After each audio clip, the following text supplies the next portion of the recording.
I used to be a manager at a Borders bookstore. It was a pretty good job and I enjoyed working there a lot. I was an assistant manager who enjoyed when I was the only manager in the store.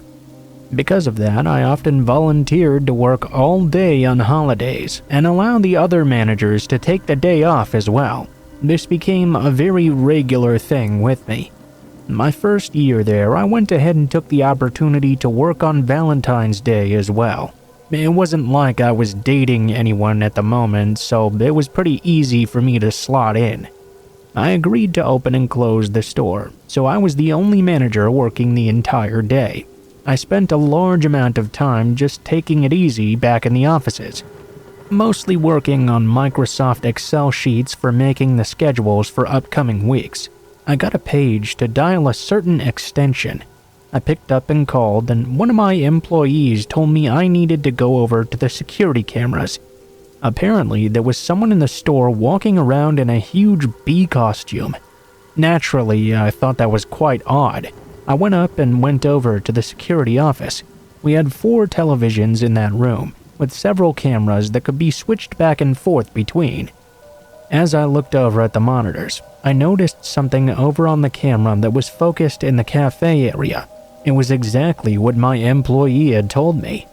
There was a man that seemed to be dressed in this huge bumblebee costume. He was walking around and bothering the customers. He was also holding what looked like a huge construction paper heart in his hand. I have to admit, I was at a complete loss as to how to handle this situation. I can easily say this was never covered in my management training, nor anything of that sort. I wasn't sure if he was soliciting or harassing, just seemed like he was going around the cafe acting kinda crazy. Well, crazy in my perspective at least. Anybody in a bee costume in a random Borders bookstore had to be a little bit off balance at least. For a few moments, I just kinda watched the guy on the security cameras. He was quite large actually. As he moved around the store, he was sort of dancing back and forth. After a bit of arguing back and forth with myself, I finally decided this must be bad for business. I knew I had to at least go and see what this bee wanted. I walked out of the offices and made my way up to the cash register area. The bee person was just kind of prancing about in front of them. A few people were bent out of shape about it as well. The customers were completely avoiding this man. I wasn't really looking forward to having to confront this person. I tried to get the bee's attention, but he mostly ignored me as he continued to randomly dance around. I followed him around trying to tell him I was the manager and he was disrupting business, so he had to leave right now. Eventually, out of complete frustration, I told him if he didn't leave the store right this instant, I would call the police and have him removed. Well, that got his attention. The bee had a pen with him and began to scribble something on the construction paper heart he was carrying. He handed it over to me, then began to dance right out the front door of the store. Once the bee was gone, I looked down at what he'd written. "Big B says you're dead." It was weird, but I wasn't really too concerned about it. By the time the store closed, I had put the incident out of my head almost completely. I mean, I hadn't really forgotten about it because honestly, who could ever forget such a weird experience? But I also wasn't putting too much thought into it either. I closed up the store and allowed the other regular employees to go home. After I was done counting up the money and setting up the systems, I went to the security office to turn off the monitors as well. When I did so, I saw the man in the bee costume just standing at the front door of the store. I watched him, holding up another construction paper heart. He turned to display it to the camera, and I saw it read, "Remember what Big B said?" He must have been standing there for a while, because he couldn't have known when I would walk into the office. I decided I would go up to the front of the store and call through the doors to let him know I was going to call the police if he didn't leave. By the time I got there, though, he had already disappeared. I didn't know if I should call the cops if the bee-man was really gone. I was really hesitant to leave the store now as well. I went back into the office and watched the monitors for over half an hour.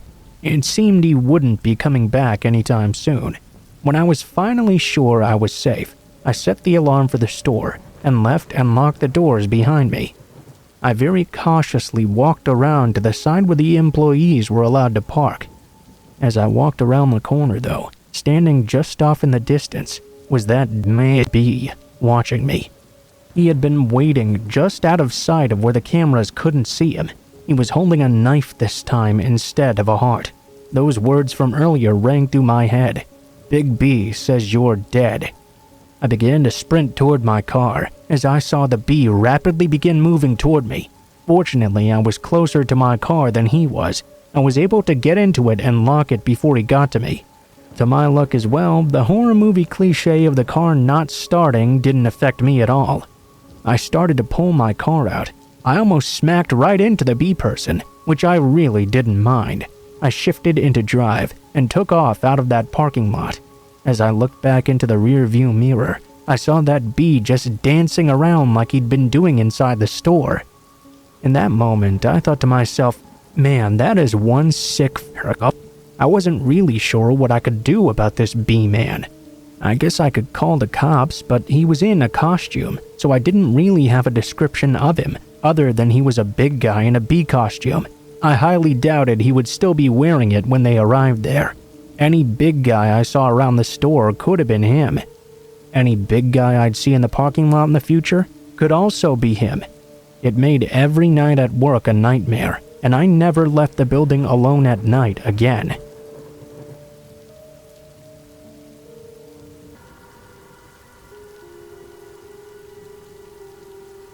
This story happened when I was around 10 years of age and involves 4 of my childhood friends. In case you didn't know, I'm a 28-year-old female, and I'm from a very country southern state. This was the most awful thing I've ever been through, and it takes place back in the mountains. I was always so excited to see the weekend approaching, partly because I had such a cool mom. She would always take me awesome places with my friends, and pretty much just let us have all the freedom we wanted. The other part was I always got to spend my weekends with my best friends. My friend Belinda asked if she could spend the weekend with me this time. I asked my mom, who said yes, of course. I waited until her mom dropped her off at the bottom of my hill and walked down to meet her.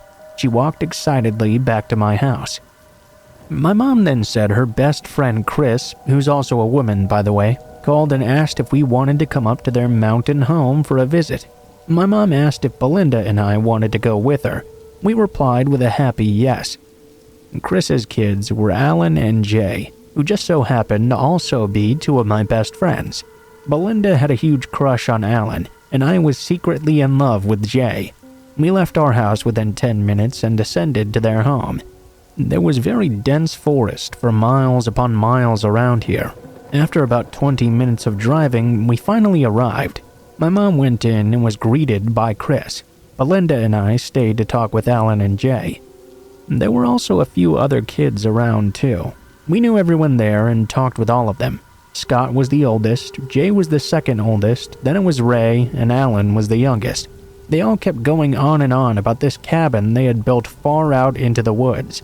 It was probably about 3 miles into the forest from their home. The boys wanted to take us down to explore it, and we agreed. I was used to roaming half these woods, and I always loved venturing out into them. I grew up there my whole life, but that all changed after this. We told them we had to ask my mom and use the bathroom first. They sniggered, jumped onto their ATVs, and screamed they were going on ahead of us, and told us to follow when we were done. We go into the house, do our business, and ask my mom if we could go. We were in a hurry to catch up.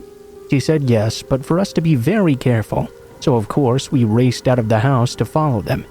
We started walking down their hill to descend the main dirt road. We had to walk approximately half a mile to get to the road that led to this supposed cabin. All mostly downhill, thankfully, except for the flat main bottom road. We skipped merrily along, talking about the guys as we were going. They always loved to play pranks and jokes on me in particular. I guess since I was like their sister and had grown up with them. I told Belinda I had a strong feeling they were going to jump out and scare us or something. Little did I know I was in for a much different surprise. We walked around another 2.5 miles to finally reach this cabin. It felt like it took forever. This wasn't even a road, but just kind of a dirt path. When we finally arrived, it seemed no one was there. We walked on to the little porch and knocked on the door. I was waiting for one of the guys to just jump out and try to scare us. We stepped back and marveled at the cabin. Jay had really done a good job on it. He had always been into building, creating, and growing things. We finally just checked the door, only to open it and step into a little room. The cabin only had 2 rooms, it seemed. Not very big at all. No one appeared to be inside or in the general area. All we could hear were the sounds of wildlife. We stood there for a moment, trying to figure out what to do. It was then that we heard an ATV a little ways above the cabin, not back towards the main road, but further out down the path. We followed the sounds and finally saw the guys. They were speeding off down that path. They stopped long enough to yell at us to keep following them, and took off down the path of the woods. We both groaned very audibly. Belinda expressed concern and just wanted to go back the way we came. It was probably around 3 in the evening, and she didn't want to be out in the woods that late. I, on the other hand, was a true-born explorer. I wanted to keep going down this unknown path. I was thinking to myself that if we could find the guys, we'd be able to prank them or something. I really started to regret that in the end. In fact, I really should have kicked their butts after this little escapade. So, we took off after them. We walked for like 2 hours before we realized we were now hopelessly lost. We came upon a fork in the road. There stood a tree with 2 arrows pointing to either side of the split. I forgot to mention it was summertime. It didn't get dark here until around 8ish in the summer. We had walked 2 hours total so far, and seriously didn't know which side to go to. My friend started to panic a bit, and I tried to calm her down. I assured her we should still have some daylight ahead, and that we would make it back with plenty of time. I wasn't too sure about that truthfully though. We were 7 miles into the woods now, and they seemed to be endless. I had no idea of our location.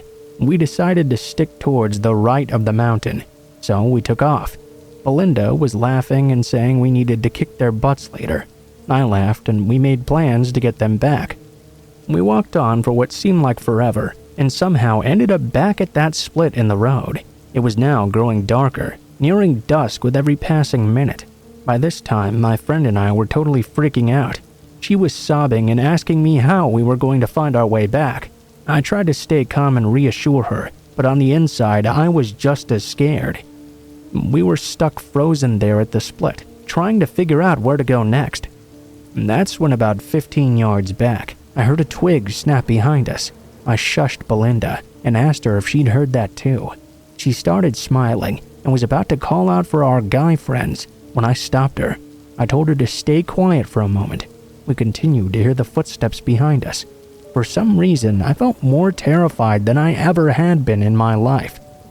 I whispered for Belinda to start walking slowly down the left fork.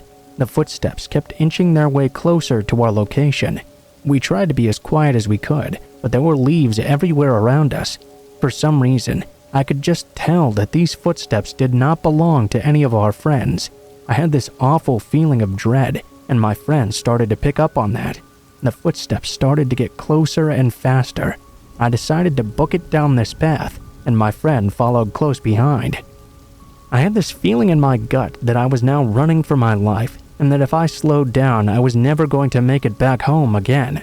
We finally reached this embankment off the side of the path, and we decided to climb up it. I tore into the mountainside, and my feet and legs scratched up along the way. We could finally see a barn up ahead of us. It was old and had not been used in a long time. The footsteps still approached us, after a brief pause. My guess is they were trying to be quieter as we reached into an area with less foliage. Also, we had descended into these tall grassy fields, which made it easier to mask any sound. I finally realized our surroundings. I remembered this was a family graveyard just up ahead, very old, with very large tombstones, as well as some crypts. I decided that was probably our best chance to hide and get a view of this person who was now chasing us. We ran through the old iron gate and hid behind the largest tomb we could find. It grew very quiet as we stood there frozen. My mind was racing, my body was shaking, My heart was beating beyond control. Who was this chasing us? What did they want from us? I had so many questions.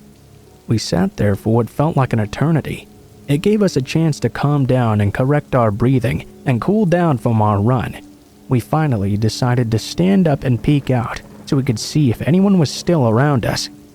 We crept up slowly, still crouching behind the graves. What we both saw literally just about made us pee our pants. There, at the entrance of the cemetery, stood a man. Someone about 6 foot tall, who appeared to be very heavy set, wearing all dark clothing. His eyes were dark and wild. He was searching the entire graveyard with his eyes, clearly trying to listen for us. We both immediately ducked back down out of sight.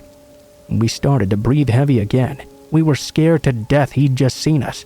Belinda shot me a look as the man started to rustle around. I peered up again, only for his gaze to directly meet mine. He turned his body towards our hiding place, locked his gaze upon me, and smiled the most wicked smile. Then he called out, "There you are." I didn't even hesitate. I screamed and we both jumped up and started running back toward the cemetery fence. The man started to chase behind us. Lucky for us, the cemetery had a very short fence, so we hopped over and began to run the direction of their house. It was close by now. We ran out of the clearing and reached the gravel road.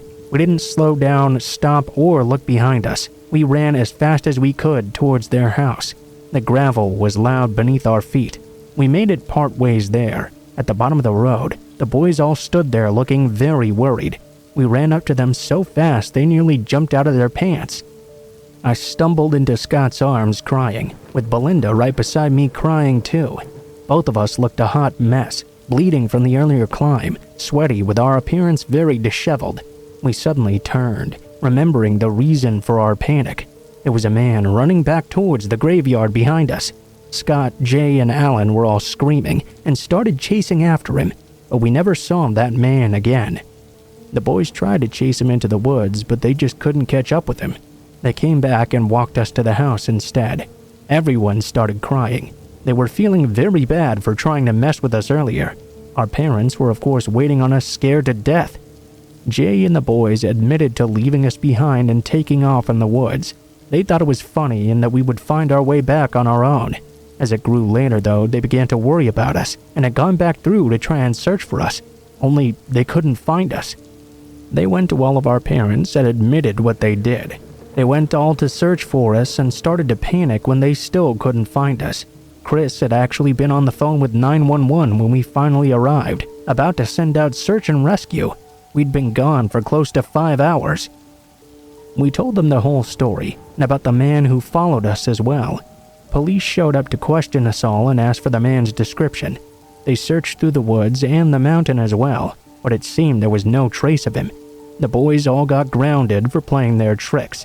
They were honestly as shook up about it as we were, though. They thought they'd never see us again. They were scared because it was getting dark, and they felt guilty about that man. Everything seemed to be their fault. Needless to say, though, in the end we forgave them. I never did go back to that cabin, though, or to that part of the woods ever again.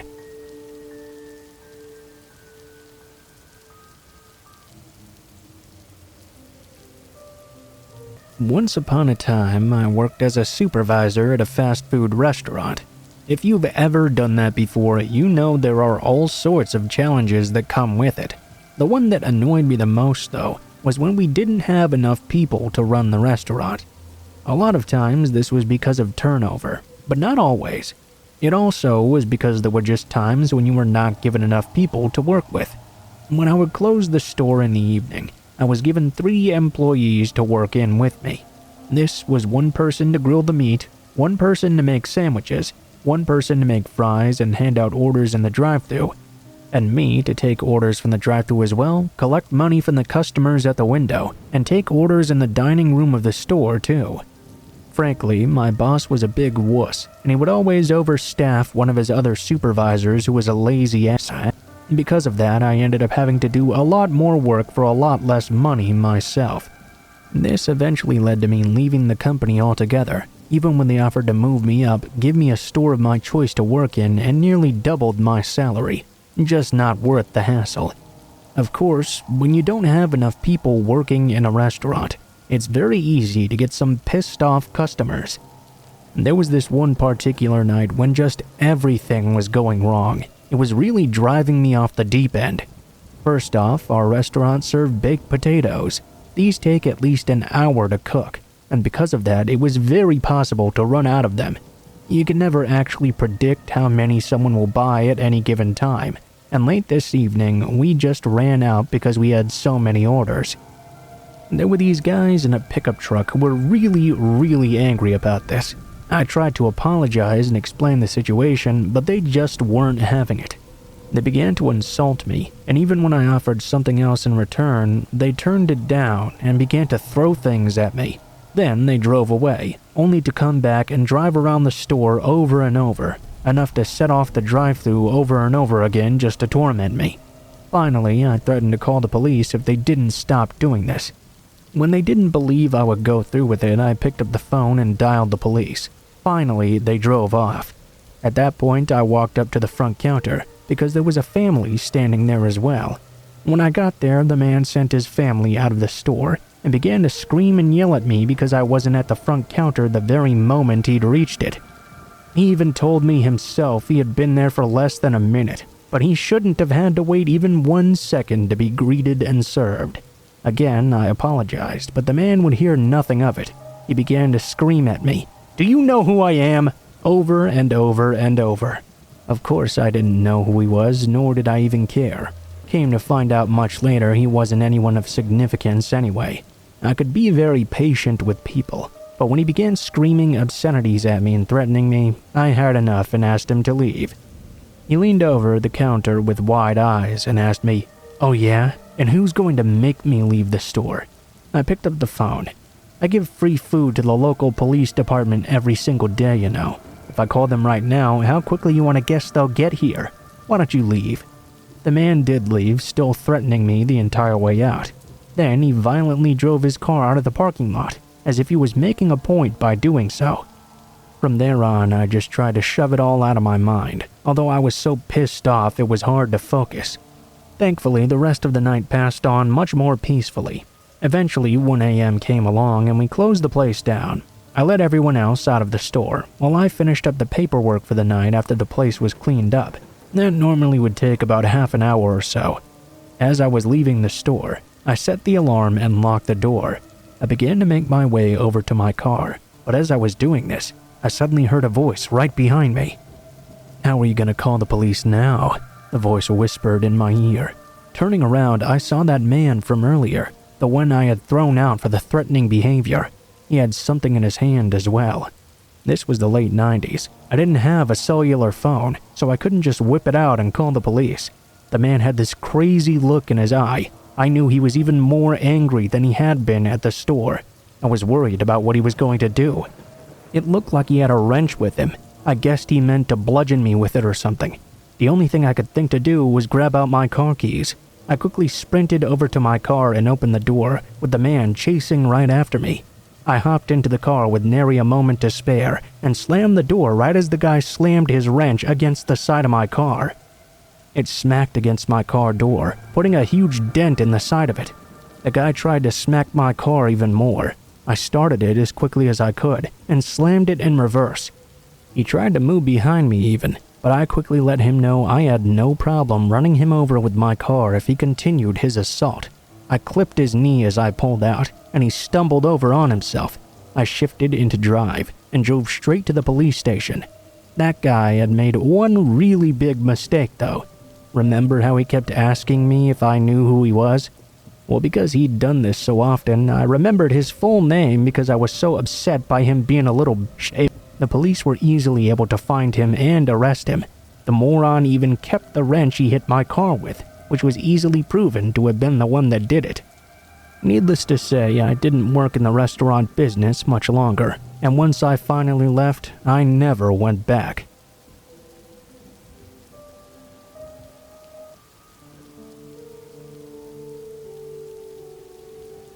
This was a strange encounter. It was very scary at the time, but when I tell people this story now, they usually don't think it was something to freak out about. Last Thanksgiving, I was driving home from college with my friend. Both 21 at the time and both women. I live in a very isolated part of Arkansas, which requires driving through an hour of hairpin turns through the mountains. There are a lot of blind turns, and the whole time you're driving on the edge of these huge drop-offs with no barriers. I'm usually pretty confident about driving through these mountains, but we were in my friend's car this time. I was going slower than usual to compensate, driving only 5 over the speed limit. Almost as soon as we started the roughest part of the drive though, another car started tailgating us pretty close. This was really stressing me out. As soon as I saw somewhere to pull over, I did. I pulled into a church parking lot and my friend offered to drive the rest of the way. I declined though. It was completely dark out now, and she had never driven this route before. We got back on our way, only for me to have to abruptly stop a few minutes later. There was now a car parked across the middle of the road, not on the shoulder at all, just stopped dead in the middle, blocking everything off. My friend suggested they must have broken down but couldn't call a tow because there was no cell service in this area. Immediately though, I got a bad feeling.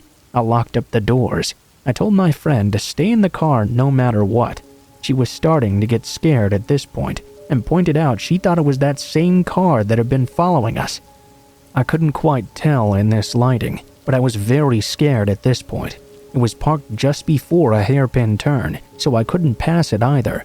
My friend started frantically telling me to go ahead and go by, but I didn't want to get hit by a Mack truck or something and fly off the mountain.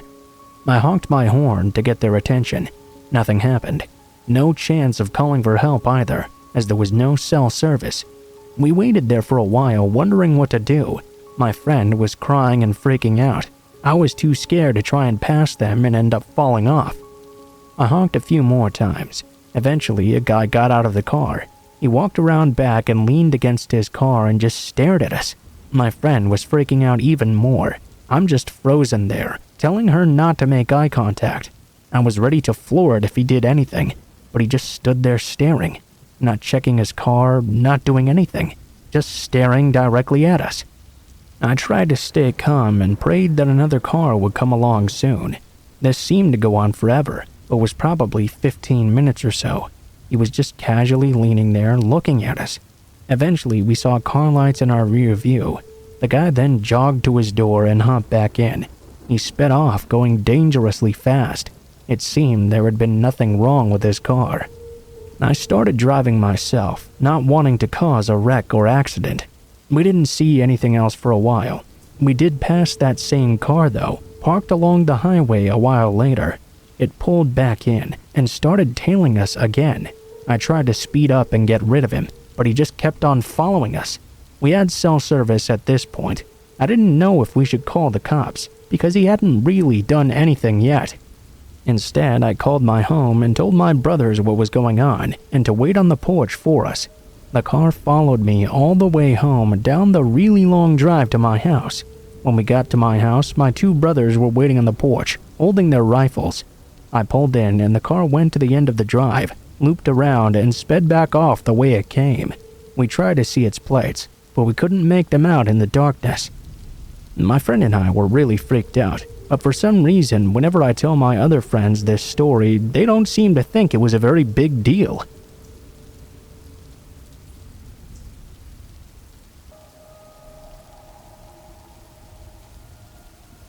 I'm a female. When I was 16, I lived in the Valley area of Los Angeles, many years ago. As I explained in an earlier story, at this point in time, the best part of my week was Saturday nights, when I would meet my friends at our beloved under 21 nightclub to dance the night away. The vast majority of the time, I'd have to get a ride there and back. I didn't own my own car until a couple of years later, when I was already in college. Occasionally, a family friend would lend me his car, and on one of these Saturday nights, he did just that. I felt so independent and free to be able to take myself to the club and to be able to leave whenever I wanted as well. On the night of this particular story, I drove to the club and had a typically great time, dancing with my group of friends to music like Prince and Earth, Wind & Fire. At the end of the night, I got into my borrowed car and headed toward home. In case you didn't know this, the San Fernando Valley is made up of many suburban towns. None are very small, and some are very nice. As you'd expect though, some are less nice, with a higher crime rate. I lived with my family in a medium town in the northern part of the valley. Neither very nice nor very bad, with medium homes on mostly respectably, if not professionally, manicured lawns. Being the greater Los Angeles area, there were many differing routes I could take to get home. Freeways, highways, city streets. It was well after midnight at this time, but most routes I could take would still be bustling on a Saturday night. I'd had my fill of loud music, laughter, and chattering voices, so I opted to take a quieter route home. I took some busy streets, but then veered off into some quieter neighborhoods that would take me home eventually. If I drove through these quiet house-lined streets, I'd surely get home a little faster with no traffic. I was really tired anyway. GPS had not quite been invented at this time, nor even cell phones really. Instead, I had to rely on a written map, or just knowing the chosen route. I'd heard some bad things about a town called Pacoima, but I'd only really been through it during the day, and maybe once at that. Still though, I knew a route through there would shave a few minutes off my return time. Besides, being someone used to walking or taking buses, I felt blissfully and perfectly safe in a well-running car with plenty of gas in the tank. I was safer at this moment than at any other point in time. At least, that's what I believed. Still, I was a teenage girl alone after midnight, in an area I was unfamiliar with. I was naive enough to think nothing bad could get me in a locked car. This is when I entered a residential street in Pacoima, and only had to go a couple of blocks through to get to the next town, then to my own. As I drove down a dark, quiet avenue of modest homes, there were streetlights illuminating the unknown. This also helped with my feeling of invincibility. As I smiled to myself, enjoying the quiet night, I noticed a few people walking down the street towards me now. At first, I didn't give it too much notice. My left turn out of Pacoima was coming up just ahead anyway. But as they got closer, I realized it was not just a few people.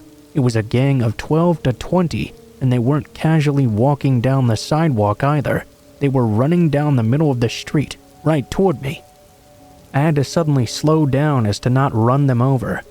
This is when they all got a real good look at me. I could see they got instantly excited and animated as they realized I was a young girl all alone. Many exchanged smiling glances between them. Others were whooping and whistling as they started to surround me. Smoothly and effortlessly, as if they'd rehearsed this many times, several stopped me completely by standing in front of my car, putting their hands on the hood, as others walked around my driver and passenger doors and tried to pull at the handles to open them. I didn't always remember to lock the doors when I drove, and cars didn't have auto locks back then, but I was thanking God I'd had the foresight to remember on this night. Of course, this all happened very fast. In my shock and terror though, it felt like slow motion. I quickly adjusted my mind from carefree to possibly being abducted or worse by this large group of people. They had me completely trapped now. I couldn't drive forward, nor could I reverse. This time, the car was completely surrounded. As a couple of them picked up sticks or other objects to try and bust in my windows, I knew I had to do something right now. I did the only thing I could think of. I started to drive forward. Having blocked off my car completely, I could see the surprise on their faces. They knew they had to move out of my way or risk being run over. I immediately decided that if they didn't move now, I would be running them over. All the men standing in front of my car quickly jumped out of the way, and I sped up as I took the left turn out of there. I did make it home safely in the end, but my heart didn't stop beating out of my chest for the rest of the night. Of course, I thought about it for a long time after as well. I was proud of the way I'd handled the situation, but I also kept running through possibilities of what I could have done better next time. What if they hadn't gotten out of the way, and I'd had to run them over with my car? Would I have been able to live with myself? Should I just have sat in place and honked the horn to wake up people in the homes around me? What if the men had pointed a gun at me? I'm very happy it turned out the way it did, but it could have been so much worse. We all have to keep in mind that we're not quite invincible inside a car, no matter how cozy even heated leather seats may make us feel. Dark, quiet shortcuts are not a good idea, especially late at night, and always remember to keep your doors locked when you drive.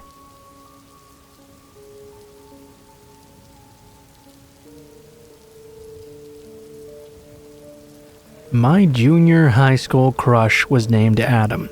Yes, I'm a guy, and yes, I am gay. I was out at the time, and no one really had much of a problem with it seemed. I mean, there was always going to be some jerks around who'd make some lame comments or throw stupid insults at you for something you had no control over, but for the most part, no one really gave me a hard time. Although I had a huge crush on Adam, I was never disrespectful about it, and I was positive that he never knew. A lot of guys always freak out that they may be in the locker room being stared at by a gay guy or whatever. Well, if you were, it wasn't going to be me. I hated the whole locker room experience.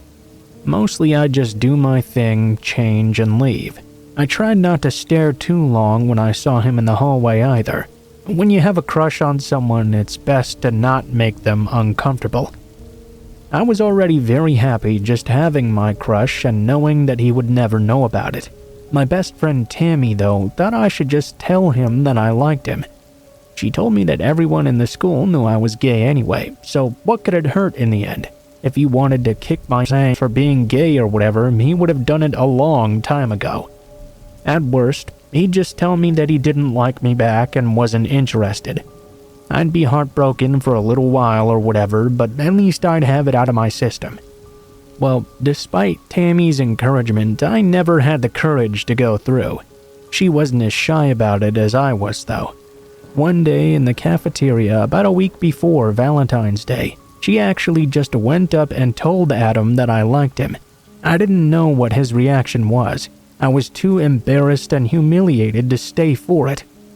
I very quickly ran out of there. For the next week, I just did my best to avoid him altogether. Tammy told me that Adam hadn't believed her and hadn't said much else. I don't know, seemed like a weak explanation to me. He was obviously uncomfortable with the revelation, and Tammy's idea had backfired. Now I was too shy to even look at him at all. Tammy apologized profusely, of course, but she insisted it was better to know that he was not interested for sure. I wasn't so convinced, though. On Valentine's Day, I left the school right after it let out without talking to anyone, not even Tammy. There was this small wooded area behind the school I used to go through on my way home. As I was walking up to it, though, this time I heard someone call out my name from behind me. Looking back, I was very shocked to see Adam running up to me. My heart started beating rapidly, more out of fear than anything else, honestly. When he got up to me, though, he had this huge smile on his face. "Thanks for stopping," Adam said, smiling at me. "I wanted to give you something." "What is it?" I asked, still thinking it was going to be a knuckle sandwich. Adam reached into his book bag and pulled out a heart-shaped box of Valentine's chocolates. I'd be happy if you'd share some of these with me." I was so overjoyed I couldn't even respond. All I could do was nod with the biggest eating grin in history spread across my face. Adam and I sat down behind a tree. He opened up the box of chocolates and held them out to me. I took one and ate it. He set the box on his lap as he talked to me. Once I was done with the first piece, he offered me another. He talked about more things to me, but at this point I could barely understand a word he was saying. I was so elated. By the time I'd gotten 5 pieces in, I was giddy as hell. It was then that I took note that Adam hadn't eaten a single piece of the candy. I looked over at him as he was talking, and realized I really had no idea what he was even saying to me. It wasn't that I was so elated I didn't understand. I could see his lips moving, but I couldn't understand any of the words he was saying. As I laid back against the tree, I saw Adam reach over to me. He grabbed my jacket and began to pull it off me. Everything seemed to disappear for a moment. I can't really explain it. It's like nothing was there. I couldn't tell if it was a short time or a long time or no time at all. I opened my eyes. Adam had taken my shirt off and was pulling my belt off and unbuttoning my jeans. I was confused. Did Adam just slip me a date or drug? He knew I had a crush on him. Why did he think he needed to slip me anything? He began to pull my jeans off, and that was really the last thing I remembered. When I began to come around, I felt very weird. At first, I had no idea where I was, or how I'd even gotten there. There was some pain in my groin, but the confusion was worse. I looked around. I was alone, and it was pitch black. I appeared to be naked as well. As I looked down, my head cleared, and I could see why I was in pain. My crotch was completely covered in ants. Looking at the ground, I saw a huge column of them on their way to and from me. I tried to get up, but I was too groggy at first. I tried to shoo the ants off as well, but I was sticky. I didn't know what they were doing to cause so much pain. I tried to get up, and when I first did, I landed on my arm against the tree, breaking it. The pain helped me become a bit more aware, though. I got up and shooed the ants off me still, although it didn't do any good. It seemed I wasn't too far away from the school. I looked around, but I couldn't find my clothes anywhere. The only thing I had to cover myself with was the leftover Valentine's Day box. I ignored the pain in my crotch and my broken arm, holding the box over me and running to the school. A few people saw me and laughed their asses off. I finally made it, though, and was taken to the nurse's office and then to the hospital. Unfortunately, once I got cleaned off, my crotch was very red and very sore. It looked like there was going to be some permanent scarring once it healed. It didn't seem like there was any major damage to the organs themselves, fortunately. Apparently, Adam and his buddies hadn't planned this out very well. My arm was put into a cast, of course, my first one ever. I was too embarrassed by the whole thing to even tell people Adam had done it. I kept the explanation to myself. For nearly 2 weeks, I was in complete pain whenever I walked around. I had to take the laughs of my peers, but nothing hurt worse than the laughs of Adam and his friends whenever I saw them from then on. The worst part of this all was 5 years later. I saw Adam again, dancing in a gay bar. So I guess he actually was gay, which made this whole gay-bashing incident even worse. I was still pissed at him for what he did. Fortunately, though, I knew some big, strong guys who were good friends of mine, and they weren't opposed to helping me get some revenge on my high school crush.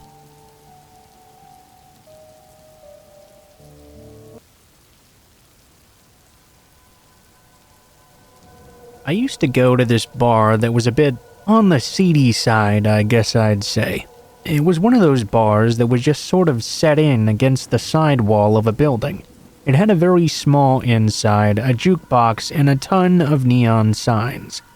There were also, of course, a bunch of regulars who came in there every night. Very seldom did anyone new come in, actually. I was one of the very few women who did, though I only came in about once a week on Fridays after work just to relax a bit. Around Christmas time one year, a new guy came into the bar. He was attractive enough, and there was some interest right away. I had a boyfriend, though, who I was very happy with. After looking at me across the bar for more than half the night, he finally approached me and offered to buy me a drink. I declined and let him know I was already in a relationship, and I didn't really want to sleep around. He insisted he didn't want to sleep with me. He only wanted my heart. Every week when I made my way over to the bar after work on Friday, he would be there on the spot. I learned that his name was Charlie, and he seemed to be new in town as well. He came up to talk with me each time I was there. He would always ask me if I had broken up with my boyfriend yet, and when I told him we were still together, he would ask why my boyfriend wasn't there with me. I let him know that my boyfriend worked later than I did, and I always came here because I knew the bartender anyway. I don't think he really believed me, though. He would just keep on talking to me. It wasn't too irritating at first. I supposed it was kind of flattering he was interested in me, but each and every time I came in for my drink on Friday, he would ask me right away if I'd broken up with my boyfriend yet. And he would always emphasize that part too, yet. It began getting very uncomfortable on Valentine's Day that year. My boyfriend happened to have the day off work, so he decided to go with me to the bar this time. It was actually really nice. The two of us were just having a relaxing drink together. When Charlie came into the bar and saw me with my boyfriend, I could tell right away he was not pleased. Rather than come up to me though, he just kinda glared at us from across the bar. He had the worst look on his face, and even with a couple of drinks in me, I was feeling very uncomfortable. After a few hours had passed by, Charlie finally approached us. With my boyfriend right there beside me, he asked me if I'd broken up with him yet. Brandon, of course, took offense to this, and Charlie began to laugh in his face. He pushed Brandon down onto his bar stool and told me, "Why are you dating this pansy?" Of course, Brandon got up and pushed Charlie, who then pulled out a switchblade. The bouncer was immediately over there and completely manhandled Charlie as he threw him out of the bar. All the while, Charlie just kept screaming that all he wanted was my heart. Even though I was sure Charlie would never be allowed to come back to that bar, I stopped going there altogether. I had been a regular for years, but that experience completely ruined it for me. Many months passed by after, and I'd mostly dismissed the situation with Charlie by now. I'd had a very stressful situation at work though, and I really needed a drink. I figured enough time had passed and it was unlikely Charlie would be allowed back into that bar. So I went to go have a few drinks. The bartender asked me why I hadn't been in for a while, and I just told him I'd been really busy. After having had my fill, I was ready to head on home. Upon arriving, I went to bed pretty quickly. While I was sleeping though, I was suddenly woken up by a strange thumping noise. It was a very rhythmic knocking sound coming through the wall of the house. At first, I tried to ignore it and tried to go back to sleep as well. I'd only dozed off for a very short period of time before the noise woke me right back up. I was a little bit too tired at this point to be scared or concerned. I kept on trying to go back to sleep, but it just wouldn't happen. When this repeated rhythmic sound never stopped, I got up and looked over at the window. I screamed. Charlie was standing at my window looking in at me, holding some kind of animal heart in his hand. He was thumping the side of the wall with his other hand, and he had written in blood on the window, "All I want is your heart." I quickly ran to the phone and dialed 911. The police got there quickly as well, but Charlie had already fled. Fortunately, they picked him up only an hour later. He was charged, but there wasn't much they could really get him for. He insisted it was just a sick way of trying to woo me. It wasn't long before he was set free as well. The man made my life a living hell from then on. He would show up all the time, especially when I least expected it. He never really did anything. He would always just indicate he wanted my heart. I was in hell because I couldn't afford to move, and my boyfriend couldn't always be with me. I had to get a concealed carry permit to protect myself, but I always had to watch it anyway. I never knew when he'd just appear, and I never knew when he would actually do something to me either. A lot of times, the anticipation of something happening to you can be worse than it actually happening.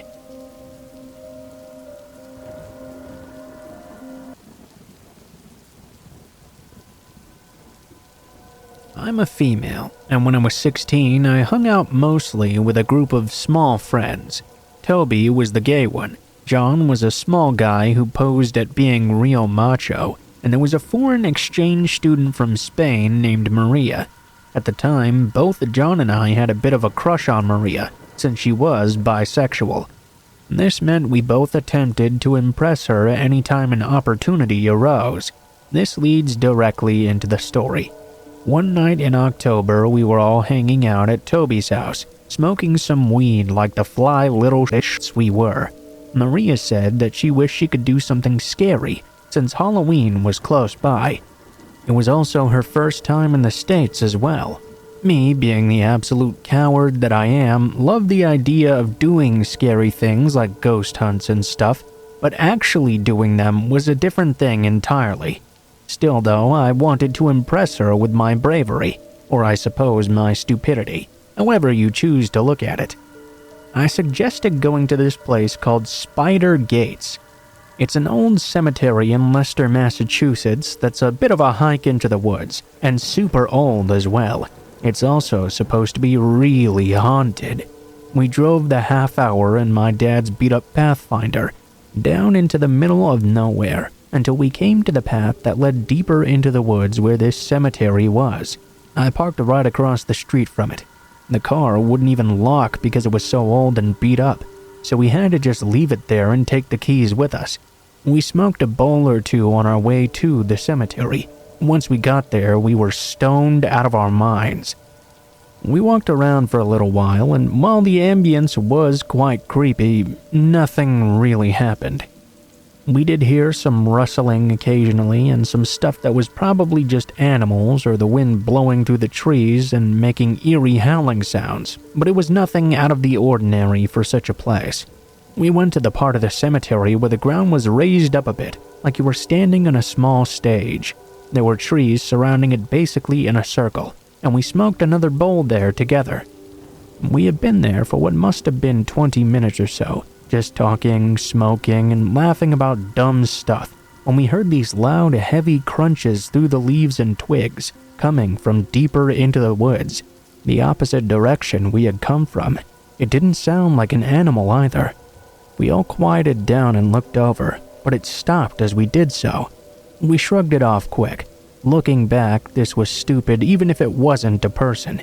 The area we live in had some bears, so it could have been quite bad still. We went back to smoking. John and I attempted to pathetically flirt with Maria, while Toby flirted with John, and it was generally just a good vibe. Maria stopped though, and told us to look into the woods suddenly. Right where she was pointing, about 50 to 100 yards away, there was a light. Basically, it looked like someone was holding a flashlight pointed right at us. They were so far away though that it didn't seem the beam was reaching us. A few seconds later though, it went out, and we could hear this really weird high-pitched hyena-like laughing. I'm talking some real crazed, maniacal clown laughing. What the fuck was that? We were miles away from any houses. Before anybody had the chance to say anything else, another light flashed on, this time closer, 50 or so yards to the left of the first one. We could hear sprinting through the woods from the direction of the first light when the second went out with the same creepy laughter. We communally decided to get the hell out of there and started pretty hastily back down the trail. It was an extremely dark night. The clouds were heavy set in front of the moon, so seeing anything besides what our cell phones illuminated in the night was basically impossible. A couple minutes down the path, we started to calm down a bit and discuss what was going on. After a few seconds of calm though, the heavy footsteps started up behind us in the leaves. We stopped and turned. About 50 feet behind us, only barely visible in the darkness, was the outline of something in the middle of the path. Honestly, I probably would have shit myself if I hadn't been so high. John, being the brave macho guy, stepped out in front and yelled at whatever it was to leave us alone. A light switched on, I'm assuming in the person's hand, and they didn't move. They just stood there holding the light and shining it down on us. John yelled at the person for another 30 seconds or so before they turned off the light and just started to walk away. All the while, that same crazy laughing started coming from far in the woods. We quickly made our way out of there and went back to the car. We got ready to drive as far away as we could, but when we turned the key, nothing. Not even a slow turnover. Nothing at all.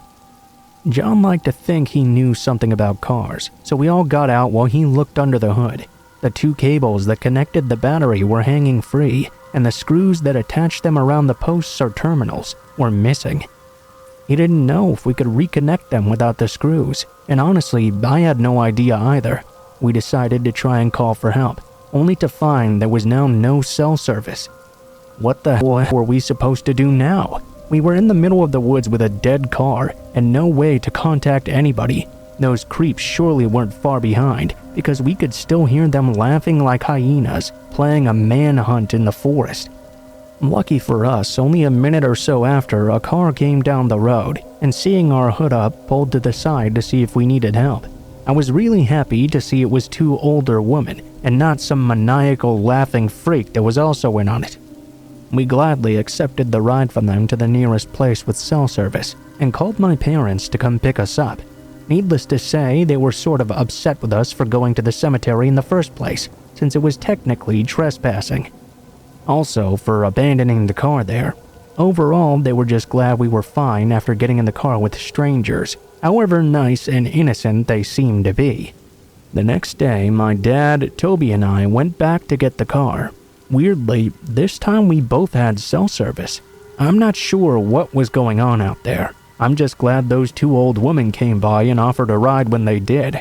I'm not exactly sure if they were just having some twisted version of fun, or if they were out to do some actual harm, but I'm glad we didn't have to find out that night.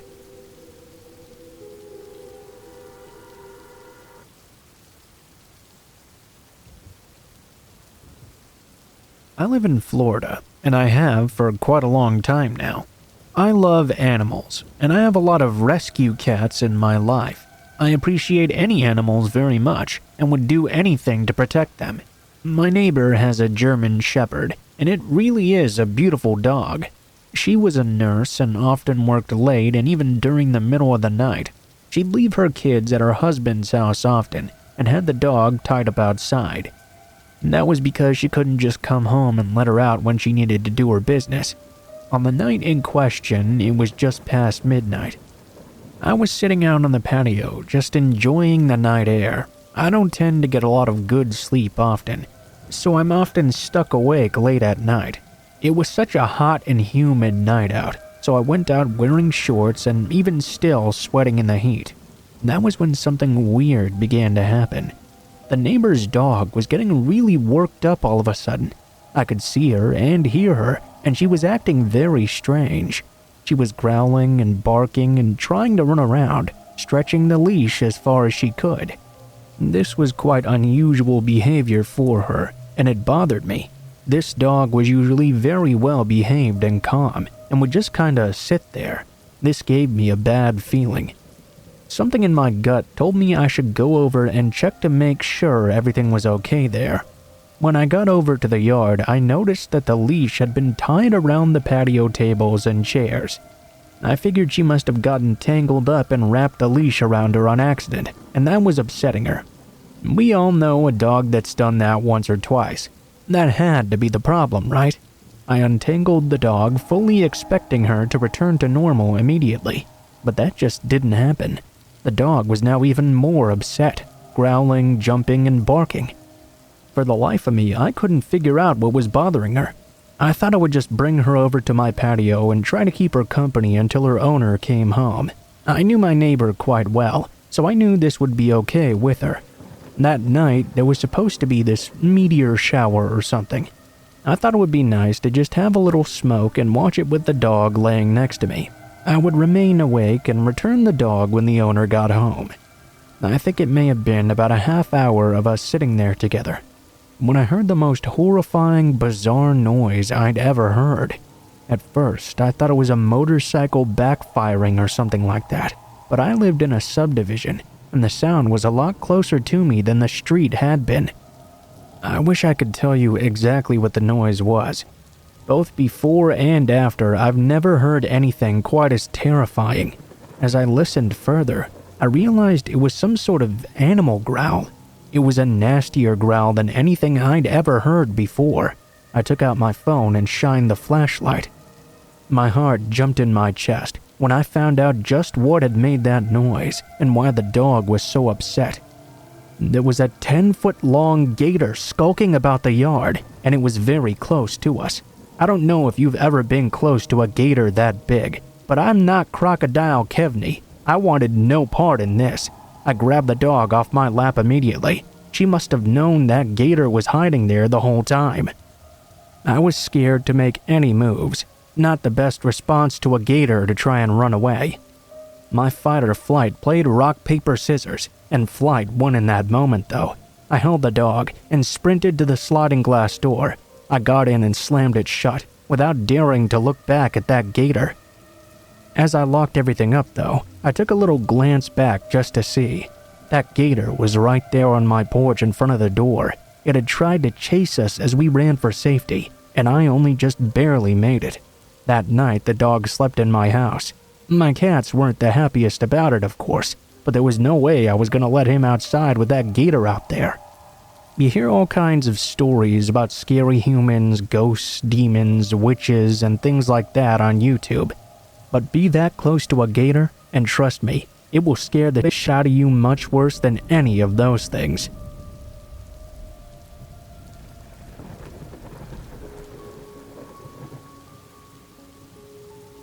This is a true story, detailing something that happened to my wife and I 3 years ago.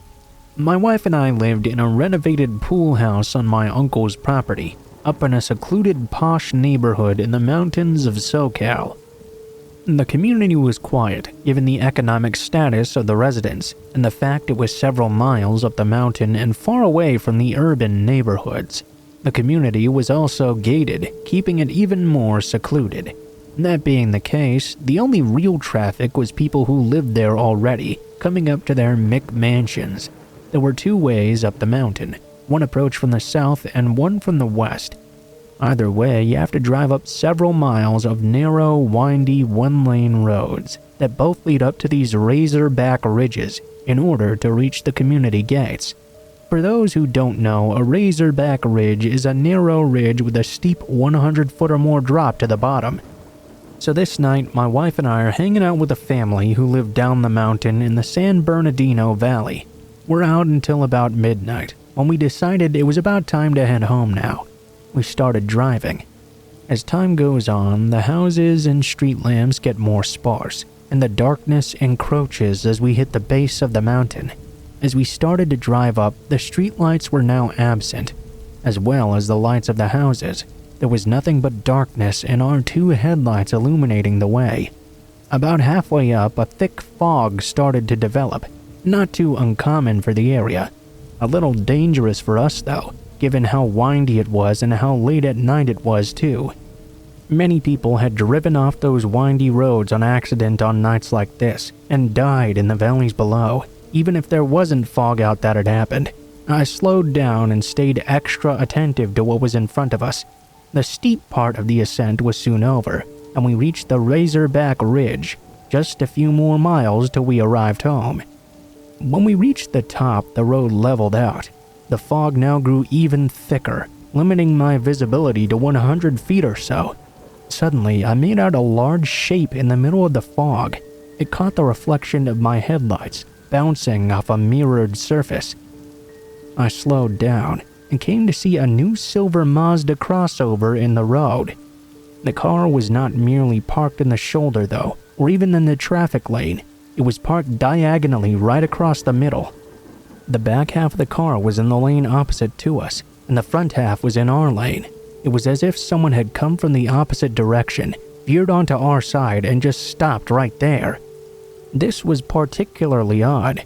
That meant either someone came from our community several miles further down the way, or had driven all the way up the approach from the mountain bypassing our community, which was the only thing really up there. In either case, it made no sense for this car we'd never seen to be coming out this way this late at night, and to have stopped this expensive car right in the road as well. I could see the car was also empty. All lights were off, doors were completely shut, the car was not running, and nobody seemed to be nearby either. No flashlights shining, nobody calling for a lost dog, no flat tires, just the road, the fog, the silence, this empty car, and my headlights. As I slowed down and we approached the scene, I absorbed it in. The only thing I could think was, this is a trap. Every horror movie and survival video game I'd ever played told me that bandits or creepy creatures were gonna pop out real soon. That being the case, I retrieved my handgun and stopped the car, but didn't put it in park yet. My wife was also taken aback. What the heck is this? I said I wasn't sure, and I was going to call out to see if anyone needed help. Despite this creepiness, part of me thought there must be a rational explanation. Surely with a scene like this, someone must need some help. I cracked the window down a bit and listened in. No voices, no wind, just the soft hum of my own engine, which went into eco mode when stopped. "Hello? Is anyone there?" There was no response. "Do you need some help, maybe?" Nothing. I started to clench my pistol's grip tighter and moved my finger slightly closer from the slide to the trigger, anticipating anything. Still, there was nothing though. After having been there a minute in total, I said the dumbest thing in my life. I turned to my wife and said, "Hey, you think I should get out and check what's going on here?" My wife looked at me like the dumbass I was and said, "Let's go now." Even to this day, I still feel dumb for saying that. As soon as it left my lips, I realized I was sounding exactly like a generic horror movie extra about to get killed in the first 5 minutes. At that point, I realized it was time to go.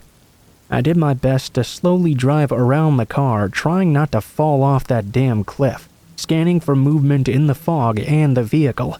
Nothing the entire time. We finished our drive home and talked a little bit, then went to bed. For the next week, I checked the Facebook community pages and local news for anything connected to this. Maybe a missing persons report, or a missing dog alert or something. Even just anyone else who saw that car. But nothing came up. I drove that path again, and even a dozen more times at that same hour, but I never saw that car again either. I still don't know what this was about. I can't rationalize it without copping out that it was just some elaborate prank or something. That seems impossible and ridiculous though. To be honest, it seemed like the road was intentionally blocked.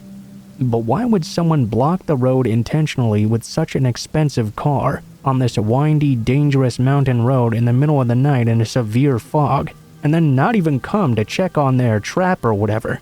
It's a strange and creepy mystery to this day.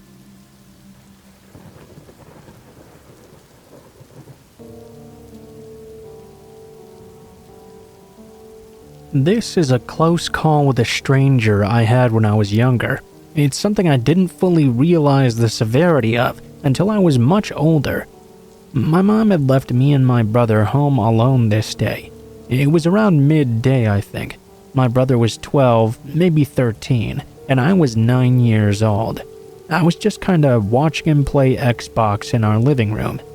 He had his headset on and was talking to his friends when there was a knock on the door from our carport.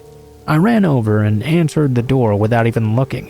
It was a grown man I had never seen before. We were still separated by the screen door, but at the time it was unlocked. "Hey there, Missy. Are your parents home?" A bit of horror washed over me. First of all, he was knocking from the carport, which was strange in and of itself. Wouldn't a stranger go knock on your front door? Our carport was empty as well. We only had one car, and my mother had taken it out. The man definitely knew my parents weren't home. I was afraid. I wasn't quite sure why yet, but I knew I was scared. Immediately, my brother in the other room came to mind. I never had a father figure growing up. My brother had always been the one to make me feel safe. The strongest person in the entire world to me. Someone who could protect me in any situation. But he was doing something else right now. I began to feel as though I could barely speak. Wide-eyed, I managed to at least stutter out, My big brother's here." Without even a moment's pause, though, the man reached for the screen door and started to pull it open. Like an act of divine intervention, an arm reached out behind me over my shoulder and grabbed the door. My brother rushed past me, holding the door and forcing the man back. The man sprinted out of the carport and closed the door behind him. The man came back around to the front and told my brother he was looking to buy some shitty old swing set that was in our front yard at the time. My brother came back in without saying anything to me. He put on his headset and continued playing. I sat down as well and continued to watch him, and the man left soon after. I don't believe we ever told our mom. Luckily, I never encountered this person again, and it almost faded from my memory. As I got older and started to understand more, though, it became one of the scariest things that ever happened to me. Maybe creepy not so much because of what actually happened, but what easily could have. It was unnerving how absolutely oblivious both of us were. I like to think the man was planning to just lock me in a room, rob the place, and leave immediately after. But who knows? People can be so evil.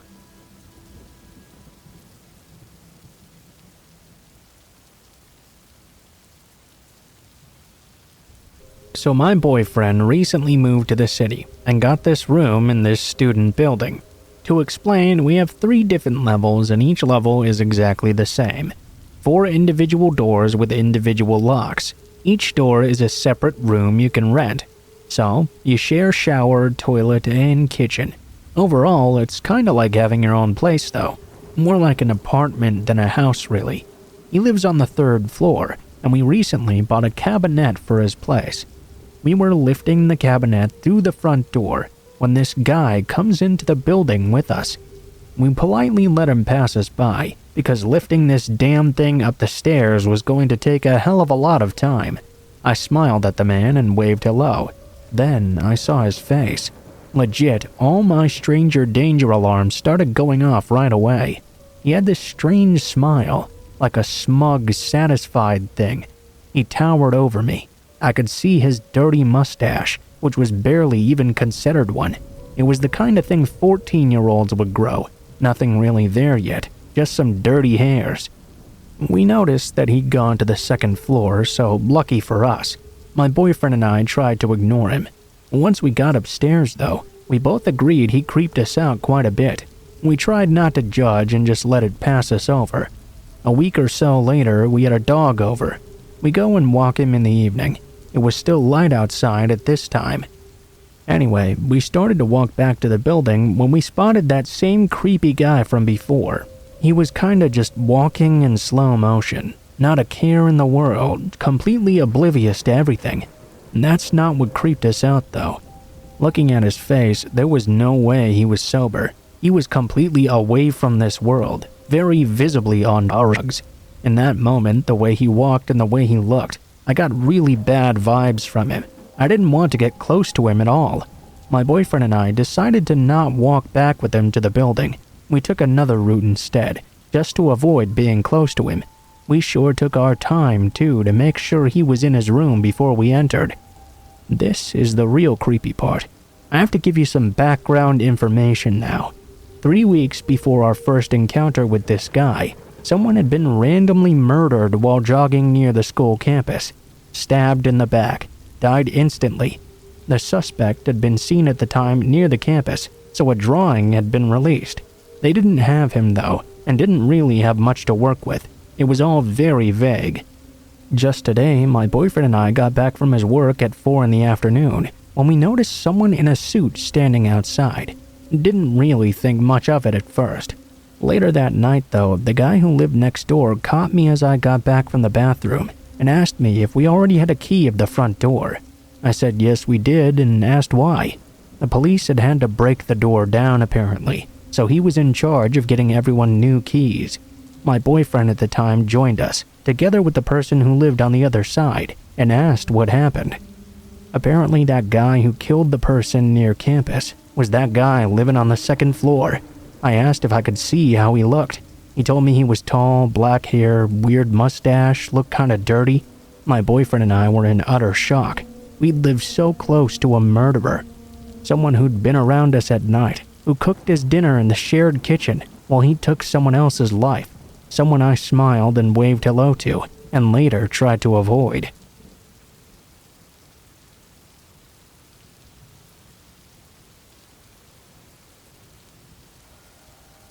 So let me start off by saying I move around a lot in between SoCal and Arizona.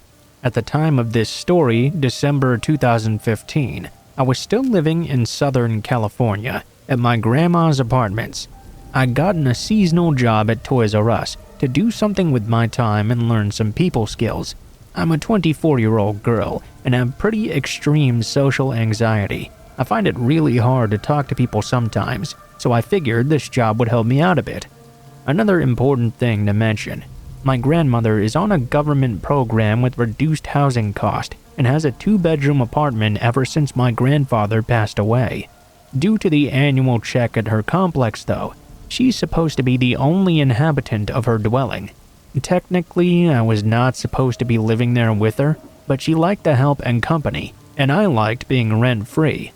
Since I wasn't supposed to be there though, I technically had to sneak around, and most definitely could not park on the parking grounds for the complex, as it would draw quite a bit of attention. Luckily, there was a cemetery just across the street from the complex, then a half-mile of houses leading down the street next to the cemetery, along which most of the visitors for the houses and apartments nearby parked. I was getting rent-free and staying with my grandma, which was awesome to me, even if it meant I had to park half a mile away and walk. So, all was well for a few months, from when I got the job in October, minus a scary incident with a stalker at work. Eventually though, they started putting me on night shifts, which I definitely didn't mind since I tended to be a night owl anyway. Also, if you've ever been on closing shift at any retail store, you know you can easily stay an hour or two overtime after the store closes, doing reshop during holiday season. It was early December at the time, so I ended up getting off work past 2 a.m. Around this hour at this time of year in this part of SoCal, the mist gets unbearably thick, to the point of having to drive 30 miles per hour down the freeway with brights on, and still being unable to see even a foot or two in front of your car. Tonight was one of those nights. I wasn't too bothered by it at the time though. It did set off my anxiety a little bit, so by the time I got home it took me nearly 20 minutes to find a parking space. I was pretty anxious. Of course, with my luck, I had to park at the very end of the half-mile stretch. Now, it was kind of a tradition of mine when I got out of the car, to close the door and linger nearby for a minute while I audibly stretched a bit, and sometimes complained about my day. Just a little habit thing I did. Tonight was no different. I immediately tucked my purse under my arm, turned on my phone flashlight and stuck it in front of my face to see where the hell I was going. The fog was so thick I couldn't even see my hand right in front of me. I had walked in this weather many times before, so I knew my way home by heart. A straight shot walk for half a mile, and a sharp turn left at the very end of the cemetery, then crossing the street and into the gated complex. I was on my merry way, until I heard it. A loud, almost obnoxious cough, and footsteps approaching. My alert mode set in right away. I started walking faster instantly, trying to be a lot quieter about my movements. Call me paranoid, but I've had my fair number of creepy moments. I certainly wasn't keen about meeting this stranger walking behind me. Especially so given I couldn't even see a foot in front of my face even with the streetlights and my cell phone flashlight. This continued for a few minutes, with an occasional cough from behind me. Then I'd hear a whistle, the kind cat callers do. This bewildered me because 1, you can't see fish, and 2, since you can't see fish in this weather, I assumed this person must be purposefully intimidating me. At this point I gave up on walking altogether, and broke into a sprint. I could hear the person behind me break into a full-blown run as well. I could hear panting now. Clearly this person was not in the best shape. Neither was I, honestly, but the run didn't win me out nearly as bad. By now, I was speed-walking next to the cemetery. For some godforsaken reason, my panicked mind told me it would be better to duck in there and hide, instead of just walking straight home. Had there been no fog, I would have had a clear view of my grandma's apartment from the area where I stood. I quickly hid by crouching behind the entrance post to the cemetery gates. I knew I fucked up right away. His footsteps stopped too. I could tell he knew I was hiding, because he couldn't hear me walking anymore. I crouched there for what seemed like 10 minutes, too scared to turn on my phone, for fear of him being close enough to see the light and find me. Too scared to make a run for it, for fear that he was still listening out for my steps. I had figured out he was standing probably 5 to 10 feet from where I was at the entrance driveway to the cemetery, right before the gates, which was confirmed when minutes later, I heard him call out, "I know you're there, sweetheart." I heard the distinct sound of a lighter being struck, and then smelled cigarette smoke. I figured this guy was now focused on his cigarette, so I made a run for it across the cemetery, somehow not tripping over any graves. The cemetery's main entrance was wrought iron fencing, but the back and right end were wooden, and served as a separator between the cemetery and backyards of various houses. The other side, which was in front of my grandmother's apartment, was chain link. There was no other entrance or exit. I did know, though, that the chain link fence didn't go all the way to the ground. I laid down on my stomach, pushed the fence up and out, and wriggled across. I ran directly across the street to my grandma's house, pounding on the door until she opened. I don't know how this dude even found me. He must have been standing around nearby as I parked and heard me complaining to myself loudly when I got out of the car. Either way, that was one of the most terrifying experiences I ever had.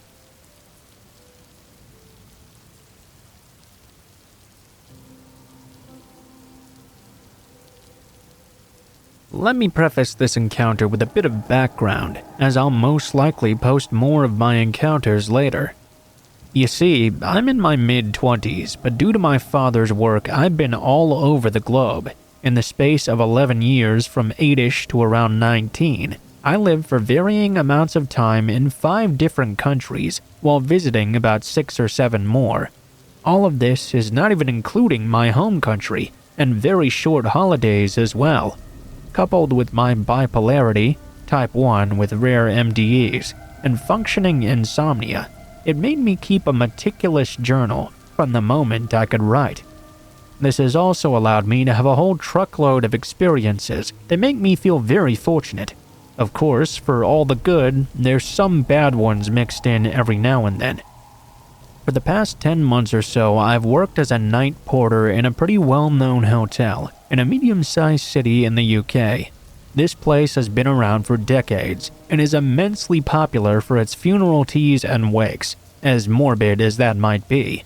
This is because it's right across the road from one of the larger local cemeteries, about 1 kilometer from one of the larger churches, and to top it off, less than 3 kilometers from the crematorium. It's perfectly situated for the mourner's business, to say. So, a couple of weeks ago, I had almost finished up my shift when the sweet old guy that's the cemetery's groundskeeper came in, on the verge of tears. His name is Jacob, and he was the epitome of an adorable, kind old man. He even volunteered to work there, even though he was retired. That's just how nice he was. Yeah, Jacob came in about 7:50, as I was waiting for the morning shift folks to turn up so I could go home. He started blabbering incoherently, as emotionally overwhelmed people tend to do. I tried to calm him down, and asked if he wanted a cuppa. Obviously, that was a yes. 5 minutes later, he was sat down with a cup of tea, telling me about what was wrong. Some idiot had jumped the fence and overturned a bunch of headstones and spray-painted vile bark on the epitaphs, even partially dug into some graves. By the time he'd calmed down fully, I said my shift was finished now, and I told him I'd help him get them upright at the very least. The man was just too nice, but I couldn't just leave him like this. Roll on a couple of hours and all the stones were back in order. I went home shattered. Those things are heavy as hell. I was happy to have helped though. I told my work I'd probably be a little late the next morning, and they understood. Anyway, I get to my shift a couple hours late.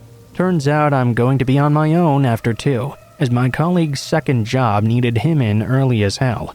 2 a.m. comes around. Everything was almost in order. I was just adding the finishing touches to a large funeral tea in one of our function suites when I heard a knocking noise.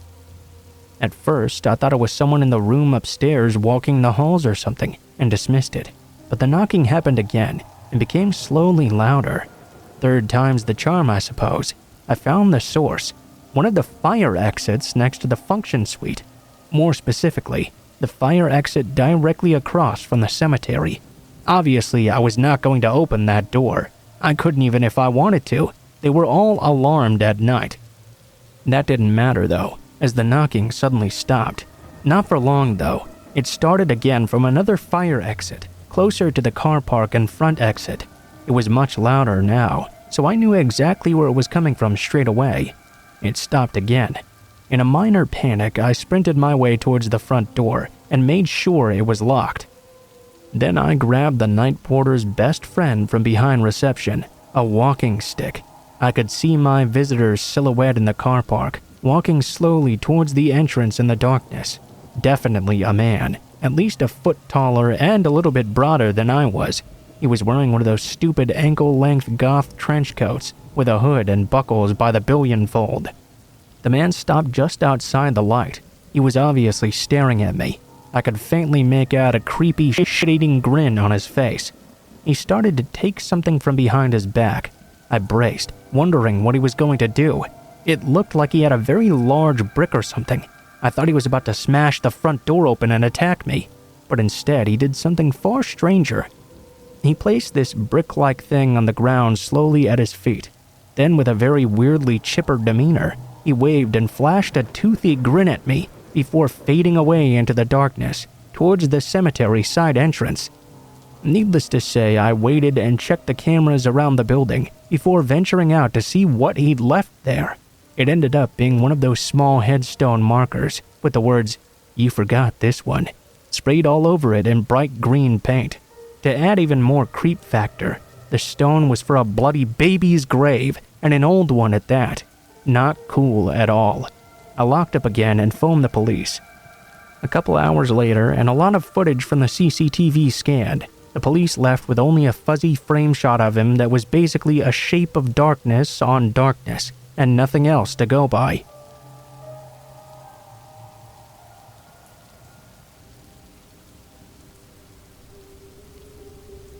This happened a few days ago, and I'm still pretty shaken up about it. On Friday afternoon, I got a call from my friend named Sarah, asking if I wanted to meet her and another friend named Lisa at Dunkin' Donuts, as we hadn't seen each other in quite a while. The Dunkin' Donuts was a 15-minute walk away from my house, so I decided I would walk there instead of driving. Besides, the weather was very nice that day. I got there and found where Sarah and Lisa were sat, so I went to join them. As we were chatting and having fun, I noticed my sister Elena was sat at a table in the corner of the room with her friend Jess. I excused myself from the table and went over to them. My sister and her friend are both 18 years old for reference. My sister still lives with my parents, whereas I live alone. They were sat at a table with 3 seats, so I went to sit down and catch up with both of them. They both jumped up a little bit, but then looked more relieved than anything to see me. Immediately, Elena whispered to me, "Don't look now, but the guy in the blue shirt over there, I think he's following Jess and I." I glanced over and saw a middle-aged man sat at a table facing away from us. He's passed our table a good 5 times in the past 20 minutes to go to the bathroom, but he always walks slower whenever he passes us by, she continued. I told them they were most likely just being paranoid. Surely there was nothing to worry about. For their peace of mind, though, I offered to leave with them so they wouldn't feel as worried. I walked back over to my table and explained the situation to Sarah and Lisa. Both of them laughed it off and assumed my sister to be paranoid. Literally only a minute later, though, I saw the man get up from his seat and start walking towards the bathroom.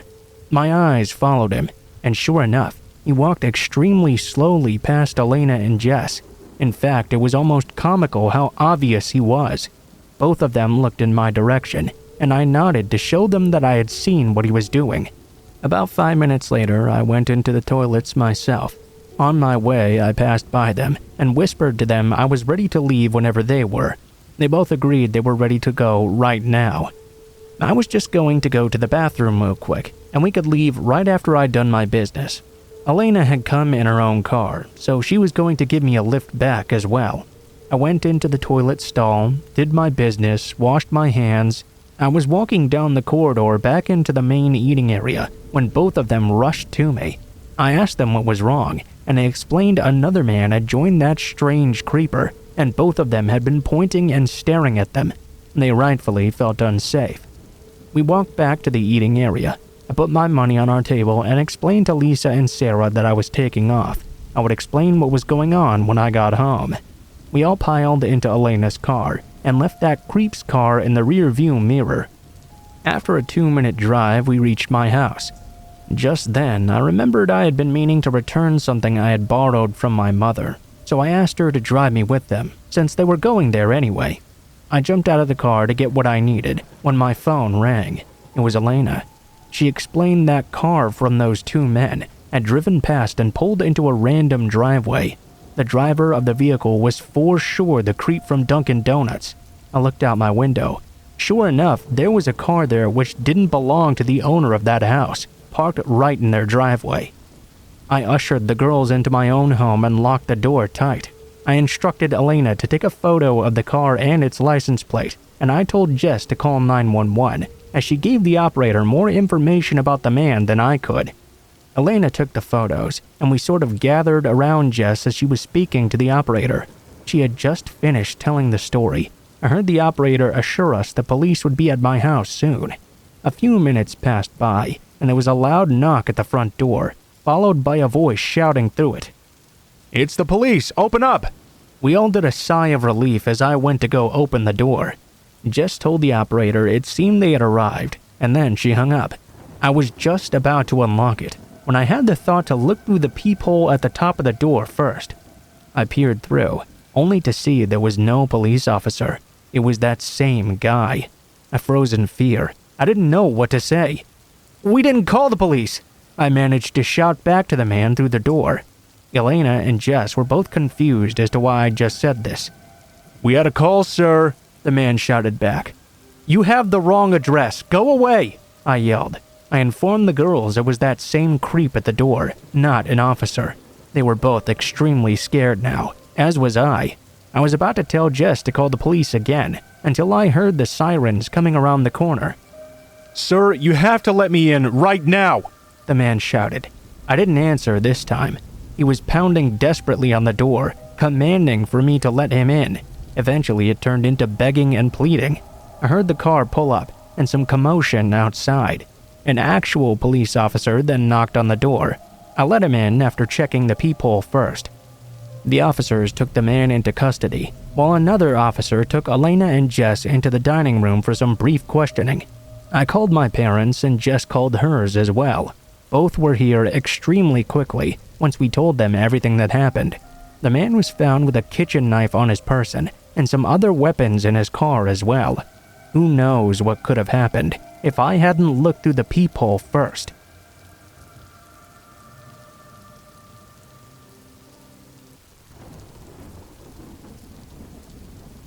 This story includes a lot of paranoia and may be a long shot, but anyway, here we go. My family and I lived in a nice house in a relatively friendly town from the time I was 6 all the way until I was 11.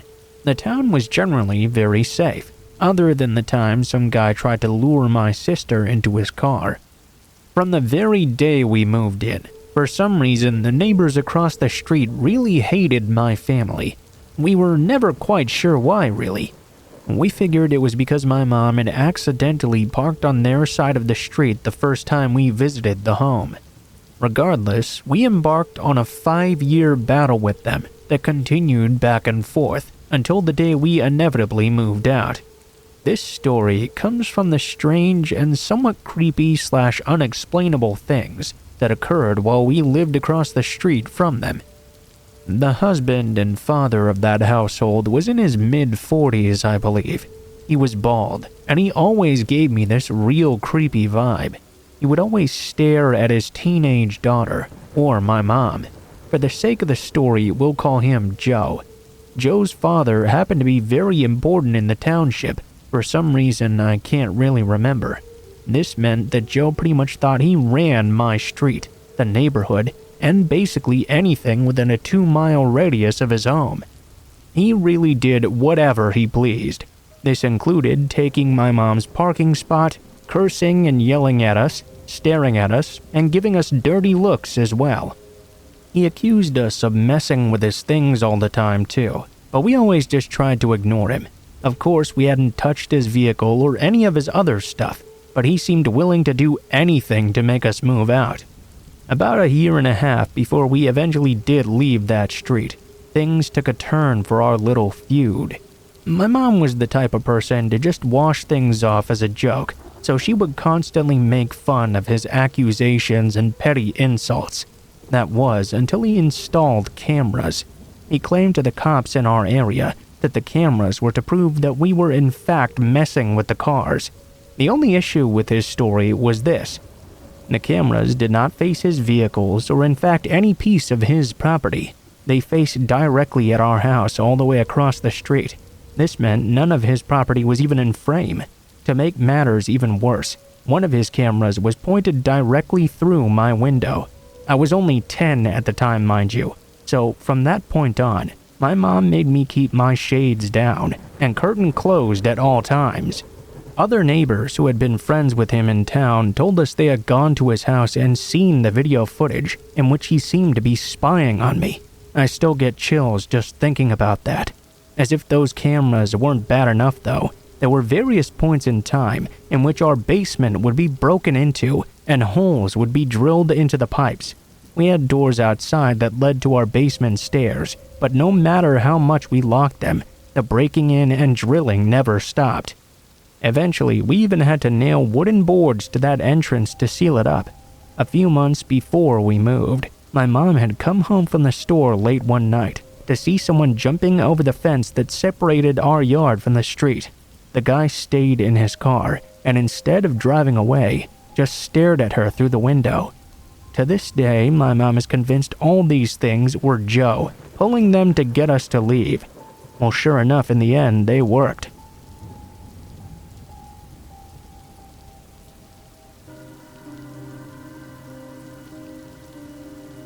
One of the worst decisions I made in my entire life was on the commute to my college. At first, it seemed like a really good idea, as I drove 5 miles to the train station to take it into the city. I could do any last-minute studying on the train, which I took much advantage of. Once I got into the city, I'd just take the bus to school. It sucked having to get up so early to do all of this, sure, but it was worth it in the end. Or at least worth it up until the worst thing happened. My car stopped working. I didn't really know enough about cars in order to fix it. I also didn't have enough money to take it to a mechanic either. Even worse, I didn't have any family in the area that could loan me money or drive me over to the train. I was also past the point where I could drop any classes either. If I didn't find a way to get to school, I would be failing them this semester. After racking my brain about how I was going to get there, I realized I really only had one choice now. I would have to get up earlier in the morning and just walk on over to the train station. Walking 5 miles was not the biggest steel rally. I could easily do 7 at the gym on the treadmill.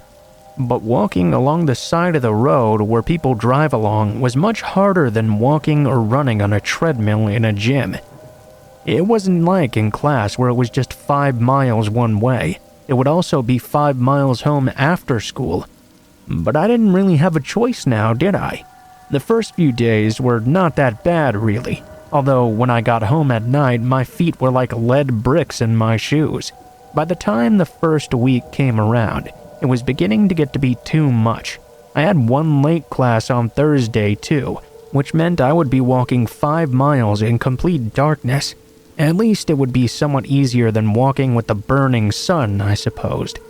When I got out of the train that night, I set out to walk home like usual. My feet were already throbbing and sobbing before I even got out of the parking lot. There weren't many cars in the road, which I actually found to be quite a relief. It was sort of embarrassing to have to be walking home alone like that. After I'd gotten about a mile down the road, though, I was feeling pretty terrible. What seemed to be the best possible thing happened right at that moment.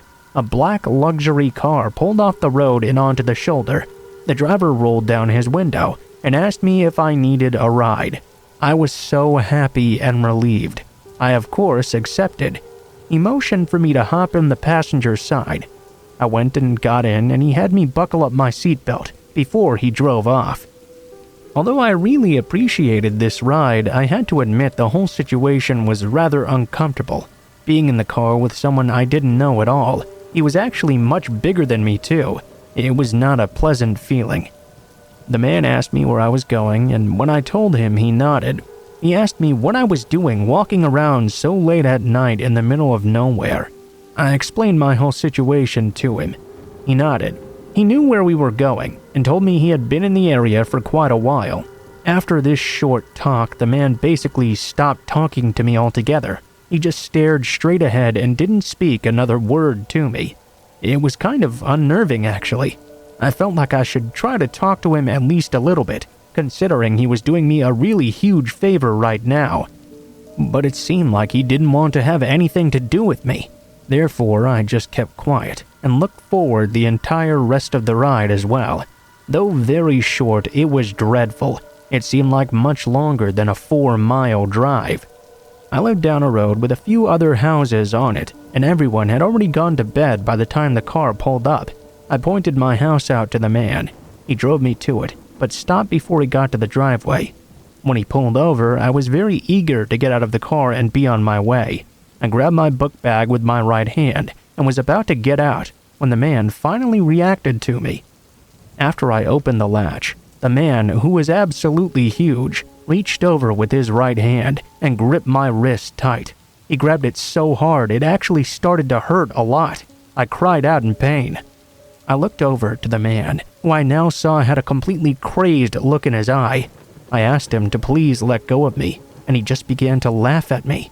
I struggled against him, and he held me very firmly in place. I was freaked out now. I wasn't sure what to do in this situation. "Please stop it," I asked the man. "The ride wasn't free, you know," was all the man said. To my horror, while he still held my wrist firmly, probably giving me bruises, he did something even more terrifying. He reached down with his left hand, and he slowly undid his fly. My eyes grew as large as plates while I watched. The guy reached into his pants. I yelled at him to stop and tried to tell him I wasn't gay, not that it mattered at all. I also tried yelling for help, but the houses on my street were so spread apart it was unlikely anyone would come to my aid. With strength much greater than mine, the man started moving my hand closer to him. I kept on trying to pull away, using every bit of strength I had. It was really starting to hurt now with how firmly he was holding me. I dreaded the idea of even having to touch this guy, but not knowing what else to do, I did the only thing I could think of. I was still trying to pull away. Part of the strength was used to keep trying to move my wrist down as well. In a flash, I shifted my force downward, along with the force he was already using to move my hand. It ended up with him slamming his own fist right into his balls so hard that he yelled and let go of my arm. I was pleased. Thankfully, I hadn't had to come into any kind of contact with him. I immediately grabbed my things and jumped out of the door and made a mad sprint to my house. As I tried to grab my keys out, I looked behind me. I saw the man struggling to get out of the car as well. Fortunately, I was able to get my keys out and get in the house before the man could get to me. I grabbed my phone and screamed that I was calling the police. He hopped in his car and took off like a bat out of hell.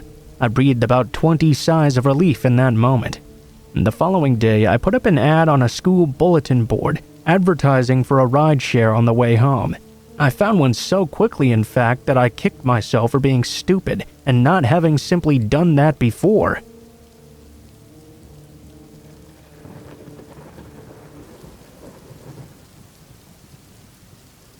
I'm a 30-year-old woman living in Texas, and I've met my fair share of creeps. But what happened to me yesterday takes the cake. I don't drive, and I work in another city, so I have to take the bus to and from work. Mostly I use the same stops on a daily basis. I just started using public transportation last year, so I'm pretty comfortable with it by now. That makes yesterday's experience all the more unnerving. I'd gone to the store after work to grab some soda. I had a reusable bag with 2 liters in one hand and my purse in the other. Approaching the bus stop, I saw a woman sitting inside. While I'm normally pretty shy and won't sit down if someone else is in there, I considered doing so this time. I was feeling fairly sick, and my feet hurt after being on them all day long. That idea pretty quickly disappeared, though, as I got closer and could hear her muttering something to herself. I did a quick glance over as I walked past. I could see she had bags spread out over that side of the bench, and her shoes were off. I concluded she was probably homeless, and her muttering to herself definitely put me on guard. I walked past the stop maybe 2 yards away or so, and set the reusable bag down.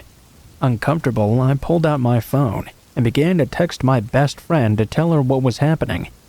Then, though, I started to hear what the woman was saying. Things like, "Don't call me sweetie, I'll murder you." The hackles raised even more now. I was so curious to take a peek over, but I figured it was probably best not to risk antagonizing her, as I didn't want her to turn her attention onto me. I kept on messaging with my friend, and the lady was muttering the entire time. Things such as, "Don't call me sweetie, don't call me honey, don't call me anything. I'll wrap my hands around your throat and kill you." At this point, I was thinking I should get out of there maybe. The bus was set to arrive any minute though, and even though the station was just down the street, I was reluctant to try for it. I really just wanted to get home. It was kind of stupid, but she hadn't done anything yet to make me think she'd even noticed I existed.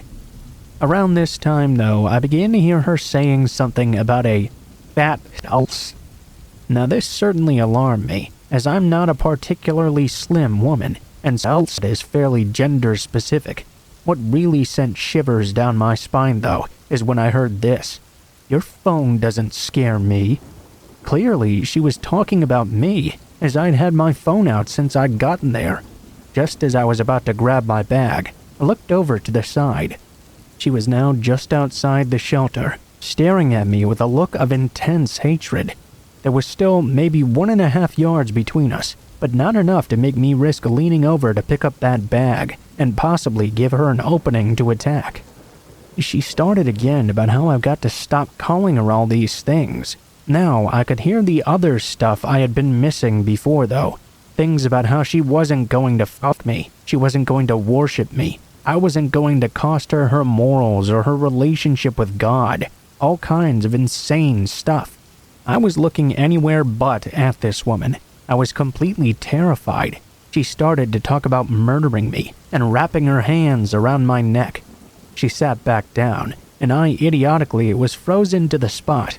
I felt like I didn't even dare to lean over, even now that she was a safe distance away. This was taking place next to a very busy road as well, that connected directly to a highway. It gave me a false sense of security, I suppose. She kept up her muttering, staring at me the whole time. I slowly came to the conclusion that my bus was not coming anytime soon. Now I was in near tears. Suddenly, she jumped up. She was much more vehement now, and I was completely terrified, the most scared I'd been in my life. I could see a man crossing the street. As he stepped onto the sidewalk, I took a deep breath and hoped for the best. I leaned over to grab my bag, and I noped the fuck out of there, watching over my shoulder the entire way. I walked over to the next bus stop and immediately called the police, who connected me to the right department. I told them what happened, although my physical description wasn't very good. I'd hardly even glanced at her after all because I was really worried about antagonizing her. Not long after, a family member happened by and gave me a ride home. Turned out I didn't have to bother with the bus at all. My brother lives in an apartment complex just down the road from that stop, and he told me she'd been sleeping there for about a week. He had a minor encounter with her last night, so I guess in the end they didn't find her. She was gone this morning though, and still gone this afternoon, so perhaps someone else complained. I hope so, because not only do I fear for the safety of people who come into contact with her, I feel really sorry for her as well, and I hope she can get the help she needs.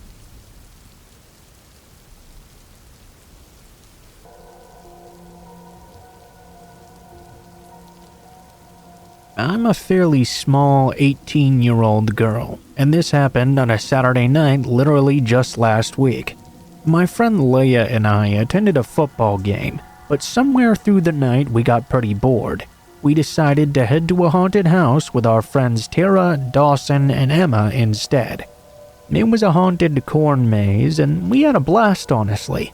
Eventually, though, the night started to wind down, and me, Leia, and Terry decided to go back to Terry's dorm room so the hangout could continue for a bit longer. We had dyed Leia's hair and were currently watching a movie when we heard 3 loud slams echo on the door suddenly. Terry's roommate went to go and check who it was. We heard someone grunt, then saw a man whom none of us recognized shove their way past the door and into the bathroom. We were all completely confused. We poked our heads out the door, only to see Terry's roommate laid out on the floor. The man had pushed him to the ground just to enter the common area of the room. All of us agreed we had no idea who this person was. We started laughing together and making jokes about the situation, because that's just how we coped with it at the time. Terry's roommate went to go tell the front desk that someone had come into our room and started taking a shower. Again, it was a Saturday night, so we assumed this man must just be drunk or something, and perhaps had the wrong room. Eventually, though, we started to hear rustling in the bathroom, and loud scratches and bangs coming from the door. We started to get a bit scared at this point, so we locked ourselves in Terry's room together. Eventually, we heard the bathroom door burst open, and we all turned toward the locked door to this room. We jumped as the man began to slam on the door with his fists.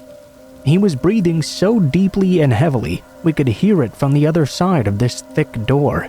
Leia and I screamed as the banging got louder and louder. He began to throw his entire body weight against the door. Terry was in the back corner of the room as they were starting to spiral into a panic attack. We had no clue what was going on. At first, we thought it must just be a drunk guy, but no guy who's hammered out of his mind has enough coordination to take a running start into a door. Finally, the banging stopped. We thought the man must have left for a moment, but we didn't dare leave the room to check.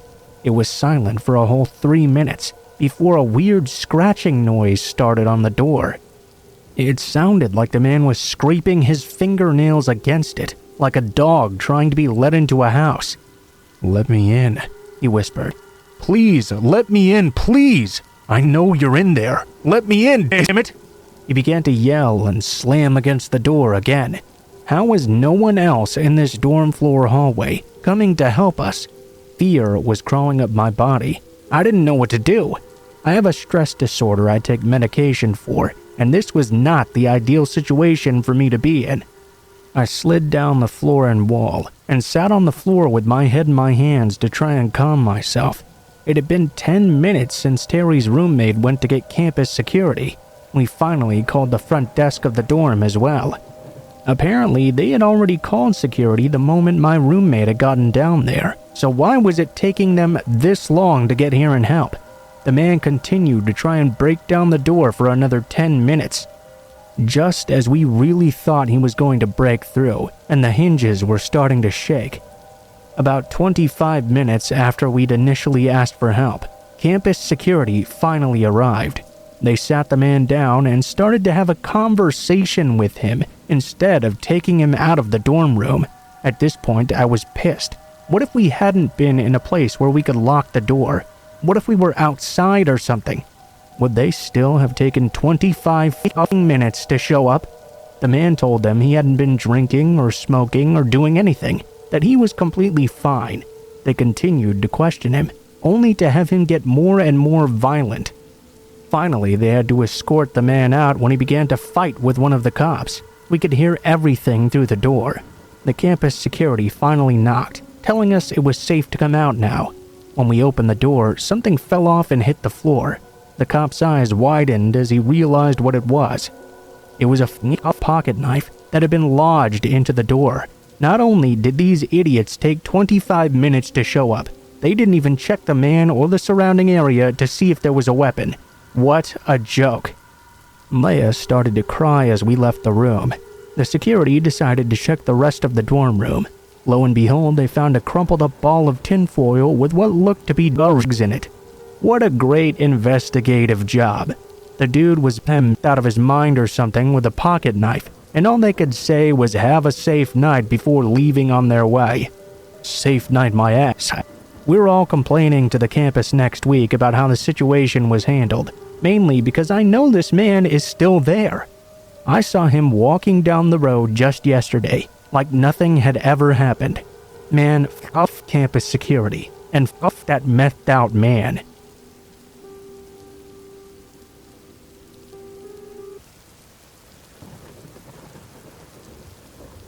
I grew up in Wolverhampton in the West Midlands, UK. I was around 12 years old at the time, and let's just say I didn't have the easiest of upbringings. I was smoking, drinking, and staying out late around this time of my life. I was bunking off school as well. My mom was at work, and it was late morning time around 11 a.m. or so. I wanted to go buy some cigarettes, but as I was well under the legal age, I had to hang around outside the shop and ask strangers if they would take my money and purchase them for me. About 1.5 miles away from my house, there was this little shop called the Spar. It was on a fairly busy road. A row of hedges lined one side, with a gap that led into the field beyond, and houses on the opposite side. I was standing 10 paces from the shop, waiting for people to walk past so I could ask them to purchase my cigarettes. I usually second-guessed if they would be willing by how they looked. I asked a lady, maybe mid-40s, shoulder-length blonde hair, black business trousers, pink elbow-length jumper. She looked like she smoked, but she said no. I asked a guy, maybe mid-50s, shaved brown hair, wearing blue jeans and a white shirt. He just ignored me. I was getting pretty desperate by this point, and decided upon asking anybody that came by.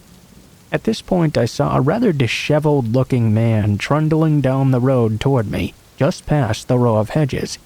He was wearing dirty dark brown suit trousers and a buttoned-up dark brown dirty velvet jacket. He had a black bowler hat on and kind of limped as he walked. As he got closer to me, I was trying to suss out if he looked like the type that would possibly purchase a 12-year-old cigarettes. I noticed, though, that the man was probably homeless, possibly in his late 50s or early 60s. I figured, though, he probably smokes. Why not ask him? What's the worst that could happen? As he approached me, I gave him the usual lines. "Excuse me, mate, would you be willing to go into that shop and grab some cigarettes for me?" He stopped and thought for a moment. "How old are you?" "I'm 15, almost 16. "All right, which ones do you want?" He held out a dirty hand. I handed him my money and asked him to get me 10 sovereign. I had the exact change. He walked into the shop. I'm waiting outside, very excited. I was finally about to get my cigarettes and could go home and chill out before I had to leave the house again and make it look like I'd just arrived back from school. He came out and handed me 20. I was miffed, to say the least. "But I only gave you enough money for 10. I started panicking because I didn't have extra money to give him. At this point, he hooked my arm in his, holding me very tightly to his side, and started to walk back toward the hedge-lined road. All the while, he was telling me I could make up for not having the extra money for the cigarettes by doing other kinds of work. I was kind of stunned at this point. My mind went blank. I guess I was in some sort of shock. He led me through the gap in the hedges and into the field, all while talking non-stop, my arm tightly locked into his. He was telling me I could come to his house and help him fix the roof tiles or something. I was in silent shock still. The field was huge. I could see it led into even more and more fields. I could hear the cars behind me getting more distant. I couldn't see any houses for miles. It was all just open fields. He was still talking to me, but I was not taking in anything he was saying. My mind was starting to race. I realized I had to get away right now. He was still holding my arm very tightly. I suddenly and violently pulled back, my arm ramrod straight. It slid out of his grip quickly, and he went flying forwards and landed in a heap on the floor. I took a big step backward and almost fell. I was terrified at this point. The man was laying on the ground, groaning and holding his leg like he was in a lot of pain. "What'd you do that for? You really hurt me. Help me up. Help me up." He was holding his leg and holding his hand out for me to grab him. I didn't know what to do. I was looking this disheveled man right in the eye laying on the ground, groaning like he was in pain. But something about this situation didn't sit right with me. My gut was telling me to run right now. Why would I help him up? "I bought you those cigarettes, didn't I? I helped you out. Why'd you do this to me?" I took another step backwards, all the while looking into his green eyes. All of a sudden, he stopped groaning and asking for me to help him out. He pointed his finger at me, looking me dead in the eyes, and said, "You're a smart girl, huh?" It was like an electric shock ran through my body. I turned and ran. I didn't look back. I just ran as fast as I could. When I'd gotten off the hedge-lined road and turned into the next one, I slowed down, completely out of breath. I started bawling my eyes out and shaking uncontrollably. I had to keep checking behind me, catching my breath, and couldn't stop running until I got home.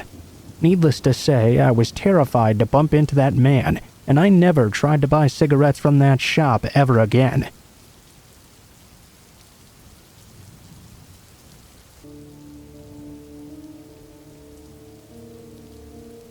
I had to walk by a graveyard every day to and from the train. It had never been something that bothered me before, though. Even in the fall and winter when it got dark earlier, it never bothered me.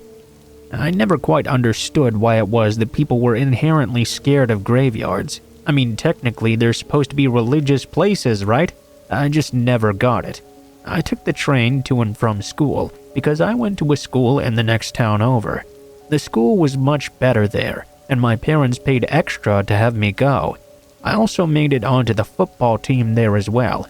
This meant I was usually coming home late during the fall due to practice. I'd gotten very used to walking by that graveyard each time, and as I mentioned, it never really bothered me. I was coming home from high school, a senior when this happened. It was late one fall evening. It was already really dark outside. It was also pretty chilly too. I recall my breath even making a fine mist as it exited my mouth. I was shivering a bit because I was only wearing my leather jacket, and it wasn't really the thickest. I stopped though when I heard a voice call out, very faint and very desperate. "Help me!" I looked around because the voice seemed to be coming from inside the graveyard. That caught me completely off guard. As I looked around the graveyard, at first glance I didn't see anything. After a moment though, I saw a shadow quickly hide behind a large tomb. I didn't know what to think of it. It was October and Halloween was coming up soon, so it would make sense that other kids would be trying to pull off pranks in a graveyard. I tried to put it out of my mind a bit and kept on walking. I didn't get more than a couple of steps further though, when a very desperate "Help me!" came across the graveyard once again. I stopped walking, torn between thinking it had to be someone trying to play a prank on me and wondering if someone might be in some sort of real trouble. I'm a pretty big guy myself. I doubted any young kids would be stupid enough to try and prank me, and if it wasn't a prank and someone really was in some sort of danger, I couldn't live with myself later if I just let them be, simply because I thought it wasn't real. I looked back in that graveyard by the tomb. I didn't see anything there this time. I decided to cautiously make my way over to it, just to see if something really was going on. If it was just a prank, I figured I'd just berate those kids who were playing it. I stepped over the very small fence and made my way into that graveyard. There was at least a paved path in there, which made me pretty happy. I wasn't afraid, like I mentioned, but I did hold them in regard. I didn't want to be disrespectful and walk all over someone's grave or something. I couldn't hear the cries for help any longer, but I figured that whatever I was looking for would be coming from that tomb. It was the general area the voice had been coming from, and it was also the area I'd seen the shadow moving by. I cautiously made my way over. When I had gotten just around to the tomb area, I heard another noise further off in the graveyard. Looking in that direction, I could make out 3 distinct shadowy forms hiding amongst the graves. There wasn't really enough light to make out anything other than their shape. They were all standing behind the gravestones, peeking out at me. I was concerned at first, but all they were doing was staring at me. I have to admit it was very eerie. They didn't move at all for a while, almost like they were statues. Even with my eyes adjusted to the dark, I couldn't really make out much besides silhouettes. I waited with bated breath, trying to see if they were going to make any moves. After a few moments, even though there were 3 of them and only 1 of me, something must have convinced them to just leave, because all 3 of them took off and ran back through the graveyard. At that point, I was convinced it must just be a prank. It must have been one of those 3 people calling for help and trying to lure me further in. I shook my head at the lameness of this joke and turned to walk back to the sidewalk. When I turned around though, I noticed now that the lock on the tomb was broken. This agitated me quite a bit. Who would disrespect the dead like this? I almost walked away, but I began to worry that the sound had been coming from inside that tomb. After looking around to make sure those figures weren't going to come bum rush me or something, I cracked open the heavy door to the tomb. It was dark inside, but I could tell right away there wasn't anyone in there. What I saw though was even worse in my estimation. The coffins in the tomb had been broken open, and the bodies had been taken out and ripped to pieces. There were bones and skulls strewn across the ground of the tomb.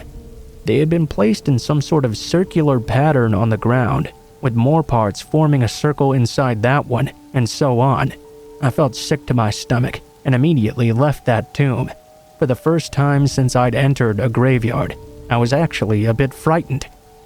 Now I was worried that the people I ran into might be Bible worshippers.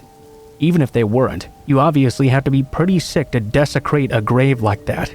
I was wary on my way out of the graveyard, and the rest of the walk home had me very on edge.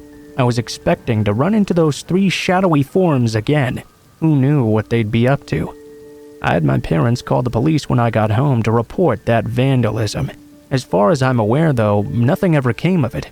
No one was ever caught, but every time after as I walked by that graveyard on the way home, I swore I could see those 3 figures peeking out and staring at me as I walked by the graves.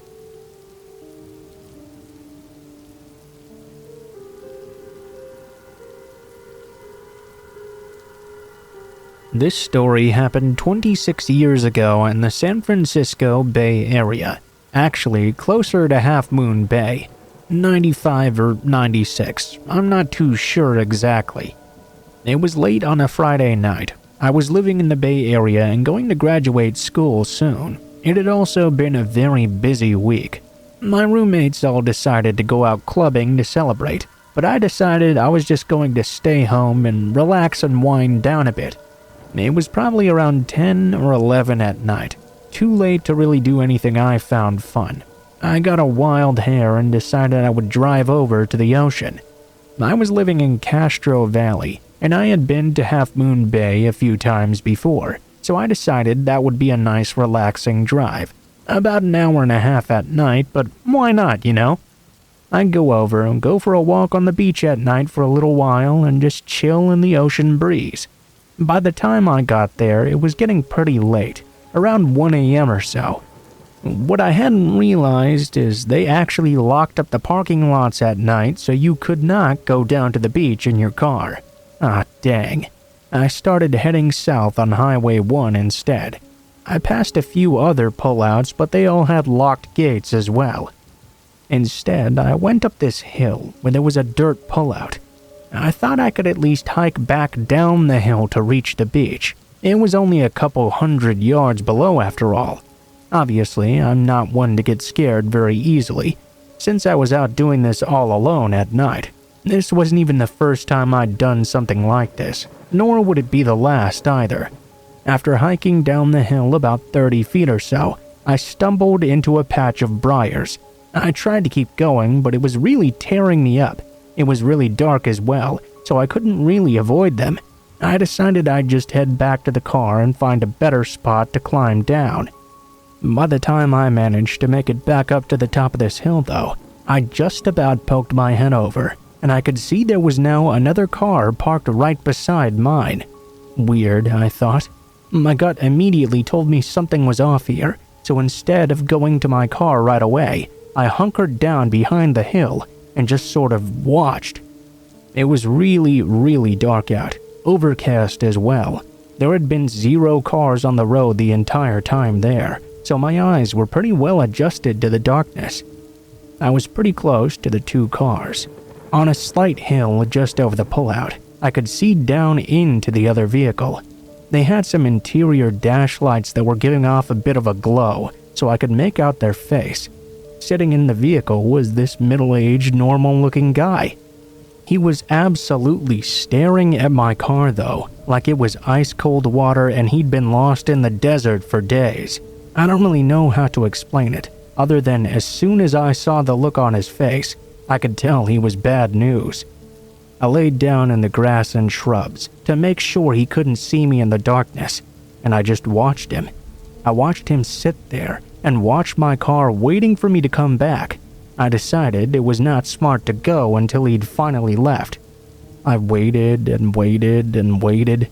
After about 15 or 20 minutes, I saw a glow on the crest of the hill on the highway. Another car was coming, the first I'd seen since I'd pulled over. Anyone that's driven down this road knows that if you're behind someone going slow, you're pretty much stuck behind them for a long while. This can lead to groups of cars being bunched up together. This is what started happening. Coming over the hill, it was just car after car as they crested over. Their taillights lit up the entire area with light. I quickly jumped up and sprinted to my car. I ripped the door open, and as I jumped in, I started it up in one motion. I could see the man's face. It was a look of anger like I've never seen since. I was able to pull out quickly and be the last car in that procession as we made our way back to Half Moon Bay. I left all the details on that I can remember. I still think about this event every now and again and wonder, but I've never been able to find any mentions of other suspicious goings-on there in this time frame. I thought I'd post it here for all of you to hear and see if anyone else ever heard anything about that area in time. Such a weird experience.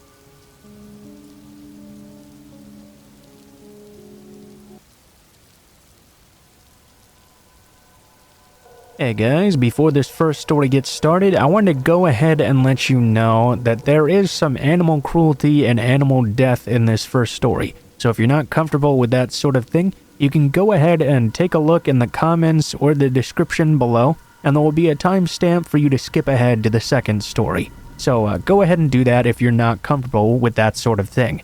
Thanks for the understanding. When I was 16, I got my first job at a local fast food restaurant. Of course, since I was in school during the day, I had to work a second shift job. I was hoping that by working, I would be able to save up some money to buy my own car. Until then, however, I had to walk home to the restaurant when I got off work. It really wasn't that bad, since the restaurant was in the town I lived in anyway. The walk was maybe a little over half an hour or so. The only bad thing about it really was that I had to walk past this lightly wooded area that always gave me the creeps. It was pretty dark as well and not fenced off, which made it even freakier to me. Both of my parents worked early in the morning, and even if they didn't, they likely wouldn't have come to pick me up anyway, since it was such a short walk. One Friday night in the middle of summer, I had just gotten out of work. It was around midnight, since the store had closed at 11 p.m. I got everything cleaned up and began my walk home. It was a really nice night out actually, as I was walking along the town street. The sky was extremely clear, and I found myself constantly looking up at the constellations. They were particularly bright tonight. I was looking forward to arriving home and taking a long shower, then maybe playing some video games before going to bed. I did begin to get a little apprehensive though, as I walked by that wooded area. It was right by a road that led away from the main town road and off to a housing area that I lived in. It wasn't even that far to go really. It bugged me though because there were no street lamps at all in that area. It got very dark very quickly, and I wouldn't get light again until I turned onto the next street where the houses were. I made the turn onto that dark wooded street and tried my best to pace myself as I walked along. Hurrying surely wasn't going to help me. For some reason, I found I always got a lot more frightened whenever I tried to run or hurry. Not sure why. I guess if someone saw me running, I would have been quite humiliated. 16-year-olds really shouldn't be so scared that they try to run down the street though. That's what I told myself.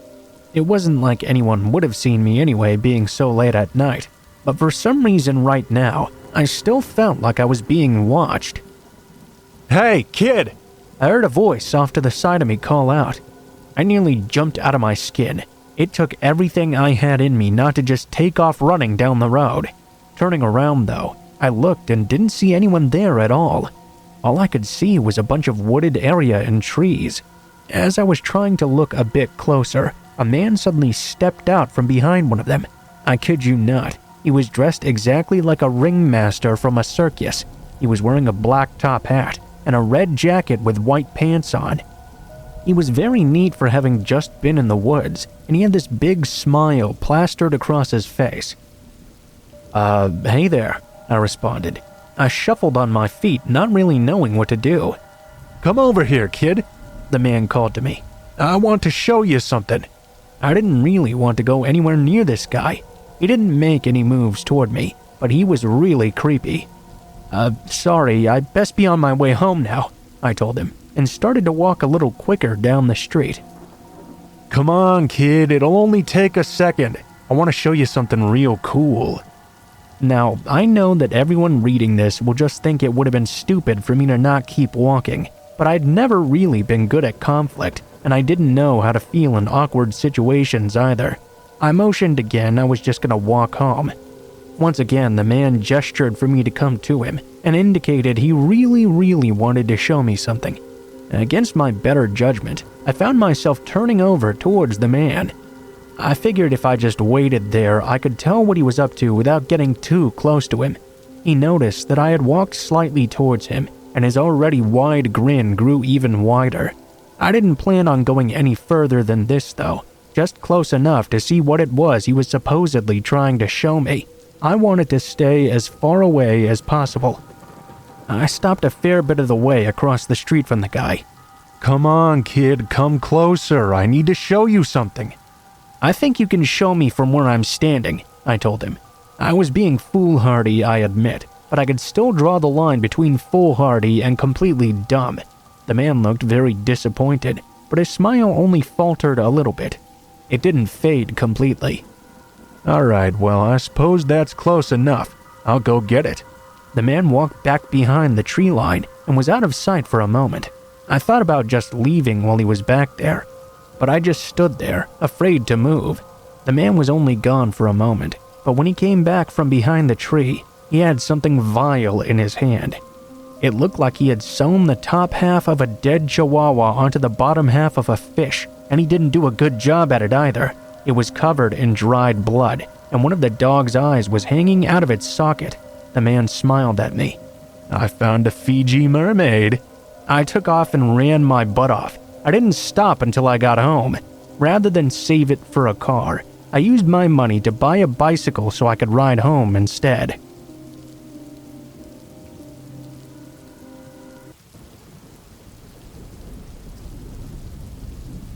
Just for some background, I'm a male and currently 25. I'm still living within 15 miles of my old home. This happened when I was about 8 or 9 or so, making my sister around 5 or 6. We lived in a quiet neighborhood that, once I grew up, I found was actually a lower income part of town. We had some wonderful neighbors though, and it was thanks to these neighbors that a lot of potentially negative situations were avoided. At the time, my dad was working an 8-to-8 job, and my mother was a secretary at a hospital. That meant during the day, she was often at work as well. Usually my sister and I had a babysitter, but once I reached around 9 years old, I was old enough to look out for us without one. Now, mind you, this was in the 90s, which certainly were not safe, but were much safer than they are now. We also had the previously mentioned neighbors as well, who did a very good job of keeping an eye on us and our house. This particular incident was one of the very first times I was charged to babysit my sister. She was in her high chair eating whatever Mom had left for us when I got a knock on our front door. Now that was quite strange, since we never got visitors on a regular basis, other than the boy across the street who would want us to come out and play every now and then. Usually though, he'd yell my name while knocking. I was young and naive though, so I decided to open the door and see who it was. There was a locked screen door just beyond that anyway, and I'd left that closed and locked. What was the worst that could happen? Outside, I noticed there was a middle-aged man. I can hardly even remember his facial features or even his body type. I just remember his yellow shirt and dirty jeans. "Can I help you?" I asked innocently. No alarm bells going off yet. "Oh, hey there. Are your parents home?" Alright, that was the first alarm. My parents had taught me not to trust strangers. I still didn't quite fully grasp the potential danger here yet though. My mom went to the store. She'll be back any minute now. A weird half-lie. I could have said she was there but in the shower, or she was laying down upstairs or something. I'm glad I didn't tell him she wouldn't be back for quite a few hours though. Looking back, it's quite scary how naive I was. Well, that's no problem. Hey, look, my dog went missing, and I think it went into your backyard. You mind if I come in and we can go check it out together? I may have been dumb, but I was not that dumb. There was no way in hell I was letting this stranger into my house, especially with my little sister there as well. She was my first priority. Sure, I also didn't want any harm to fall on me, but she was my baby sister, and it was my job to keep her safe right now. I should have closed the door right then and there, but once again, I went with a less safe but still not totally dumb route. Well, maybe the gate's unlocked. If you want to go check the backyard, I guess you can try. I promptly closed the door in his face. Now, of course, I was very curious if there was actually a stray dog in my backyard. Dogs are great after all. Even with that weird guy being around, I was pretty interested to see how his search in the backyard would go. I decided to go check the back window and see if there actually was something back there, and if the man would catch it. At this point, I'm sure you've figured out that there was no dog. When I looked out the back window, I could see almost the entire yard, including the gate. The man was not there either. This was mere moments after I'd closed the door on him, so maybe I should give him a bit more time to come around. I waited for a few minutes, but he never showed up. After about 5 minutes, there was another knock on my door. This time, I was much more wary. I didn't like this guy. I was pretty tired of this whole ordeal. I kept the chain on the door and cracked it open. So, you find your dog? I remember his tone was quite desperate, as well as a bit annoyed now.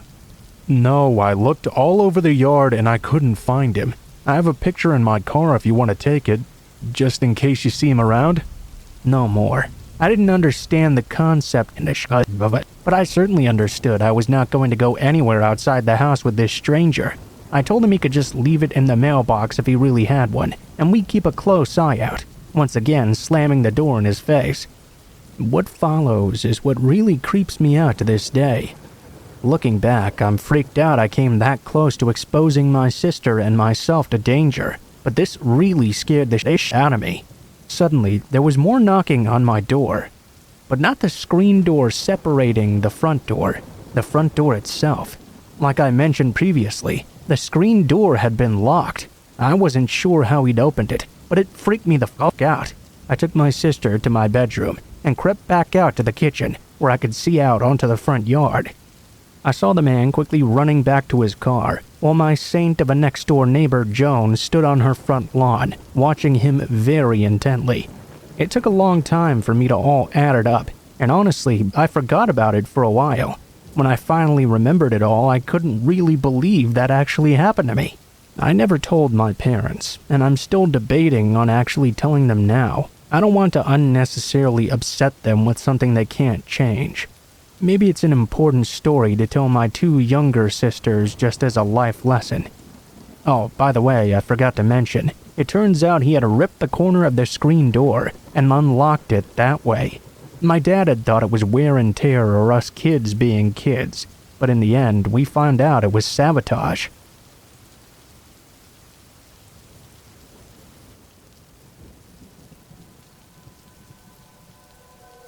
Okay, so this happened to me when I was around 18 or 19 and just started college in a small town in the South. I had a pretty terrible college experience in general, but this just added to the show that was my first year. To set the scene, I lived in a sweet building with a parking garage attached to it. There were probably 4 or 5 levels to this garage, and the top level was at ground level. The suite building was about a 5-minute walk down a sidewalk to the entrance. There was also a little room with windows that housed the elevator nearby the sidewalk. My boyfriend at the time lived off campus, and I hated being on campus so much that I spent a lot of time at his house in a neighboring town. I did have an 8 a.m. class though, so I would usually at least go back to my suite at some point in the night or early morning if I could. One night, I'd just gotten back at around 2 a.m. The parking garage was pretty full on this night, and I had to park at the furthest end of the building, closer to the ramp that went down to the lower levels. I'm terrified of being inside parking garages for long times, so usually I'd always park at the top. It was pretty dark out. I would also usually call my sister or my boyfriend if I was spooked. This night was pretty normal though, so I didn't really feel the need to bother them yet. I was almost to the sidewalk when I noticed someone in the little room where the elevator was. They had been hidden behind a wall, but after I passed them by, I saw them emerge. It seemed he'd come out as soon as he thought I wouldn't notice him, since I wasn't able to see him through the windows there. I didn't get a great look at him, but I could tell it was a middle-aged man. I found it quite odd such a person would be on campus so late at night, and in the building where there were mostly only young people and freshmen as well. I tried my best to just ignore this person and continue on my way. As I reached the nearby sidewalk though, about 20 feet away, I could see he was more brazenly following me now, walking right behind me. I tried my best to be rational and not freak out. The further I walked though, the more I realized he was now gaining on me. There was one of those posts nearby where you could hit a button for campus police, but something inside of me told me that I had to not let him know I knew he was there, and that he was also scaring me. In a few seconds' time, I had to make a decision. I started to sprint down the sidewalk. Right from behind me, I could hear him pick up speed and start running on the pavement as well. He was chasing me. There were 3 entrances to this building. Usually I used the furthest one because my room was on the far side of the building. As soon as I got to this first entrance though, I swiped my card as fast as possible, threw open the door, and slammed it shut behind me. The man was right there, right on the other side of that door.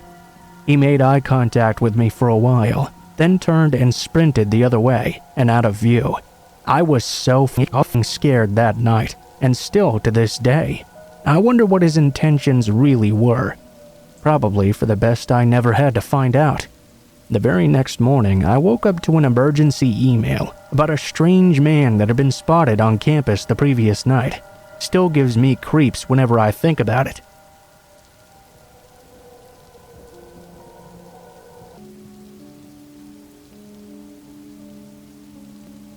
I currently live in a smaller, rural-ish town. It's pretty far removed, but it still has plenty of good shopping and eating options and some public spaces as well. We even have a few breweries and bars now. It's a newly hip place, with farming on the outskirts so I can get my eggs and veggies fresh from the source as well. The pandemic really hurt business locally though, and pretty much the only regular delivery option was Walmart and Amazon for a minute. I was pretty stoked when much later, more local options popped up on various apps. However, at this time for main necessities and grocery items, there weren't really any options beside getting a store delivery from the Walmart in the town over. This meant a lot of people you didn't know well popping through, and it drove some of the older folks absolutely crazy. All over the neighborhood they were talking about cars and people they didn't recognize non-stop. I embraced it pretty readily though.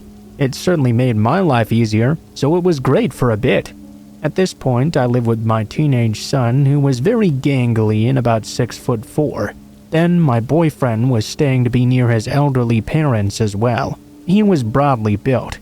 It was a tiny space, and I felt a little bit cramped with these huge guys always trundling around. Once in a while, I'd send them off on an errand for me, or they'd go and visit my boyfriend's parents together to give me a little bit of space to work on things.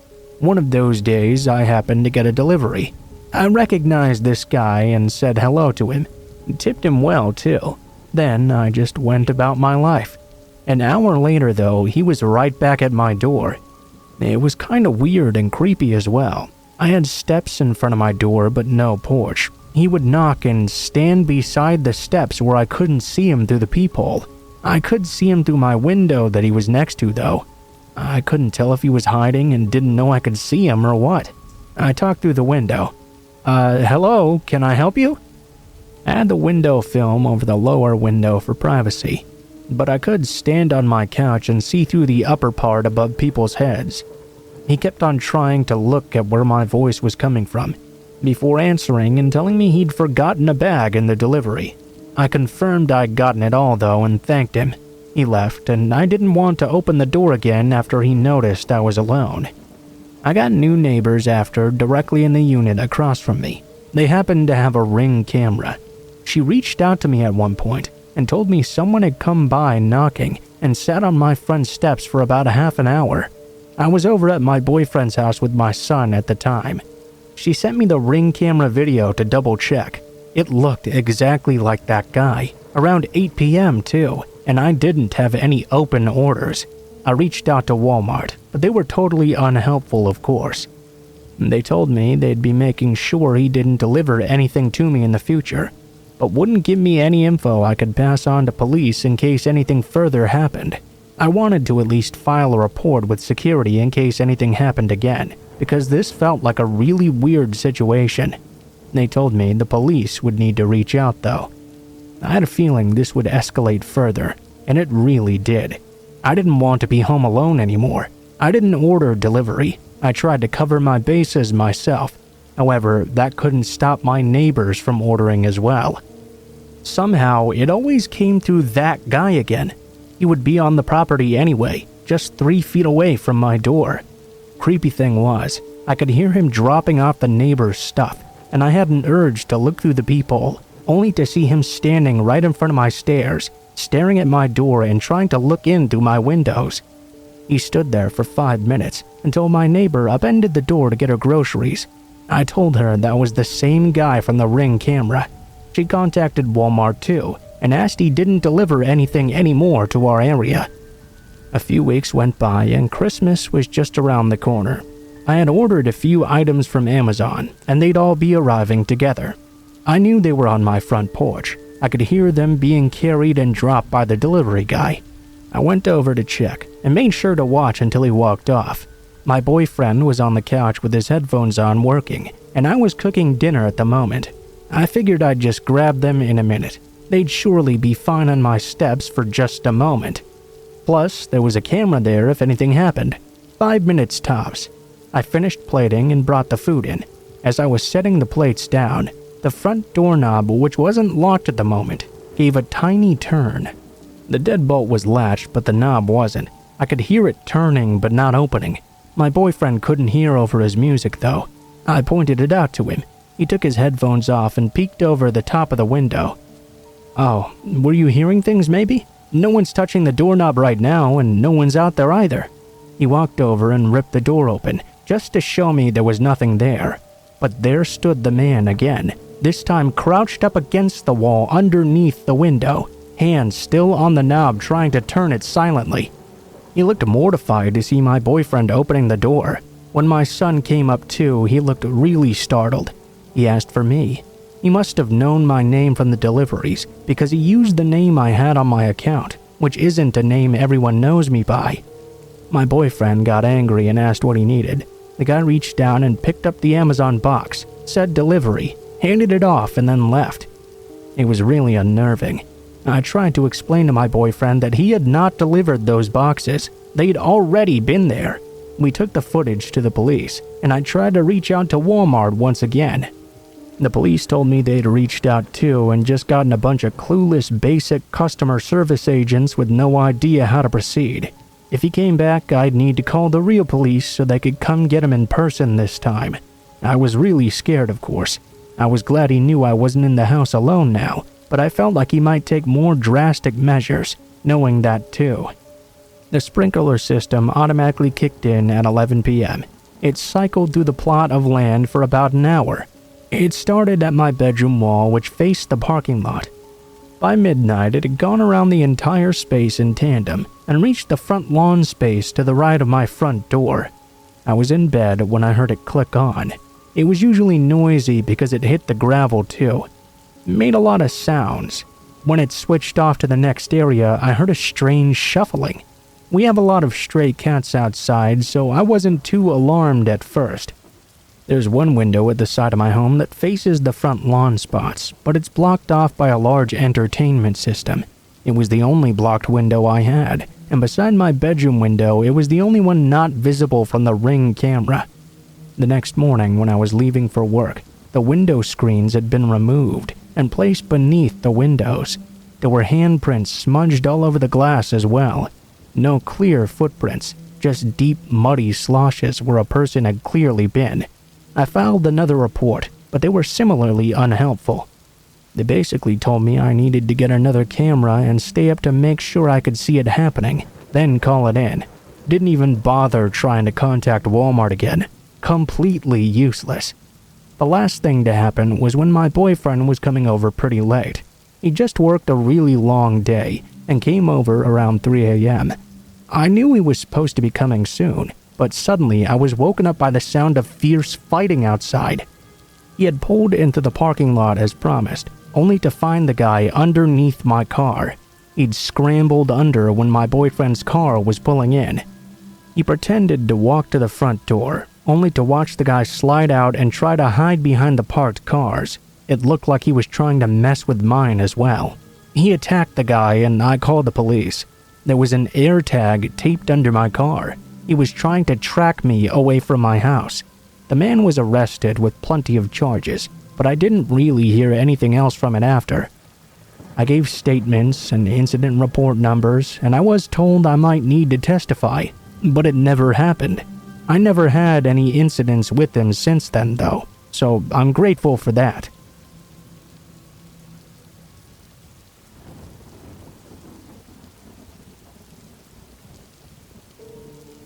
This just happened to me a few nights ago, and I'm still shaken up, so please bear with me.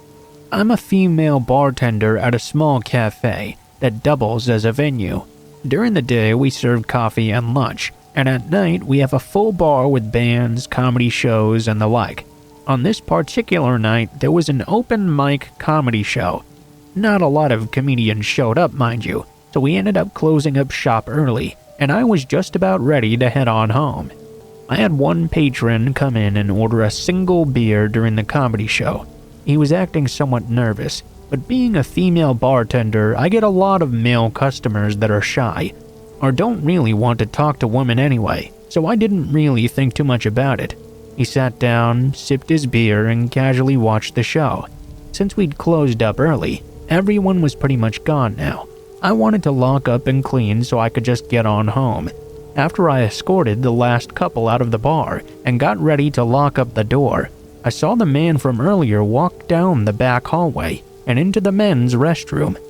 Not even a minute after I'd seen this, he burst through the door yelling in a panic. Hurry, come back here. I need help right now. I stood at the opposite end of the hallway and asked him what was wrong. The toilet is overflowing. There's water all over the place. You have to help me. I could tell something was wrong right away. It's okay, man, it happens. I'll just mop it up later. I'm trying to close up right now, so could you get out of here? He continued to argue with me though, trying to get me to come into the bathroom with him as I stood about 20 feet down the hallway. The man ran towards me very aggressively once he got fed up and tried to grasp at my arm. You need to come back here now, he said. I immediately put my hands out in front of me so he couldn't come any closer, and I told him he needed to leave now. He walked outside without much trouble, surprisingly, and I locked the door behind him. I checked the bathroom only to see it was completely spotless, no water on the floor at all. I flushed the toilet and the urinal just to make sure, and they were both working just fine. I started to get a bit nervous. I took my large pocket knife and clipped it to the waistband of my pants just in the worst case scenario. As I'm cleaning our espresso machine and putting toppers on the liquor bottles, I hear a faint tapping noise. I look up at the front of the store, which is one big window that had a few curtains covering it. The same man was still there, tapping on the window and waving at me, laughing like a maniac. I watched him walk over to the door and begin to tug on it. It didn't open, of course, since I'd locked it right after he left.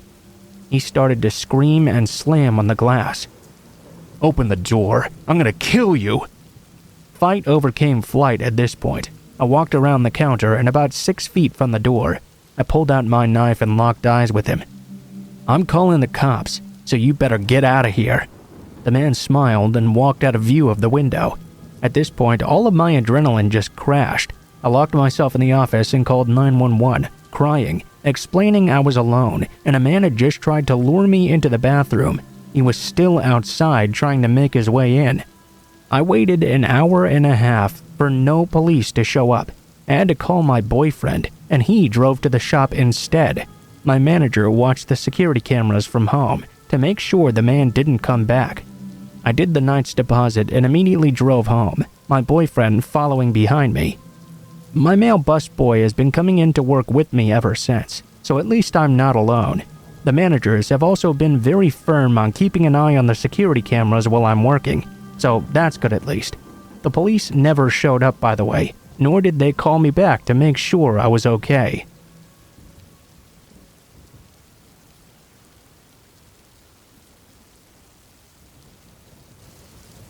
It was summer. I believe the day after the 4th of July. My husband and I were in the middle of a cross-country road trip. We were driving through Texas, and for any of you who've driven across the entire state, you know it's very long and very barren. Sometimes we'd go hours without seeing anything at all. The towns we did pass through didn't consist of much more than a rusty old gas station and a few dusty little houses. Looking out the window, you would swear you were driving through the same 5 miles of desert over and over again. I had just started to get a bit of a headache, and my husband suggested I take a quick nap to get rid of it. I remember allowing myself to doze off as I watched the beautiful colors of the desert sunset. The slowing of the car woke me up at some point, and the first thing I noticed was how dark it was. I believe it was now 10 p.m. or so. My husband had stopped at a gas station with a small shop. He told me he was going to grab us some food and asked if I needed to use the restroom. Knowing I might not have another chance for quite a while, I went to the shop to use the bathroom. Both the men's and women's were a little hauled down from the open area of the shop. I was groggy and tired and realized how badly I needed to go, so I quickly shuffled my way into the restroom. As I made my way the short distance from the door to the nearest of the 2 stalls, I made eye contact with a woman coming out of the other one. She didn't quite look homeless, but she was definitely messy looking. She had wild gray hair, almost shoulder length, if it hadn't been sticking out every direction from her head. It looked like she hadn't had a shower in weeks. She was wearing ragged-looking clothing as well, a pair of ill-fitting black workout shorts, and I remember noting her foam flip-flops, several layers on top, one of them being a large purple and green coat. Keep in mind this was Texas in July. She was also carrying something tied up in a plastic grocery bag. I gave her a quick smile as our eyes met, and she just stared at me in return. Then her face turned wild and intense looking. Her eyebrows furrowed as if she was angry, and her eyes had a wild look. She almost looked at me like she was hungry, and this is when I first felt the twinge that something was wrong. I tried to brush it off though. She waddled over to the only sink, and I took my time shutting the stall door. Something about her posture in front of the mirror struck me as odd. I was trying to figure it out. She was standing with her body angled toward me, but her face turned toward the mirror. Her body was tensed as well, as if she was about to pounce into action. I wasn't sure why, but I felt uncomfortable in that moment. I'd regretted leaving my purse and cell phone behind. I shut and locked the stall door, and took my sweet time using that toilet. I wanted to wait until she was gone before I left the safety of that stall. I even stayed there long after I had finished, but I could see the woman was still there. I waited even longer. Finally, I heard the smacking of her flip-flops as she made her way over to the door. I heard it open and slam closed. The door was pretty heavy, and slammed the same way it did when I had entered. I stayed for a moment and allowed the wave of relief to wash over me before I reached out for the lock. Then though I paused, only fingers away from unlatching it. I stayed completely silent so I could manage to confirm what I thought I'd just heard. Yes, breathing. The woman had only pretended to leave. At this point I was scared and confused. Why was she trying to trick me into thinking she'd left, only to stick around and be silent as possible? Something was very wrong here. I stayed in the stall even longer, feeling trapped. This time it must have been at least 20 minutes, but I had no way of knowing for sure. I could tell from the direction the breathing was coming from that she had positioned herself in the far corner, right next to the door, far enough away that I couldn't make out her feet. Finally, I heard her leave. This time, I even waited a few minutes to make sure she didn't try that trick again. I slipped out of the stall, quickly washed my hands, and rushed down the hallway back to the store. It was pitch black outside. I had no idea where she was, but she couldn't have gone far. A large man was checking out at the register, so I waited near a window display until he left the store and quietly slipped out just behind him. Sure enough, crouched right outside the front door was that same woman. She seemed surprised for a moment before she stood and turned away, walking very quickly around the side of the store. My husband was waiting in the car and asked me if I was okay, since I'd taken so much longer than usual. I told him I would tell him all about it once we were away from that store. People I've told this story have many theories. The two most common were that she was a junkie that wanted to mug me, or that she worked in sex trafficking or something. I'm open to any of your theories. I tried to see if there was anything in the news from around that time, but I couldn't figure out exactly where we were when this happened.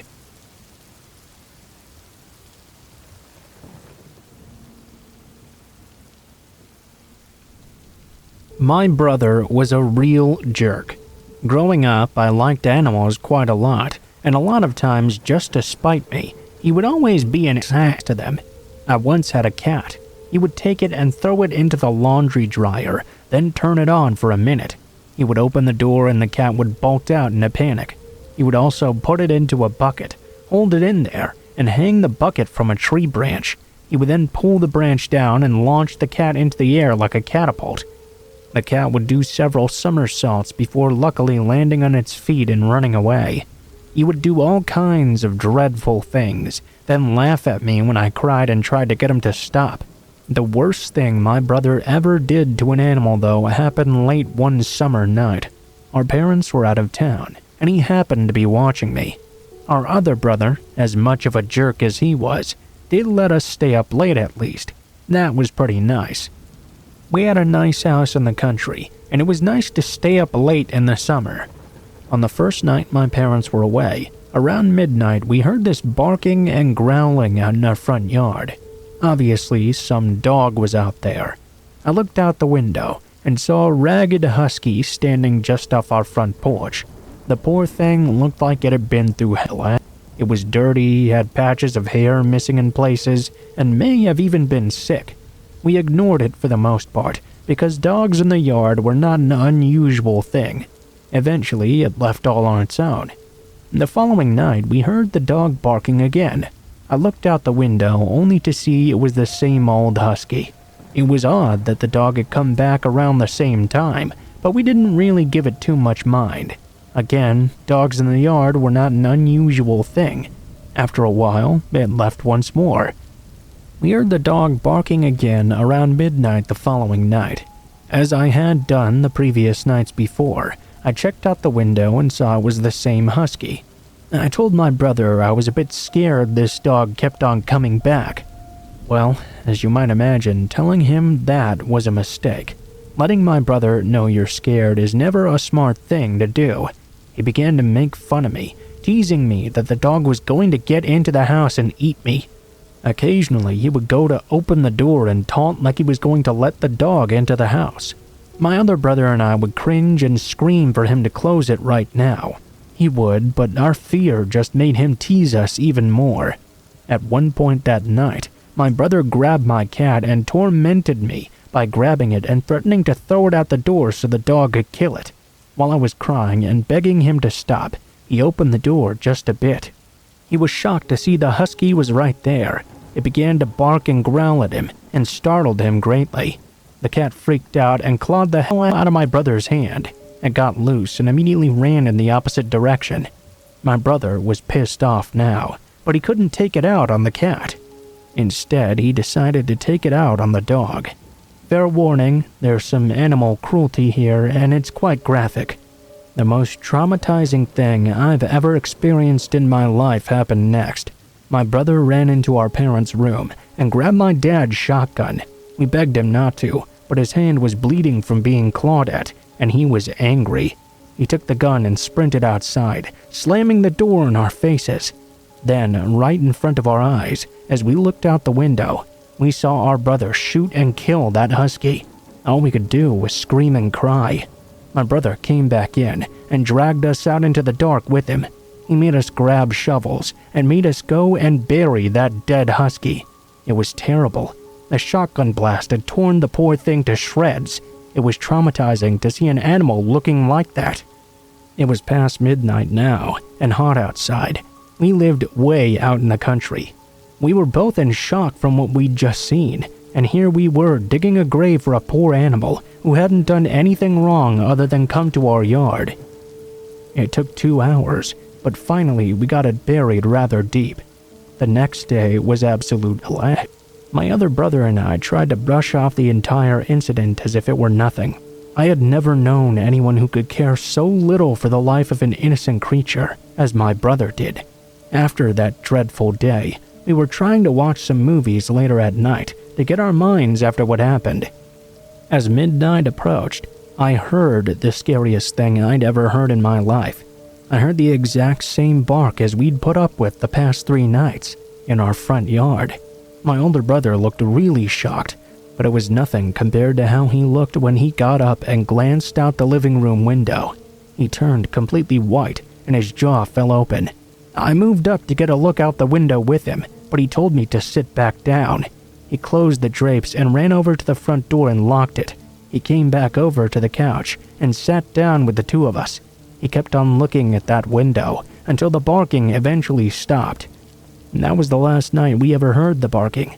My brother went and dug up the grave of the husky after, but never told us whether the dog was still buried or not. I'm not 100% sure what really happened that night, but I will tell you one thing. My brother was never cruel to an animal after.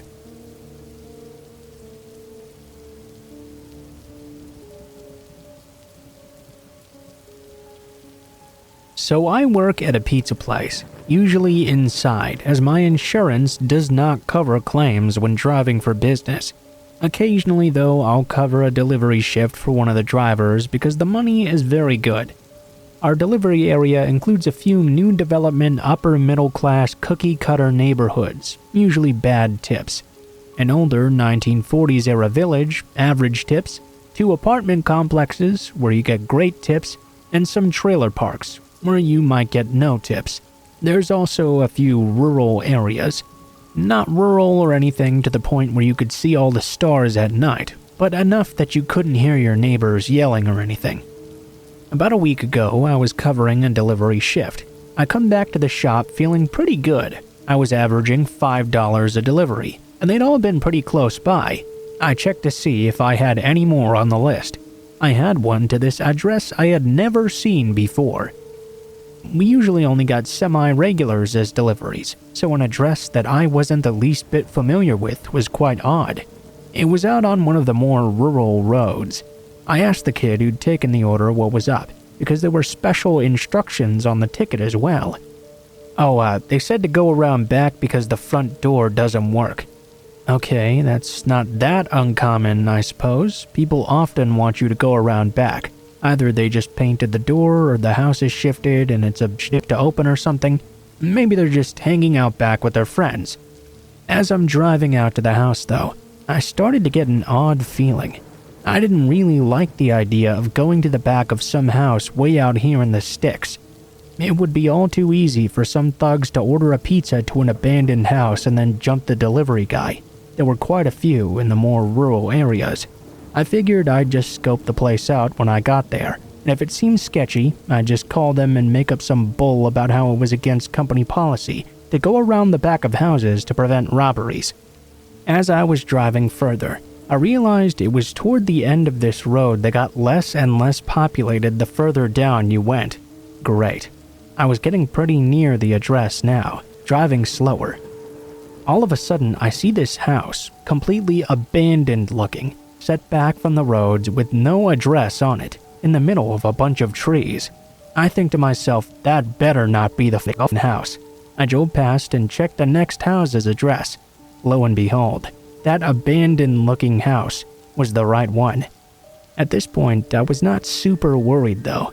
Out in the boonies, the standards of upkeep on your house are pretty low, so a house in disrepair isn't that unusual. I double back over to this house and pull into the driveway. I was getting really bad vibes. Something was not right here. I parked my car at the very end of the driveway, with the rear on the shoulder so anyone passing by could clearly see it. At this point, I called back to the shop and told them this was quite sketchy. If I didn't call back in 4 or 5 minutes, call me, and if I didn't answer, call the cops right away. While I was calling in, I took a chance to take a better look at the house. It looked extremely abandoned, not just in disrepair. The driveway was crumbling, bits of gravel and weeds were growing out of it. There was no mailbox either. No trash cans, no car, no lawnmowers, no landscaping. Absolutely nothing to indicate anyone lived here.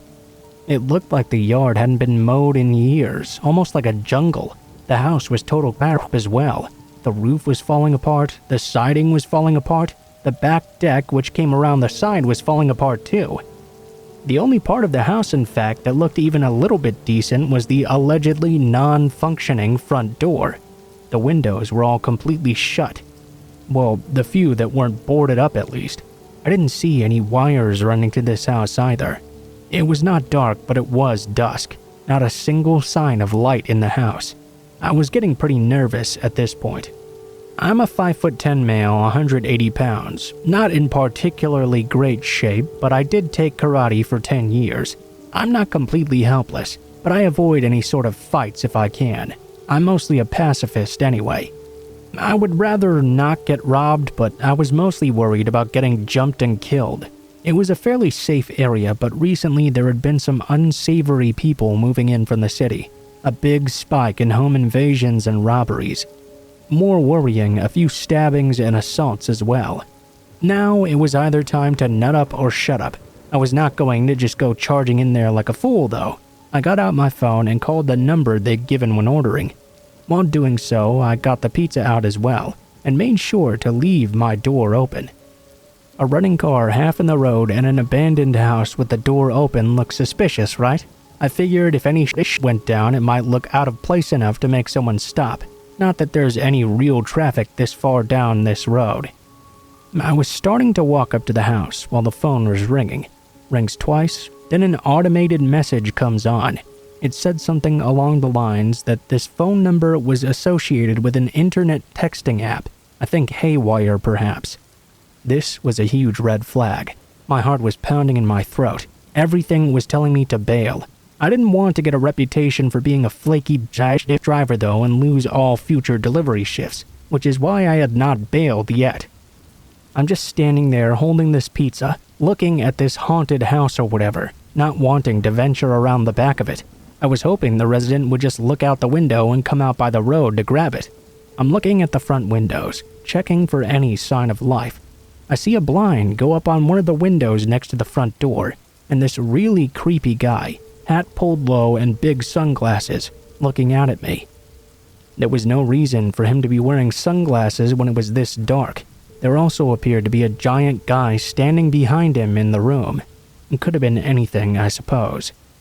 When he saw me looking, he mouthed something and darted away, presumably toward the allegedly broken front door. At this point, I noped the fuck out. I had stayed pretty close to my car anyway, so it was only a few steps away. I jumped into the driver's seat, threw the pizza into the passengers, something I would never do since I'm really anal about keeping my car clean, and slammed it in reverse. Without looking, I simultaneously slammed and locked my door, floored it backwards onto the main road, and slipped my clutch horribly. At this point, I didn't care though. I didn't want to fuck around and risk a stall. I didn't even check for cross traffic. Really stupid on my part, I know. I started to drive away and looked back at the house. The screen door on the outside of the front door was now open, but the front was shut still. The guy wasn't out in the yard yelling, "Wait, come back," or anything like that. It seemed he had just disappeared.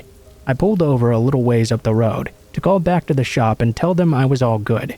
I'd elaborate fully when I got back. Those people never called back to inquire about their food or anything. Usually people would call if their pizza was just 15 minutes late, and these people never even got it. It was really strange they never said anything. Pretty much confirmed they were up to no good in my mind. After telling my coworkers about it, we concluded it was definitely a robbery at the very least. We put the address and phone number on our no deliveries list and ate their pizza ourselves. I doubt I would have gotten murdered or anything. Maybe robbed with a gun pulled out or a little roughing up, sure. It was still unnerving though. I could have easily gotten into some serious trouble just by doing my job, especially if those idiots had picked a slightly less abandoned house to set up at.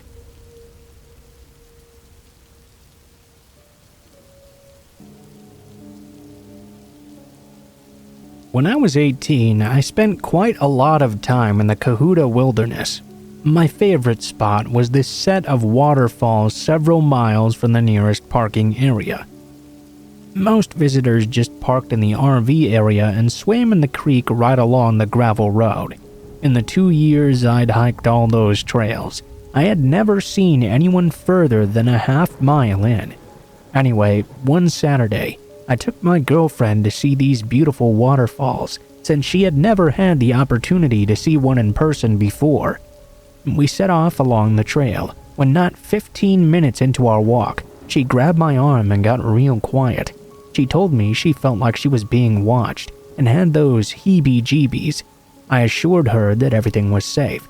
The only thing I'd ever had to worry about in this part of the woods were the occasional bear or maybe a copperhead. We continued on, but instead of leaving, the feeling of being watched just kept on getting worse and worse for her. I figured at first she just wasn't used to the wilderness yet and was having a bit of trouble adjusting. A couple of hours later, we finally reached the end of the trail and had a picnic at the bottom of the falls. After we finished eating, she tried to check her cell phone for messages, only to panic when she realized we had no service. I calmly explained to her that there was no cell reception anywhere around for miles. We were finally alone and could just enjoy some peace and solitude. This, of course, made her panic even worse. We decided to start heading back almost immediately. She was clearly scared, and I couldn't help but smile, thinking it was very silly. On the way back, I explained to her how many times I'd been out there all alone, and I'd never had any problems. Still though, she just couldn't shake that feeling of being watched. We were about a mile from the falls now, on the only trail around, when suddenly, we heard someone call out to us from behind. I nearly jumped out of my skin and turned to see a man walking towards us. He had a rifle slung over his shoulder and a heavy beard with his hat tipped low over his face. My girlfriend took a small step behind me. Hello, sir. What can I do for you?" I asked, trying to sound friendly. "Oh, you guys left your cell phone back by the falls," he said, a slight grin on his beard as he looked at my girlfriend. "Oh, thanks for the assist, buddy," I said, extending my hand. He shook his head. He told me he hadn't brought it with him. It was still sitting up there. Maybe we should follow him instead and come get it ourselves. We politely declined, of course, and made our way back down the trail as quickly as possible, him following us the entire way and trying to stay out of sight. I noticed that he'd followed us all the way back to our car even. She showed me her cell phone was still in her pocket when I opened her door. Ever since that, I didn't go back on that particular trail again.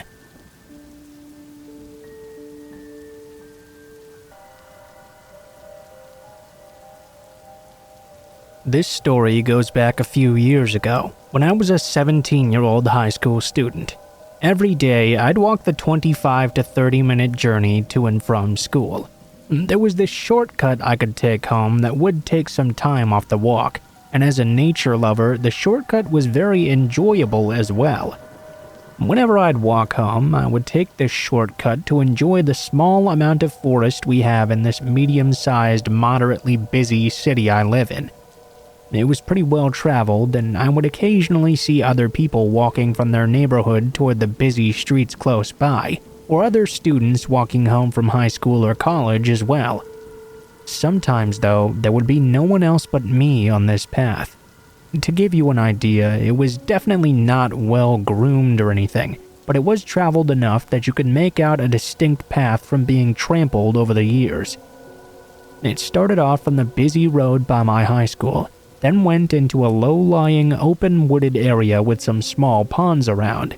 After a few minutes of this, I could veer right up the big hill towards the parallel street to my street. One day, I happened to be walking home from school after staying a bit late for some extra help.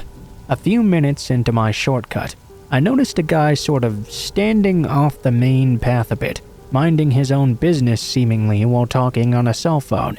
There was an open backpack sitting on the ground by his feet. I suppose this wasn't unusual by any means, since the entire low-lying area was traveled, and there were numerous paths off the main path leading different directions. It wasn't really a thick forest or anything, so it was sort of like a free-for-all for people walking. Sometimes people would just stand off the busy road while waiting for the bus to come by or something, not wanting to stand in all the traffic fumes while people sped by during rush hour. The only thing I took distinct note of was that I had been seeing him there a few times that week, and I had never seen him before previously. Oh well though, maybe he was a new college student, or just moved into the area or something. This time, walking on that shortcut felt different though, possibly because there was no one else on the path with me today. I started to get this bad feeling in my stomach. Something was not right. I was already well along into the shortcut though. I decided to blame my feelings on just being paranoid. Not like I could do much about it at this point anyway. I kept an eye on the man as I walked past. He continued to talk on his cell phone and didn't seem suspicious in any way. I continued to go on and thought it must be nothing. I must have walked about 30 meters away when the man suddenly stopped talking on his phone. I got an even bigger feeling of dread in my gut. I turned around to see him crouched over, phone gone, fidgeting around with some sort of cloth and a brown glass bottle. Before I even had a second to register what the fuck this man was doing, his head shot up in my direction. The look on his eyes was a terrifying mix between "I've been caught" and "I can't stop now." He dropped everything, leaving his shit behind, and started sprinting right for me, cloth in his hand. At this point, I was too far away from the busy road for anyone to see me with this crazy f***, and I was too far away to scream bloody murder either. My first instinct in that split second was to run towards my neighborhood. I decided this all as I turned around, throwing my heavy backpack on the ground and sprinting as fast as I could, starting up the hill towards my neighborhood. Judging solely by appearance, this guy looked like he could break me in half with no effort. I trusted my flight response much more than fight in this moment. Plus, I didn't know what the fuck that could be in his hand. All throughout school, I had been top cross-country and track runner out of the female and male teams. My running had been my savior in a few other occasions, but soon into the chase, I knew it wasn't going to be enough this time. This guy was fast as shit. I could tell he was gaining on me without even having to look back. I finally saw some fenced-in yards up ahead and was hoping some people were home from work. I started trying to scream as much as I could with my out-of-breath and useless voice. I made the split decision to start jumping fences into people's yards, hoping this guy's hurdling skills were much happier than his running. It seemed like the first fence threw him off a bit, but by the second into the next yard he was right on my ass. I felt like he'd almost grabbed my leg. I was shitting myself at this point. No cars in driveways, no sign of anyone home. The only thing keeping me from panicking and wiping out in my exhausted state was thinking I may never see my family or friends again. The next yard, though, belonged to people I knew rather well, including their dog. With that next yard and my newly acquired friend in sight, I had never felt as much hope as I did in that moment. By some insane stroke of luck, they'd let their dog out in the backyard for the afternoon while they were at work. When Leo, the dog, saw me frantically running towards him, he started wagging his tail. Immediately after, he looked at the guy chasing close behind me, and he started going crazy. I thought this would be enough to get the guy to get the fuck off of me, but no, he started to jump over the fence just after I did. The dog jumped up though, and his teeth sank into the guy's face as that creep fell backwards into the other yard, straight onto his head. I fell into the dog's yard on mine as well. The creep and I stared at each other, out of breath for a few moments. The dog was barking and jumping like mad at the fence at him. Maybe he was assessing if he could take on Leo or not. I prayed the creep didn't have a knife or something. The guy looked angrier than I'd ever seen a person. After a few seconds, he got up and started running back down the hill from where we'd come. I sat there for a few seconds in complete shock. I couldn't move until my little hero started licking my face. I snapped out of it, ran to the back door, and started pounding. Obviously, they weren't home, or they would have probably heard what had just gone down. My house was close enough, thankfully, so I jumped the fence and ran the rest of the way home. Then I called the cops to investigate and try and find the guy. I gave them the best description I could after coming face to face with the man. The dude's bag was gone though, and so was every trace of them. They also found my poor knapsack in a muddy puddle, and the police told me they'd keep on looking. I never saw that guy again, and I didn't hear anything more about it. After calling the office a few more times, I gave up. They told me during that time they had received several sketchy reports, people being stalked, chased, nothing quite like mine though. Over the last few months, there were also a few missing persons cases. In a city like the one I'm from though, not the worst and not the best, you can never connect anything like that for sure. The more I thought about it over the years, the more fucked up it is, and the more confused I am. First of all, if he was trying to kidnap me, why didn't he think of a better way to grab and snatch into the forest before I had the chance to get away, or before another trail goer could have possibly walked by? He didn't appear to have a weapon or anything on him either, except for that creepy cloth. My friend thought it must have been chloroform. I did some research on it, and apparently it's more of a myth that pouring on a rag and covering a person's face causes them to faint quickly. It actually takes quite a long time. Plus, where the hell did he get it anyway? He didn't seem very prepared for his impromptu kidnapping. Thanks to that asshole though, I never walked that shortcut anymore, without at least 2 friends and some pepper spray or some sort of protection.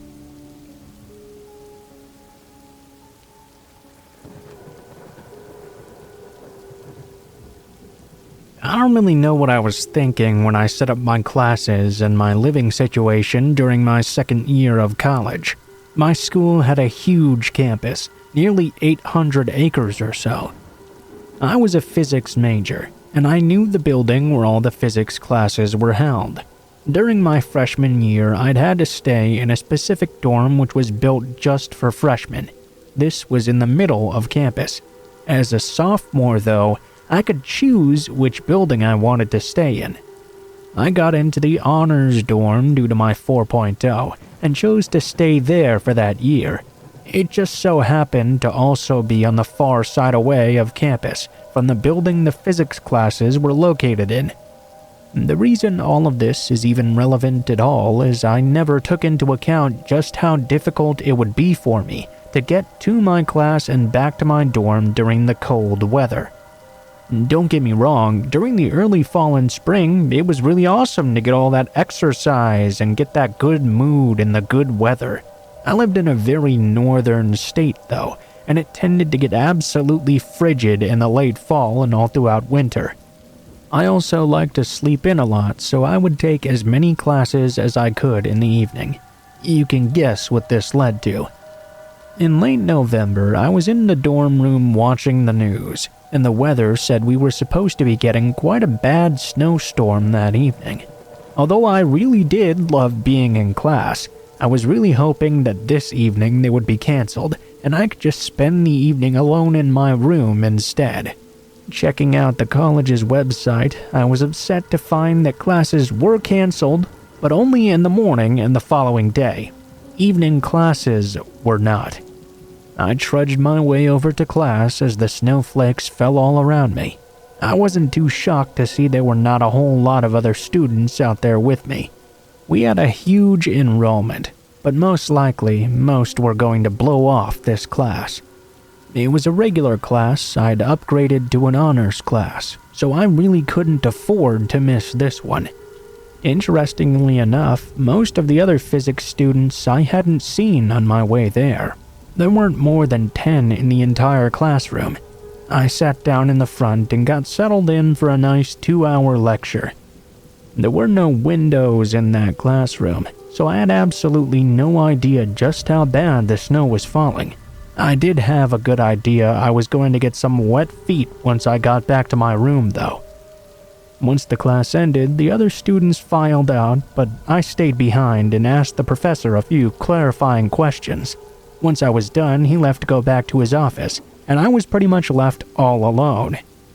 I walked over to the door and looked out the tiny window frame on it. What I saw disheartened me greatly. The snow was loose and already knee-deep.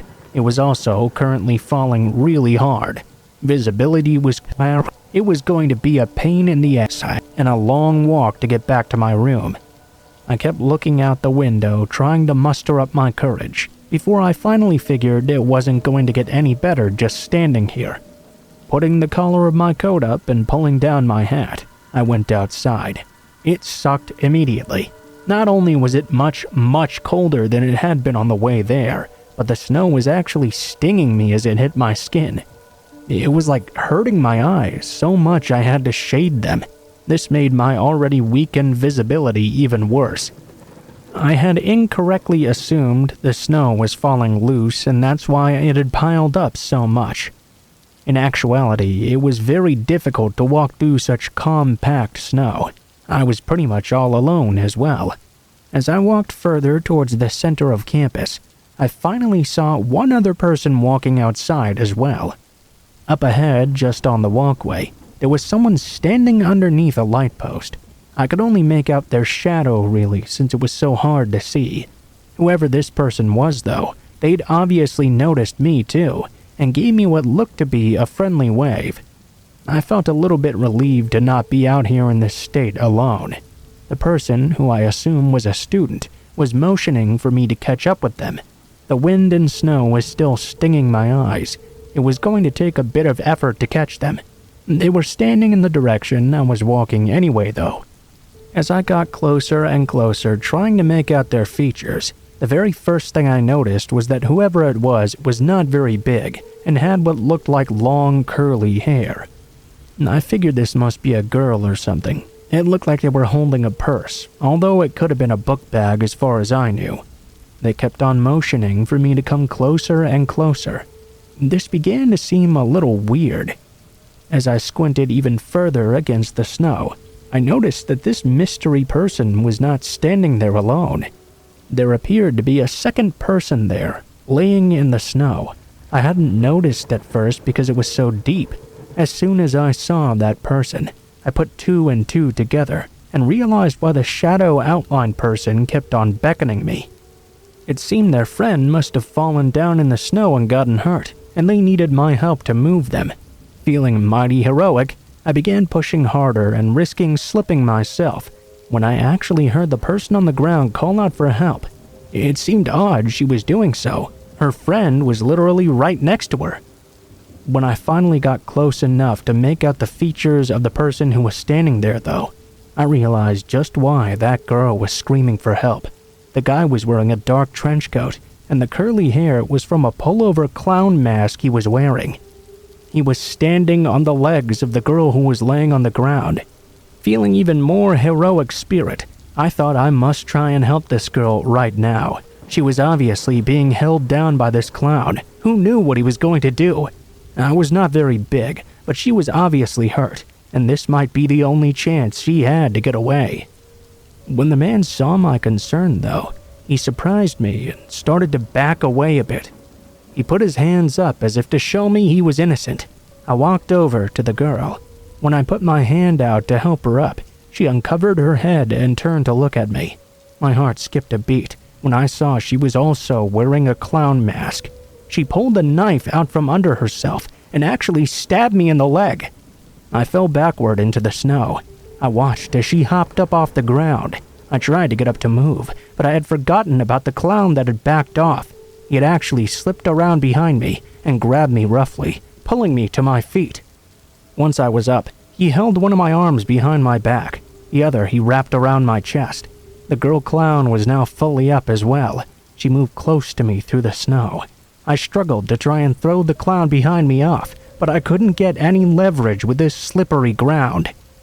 As the girl clown came closer to me with that knife, I did the only thing I could think to do in that moment. I clumsily kicked some snow at her. There was enough of it to throw her off guard for a moment, I suppose, but it didn't really do me any good. The male clown just gripped my arm even harder, and the girl clown quickly gained her composure back. She walked up to me again, brandishing the knife and holding it up. Once she was close enough, I could see her eyes. The female clown put the knife up against my face and pressed the tip into it. I yelped as it pierced my skin. She dragged the knife down, making a shallow cut on my cheek, and whispered in my ear, "Stevenson, 302. My door number." The clown behind me threw me onto the ground. I was worried about my face, sure, but I was happy he was about to let me go. As I was trying to stumble to my feet, I noticed them hurrying away. It didn't take long until both clowns were lost to the snow. Should I have felt relieved? Yeah, I really thought they were going to kill me. Did I feel relieved, though? No. They knew who I was, and they knew which room mine was, too. They were obviously willing to hurt me as well. Worst thing was, I had no idea who these people could be, what they looked like, or when I would see them again. Fortunately, housing let me change apartments immediately. I was pissed I had to leave the honors dorm, but a room had opened up next door to the science building at least. I never found out who those clowns were, and I have no idea if I ever saw them again without their disguises. They could have been anyone. They could have even had a class with me, and I would have never even known.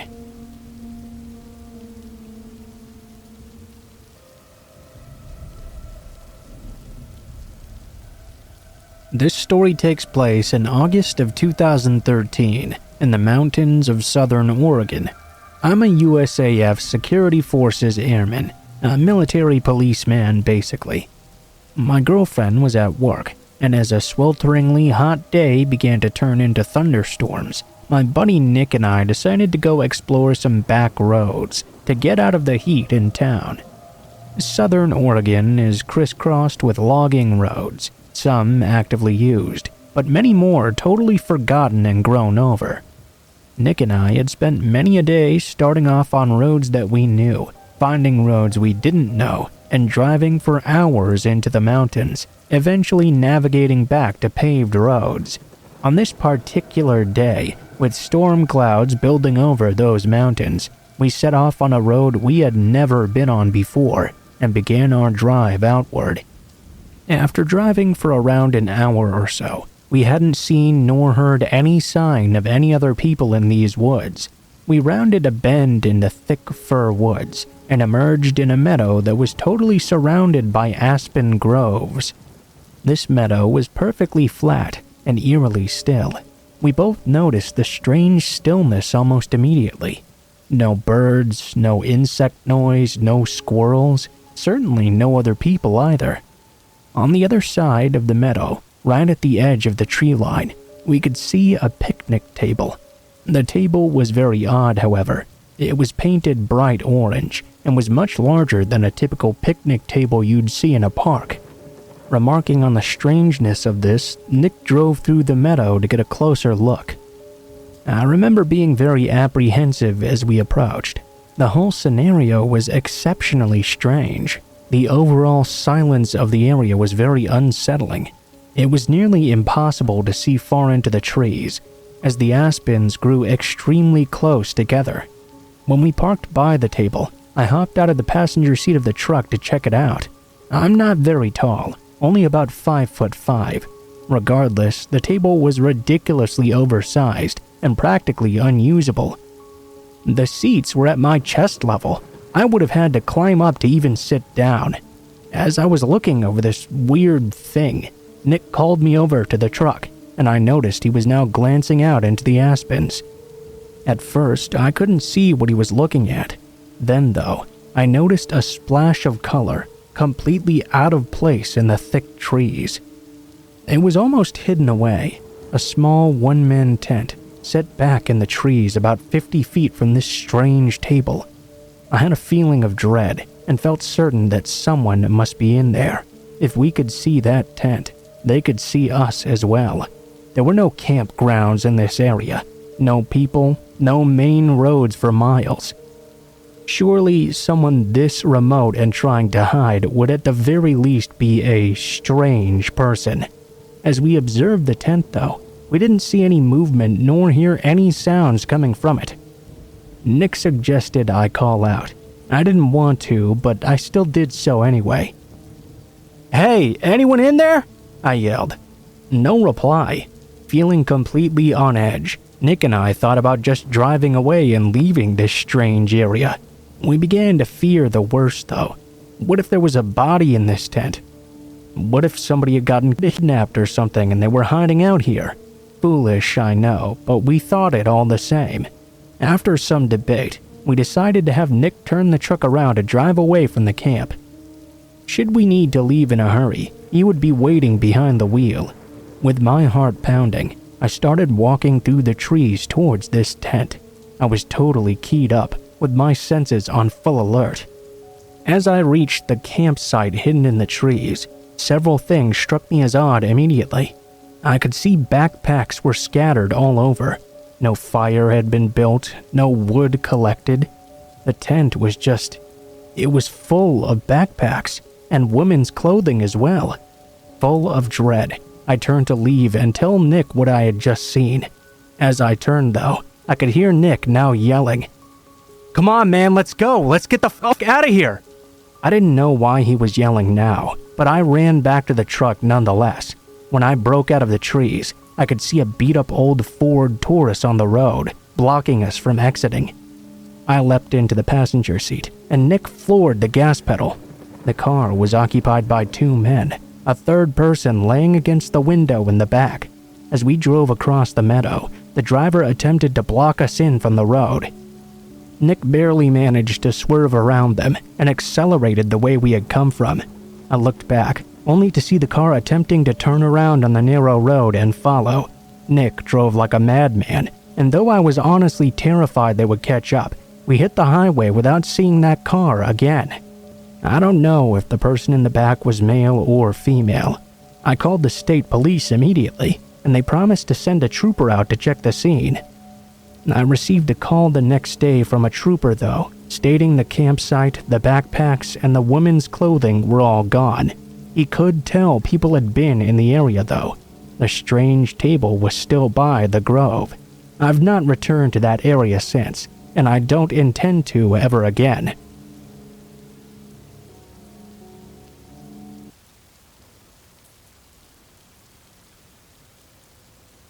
I live in the foothills of the Appalachian Mountains in northeast Georgia. It's a beautiful area with hundreds of miles of national forest, some great state parks, and a ton of fantastic camping places. Unfortunately, my hometown is also relatively poor. While there are some out-of-town residents from Atlanta and other places, a lot of people where I live are dirt poor. I do freelance work as a technical writer, so I can do most of my work online. If I didn't have that going for me though, I'd absolutely have to move somewhere else. It's one of those small towns that will rob you of your ability to accomplish anything in life if you get stuck there, without anything else going for you at least, excluding a handful of doctors, lawyers, and Georgia Power Company employees. The only employment in area is Walmart, fast food, and maybe if you're lucky working at a grocery store. To the east of my town, there's this massive national forest. It's loaded with great camping sites and lots of relatively unused hiking trails. I really enjoy going on them with my dog, but it can be a bit of an unnerving experience sometimes. It's a 10-mile drive out from town, and there's no cell phone service or homes for many miles. In the past, there had been a lot of vehicle break-ins at the trailheads as well. It was so bad that the gravel parking lots glittered with bits of broken glass from what I'm assuming were car windows. Sometimes there were really shifty people hanging around as well, or just driving around on the forest roads. These were some really rough roads too. You'd see these beat-up $500 cars just barreling along roads meant for a 4x4. Some of these people you see in those cars, you can just tell at a glance that they're shady. All that being said, it was still my favorite place to camp. You just had to be a bit careful. A few years ago, 2 of my friends and I decided to go play paintball in the national forest. Probably not legal. We decided to turn this paintball expedition into a full-on camping trip so we could play the next morning as well. After a pretty uneventful first day of shooting paintballs at one another, we drove a couple of miles to one of the more popular camping spots. Unfortunately, a church group or something had taken up every spot in the area. This was really the only spot we were familiar with, and it was getting quite late at this point. We had to keep on looking for another. We drove about an hour further into the woods. By this time, it was really getting dark, and we were getting really worried about finding a new spot. We all had GPS on our smartphones, but none of us could get any service. We turned off onto an unfamiliar road that was in very rough shape. In fact, it looked like the Forest Service Rangers had used a backhoe to block off the road with a mound of dirt. A broken metal barrier lay in the woods nearby. It looked like 4x4 vehicles had been going over the mound, so it was pretty worn down at this point. Our F-150 had pretty high clearance, so we decided to just go over the mound. There was this old gravel road on the other side, pretty much clear of debris. We drove a few more miles down this road and came across an opening next to a small creek. There were some blue tarps hanging over a plywood picnic table nailed to a tree. This was a pretty odd set piece. That being said, it was pretty much dark at this point. We couldn't keep driving around all night in the woods looking for a camping spot. We left the truck light running and went to set up the tent. As we were doing so, I started to notice there was a lot of trash in the woods surrounding the site. I could see a green bottle laying on the ground. Took a look at the label only to see it was a bottle of home and garden insecticide. I was really tired at the time. I thought someone must have been dumping their garbage out illegally here. None of us really thought it was weird that someone would be dumping garbage in an area more than an hour away from the nearest home. We set up camp, grabbed some beers, and made chili from scratch. By this time, it was around 11 p.m. As we were eating, though, we noticed a faint glow coming from the other side of a nearby hill. At first, we thought it was moonlight filtering its way through the trees. However, the angles just didn't make sense.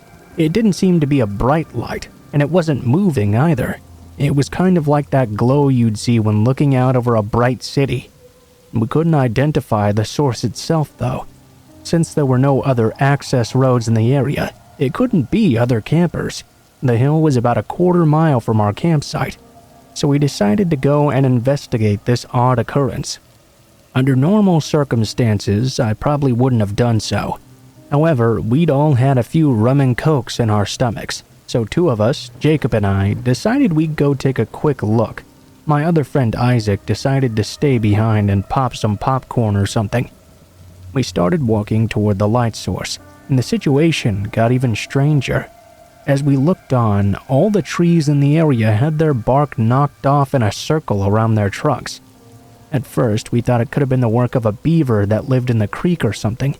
But that didn't make any sense. Why would a beaver go around all these trees and just knock the bark off in a circle?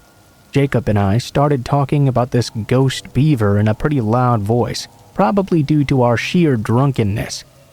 As we were about to crest the top of the hill, Jacob tripped on a rock and shouted out, "Oh, shh!" A few seconds after he yelled, the light, whatever it was, went out. We looked at each other. Maybe we really didn't need to see what that light was after all. We walked back in silence, looking back over our shoulders every few seconds. We decided to turn off our flashlights as well, and just use the moonlight to get back. When we arrived within a couple 100 feet of the campsite, I could see Isaac walking in circles around it. He was wearing a hooded coat I hadn't seen him wearing before, and for some reason, he was now carrying his paintball gun in his hand. That seemed a bit odd. The fire had started to die down now, so we couldn't see anything else very well. At this point, we'd been gone for almost an hour. From the distance, it looked like Isaac was looking for something. He kept on walking around the site, peering into the tent occasionally. Only, when we had almost arrived back, we saw Isaac walk up the road we'd come in on. We figured he was going to use the bathroom and didn't want to wander through the woods like us or something. When we got back, we sat next to the fire and waited for him to return. All of a sudden, we saw him lurch out of the tent instead. He stumbled a few feet forward and vomited. After we had left, he'd had a few more rum and cokes, he mumbled. Well, we asked him why he'd kept on wandering around the campsite with the paintball gun, and he got a strange look on his face. They're locked up in the cab of the truck. Did you unlock it or something? We went and checked, entered the door code, and saw all our paintball equipment just as we'd left it before. The keys to the truck were still hidden. I got a sinking feeling in the pit of my stomach. Isaac, what were you doing after we left? I was watching a movie on my phone and then I fell asleep, I guess. That was you walking around with your paintball gun just then, right? Isaac said he'd been in the tent ever since we'd left, and he had been wearing the same unhooded fleece all night. Someone had been walking around our campsite searching, and it was not Isaac. At this point, all of us were way too drunk to drive, but we decided to go ahead and pack up and go back to my house for the night. We didn't even bother packing up the tent. We just folded it down with the sleeping bags and everything in it. We jumped in the F-150, and I started to drive out. When we got to the dirt hump, I could see something gray blocking our path back. The metal barrier that had been laying in the woods earlier was back on its stand, right on top of the hump earlier. By this point, all of us had sobered up to the situation. No one wanted to leave the car to move it out of the way. I had a metal guard on the front of the F-150, so I drove forward slowly, tapping the metal barrier with the front of my truck. I guess it popped off with the force, and we drove over it slowly. We were terrified it would pop one of the tires as we drove over, but thankfully it didn't. As we continued to drive down the road, I could see a vehicle following us with its lights off, probably 1,000 feet behind us. I almost wouldn't have noticed if I hadn't kept catching glimpses of it as the moonlight reflected off. I started to drive as fast as I could on that forest road, and the other vehicle kept pace behind. It never got any closer though. It just stayed 1 or 2 turns behind us. We could only see it when the road straightened out. After about 45 minutes of speeding along gravel roads, we made it back to the main paved road. I started to drive everyone back to my house, but I decided to go a different way just to be safe. I didn't get pulled over for a DUI somehow. Camping can be very fun, but rural camping can be dangerous. I've driven past that metal barrier since that time, but it's always been in place like it's supposed to be. I would never go down that road again at night though.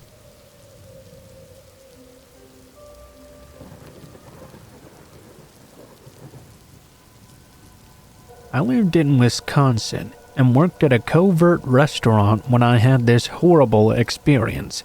At the time, I had an old clunker for a car. It would get me to and from work, sure, but it was one of those cars that every time you drove it, you just knew something was eventually going to happen. You always just hoped that when it did, it was going to be nice outside at least. Of course, that's never how it actually works out. The day I finally had the problem with my car, it was definitely not a nice day. It had been snowing hard all day long, and the ride to work had been bad enough. This day just got worse and worse. While I was working the closing shift, I don't think the entire 9 hours I was at work the snow even slowed down once. It was just constant, even though the plows had been running all day long. They could only do so much before the roads just ended up covered once they left. We closed at 10 p.m. or so, and it took us another 45 minutes to clean up the store. There was one coworker and one manager with me. We locked up all the doors and then went our own ways. It felt quite good to get out of work finally. I knew it would feel even better to get home, but I was not looking forward to the journey there. I lived a good 10 miles away, and in these weather conditions that ride was going to take forever. I had only gotten about halfway there when the very worst thing happened. I blew a tire. I was panicked at first. I was worried I was going to wreck the car due to the lack of traction on the ice. Somehow, though, I managed to pull into the parking lot of a nearby office building. Although I did have a spare, I didn't have a jack or anything to get the lug nuts off the tire apparently. Yeah, I know it's stupid, but I always thought I'd have the time to get those things if I ever needed them. Now I had no idea what I was going to do. There was no way I could just walk home, and I definitely couldn't leave my car here either. Even if I could call a taxi, if I left my car there it might get towed away, and I just could not afford a towing fee right now. I tried my best to get a hold of some friends, but nobody was answering their phone that day. I waited there in my car for a while, just watching the snow fall and wondering what I could do in this situation. I wasn't in the parking lot for more than 15 minutes when an SUV pulled off the road and drove over to me. I was immediately worried I was about to get in some trouble for idling in the parking lot, but I was also hopeful this was just someone trying to help me. A big, husky, bearish-looking man climbed out of this SUV and walked up to my car. He knocked gently on the window, and I rolled it down. "Hey there, need some help changing a tire?" the burly man said. "Yeah, I don't have any jacks or tools on me. I do have the tire, though," I explained to him. The man, as nice as could be, told me he had some tools and would be more than willing to help me change my tire. I'm not a particularly big guy myself, and I'd never had to do it before. This guy seemed thankfully genuinely willing to help me out. He went over to his SUV and got his tools. I thanked him profusely. As he began to change the tire, I got out of the car and stood behind him. I told him from now on I would get the tools, and if this ever happened again, I would be prepared from then on. While the man was explaining to me what to do, though, I caught something in the very corner of my eye. I didn't know what it was at first, but looking back towards that SUV, I saw the scariest thing I'd ever seen in my life. There was a person, bloodied up with duct tape over her mouth, trying to climb into the front of the car. Her hands were duct taped together as well, and her eyes were desperate for help. I was immediately scared to death. I didn't know what to do. It wasn't like I could fight this guy. He would tear me apart without even trying. I figured the only thing I could do was not let on that I just noticed her, and memorize his license plate number, call the police when he left.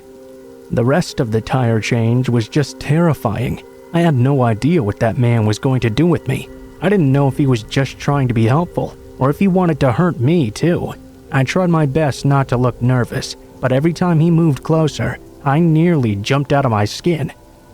When he had finally changed the tire and began to lower the car back down, I reached into my pocket and grabbed my car keys. He picked up the jack and asked me to lean over and take a look. I really didn't want to do so, but I did it very slowly while making sure to keep an eye on him. When he saw how slowly I was moving, he picked up his tools and went over to put them in the back of his car. Immediately, I grabbed my keys out of my pocket, threw my door open, and slammed it shut. I looked in the mirror and saw the man had noticed me. He began to move quickly around the SUV. I turned on my own car. Thank God horror movie cliches don't happen in real life. My car started right away. I put it in gear and took off before the man could get to the side of my car. I pulled away, slipping more than once on the ice and almost sending my car spinning. Eventually, I did get away, and it was long before he had a chance to get into his SUV and follow me. I drove straight to the police station to tell them what I'd witnessed. While I was giving my statement, they sent the cars out to the parking lot. They found the girl still duct-taped and nearly naked, lying frozen and covered in snow in the parking lot. The man must have figured he'd gotten caught and dumped her. He probably hadn't figured I'd had the time to memorize his plate numbers. I'm very happy to report the police found him as well. I testified at his trial, and he went to prison. The woman turned out to actually be his girlfriend. She was very convinced he wanted to kill her, and very thankful to me that my tire had gone out that night, and I'd called the police to come help.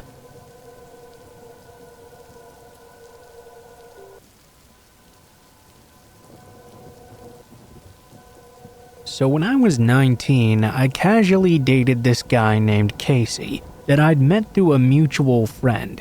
We hit it off the first time we met and hung out for hours. He was incredibly charming and we had quite a lot in common as well. I was definitely, even at the start though, getting an off vibe. The day after we hung out, my friend texted me, warning me not to get too involved with him because he was kind of a psycho. I ignored his warning, which is something I came to regret to this very day.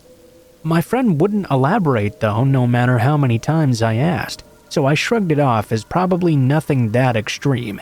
Surely he'd tell me if it was, right? Casey and I were by no means serious. He said he planned on seeing other girls, and didn't even want to call me his girlfriend. I appreciated his straightforwardness, though my feelings were very hurt by this. I told myself that maybe if we got closer he would change his mind, but as I spent more and more time with him, I began to see exactly what my friend had been talking about. He had some serious anger issues. He would do things like throw plates against the wall if something wasn't fully cooked in the microwave, and casually talk about how on bad days, he fantasized about going on a shooting spree and getting away with it. I finally broke up with him after he told me in a fit of rage that he wished he could shove a fire poker down the neighbor's dog's throat so it would never bark again. Altogether, our fling lasted less than 5 months. He kept on trying to convince me to date him again in the following months though. Obviously, I kept telling him no way. Eventually, I started dating my now husband. Casey made one last attempt to get me back by showing up at my apartment to tell me he was in love with me, and if he couldn't have me, then life was not worth living. He told me if I didn't let him in and try to work things out, he would shoot himself in the head. Since he had a gun on him, I was terrified of what he could do. I had no idea how to handle this situation, so I let him inside with the intention of keeping him as calm as I could. I texted one of his friends to come grab him and help him. I'm not going to go into a lot of detail about what happened after, but he kept on trying to kiss me, and when I made it clear we weren't going to be intimate, he beat the shit out of me. He left and left me bleeding and crying on the ground. I didn't tell my then boyfriend about this because I didn't want them to have an altercation. I made up excuses why I couldn't see him for weeks until all my marks had healed up. I had to tell my coworkers I was in a bike crash, but I could tell no one really believed that. Casey texted me apologizing, said he loved me so much that he'd snapped because he needed me. He tried to frame his violence as some kind of puffed up romantic gesture. I told him to never come near me again and threatened to call the cops as well. I was scared shitless for over a year that he would come back and attack me and kill me. After that incident though, I didn't hear from him again. Fast forward to 6 years later. At this point, my husband and I had married and just had our first kid. She was 5, and we were fostering her with the intention of adopting her. We lived in a new state several hours away. Somehow, that I really can't figure out, Casey figured out I had a daughter. He messaged me on Facebook, saying he knew I had a daughter, and she must be his. I tried to explain that she was not my biological child, but he insisted I was lying, and she looked exactly like him. She wasn't even the same race, by the way. He's white with blonde hair and blue eyes, and she's Hispanic. I told him he was crazy, blocked him, and deleted all my photos of her from Facebook. My account was completely private. I even double-checked all my settings and my links to make sure there was no access, so I have no clue how he even got that information. Another few weeks went by without contact. I was feeling quite confident that was the last I'd ever hear from him, but I was so wrong. He showed up at my house, begging to talk. He looked like a and had clearly developed a serious drug habit over the years, far beyond just weed from the old days. His face was so pale, and he had these dark rings around his eyes. He was so shaky. My husband wasn't there, so I was pretty terrified. He begged me to meet her. Once again, I emphasized she was not my biological child, and told him he needed to stay away from my family or I would call the police. He started on this whole unhinged tangent about how we belonged together, and it wasn't fair for me to keep punishing him for not realizing that sooner. He went on about how after he'd found out about her, God told him while he was on meth that he needed to quit everything and get clean so he could be with me and raise our daughter. I just slammed the door in his face and told him I was calling the cops. He shouted back I couldn't keep him away from this child forever. I called the police and all they did was file a report, told me there was nothing they could do unless he threatened or harmed one of us. Well, about 3 months later, one day my daughter didn't come home on the bus like usual. I called the school, only for them to say she had been picked up by her dad. As you can imagine, the next few hours were complete and total hell on earth. My husband came home early from work, and we had to wait at the house with a cop and detective in case he took her home, while the other cops searched for them. The detective told me that from everything I'd told him, he didn't think he was at risk of harming her or fleeing with her. Luckily, he was right. They were found at a McDonald's, and he was arrested quickly, while my daughter was taken to the hospital. Thankfully, she hadn't been harmed physically. It was incredibly awkward to have to explain to a 5-year-old why a strange man she'd never met was telling her he was her dad. The prosecution was also insanely lenient on him due to his mental health issues and drug problem, coupled with the fact he hadn't harmed her. They ended up dropping all serious charges like kidnapping a minor and sentenced him to stay at a state hospital until he was deemed healthy enough to be let out, which ended up only being 4 months. They granted us a restraining order that lasted 2 years, but we were assured if he contacted any of us again, we would no doubt be able to get another one. It's 4 years later, and we haven't heard from him since. My daughter wasn't traumatized or anything, just saw it as a strange experience she had as a child. Me though? I still have intense anxiety every time the doorbell rings. My husband bought a shotgun immediately after this went down. I've heard through the grapevine that Casey has been mostly clean besides being an alcoholic now. It's an upgrade from meth at least, I guess. He seems to be less bat-ish insane. That's nice, but I really hope I never see that man again for the rest of my life.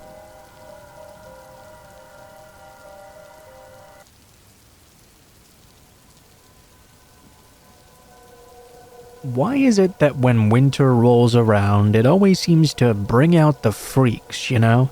I really hate it. When I was a senior in high school, I was a pizza delivery guy in a college town. For the most part, during winter break, business was really slow. During my second year delivering pizzas, though, I had the worst delivery experience ever. That night, I just so happened to be the only driver who was working. Well, on second thought, I guess maybe it wasn't quite that unusual. Most of the other drivers were college kids who would go home for breaks, so they wouldn't be around anyway. I was at work bored off my ass because there'd only been a few orders all day. Whilst I was hanging out and talking with the cashier, I actually became very grateful for this because a snowstorm was just starting to brew up. She was a very cute girl and I'd been trying to put the moves on her for a while. Each time I'd come up short though. I'd like to think I was making at least some progress when we got an order for a pizza finally. For many reasons, I was not happy about having to drive through pitch darkness in a snowstorm. It was really hard to see for one, and for two, I had to drive extremely slow. It was no surprise to me then that the pizza was to be delivered to a house far outside of town, mostly since there were no students on campus at this time. Even the trek to the house itself was slippery and dangerous. Luckily, I made it there just fine. It seemed to be an older 2-story house, with nothing very unusual about it. I pulled my car into the slippery driveway. I was a bit apprehensive at first. There seemed to be no lights on at all. I double-checked my GPS. Definitely the right house, though. I gathered up the pizza and the cookie pizza for dessert and hopped out of my car. I walked up the steps to the front porch, nearly slipping along the way. Just as I hit the second step, the porch light shot on, startling me with the suddenness. When I made it to the screen door, the regular door opened. A lady who looked to be in her 50s or so opened the door. She immediately looked alarmed and opened the screen door as well. "What are you doing here? Get in the house right now!" I wasn't about to go into a stranger's house. I have your pizza. I stammered in confusion, suddenly even more unhappy about this assignment. I didn't order a made pizza. I can't believe this is happening. Get in here right now or you're gonna get killed. Why? I asked, confused and now more than a little bit scared. The woman hurried me into the house, and I went along with her. Once I was behind her and inside, she locked the door shut and bolted it several times. What the hell is going on? I asked. Keep your voice down, the lady told me. There's a guy outside who's been tormenting me and trying to get into my house. He cut my phone line and I haven't been able to call the police. He's been trying to get in and I've been terrified. He must have called for you to get me to open the door. He probably thought I couldn't just leave you out there to get killed. I thought the woman must be crazy, but then I started to hear noises. I looked over to the window by the porch, and what I saw made my blood run cold immediately. I could see a crazed-looking man on the porch right by the window, peeking in, tapping what looked to be the tip of a chef's knife against the glass. I had no idea how he could have gotten there so fast. Then I realized he must have been hiding somewhere at the same time I'd gotten there. Holy shit! I yelled, dropping the pizza and the cookie on the ground. As soon as I did, the man disappeared from view. I reached for my phone to call the police, but the old woman stopped me, telling me she had already tried and couldn't get a signal. She was trying to keep quiet in the house and didn't even want me trying to talk on the phone in case I alerted the man. That's insane, I told her. Don't you have a gun or something? She told me she didn't keep one. I suggested we go into the kitchen together and grab some knives. She agreed this was a good idea. I followed the lady and we were there in a few seconds when I began to hear tapping on the window once more.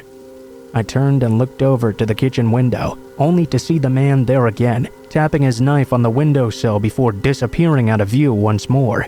I ran over to the knife block, and that's when I noticed something.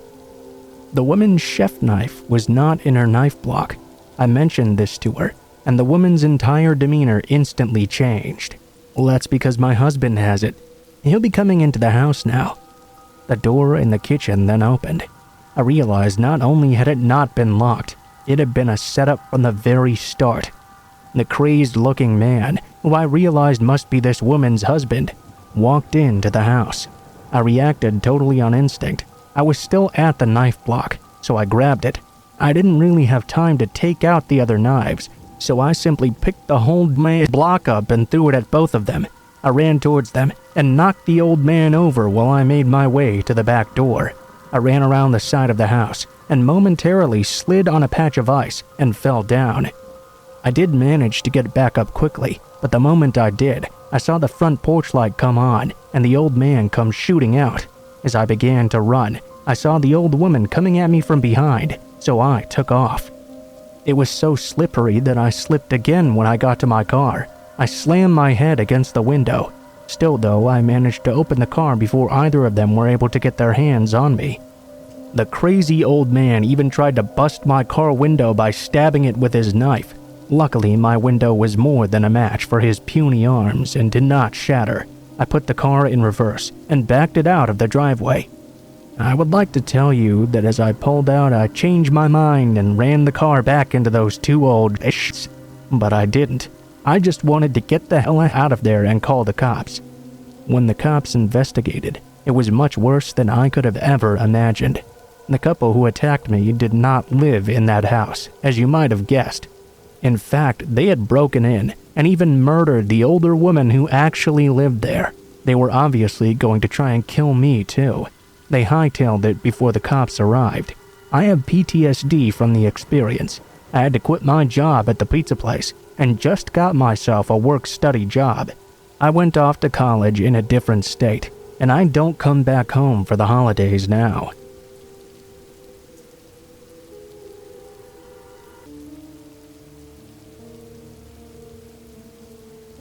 When I was 12 years old, my dad got a really good new job, and we found a new house in a really nice area of town. It was the first time we'd ever moved, so it was a bit of an adjustment for me, even though it was in the same town. I didn't even have to change schools. One thing that helped was that I really liked the house. It was a brick building that had 3 floors and an attic. It was also enormous and obviously very old. The doors to all the rooms were wooden and had actual keyholes as well. I had never actually seen a door with a natural keyhole, except in cartoons. The floors were old hardwood that creaked when they were walked upon. It was like nothing I'd experienced before. It didn't take long for me to want to explore the entire house. It had a lot of extra rooms, and my mom had plans on using them for various things. A study, a sewing room. She even had a library, which was really cool because I loved books. A few months after we'd settled into the house, while we were eating dinner one night, my older brother said something really interesting. He told my mom there was an old woman up in the attic. "Stop trying to scare your little brother," my mom told him. He insisted he wasn't trying to scare anyone though. My mom really didn't believe him because he was always trying to pull scary pranks on me. When my brother continued to insist, my dad put his foot down and told him to stop. My brother would never defy my father, so he did stop. I could tell he was very displeased though. The following day, my brother got home from school the same time I did. Both of our parents were at work, so we were at home all alone. When I was in my bedroom changing out of my school clothes, my brother came to talk to me. He told me he hadn't been trying to scare me the previous night. He was really telling the truth. I assured him I believed him, even though I really didn't. He asked me if I wanted to go up into the attic with him and see the old woman then. I declined, telling him I had a lot of homework to do. He proceeded to tease me as big brothers tend to do, calling me a chicken and such. Eventually, I did give in, and he and I went on our way. The entrance up to the attic was on the 3rd floor of the house. It was this steep staircase that led up to an old door. I had been there a few times as we'd moved in, and really never had a problem with it. I did understand, though, how it could seem scary. I just always thought it was cool as the rest of the house was, though. Being with my brother and knowing he was going to try and scare me when we got to the door, it did look a little bit foreboding now. My brother was walking in front of me, so I thought for a moment that he must have been sincere and not trying to scare me. If he was trying to frighten me, surely it would make more sense to just walk behind me and grab me at an opportune moment. He opened up the door, and the two of us walked into the attic together, with him going first again. The attic itself was a bit ominous. It was a large area that didn't have any drywall up, just a lot of bare insulation. It was huge and full of all sorts of things my parents had put up there, and some others from before as well. My brother pointed to a Christmas tree sitting in the corner of the room. Must have been left over from the previous owners, I assumed. He was pointing towards the tree because that's where he had seen this old woman. Despite the fact I was expecting him to scare me, something like a jump scare, I leaned forward and squinted to get a closer look. While I was looking, I heard the attic door slam shut behind me. Angry I'd fallen for the trick, I turned around, only to see my brother standing far away from the door, real fear in his eyes. He was looking over in that direction, so I turned around and looked too. Standing behind the tree, looking at us through the branches, was what looked like an old woman, peering at me. I began to back away towards the door, even though I knew this was not going to do me any good. As I did, I saw the woman reach forward and with her scrawny, bony hands, move the branches to the side. She reached out with the other and beckoned me to come closer. She opened her mouth, and I could see maggots wriggling around on her gums. She made this awful moaning noise.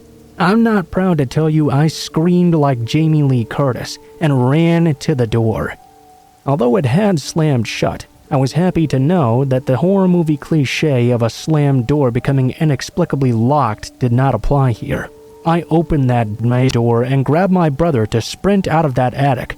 I told my parents what happened later, but they never believed me. They thought it was my brother's taunting that had influenced my imagination. As far as I'm aware, neither of them experienced it. I've had to go back into the attic at later points in my life, but I never saw that woman again. I'll never forget that image though. and neither will my brother.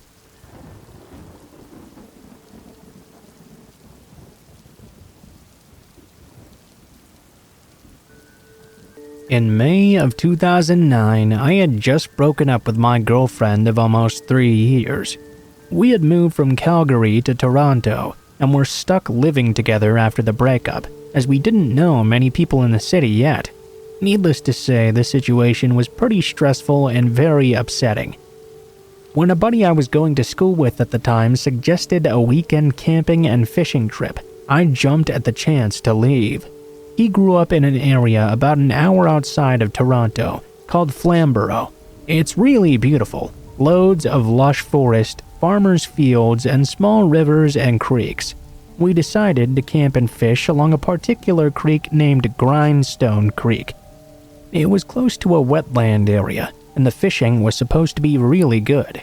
We ended up setting up our camp in what was probably a farmer's field, guessing it was trespassing on our part, bordered by a gorgeous forest. We spent the evening fishing, shooting the shit, and drinking some quality craft beers. As it got darker, we made a little fire and roasted potatoes and hot dogs. It was a pretty good and fun night, actually. We turned in just after midnight and shared the tent together. My buddy fell asleep before me. I stayed up playing on my phone until around 1:30 or so. I must have drifted off at some point, because next thing I remember, I was being woken up by a high-pitched yipping type noise. I was kind of groggy still, and it took me a moment to fully wake up. The yipping was incessant and sounded like a weird coyote or something. I laid there for a moment listening, then started playing on my phone again. That noise was annoying as hell. I tried my very best to ignore it, but it sounded like it was getting a lot closer. Finally, it sounded like it had to be no more than 10 feet away. At this point, I became very unsettled. I had seen coyotes in Calgary before, and I thought of them as pretty harmless. They never looked much bigger than a small dog. But what if this one was rabid or something? What if it could smell our food and brought its buddies? I have a pretty bad anxiety disorder, so I was very prone to worrying about these types of thoughts. I nudged my buddy to see if he was awake, only to see that the noise had woken him up too. We discussed about what we would do to this coyote, as we hadn't brought anything to scare off critters. Not a BB gun, nothing really. Finally, he decided he would just shine the flashlight at it and holler quite a lot, hopefully scaring the animal off. He unzipped the tent, and I watched him point the flashlight out into the darkness. I'll never forget what happened next.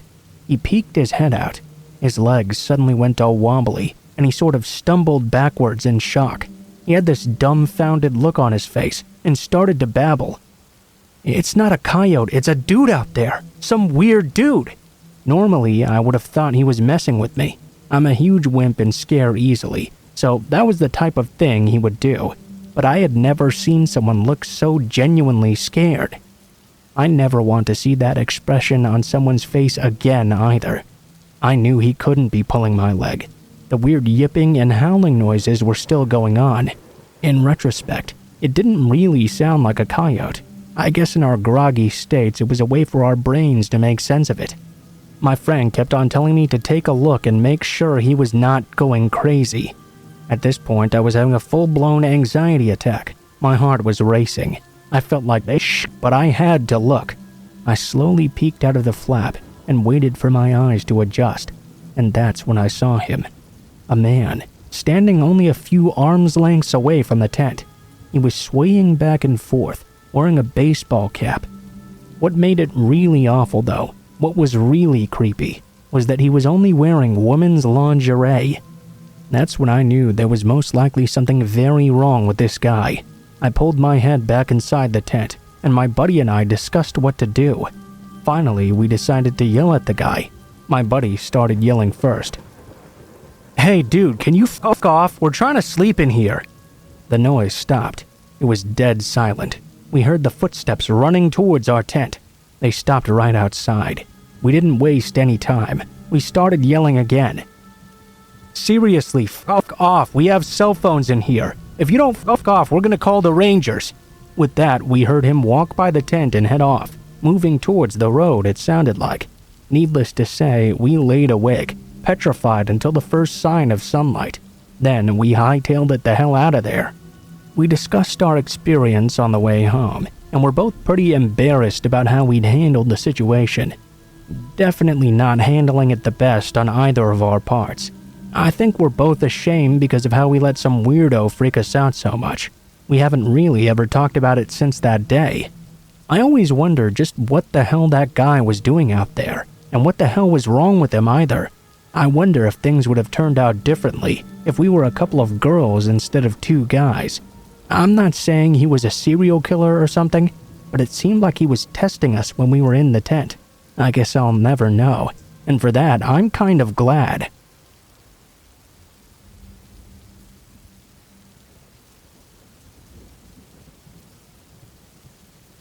This happened in my hometown when I was 7. I'm 36 now. For context, I lived on an island just off the coast of Washington State, in a military town that's among one of the safest places to live in all of the US. Still though, I suppose weirdos are everywhere. Timing is vague for me, but since I was outside playing with my friends, I guess it was likely a summer evening just before dinner time. We were screwing around riding our bikes in the street, running around and doing the usual kid stuff, when a car pulled up and stopped right across the middle of the street.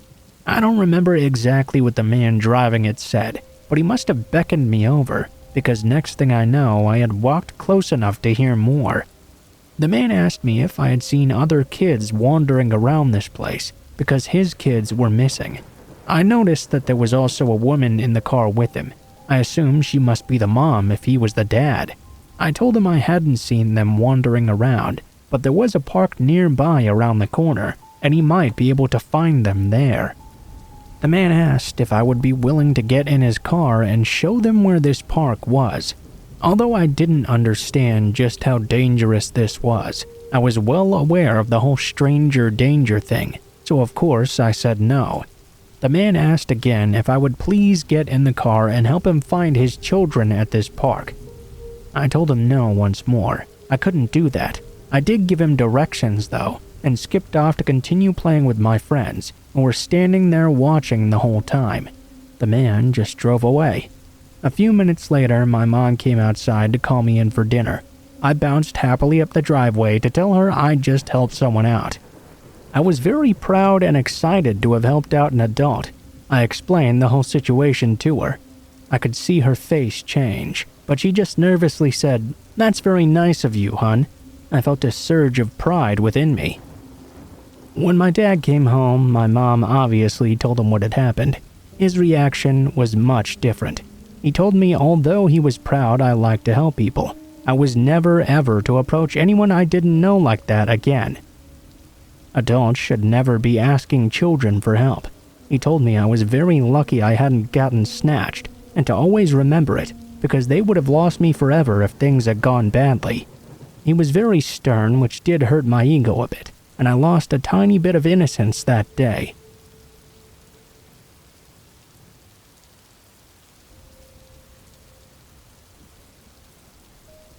When I started working out a year ago to get into better shape, I had what I considered to be an ingenious idea. The gym was only about a mile away from my home, so in order to get the best workout I could, I would walk to the gym for a warm-up. My cool down would be the walk home. That way, I would get 2 miles of walking added onto my workout every day. It was pretty great actually, and I began to lose weight very swiftly. I have to admit that once it started getting cold and snowy outside, I started to feel like I should just drive instead. Still though, it had become such a part of my routine that I wasn't able to do so even when it got really cold. The one time I did try driving, I felt really guilty about it, so I didn't do it again. Instead, I just kept walking. The night my story takes place was one such night that I definitely should have driven. In fact, the weather itself should have been enough to indicate this to me. It was only in the upper 20s. It was snowing outside, but at least snowing lightly for now. When I headed out to the gym, the snow wasn't even sticking, so I grabbed my bag, put on my jacket, and headed out with confidence. I live in a small suburban town, and it was already quite dark out. There weren't many people out on the streets, and that was the way I really liked it. I felt like I had the whole town to myself almost as I walked along. The snow began to fall a bit harder as I continued, though. My visibility quickly became more limited. Still, though, this was not enough to get me to turn around and go home. The snow was not sticking. I thought I would be just fine. When I turned the corner past a liquor store, I jumped a bit when another man started coming down the corner. He was a little smaller than I was and was not dressed well for the weather. He was only wearing jeans and a jean jacket. We nearly collided, actually. "Oh, whoa, sorry, excuse me," I said to the man. He didn't acknowledge me at all, didn't even look up. He was wearing a black baseball cap and had it sitting low on his forehead. I couldn't get a good look at his face. The man just kinda shuffled along, didn't reply to me, didn't even look at me, least of all apologize to me, since he was equally to blame for the near collision. As the man walked by, I shook my head and muttered under my breath into the wind, "Asshole." Right out of the corner of my eye, I saw the man stop in place. I froze. I couldn't believe he'd heard me over the wind. I looked over to him, only to see he had turned around and was now staring daggers at me. The snow was falling harder now. His face was partially obscured by it. He just looked at me, didn't say a single word, made no attempt to communicate, to move towards me. After a few moments, I apologized once more and decided to make my way back to the gym. I kept on looking over my shoulder to see if the man was following me. He didn't, but I could see him standing there for a long time, tracking my movements as I walked away. I couldn't calm down at all until I'd arrived at the gym. It was a 24-hour facility, but had no active staff after 5 p.m. I had a key card instead that gave me access to the building. Getting there, I felt safe finally, because unless that guy was a gym member as well, there was no way he was getting inside. I was alone at the gym at this time, which I did prefer as well. The town I lived in was not huge, so coupled with the snow, it wasn't too surprising nobody was in the mood to work out. One side of the building was all windows. I kept on glancing out of them as I worked out. The snow was falling harder and harder, and now it began sticking. After I had lifted some weights, I got onto one of the treadmills, which was right in front of a window. I hopped on and began jogging. I was jogging for about 15 minutes when I noticed the snow was really piling up now. Hell, I could only see a few feet in front of the gym. The falling snow was having a bit of a hypnotic effect on me. I just kinda stared out into it as I jogged. Suddenly, the man in the jean jacket stepped out of that falling snow, right into my line of sight, and shocked me out of my trance. It caught me off guard. I tripped, falling onto the treadmill, which then knocked me onto the floor. I cursed myself for not wearing the shutoff key. At least I hadn't been hurt that bad, though. Looking up once more, I could see the man had now disappeared. I shook my head. Surely he just wanted to startle me, get his revenge, and be on his way. I finished the rest of my workout, which took about an hour or so. The whole time, the man never showed up again, so I figured I must have been right. I wasn't particularly worried. Over a foot of snow had accumulated since I'd arrived at the gym, and it was still falling steadily as well. I was dreading the walk home now, so I figured I should just go and get it over with. I flipped my bag over my shoulder and made my way out into the snow. It sucked big time, my feet working through the open foot of snow, snowflakes falling and stinging my eyes. I had to keep blinking constantly in order to even see where I was going, and I had to walk very slowly as well. I swore to myself I'd never do this again, and whenever it snowed in the future, I would just drive. I then turned the corner at the liquor store. I stopped when I saw the man again, this time standing in front of the doors facing right at me, like he had been waiting. I was so startled I slipped and fell on my ass in the snow. I looked at the man. He didn't move a muscle. This time I noticed he was wearing a strange white mask. He had no features, just eye holes. It shook me. I hopped to my feet quickly. The man just kept on looking. A bit rattled, I figured he must be hanging around the liquor store for some reason.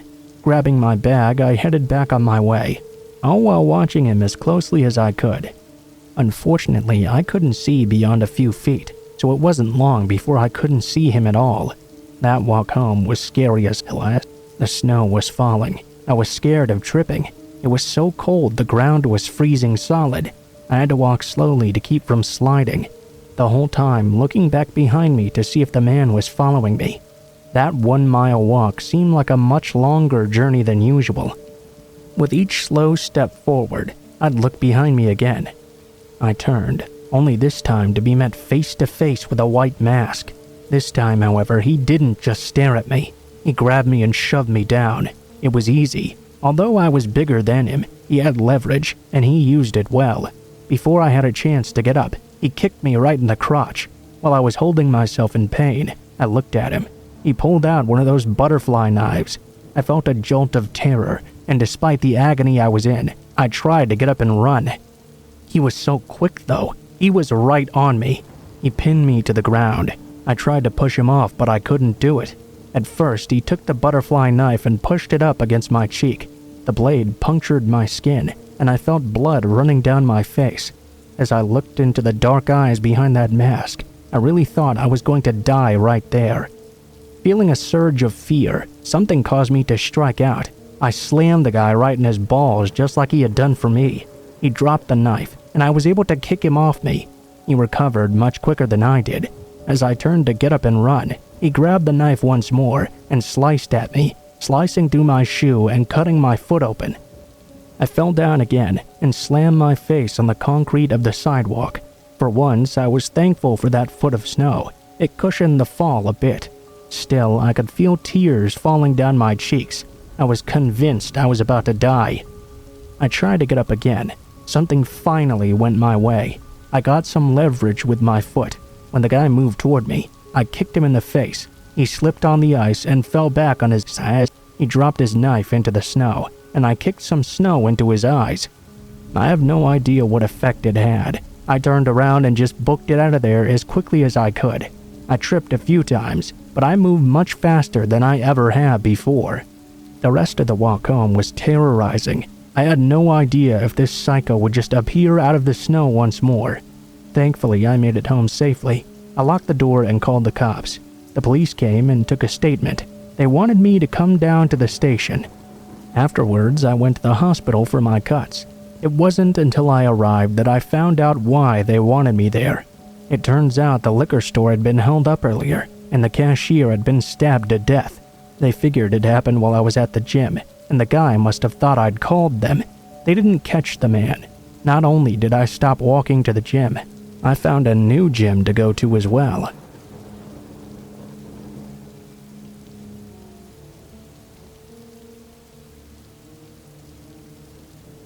I have never gone hunting in my lifetime, and I don't really ever plan on doing it either. I have nothing against people who do, I just know it's not for me. That being said, if I don't know the terminology that hunters use for things, I apologize. When I was about 13 years old, my parents bought a really large rural property. Other than the area that we had our house on, it included acres and acres of woods that surrounded the house. It didn't take long until after we moved in that I began happily exploring this area. I would end up spending a whole lot of time out there too, letting my imagination run wild. Since there weren't any houses anywhere close to us, I would always be out doing this by myself. There were no other kids for miles around. Within the first couple of months of us living in that house, I found something that really interested me. I noticed this platform up in a tree. It had a trap door in it and a retractable rope ladder that hung down from it. I found the whole thing pretty fascinating. I was able to get the ladder down and climbed up through the trap door onto the platform. I found I could see quite a bit of the woods from up there, and I liked it quite a lot. When I told my dad about this find, he told me it was something often used by hunters. They would hang out on the platform for hours and hours, waiting for deer or something else to shoot to come along. He explained to me why a deer hunter needed to be hanging out up in a tree. but I have to admit I didn't really remember much of that explanation. The fact was, the platform was sturdy, so I had a place in the woods I could camp out every now and then. I figured it would be better than sleeping on the ground at least. When I was 15, I had spent plenty of time over the previous 2 years hanging out on that platform. I would go and sometimes even camp out on it in the middle of summer. Throughout the whole time, I'd never had anything strange happen. That makes what eventually did happen all that scarier. It was a summer day, and I decided to spend the night out on the platform. I got myself my flashlight, my comic books, my sleeping bag, some food and drink, and some other things to go for the night. I let my parents know where I was going and that I would be back home in the following morning. I was in a pretty good mood that day, as I recall. I was looking forward to what should be a really good night. Well, I'll fast forward past all the normal stuff about going out and setting up. I'll get straight into what happened during the night. It was dark out, and I'd been up on the platform for quite a while. I had 2 sources of light, a regular flashlight and a book light. This was years and years before mobile phones were such a common thing, so I didn't have anything like that to light the way. Only having the barest amount of light didn't really bother me though. I wasn't afraid of the dark. There wasn't any wildlife I needed to be afraid of up there in that tree either. None of it was a big deal for me. It had been dark for quite a while when I heard it for the first time. It sounded like footfalls. At first, I perked up just a little. My first thought was there might be a deer or something nearby. I'd experienced them in the area several times when I was out in the woods. I listened for a while. I'd been reading a book at the time, so now I switched my light off. As I listened, I kept hearing the footfalls around the area. I wanted to flash my light out there to get a look at whatever it was, but I also didn't want to scare an animal if it indeed was what it was. I just kept on listening to the sounds of these footfalls, wondering how many deer might be out there at the moment. For a while, I heard them walking around. There was no pattern or anything as far as I could tell. I enjoyed listening to it until I heard something that was quite unexpected. It sounded like someone tripping over something and suddenly saying, "Ish!" It was only then I realized I was hearing a person walking around, not a deer. My immediate thought was panic. This was private property, which my father owned, and no one was supposed to be on. I worried that anyone who was out there might be up to no good because of this. My first thought was to shine my flashlight to see who it was, but I soon decided that was a bad idea. If they were trespassing on my dad's property, they were already breaking one law. Who's to say what they were doing out there, and that they weren't willing to break another too? I heard some talking, but I couldn't tell what was being said at first. I listened, trying to be as quiet as possible. The more I tried to listen though, the more I realized I couldn't make sense of what was being discussed. Although I'd heard the cussing quite clearly, the rest of what they were saying sounded like gibberish. I don't mean like another common language or something either. I mean the nonsense you hear when someone is supposedly speaking in tongues. I'd heard people do this before, and it definitely reminded me a lot of that. I tried not to make a sound. I was really worried at that point. I wanted to get down off that platform and run for home, but that wouldn't have been the best idea. I would have to open the trapdoor and lower the ladder in order to do it. Although I was in a prime position if I was a hunter, I was in a pretty bad position if I were to end up hunted. I wouldn't have the time to get down the tree before they noticed me. The voices got closer and louder as they did. Still, I couldn't understand a word they were speaking, just more of that weird-sounding gibberish. Soon, they were standing right underneath the platform, by the trunk of the tree I was hiding in. I could hear them talking right under me. I had never in my life tried to be more silent than I had in that moment. I was scared that in my trying to be quiet, I was going to end up making a noise that would give me away. I was as conscious of the sound of my breathing as I was of the strange speaking by the person. It seemed like they were underneath forever. I kept waiting for them to find out the platform was in the tree and get up on it. It was the freakiest moment of my entire life. Finally, I heard them begin to walk away. I wanted to breathe a sigh of relief, but I also didn't want to make any noise. I wanted to get out of the tree and go home, but I couldn't do that either. I did the only thing I could, remained up on the platform, trying to be as quiet as possible. Despite the nervousness and the fear, I eventually did fall asleep. I woke up in the morning with a shock, mad at myself for having done so. Immediately, I got down from the tree and made my way home in the safety of the sunlight.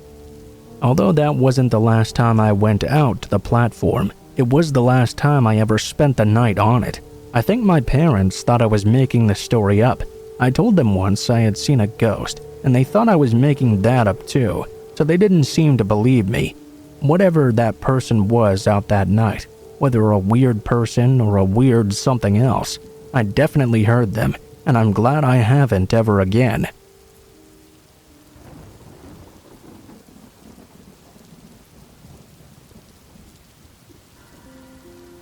My friends and I had begun a bit of a club or group that was based on the MTV show Jackass. Sure, they told us the stunts were performed by trained professionals and we shouldn't try them at home, but watching the show, it didn't really seem they were trained particularly well. Plus, we never tried those exact stunts. We came up with our own, and we never tried them at home per se, so we pretty much adhered to their disclaimer. Anyhow, on Halloween night a couple of years ago, I did a really silly dare that ended up freaking the hell out of all of us. We'd been driving down through Utah on our way to Nevada. Yeah, I'll admit we were drinking a bit and probably should not have been driving, but it was Halloween and we were all having a lot of fun. There were 5 of us and we had done a lot of silly things that night already. We grabbed some whiskey from a liquor store, another thing I do not recommend, and 2 of us had even gone streaking through a Walmart and barely escaped. As the night went on, my friends had a very bizarre dare for me. They wanted me to go into a public restroom, put on an adult diaper, then run out and try to find our car. While it might not seem like that extreme of a dare, it was actually fairly intimidating. We found just the restrooms we were looking for on the side of the freeway. There were no less than 10 semi-trucks parked behind the building, but the lights were off in all of them. We assumed the truckers must be sleeping for the night. On the car side of the parking lot, there was not a single car. Of course, that made it a lot easier to find the car when I got out of the stall, so we parked the car and all 5 of us got out and went to the rest area. Not surprisingly, the men's room was disgusting, but I tried to ignore that. I had already drunk quite a bit of the whiskey and was pumped to show my buddies their dare didn't scare me at all. It was about 1 a.m. or so, technically not even Halloween anymore, but hey, who's here to split hairs? I walked into the stall, got naked, put my clothes over the top, and once my friends had grabbed all of them, they handed me the adult diaper over the top. I put it on standing up because there was no way I was gonna lay on that dirty floor. My friends all left the men's room. I'm not sure if it was the cool air or the fact I was standing in nothing but a diaper on Halloween night in a public restroom, but it sobered me up just enough to get intimidated by what I was about to do. After walking out, I peeked around and realized I was still alone. Slowly and barefooted, I began to creep out of that bathroom. I was a bit scared now because I really didn't know what to do if someone saw me walking around like this. When I opened the door to the room, I found 2 big burly truck drivers staring right at me. At first, they looked shocked to see a grown man wearing nothing but a diaper. Then they started laughing at me, of course. One made a comment about how it must be a fraternity prank. They just walked past me, one of them even slapping me on my diapered ass. Humiliated but exhilarated at the same time, I decided to just make a run for it. On the car side of the parking lot, I still saw only 1 car, and it was right in front of the building. It was a blue Pontiac Sunfire as well, and that was our car. Interestingly enough, it was parked backwards in the parking lot. I assumed that was so once I jumped in the car, we could just take off driving. In my bare feet and totally exposed diaper, I sprinted towards that car. I opened the passenger seat, which was emptied as we'd agreed upon, and hopped in, ready to drive away. My heart began to beat even faster though, when I realized I'd just jumped into the wrong car.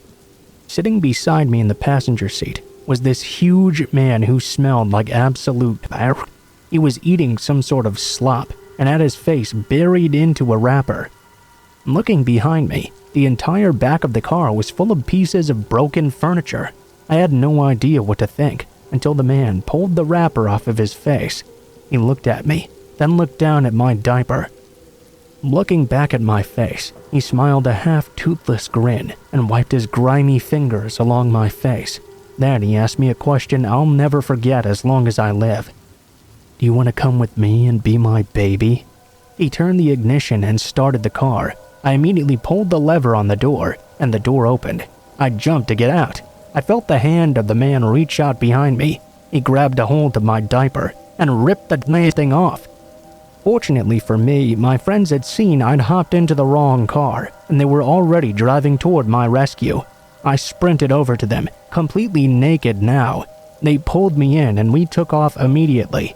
As I drove off in the safety of our car, I could hear the man calling out behind me. With those disclaimers on Jackass, I really have to tell you, do not try those kinds of stunts at home. Listen to them. You never know what could happen.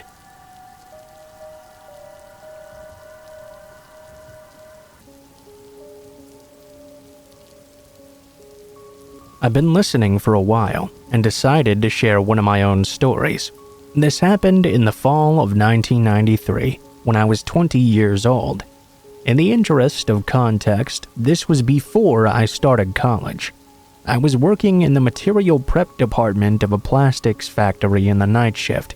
I was the only woman in that department, and my male coworkers were initially skeptical I could even handle the job. I proved myself though and earned their respect very quickly.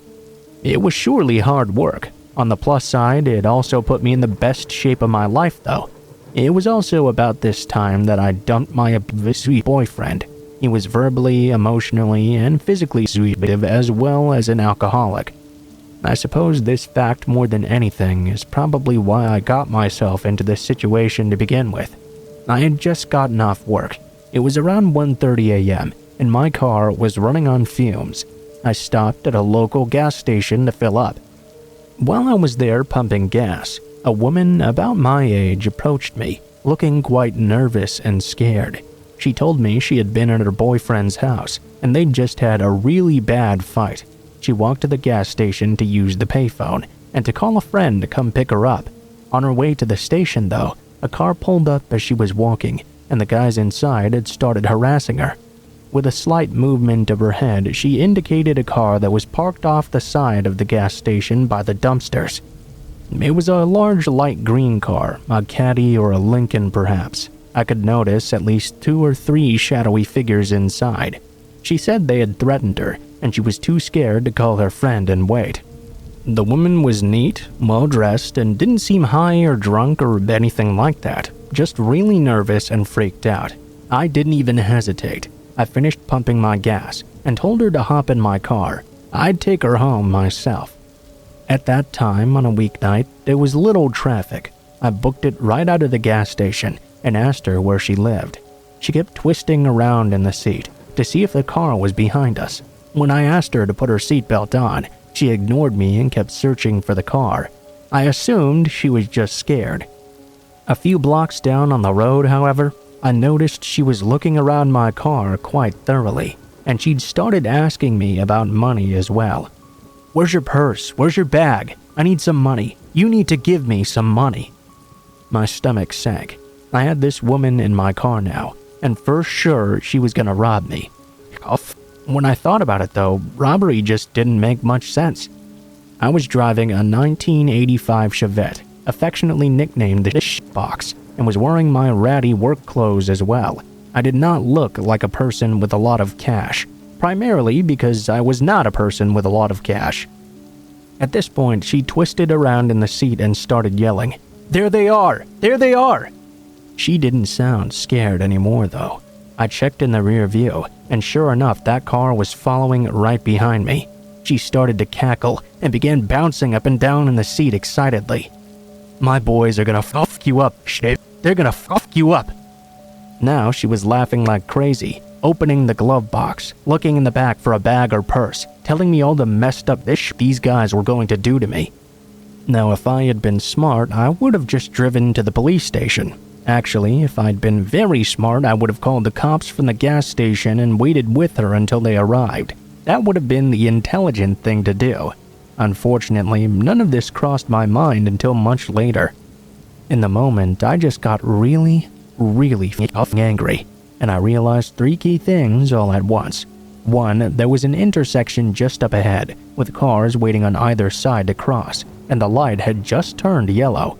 2, I had a spare box cutter that I kept for work in the driver's side door compartment. And 3, this crazy still hadn't put on her seatbelt yet. I didn't think. I floored it and soared under that yellow light, just as it turned red. I glanced back to see if the green car was still behind me, but the cross traffic at the intersection had started to move. Now they couldn't catch up. The started yelling. I slammed on the brakes, and she hit the dash and windshield with a solid and viciously satisfying crack. She rebounded back to the passenger seat. I had the box cutter in her face now, and I was screaming some seriously bat-ish crazy stuff. I was so mad I don't even remember exactly what I said. Something along the lines of "get the fuck out of my car before I cut off your face and make you eat it, shit." The crazy screaming and box cutter combo seemed to work. She grabbed blindly at the handle in a panic and threw the door open. I started shoving and punching her until she tumbled out the door into the curb. I stomped on the gas, got to the next turn, and squealed around it with the passenger door still open. I made a few more turns because I was afraid the green car might catch up to me. After a while, though, I stopped to close the passenger door. Then I cut across town and got on the highway to go home. I was on the highway for 5 minutes before the shakes started. I pulled off to the shoulder to calm down a bit and get my shit together. Then I drove home. I told my older sister everything that happened. She wrapped me in a tight bear hug while simultaneously yelling about how stupid I was for not going to the police at first. I've never been so glad to be yelled at in my life.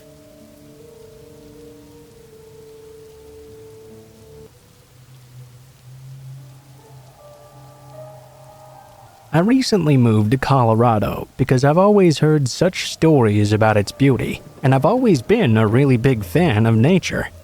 Well, the fact that they legalized pot in the past few years really didn't hurt either, but that's kind of beside the point. I honestly had never seen the Rocky Mountains before, and I wanted to experience all the wonders of nature that John Denver was so ecstatic about that he had to write all those songs. Well, I wasn't disappointed. Colorado had a lot to appreciate. In addition to the mountains and forests and everything else, I also noticed that Colorado has a lot of tunnels as well. I mean, I suppose it does make sense. When you have so many mountains, you have to have a lot of tunnels too. I was particularly fascinated, however, with the train tunnels. Unlike car tunnels, train tunnels are not particularly well lit, and they're only really thin enough for the train to go through. There's a minor ledge on the side for a person to be up on just in case they're in there with the train, but other than that, there's really not much room. For some reason, I had become fascinated with these tunnels. I really wanted to try and walk through one of them, just to see what it would be like, you know? They were very old, looking like they had been constructed in the 19th century for all I knew. I just found them really fascinating. Now, before I go any further, I need to tell you what happens. This story has nothing to do with the actual train. I didn't accidentally go into the tunnel when a train was supposed to be coming, then run to the exit, only to just get out of there in the nick of time or something.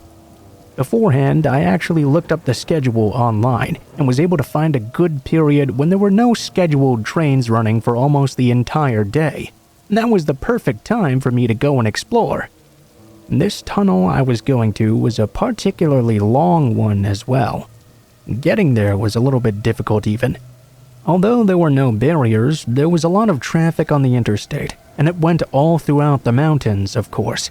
I was headed towards this tunnel in the middle of day, so I didn't have the cover of darkness to conceal me. I also wasn't brave enough to try and sneak into a tunnel at night. Instead, I put on an orange hazard vest. I wanted to at least try and make it look like I belonged there. I got to the tunnel without much incident and held my breath as I went to venture in.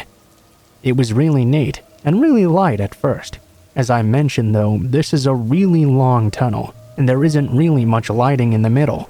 Once I was far enough away from the entrance, it was pitch dark. I had brought along a flashlight, but I sorta wanted to see how long I could walk before it got so dark I couldn't see anymore. As I started walking down the tunnel and into the mountain, the light behind me got dimmer and dimmer. I knew I had almost a day's worth of time, so I wasn't in a particular hurry. Eventually, after a bit of winding, I was in the pitch black. It was pretty awesome, I have to tell you. I took out my flashlight and shone it along as I went on. It was so dark that puny little beacon of light barely made an impact. As I continued walking in this silent darkness beside my footsteps, I heard a noise a bit off into the tunnel. It sounded like someone else was walking as well, but I doubted that could possibly be the case. I mean, what are the chances that someone else was walking this far into the train tunnel at the same time I was? Only a few moments later, though, I began to hear it again. It definitely sounded like some sort of footsteps, and it was coming from the direction I was walking toward. I wondered if this might be an animal or something. I began to get concerned. I didn't know all the wildlife that was in Colorado, and I was walking through a narrow tunnel deep into a mountain. It was not going to be easy to get away unless I was able to find a ring to turn me invisible. I considered turning around and going back because I kept hearing that sound over and over. As I stood there and tried to listen a bit closer, I began to hear what was definitely the clacking sound of shoes. It was coming from even deeper inside. I was in a bit of a quandary here. The ledge I was walking on was not particularly wide, so if I turned around and began to walk away out of the tunnel, I would be turning my back completely on what could potentially be a dangerous person. It would be very difficult to defend myself if I were to be attacked. If I kept walking forward, though, I could simply be presenting myself to them. I really didn't know what to do now. I stood there waiting, feeling like time was going on and on. I heard the footsteps coming slowly closer and closer. I still wasn't sure what to do. Finally, I took my flashlight and tried to shine it deeper down into the tunnel. It took several moments to notice, but I finally saw a figure approaching through the darkness. There was a hunched-over person whose face looked very morose, with his eyes completely closed. He was a pale gray color, but I figured that might just be because of the darkness. I stood there frozen as he continued to get closer and closer. Eventually, he stopped in place, and then the most terrifying thing happened. He moved his head, and I realized that was not his head at all. He was holding what looked like a decapitated head in front of him. At least, there was a large bag that had a similar shape that he was holding. He smiled at me with his eyes still closed and called out, "Hey, you want to join my head collection?" I turned around and booked it out of that tunnel like you would not believe. I have no idea if the man tried to follow me, but even if he did, he was much smaller and older than I was. I really doubted he would be able to keep up. In that moment, I didn't particularly care either. I just ran and didn't stop until I not only reached the end of the tunnel, but sprinted through the opening, got to my car, and drove off onto the interstate. I really don't know what the hell that was, or how that man seemed to get a human head, but I know I'll never go wandering into train tunnels ever again.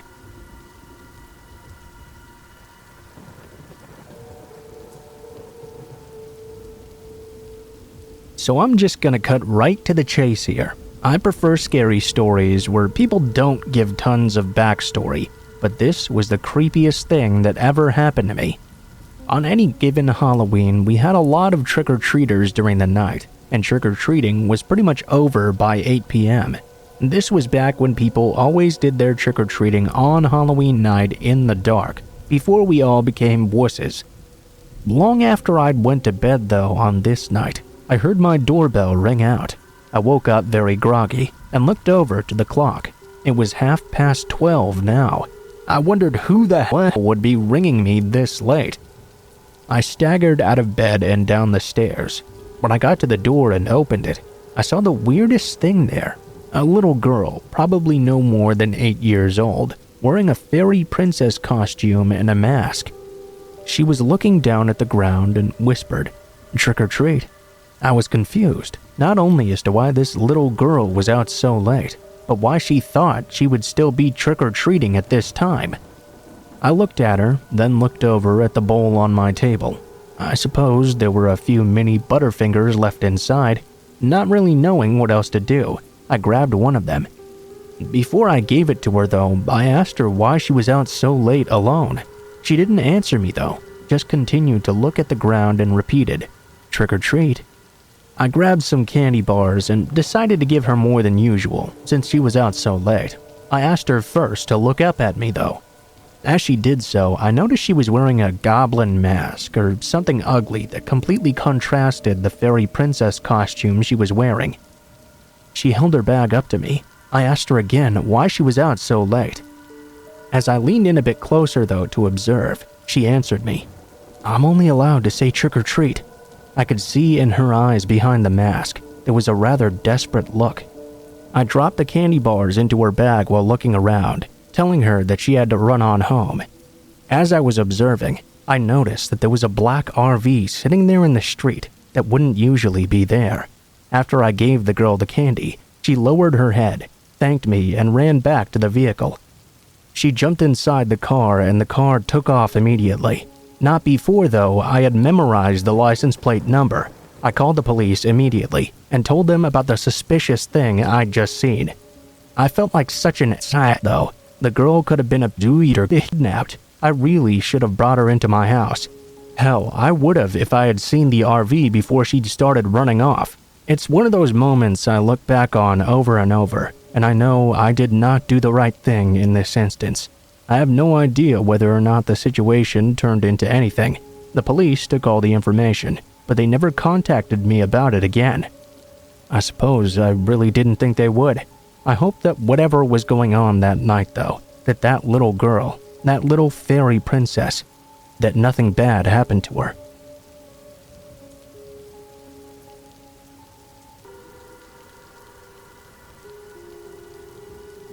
When I was a sophomore in high school, I joined the basketball team.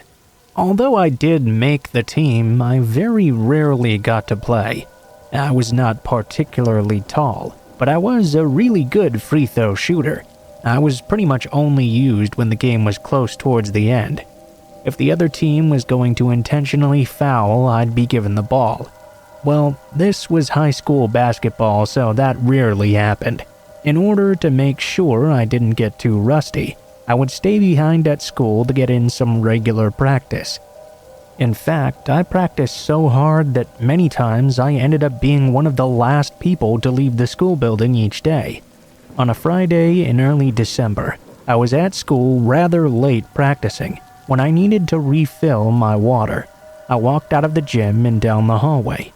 Along the way though, I noticed that somebody seemed to be standing outside this set of double doors. When this person saw me, they began to start banging on the doors to get my attention. Obviously, I was not allowed to let anybody into the building after hours, but this guy just kept on banging, trying to get me to come over. I walked over quickly to let him know I would not be able to do anything or let him in. He told me he was a school janitor and that he'd forgotten his keys inside his office. He begged me to let him inside. I just shrugged him off and let him know that I couldn't do anything. Then I walked away. However, he just kept on banging away. After I filled my water bottle up, I walked back to the gym. The guy was still there, slamming on that door, trying to get my attention. I figured the best thing to do was just ignore him, so I didn't acknowledge him the second time. All this did was piss him off though. Actually, he called me a few expletives through the door. Yeah, 'cause that's the way to get me to help you out. Back in the gym, I went back to my monotonous routine to free throw.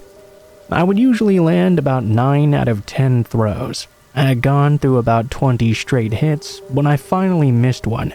The ball bounced off the hoop and rolled over to those side double doors. As I walked over, I noticed it was now snowing pretty hardcore outside. I considered just calling it a day and walking home before the snow got too bad. I reached down to pick up that ball, only to stand up and be met eye to eye with this guy claiming to be a janitor. He didn't say a single thing to me, just stared me in the eye for what seemed like an eternity. All of a sudden, the corner of his mouth curved into a half smile. He grabbed the door handle and yanked on it. Of course, he didn't get in, but he railed at the door a bit, his eyes never leaving mine. He must have known that he had shaken me up pretty bad, because the half smile gave way to a full, demented smile. Then he turned and walked away. I decided it might not be best to leave right now. Maybe I'd better just waste time in the gym and wait for that guy to get bored and leave or something. I wasn't worried about getting home in the snow because I didn't live very far away from the school, so I practiced for another hour and a half instead. Surely that would be enough time for the guy to leave. When I finally left, it was snowing pretty hard now. I even stood at the door for another 20 minutes to make sure the man was not still out there. Obviously, I'd pissed him off, but it's not like I'd done anything wrong. I mean, how crazy would you have to be to spend nearly 2 hours in a fierce snowstorm just to wait for me to get out?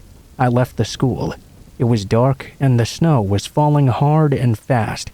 It didn't take long before my shoes were completely soaked over. I almost cursed myself for waiting so long to go home. Suddenly, though, I felt someone grab at me from behind, knocking me face first onto the ground. I fell hard and got snow in my eyes, and lost my backpack as well. When I was finally able to get my bearings once more, I saw the man from earlier, standing behind me holding my backpack in his hand.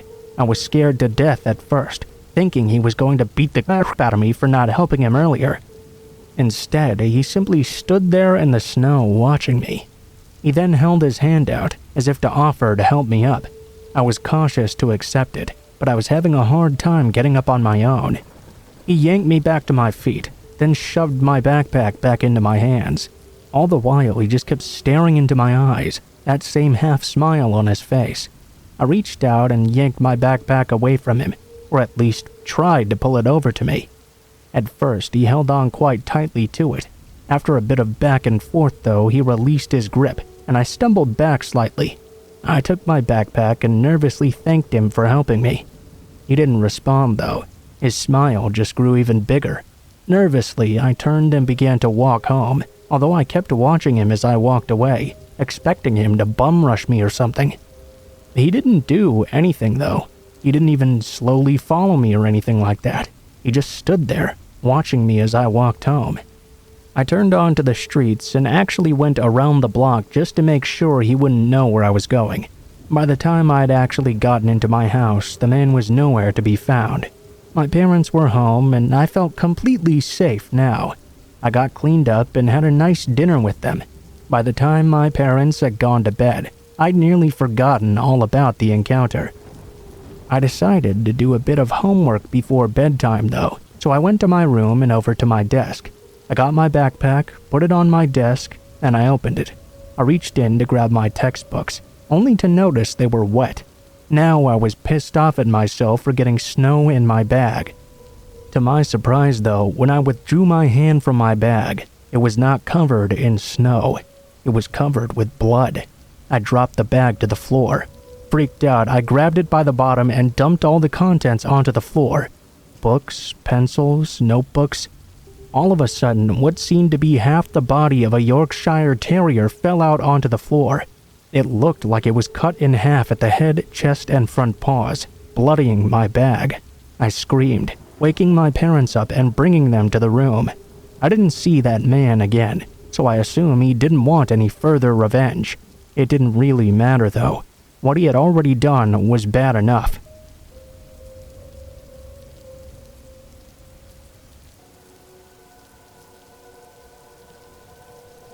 I grew up in a very rural area. My family was pretty poor, and we didn't normally have much to do to entertain ourselves. We did have guns, though, and so did my best friend Tom at the time. Occasionally, as teenagers, we'd go out spotlighting. For those of you who don't know what that is, it's when you go hunting at night. You take a light with you and shine it into the woods. You'll get to see the light shine off the eyes of an animal. Then you would try to shoot the animal if you could. It was an extremely dangerous method of hunting, and illegal in most places. Obviously, it was way too easy to accidentally shoot someone else who happened to be out there. My family relied strongly on hunting in order to eat. At the time, as a kid though, I didn't really understand that, and just did it because I enjoyed doing it. As an adult, I don't really like to hunt as I once did, but anything I might have shot, I definitely would have brought it back home with me. Tom and I had gotten pretty deep into the woods, and were having no luck finding anything. We never had too much luck hunting anyway. We weren't exactly good at being quiet when we went out there. Plus, I always wondered if shining lights all over the place didn't scare off all the animals so you couldn't get anything. Honestly though, we were just bored and looking for something to do. We didn't know if we were actually going to get anything anyway. After a while, the light disappeared though, and Tom grabbed me from behind. I jumped in surprise. I was about to admonish him because I had the gun with me, and he had the flashlight. I was about to tell him he definitely didn't want to be shot. He immediately told me to be quiet though. "There's a huge guy out there," he said in a whisper. "I only saw him from behind, so I turned out the light. He might not know we're here yet." I was confused as to why he seemed so cautious. I had a rifle on me, obviously, and I wasn't scared of some random person out in the woods. We literally had a gun. Something that would turn any horror situation around in a minute. We could sort of see each other in the dark, as my eyes were adjusting to the light being off. I really wanted him to turn it back on, but he seemed too scared to actually do it. Finally, I simply grabbed the light from him. I turned it on and shined it over in the direction he indicated he had seen the man. I began walking over to that area, rifle in one hand and flashlight in the other. Tom was still scared, obviously, but he followed me because he didn't want to be alone. No matter where I looked, I couldn't find anyone out in the woods with us. I kept shining the light all around, which made him even more nervous. He thought it would draw attention to us. I finally decided he was probably just trying to scare me. I told him he'd had his fun, and we should start heading back toward my house now. We didn't get very far until we both did see a person.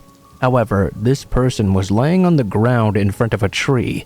As we got closer, we realized the person was not breathing, and their back was completely soaked in blood. That was when the fear suddenly hit me. I didn't even think about checking for a pulse or anything. I just wanted to get the hell out of there. Tom and I started heading out of the forest and back toward my house. It took us a while to get there. We called the police when we got home. The police found the body soon after. They were definitely dead, been stabbed several times in the back. They questioned both of us, but I told them Tom had been the only one to see the guy going through the woods. I had no way to describe the person to them. Our experience made living in that area really crazy. It also created a lot of buzz around Tom and I, which wasn't exactly comfortable. I mean, if the murderer happened to read the newspaper, he would know we were out there that night. That made simply going to sleep a scary thing, and we stayed out of the woods for a long time after. No one was ever charged with the crime. I'm sure of that, because neither Tom or I were ever contacted about having to identify anyone. Not that I could have anyway, but as far as I'm aware, that's a murder left unsolved to this day.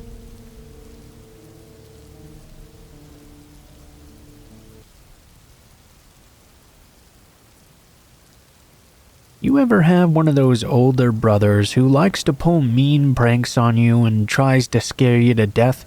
You know the type I'm talking about, surely. The kind of brother who tries to convince you a monster is under your bed or the boogeyman lives inside your closet. Do you know anyone who had an older brother like that? Well, I didn't have one. I had a younger brother who was like that. My little brother Tommy was not only 3 years younger than me, but also a very tiny thing. Physically, he was not threatening in the least, but mentally, he had an imagination that could scare the shit out of people 3 or 4 times his age. The worst thing he ever tried to do to me happened when we lived in a house in a new subdivision. After we'd all moved in, all 4 of us kids got our own room for the first time in our lives. Being the second oldest, I got the second choice of bedrooms. The room that I picked was not only the second biggest, but also had another feature I really enjoyed. It was very unique to the other rooms in the house. There was this trap door in the closet that led underneath the house. It was actually kind of weird, but I thought it was really neat. This trapdoor led to what you might call a crawlspace, I suppose. It wasn't really shallow enough that you would have to crawl in it, though. A human being could very easily stand straight up and underneath the house with nary a problem. My brother Tommy just loved the idea of that trapdoor. He was actually quite mad at me for getting what he felt like was the most interesting feature in the entire house. About a month after we'd moved in, he was still trying to get me to trade rooms with him so he could have the trapdoor in his closet. After that month of refusing, I suppose he finally snapped and got angry with me. "Fine, if you don't want to trade rooms with me, then I'll leave you and Matilda alone," he told me. With that, Tommy turned and began to leave the room. Although I should have known better, I had to ask Tommy what the hell we were talking about. "I'm talking about Matilda," Tommy replied. "She's a homeless woman who lives in the crawlspace. Actually, she was squatting in the house before we moved in. Once we showed up, she had to hide underneath. I figured I'd be nice and try to take this room off your hands since I'm not as big a chicken as you are. But I suppose if you want her, you can stay in the room where she has the most direct access to the house." With that, Tommy turned and swiftly left the room.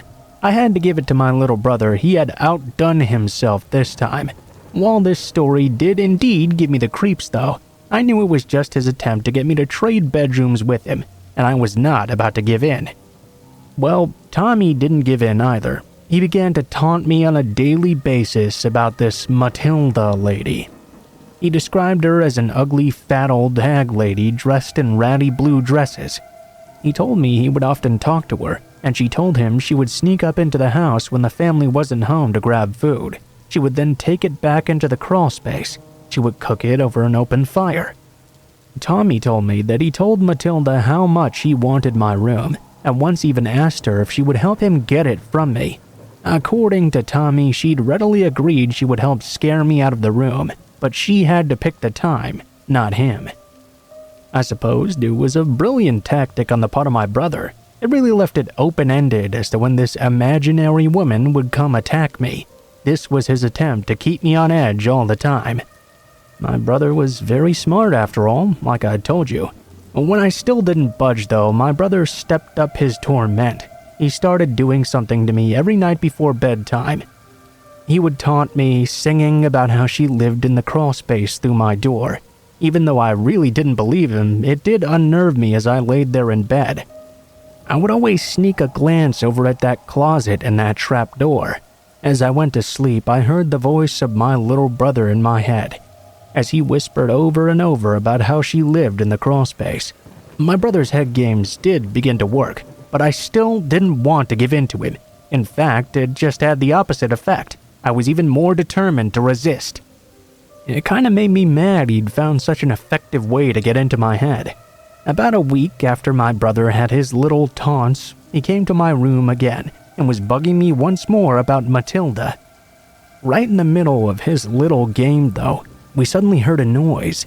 Tommy froze up and then slowly turned and looked over to the trap door. "What the hell?" he asked, fear appearing on his face for the first time maybe in his life. The moment he said it, I looked over and saw the trap door begin to lift up a bit. Tommy jumped, and I scrambled up onto my bed. "Holy shit, what the hell?" Tommy screamed and jumped up with me. "Oh my god, that must be Matilda," I shouted. He looked at me confused. "Dude, what the hell are you talking about? You know I made that up just to get this room, right?" I looked over to Tommy, then back over to the now lifting trap door. "Well, then what the hell is that?"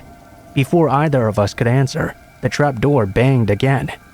Tommy ran to the other side of the bedroom and cowered in fear. My little brother, the king of horror, cowered away in the corner. "Tommy, I'm gonna go check it out, okay?" I told my little brother as I hopped off the bed. I slowly and cautiously began to walk over to the trap door. "Don't! I'm sorry I tried to scare you, but don't go over there!" I didn't listen. "You're my little brother and it's my job to protect you," I told him. If someone's down there, I have to find out what's going on." Tommy actually began to cry as I approached the trap door. With every bit of caution, I leaned over. I slowly reached my hand out in order to grab the brass ring on top of the door and pull that trap door open.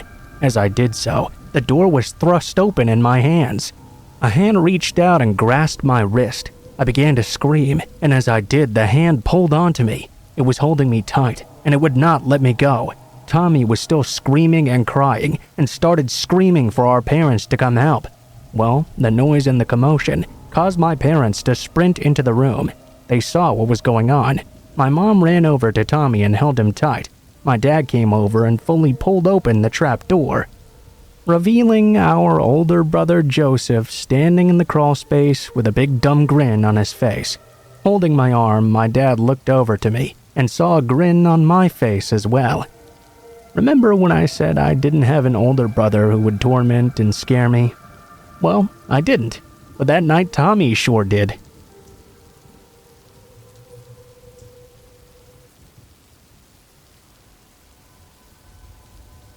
I grew up in the 70s and 80s, and I wanted badly to be an Olympic athlete when I grew up.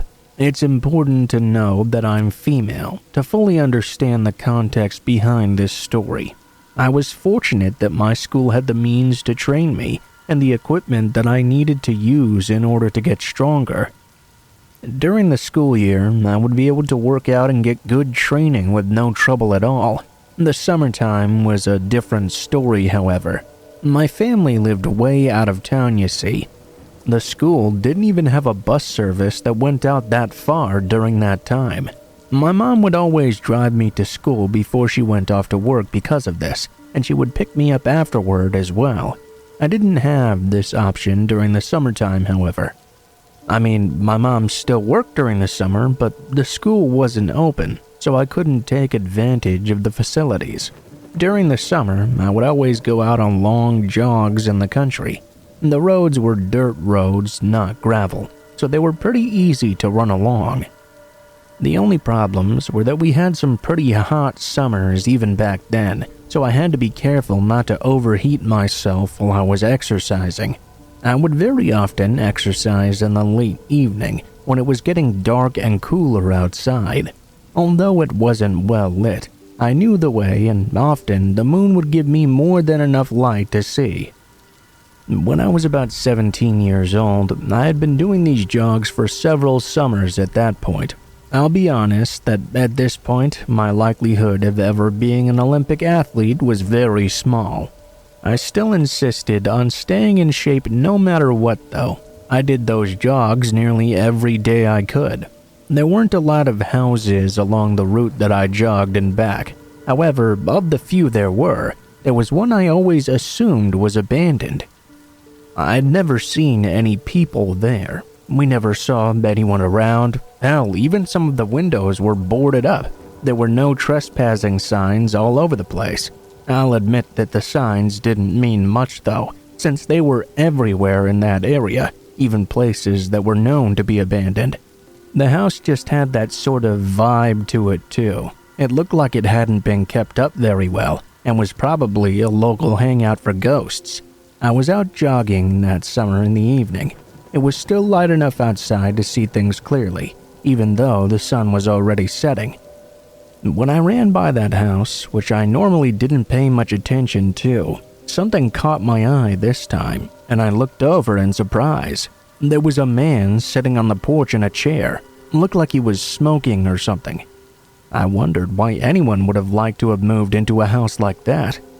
Normally, when I jog by a house and see someone out on the porch, I would give them a friendly wave as I passed by. Either that or they would wave to me first. I was so surprised to see someone at that house though, I didn't even think to give a greeting. I just jogged on, lost in my thoughts about what was going on.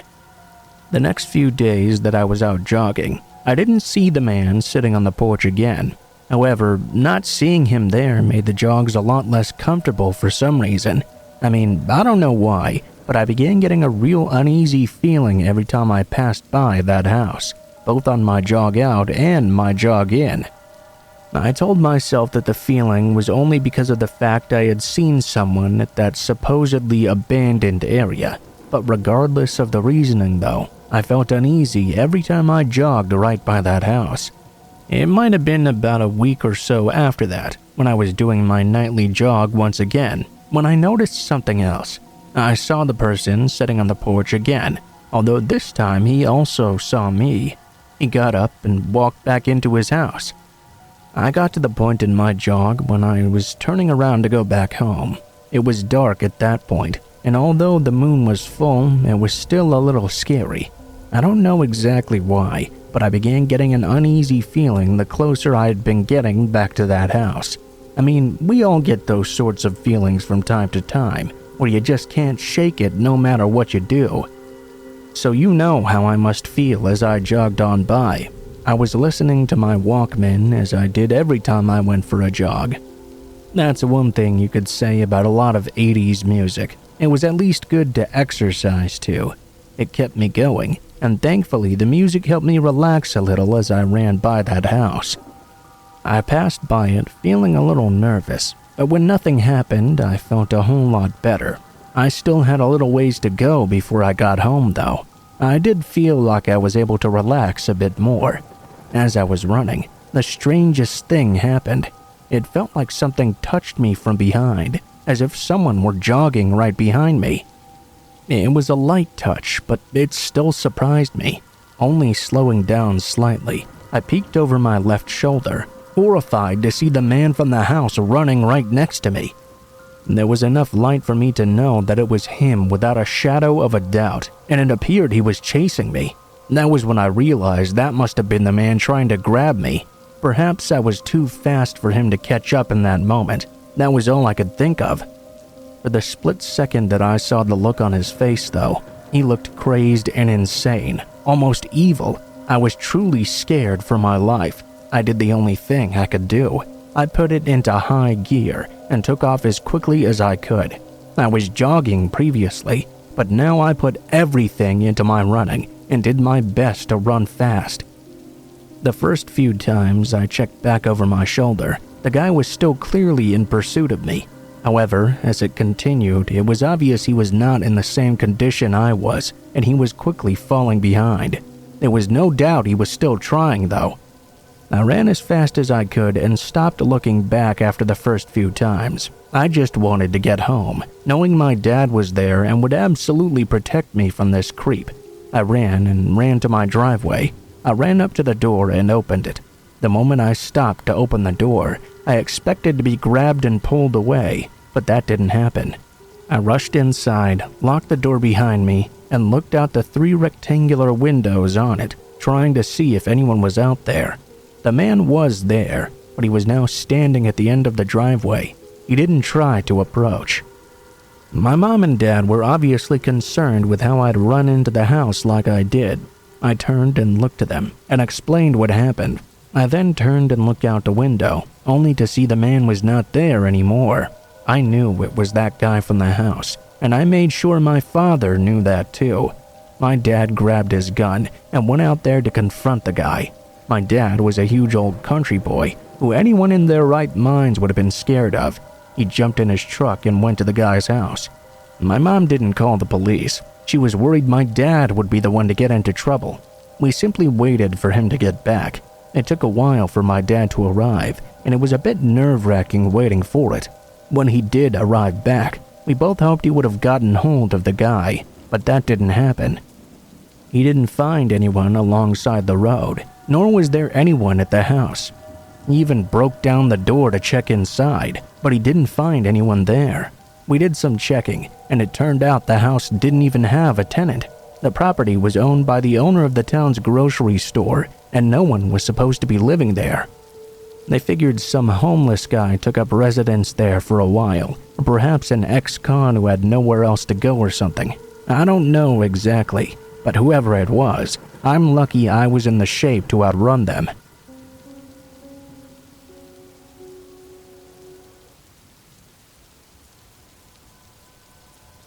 I used to like Halloween quite a lot actually, until I became a pizza delivery guy. This story actually happened a while back. before people began paying for pizza on the internet. Back then, it was much easier to play that idiotic prank where you order a pizza to a different person's home. I can't believe that stupid people actually think this is a funny thing to do. I mean, the only people it ever really hurts is the pizza delivery place, and they had nothing at all to do with the original conflict. In that vein, people really used to pull out the stops for this prank on Halloween. I was always dreading working that night because so many kids would call in false pizza orders. A couple of times, nearly 1/3 of all the deliveries that night would be jokes. On this particular Halloween, I had really been dreading going to work, but I was a sophomore in college and so I needed the money. The tips were more than ever something I really needed too. Despite my dread of wasted work, however, it turned out to be a relatively prank-free night. I worked from noon until close, which was about 11 p.m. I'd racked up a couple $100 in tips. I was about to get off shift for the night when this last-minute delivery came in. My manager was just about to tell the caller that delivery hours were over and the caller would just have to come in and pick up their pizza themselves. Unfortunately for me, I was in such a good mood at how well the day had gone, I went ahead and agreed to just go and deliver that last pizza. On my way, as typical for a Halloween story I suppose, I noticed that this house was quite off the beaten path, out on a country road. It still was fine though. The ride was creepy enough, but it was fairly enjoyable. I drove my car onto the gravel road. There were many trees on either side, and they appeared to sort of reach over and grab onto the branches, making sort of an arc. The heavy falling of leaves had just begun, and the ground was completely covered in them. It was quite a bit of a ride getting out there, but it was really quite nice scenery. When I did finally notice a house on the way, it was sort of off to the right of the road. Very typical country-style house.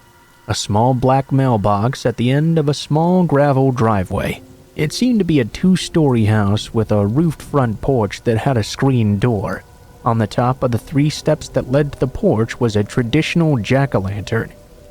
You know the kind I mean. The one with triangle eyes, a triangle nose, and the jagged 4 or 5 teeth wrapped up in a smile. I pulled into that driveway. I looked over the mailbox and confirmed that I was indeed at the right place. I hopped out of the car and heard the leaves crunching under my feet as I walked up to the porch. I saw there were only 2 lights around. One was the very dim light coming from what I assumed to be the living room, and the other was simply the jack-o'-lantern. I climbed up the stairs, and I noticed there was no doorbell, nor was there any way to knock on the door behind the screen door. I went ahead and opened it, and walked under the porch. It was extremely dark at this point, and I no longer had the light of the jack-o'-lantern in front of me to show me what was going on. Still though, I made my way over to the door. I rang the doorbell. I waited there for a while and no one came at first. I buzzed it again and took a few more tries before the door finally opened. Standing by the side of the door somewhat behind it was what I assumed to be an old lady. They were a very tall, thin person who was wrapped in a thick crocheted shawl around their chest, shoulders, and head. I could see very little of this person because it was so dark inside. "Hey, I got your pizza right here," I told her somewhat nervously. It'll be 11:29 if you please." The lady in the shawl nodded. "Won't you come inside?" she asked me. I really did not want to do so. I hated going into anyone's house for pizza delivery, and I really did not want to go into a house like this. "Oh, it's alright, take as much time as you need, I can wait here," I nervously informed her. "Oh, but my money is in the kitchen, won't you come in please?" I really didn't want to go in there, but I thought if she was going to keep insisting that I do, I would never be able to get out of there. I started to walk into the house when the woman shut the door behind me. The old woman hobbled her way into the kitchen, and I followed nervously behind. It was hard to get a good look inside the house because there was only a single dim lamp lit inside. It had one of those very thick lampshades that blocked out most of the light as well, so the light only shone on the ceiling and floor really. This house was old, and everything in it was old as well. It was like the most stereotypical old grandma house I had ever seen. It was so stereotypical I half expected the woman to have an old wedding cake left over from the wedding where she'd been jilted, and for her to start calling me Pip or something, but I digress. As I continued further, I started to notice the whole place had this kind of musty odor that made me feel very icky and unnerved. The woman walked into the kitchen, but she didn't turn on any lights. I kept a few feet from the kitchen doorway. Sure, I was already inside, but I didn't want to walk into the pitch black with a stranger. She disappeared completely from view. Then after a moment, I saw her shadowy outline appear in a doorway. She beckoned me forward. "Won't you come in?" she whispered. She stood in the doorway and I didn't move an inch. I could barely see any of her due to the shawl and the shadows caused by the darkness. She swayed a bit in the doorway, then repeated her whispering. "Won't you come in?" It was then that I noticed something. A tiny bit of light caught a glint of metal in her hand, right by her shawl. She had what looked to be a kitchen knife in her possession. I panicked a little bit and hoped she didn't notice that I had noticed. It was so dark in the house, though, that it was very unlikely she'd seen my eyes move over. She whispered once more, beckoning. "Won't you come in?" Well, I didn't want the money then. I knew my tips would be more than enough to cover the cost of this pizza. I dropped the pizza on the floor, backed up, and was about to leave. Unfortunately, I stumbled over a hidden bump in the carpet and fell down. In complete panic, I jumped up and started sprinting for the door. I peeked back like an idiot, only to see the lady had not moved. She was still in the doorway. I got the door open and ran out onto the porch. It was then that I heard another voice, this time a man's. "Won't you come in?"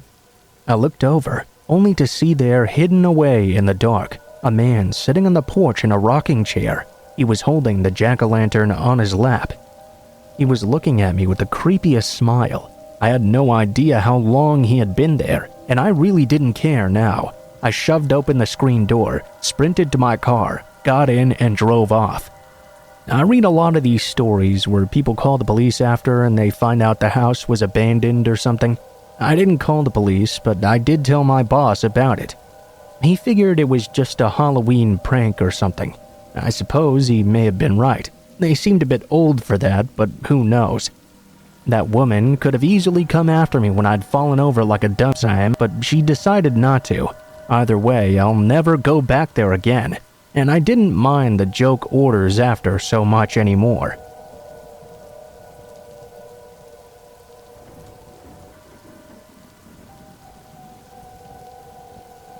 Obligatory, this happened quite a long time ago, around the age of 5 or 6. It comes up every once in a while at family gatherings, and though it might not be as bone-chilling as some stories you've heard before, I figure it's fitting just enough. For context, I have a very close extended family, as in a huge family that all lives within 30 minutes of each other. We all live in the suburbs of a large city, far enough away that it's generally considered a safe area. All the neighbors know each other, and the cars are even left unlocked in the driveways. When I was younger, my grandma used to watch my cousin and I, and she had 2 dogs living in her home. Dog 1 was Benji, a sweet, lovable dog. Dog 2 was Cheyenne. She was nice enough, but we always preferred to play with Benji. He was a lot nicer, more cooperatively playful, and generally wanted to be around us more. We'd always play in the backyard with each other, sometimes with supervision and sometimes not. It was a fenced-in yard and a nice enough area, so we really didn't expect anything strange at all. Anyway, one day we're there playing outside as per usual. Benji was inside with Grandma, and Cheyenne was outside with us. She was kind of laying away to the side as we played with our toy cars or whatever we were messing with that day. We'd never noticed this until the man started talking. There seemed to be a person watching us through the fence, trying to talk to us now. He was about 50 or something, and no more than 20 feet away.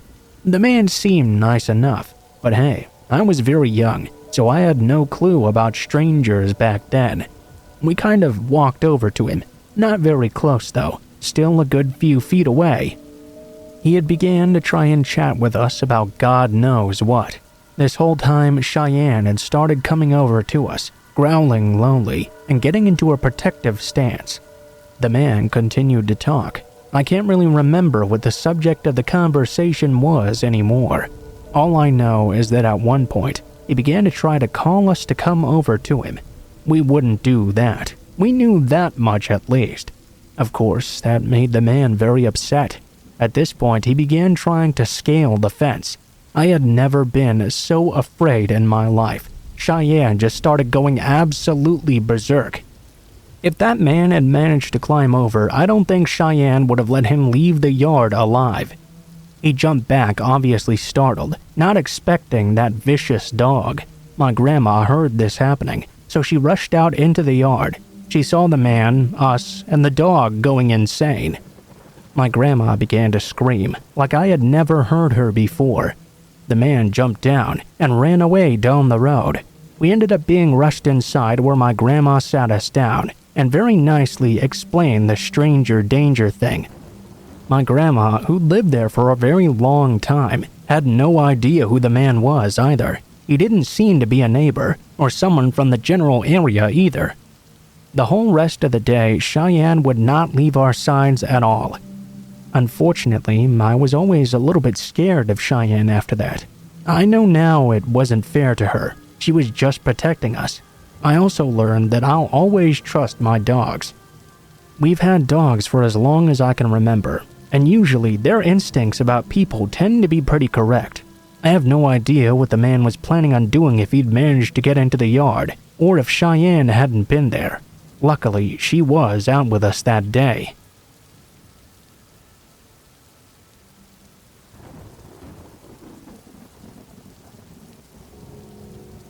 I grew up on the countryside, right next to a national park frequently visited by nature lovers and bird enthusiasts.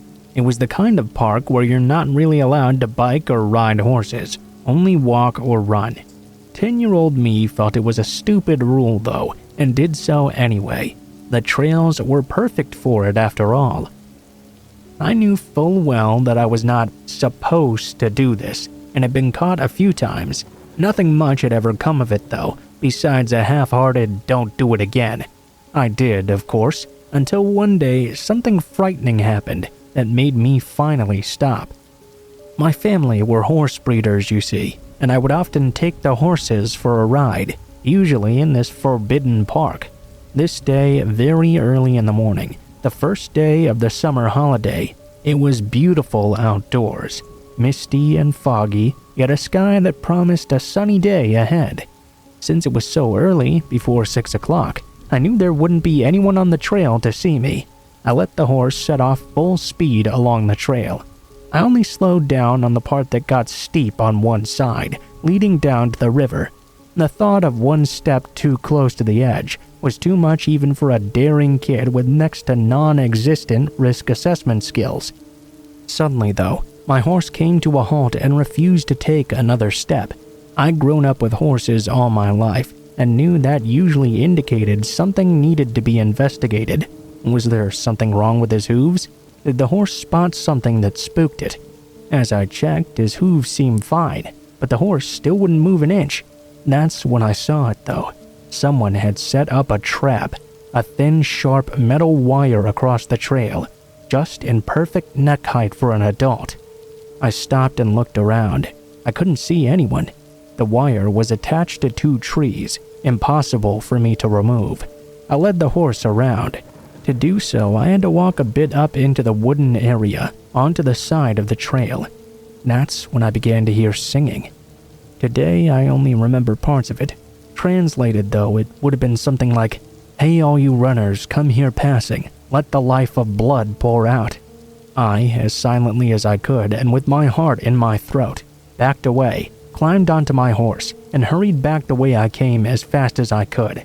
I knew I had to tell someone about this. At the same time, I wanted to avoid admitting to riding a huge and very forbidden horse on these protected trails. Now I had a problem. The old stories about a mad old man living in the shed in the woods, a shed that was once a cottage for the local hunter, came back to me as I hung on to the horse for dear life. I got home and immediately told my older brother what had happened. He went back there with me in tow. We found the wire trap, and after a while of searching, we also found a spear-like pole in the ground, right in the spot where you'd land if you came running and jumped over the fallen tree on the trail. We called the police right away. The area was searched thoroughly, and several similar traps were found. No sign of the old man, though. The following summer, there was big news in the local paper about spear-like poles being found just under the water's surface, directly under a little tower you were supposed to dive from at the lake. Black garbage bags filled with big rocks were found on the narrow bridge crossing the river. If a car had hit those, it might have gone off the road and into the water.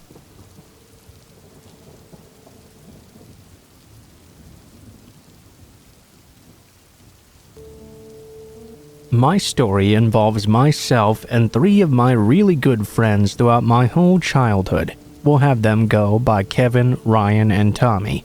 I'm still friends with them to this day. This story you're about to hear is true and not fabricated in any way. Regardless of whether we were just seeing things or whatever really happened, the reality is we had experienced something very horrifying this night in my friend Kevin's cabin. During the midsummer times, usually around the middle of July, me and a couple of my good friends who I previously mentioned would always make time to go up to my friend's family cabin way up north in the forests of Minnesota, located on Vermilion Lake. Throughout all of our young years, we would always go, for sure accompanied by my friend's dad, who owned that particular cabin. Sometimes some of our other dads as well. Once we were juniors in high school, though, we felt mature and old enough to just go on our own, finally without Kevin's dad or any other adult supervision that may have wanted to accompany us. I would like to mention a little information in regards to my friend's cabin to help you picture the scenario better. It was situated in a very remote location and was fairly small based upon the very large-sized island. Other cabins were there as well, but the next one closest to us was a solid half a mile away at least. You could get to it by taking a man-made path around the island, but there was no driving or anything like that. I want to mention that to get to my friend's cabin, he had to park on a gravel road on the opposite side of the island. As his cabin was located on a little inlet, he had to take his boat across the lake a half a mile to reach it. My mind always had a tendency to run around when sleeping there at night. It was one level with only 2 bedrooms next to one another, a kitchen and living room connected, and a bathroom in the back of the cabin. Where you slept, there was always at least one window in each room, with no curtains at all. It was very easy to look outside into the woods and out to the lake. This is where my mind would run, as I always thought somebody would peer over the window and look in. Of course, nobody ever really did. I had been to this cabin a dozen times throughout my lifespan, and nothing creepy had ever happened, so the older I got, the easier it got to sleep there. We would usually stay about a week's worth, 4 or 5 nights. On the 3rd night during the trip, when we were there on our own, we had set up a campfire and been drinking beer all night. Not saying I condone underage drinking, by the way, we just happened to sneak some in, being the rebels we were. We went out to his dock to gaze up at the magnificent stars and enjoy our buzz. All of a sudden, though, we heard something out in the water. It sounded kind of like something jumping out to catch a bug or something. We quickly peeked out at the lake with curiosity, wondering where that splash could have come from. While we were out there, we had our poles ready 24/7. Thankfully, the moon was out that night, which helped to light up the lake. Otherwise, it would have been dark as black. With there being no lights for miles upon miles, we wouldn't have been able to see anything out there. My one friend Ryan began to squint and look closer before pointing and saying, what the fuck is that? I looked a bit closer. I finally spotted what he was pointing at. All I can describe it as is it looked like someone's head was peeking out of the middle of the lake, just floating there, staring at us. It was about 3/4 of a football field out in the lake from the dock. As I looked closer, there was no question. I could make out features even. Long black hair, palish skin like a face. I couldn't make out the eyes, nose, mouth, or chin. It was like a blob of pale skin with long black hair covering it. How was this possible? I never forgot the feeling that came over me in that moment. The hairs on my legs, neck, and arms all stood up, and I was paralyzed, ready to leave in that instant. We told ourselves, though, we were just drinking. Just a loon, perhaps. These birds were very popular night drifters on the lake and did their hunting quite late. They also have black with some white colors on their coats as well, and hunt by diving deep into the water. It was possible, when our drunken state, a loon had popped up in the water after hunting for a bit. At least, we tried to talk ourselves into that scenario. All of us continued watching with serious creeps, noticing the figure was not moving one bit, just sort of treading water in one place. We went back to the campfire, lit it even brighter, and headed inside to drink more. We soon forgot about that weird experience with the help of more alcohol, until I had to use the bathroom real bad. The one inside was preoccupied. I went outside to do my business, since we were in the great outdoors. I had been taking a piss and glancing out at the beautiful moonlit lake when I noticed that black object was still there, only now it was much closer. It still looked as if it was a person staring right at me. I could easily now make out what looked to be a nose. Again, this figure was very pale, like they hadn't seen the sun for years. A very, very uneasy feeling came over me. I immediately went inside and told my other friends to come look quick, keeping my eyes glued to it even to the door at the cabin. I came outside to see this figure still there, looking at us as if this head was corked up at us with its chin in the air. Nobody dared to go down to the dock anymore. We went back inside, ruling out that it probably was not a loon. A loon would never tread the water so long in the same spot. This object was like stiff as a board, not moving a single muscle, just staring up at us from the deck instead. There was no ripple effect in the lake either from the object. We thought about it for a bit and decided it must have been a log with some weeds on it or something. I could tell everyone felt very uneasy though. A few hours passed by. It was now super late into the night at this point, and we knew we needed some sleep. Being my curious self, I looked back one more time now, and the object had completely vanished. I couldn't help but feel a sense of relief, thinking it really must have just been a log or something that floated in and slammed into the shore now. We slept with the windows open that night. There was no AC in this cabin. We had them open or we would fry inside. Me and my other buddy Tommy slept in the living room, while my two other friends slept in the two separate bedrooms with their doors open. Not being able to sleep, but keeping my eyes peeled shut, I began to hear what sounded like someone walking around at the bottom of the stairs to the cabin. I thought I was about to shit bricks. No question what or whoever I had heard down there was at the dock now, pacing back and forth as they made the sound of boots clicking on the wood. It was as if they weren't sure what to do themselves. It lasted for about 3 minutes. I wanted to whisper to my buddy, but I was frozen in fear. I kept my eyes shut and my ears on full alert. The footsteps sounded like they'd just begun to ascend the stairs. Then all of a sudden they turned around, and it sounded like they were sprinting out down the man-made path. After the sound of the steps were long gone, and a couple of minutes had passed by, I woke Tommy up, asking if he'd heard the same thing. I was startled when my friend Ryan rushed out of his room and said we needed to leave right now. Something was very disturbing about his expression as well. I asked him why. He woke up my other friend Kevin in the other room and said we needed to go right now. I asked him to explain. He told us while grabbing his stuff that when he was turning sides in his bed trying to get more comfortable, he'd happened to peek over and seen someone looking in at the top right corner of his window, then quickly shift out of view. He told me all he'd seen was a single eye, ghostly white skin, and black long hair going down out of sight. This window was very high up. This person was either standing on an object peeking in, or they must have been floating or something. Ryan continued to say, "Let's go right now," very seriously. It disturbed the fuck out of me. I was feeling like I was going to be sick. Rather than telling them what my friend and I had heard in the living room, we all just agreed to pack our stuff and book it right now, not cleaning the cabin or anything.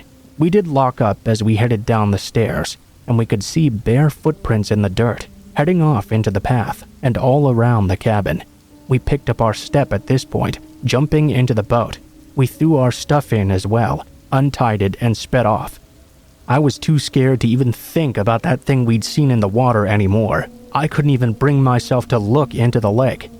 My eyes were glued to the island, trying to spot anything moving. I saw nothing. When we had finally gotten our stuff packed in the car and the boat tied up as well, we hopped in and took off. We had been driving about 10 miles now, when out of the blue, Ryan broke down in the car sobbing. "What was that, guys? What the fuck did I see?" We called our parents and explained what happened on the way back. Ryan was freaking out. They told us to just get home safely and quickly. It was about 4 or 5 in the morning now, but no one could sleep. It was a very quiet and somber ride home. My friend's dad went up the next weekend and said he experienced nothing like that while there. He did mention, though, that there were more bare footprints lingering about, which he thought was odd because someone was walking around his property, which really bugged him. Whatever my one friend had really seen in the window hit him really hard. He had a real breakdown and had trouble sleeping multiple nights. He ended up having to seek professional help for a couple of weeks and even hop on some sleeping medicine. As time went on, he ended up being fine, but he's still uncomfortable sleeping next to a window without a curtain. To this day, I can't explain what we saw or what seemed to happen to us. I don't know what that was at the lake or what Ryan saw in his window. Nothing ever happened at the cabin since that night besides the additional footprints. We were told from my friend's dad who owns it that it really could have been anything. I personally decided to never go back. That really makes me sad though, because I had a lot of great childhood memories there. Tommy and Kevin have both gone back and been fine, but Ryan absolutely refuses to even look at the thing. A lot of people have cabins on this island, so I suppose it could have been a prank in the makings that had been busted when Ryan saw the person at the window, or possibly a person wanting to do something worse. I'll never be able to explain what that was in the lake, but the fact that this incident, along with bare feet and someone looking in at Ryan at night, all happened in the same night, seems like much more than just a coincidence.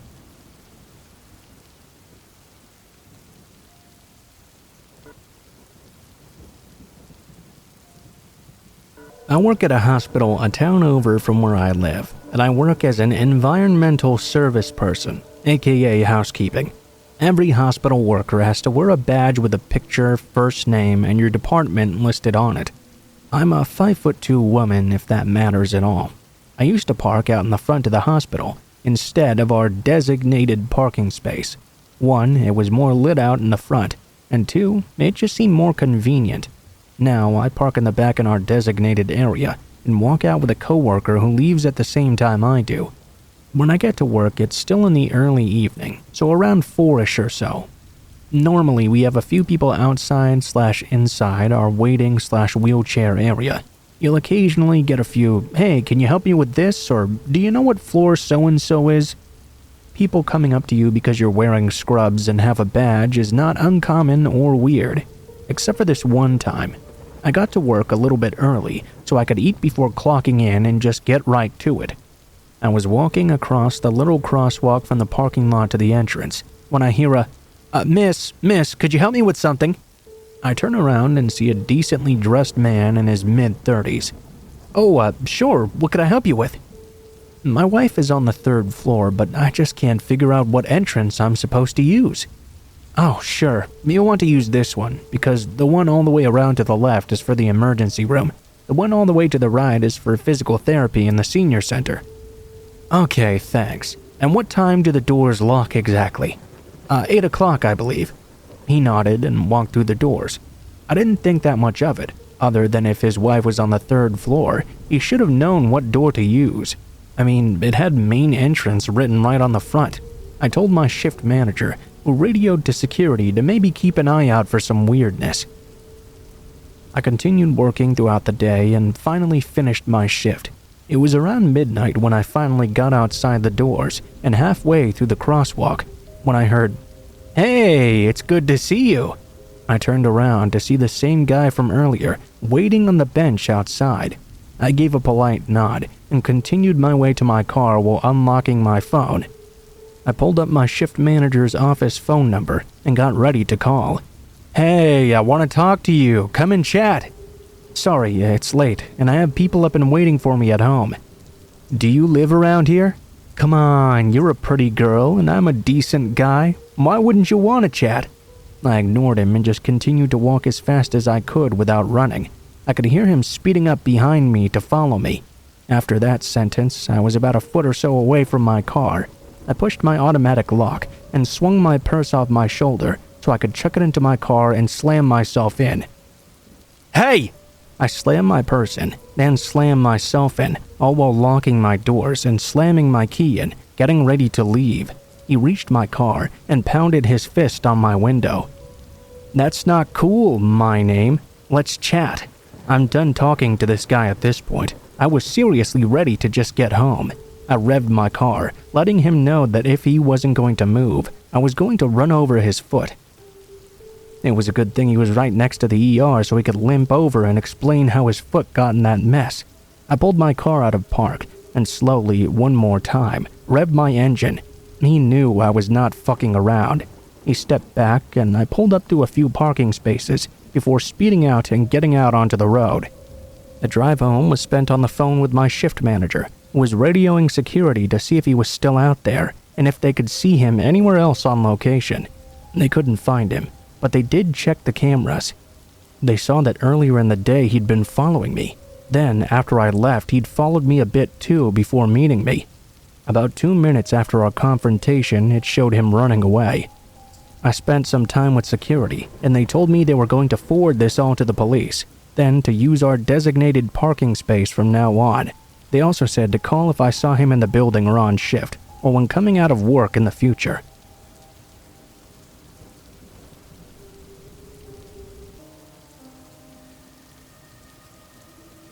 Halloween 2015. That Halloween night started with myself and my buddy getting ready and putting on our costumes at my buddy's house. For the sake of privacy, I'll refer to him as Brad. Brad and I had been invited to a party by the girl he was dating. I was going dressed as a dead construction worker, while Brad was dressed up in his Maverick from Top Gun costume.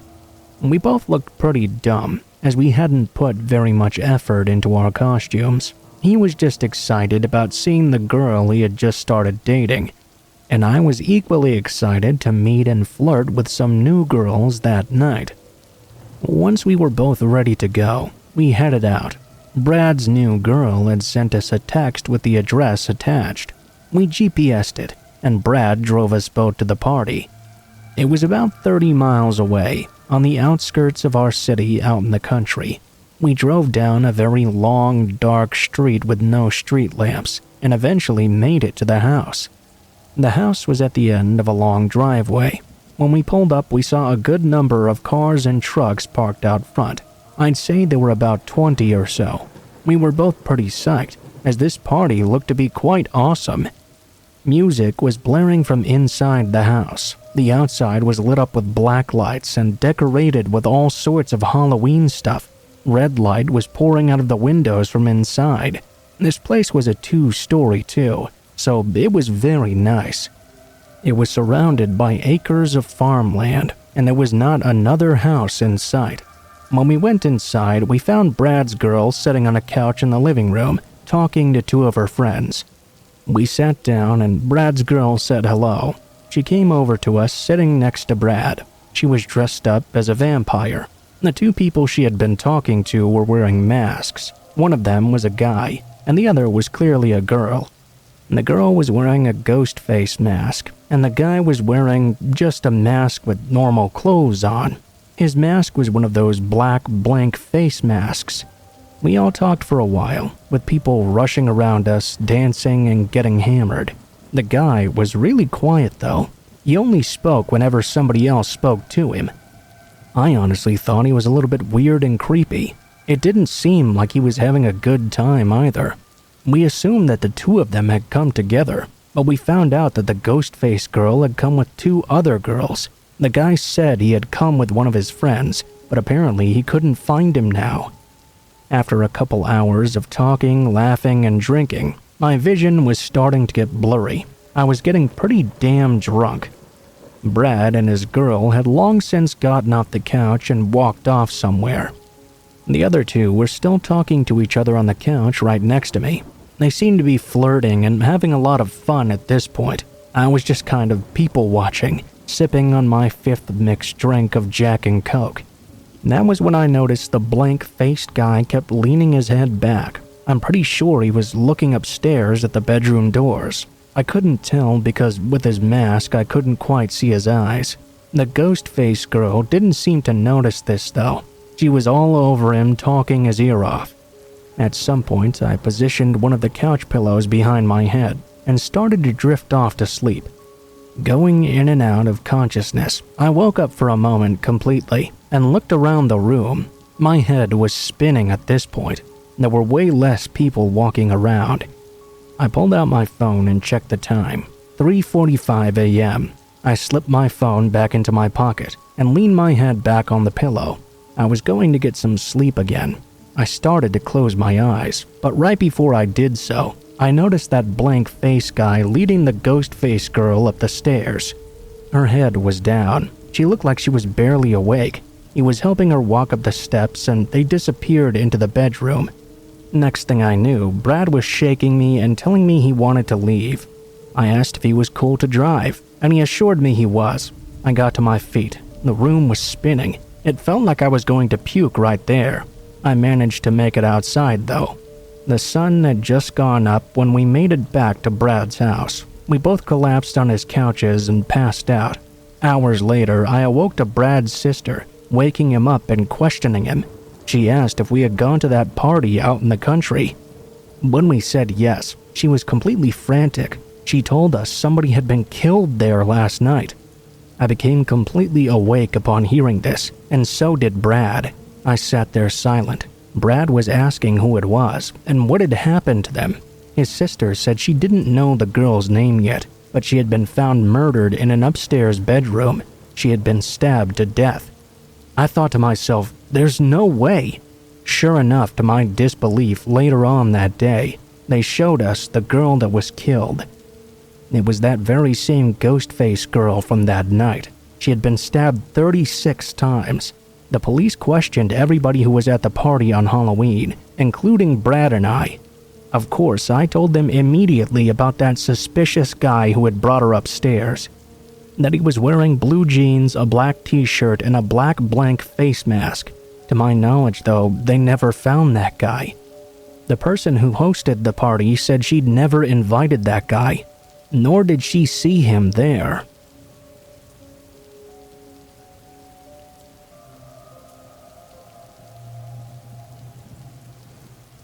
Some context first. This story took place in 2020 when I was 18 years old. I lived in a relatively safe neighborhood, but my country does have a high crime rate in general, so take that with a pinch of salt. My dad had passed away earlier in the year, and I have no siblings either, so my mom and I lived all alone in our house. The COVID lockdowns were still in place, but as certain restrictions were lifted, people were starting to return to work. Between my house and the train tracks was a big stretch of empty field. It became a safe, quiet space for me to escape to whenever I needed to get out of the house for a while. I would normally sit there once a day for a cigarette or two, sometimes having my own little picnic. My home situation was complicated to say the least, and due to the pandemic, I had nowhere else to go. On this particular day, I went there for a few minutes to smoke as I always did.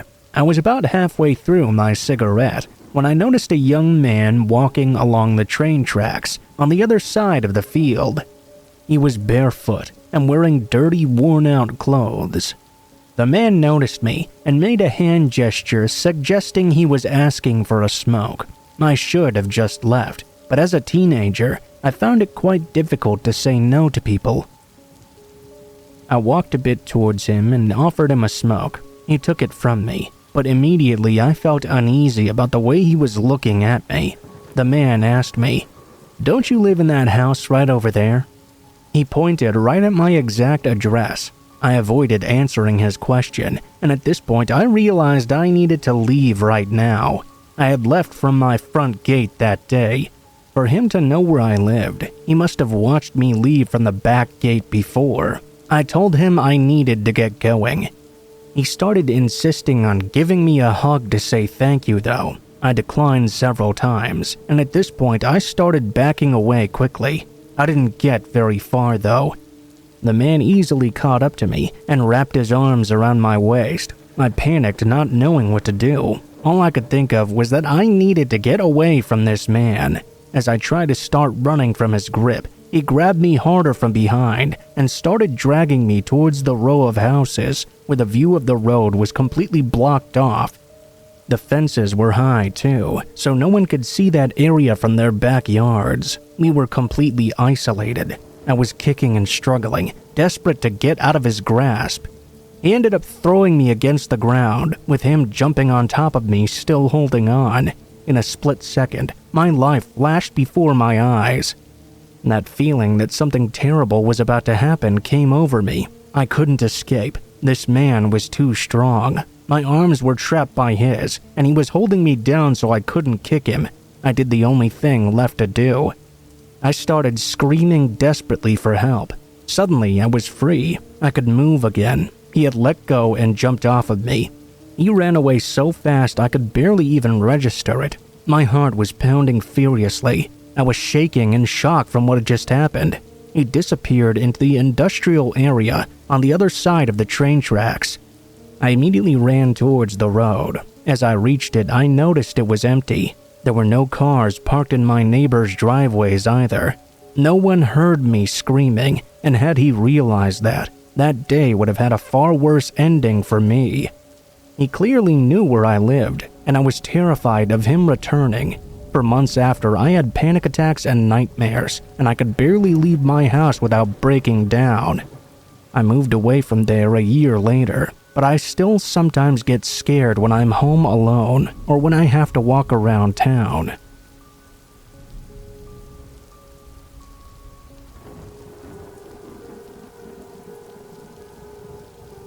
Hello, I have a story to share with you all. This happened to me about 15 years ago. I lived near the ocean, and I frequented a certain spot on the beach all the time. It was a very lonely spot, and not many people ever showed up there.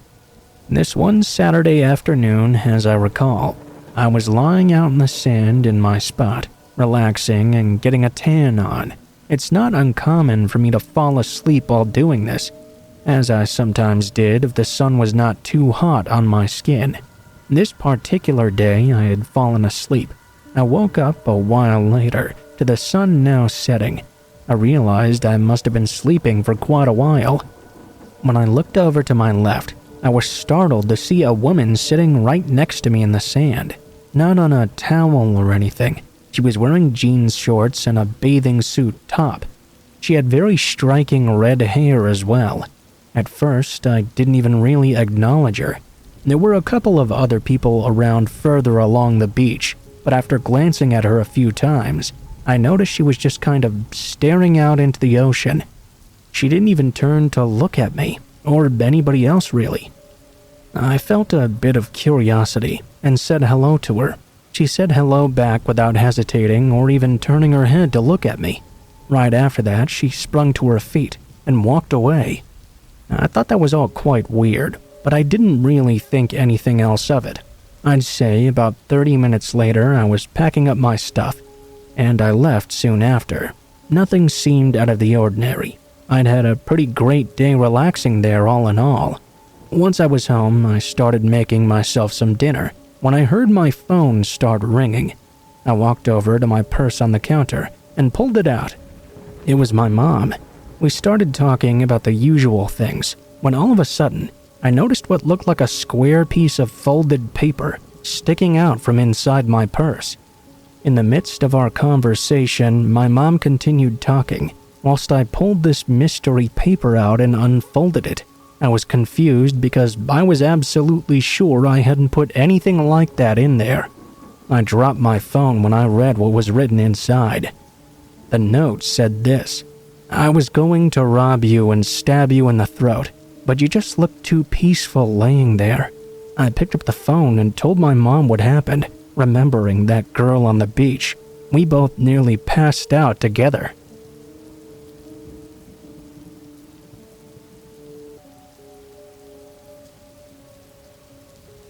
Call centers can be a weird place to work at. You talk to people from all over the country, and even sometimes all over the world. Most people are a little more, frustrating than anything. The same questions every single day will eventually drive you a little bit batty. I only wish those calls were the worst ones I've ever gotten, though. I got the job as a customer service rep for a cable company just after I finished college. The hours really sucked too. 3 in the afternoon all the way until midnight. But the money was pretty good, and there were some medical benefits as well. It wasn't too great, but with loans to pay back, I took the first full-time job that came along. While some people need help with their cable after 10 p.m., there aren't that many of them, as you can imagine. 5 days a week, I was stuck at my desk taking calls from old men having trouble accessing skin flicks until midnight. Most of the night, though, was spent gossiping with another late-night employee. The calls never stopped for too long. It was the middle of spring when I got the first weird call. At first, this guy just sounded like your regular old confused customer, having trouble accessing some of the more mature channels. A little heavy breathing and a little stuttering, the usual. I was about to give him the usual spiel about turning off the parental locks when he cut me off. Have you ever wondered what human flesh tastes like?" he muttered through these deep, excited breaths. Now that was far from the first prank I'd ever gotten. My immediate response was to hang up and mutter to my coworker about these annoying pricks on the other end. I shoved that memory of that call out of my head for a solid week or so. We got all manner of calls, so one stupid one wasn't enough to faze me. Late on a Friday night, though, just before midnight or so, a familiar breath entered my ears as I picked up the line. "Have you ever wondered what human flesh tastes like?" he asked. I do all the... I ended the call before he could finish what he was saying. Just my luck to get this creep calling in a second time. I asked my coworker if he'd ever gotten a call like that before, but he only shrugged and said it wasn't anything that was normal. I hoped that not engaging with this creep would be enough to get him to give up. 2 times wasn't much to be concerned with anyway. By the 3rd call, though, it was starting to get more personal. I hate how well I remember it. The weirdest thing about this 3rd call was how normal it started. It was a completely normal-sounding man on the other end, asking about our company and how long we'd been in business, what city the company was based out of, and the cost of our regular plans. It was nothing out of the ordinary. Then, though, he whispered into the phone line, "I want to know what the flesh of a pretty young girl tastes like." My mind reeled as I ended the call as quickly as possible. For a prank caller, this guy was getting pretty tricky, and he was real dedicated too. I was almost starting to worry at that point, but then again, I didn't hear from him again for a while. I thought he must have given up the ghost or gotten bored or whatever. I didn't really care. I just wanted him to stop calling me. I wasn't going to be complaining when they did stop for an entire month. I was in the clear, and I even started to forget that strange caller and his creepy desires. I was over it, and had gone back to being generally annoyed by the other regular customers. I should have known better, though. A call came in one night, at nearly 1:15 midnight. It didn't even go to me, though. My coworker, the only other person working at the time, picked up the call. "Hey," he called to me. "This guy on the line's asking for you?" I told him to pass the call over to me and I'd handle it. It wasn't the first time someone had dealt with me previously and wanted to continue with the same representative. I didn't really think anything of it. "Hello, how can I help you this evening?" I mindlessly asked into the phone. "I want to know what your flesh tastes like." The familiar voice breathed in my ear. "I want to savor it on my tongue." "Leave me alone!" I screamed into the phone.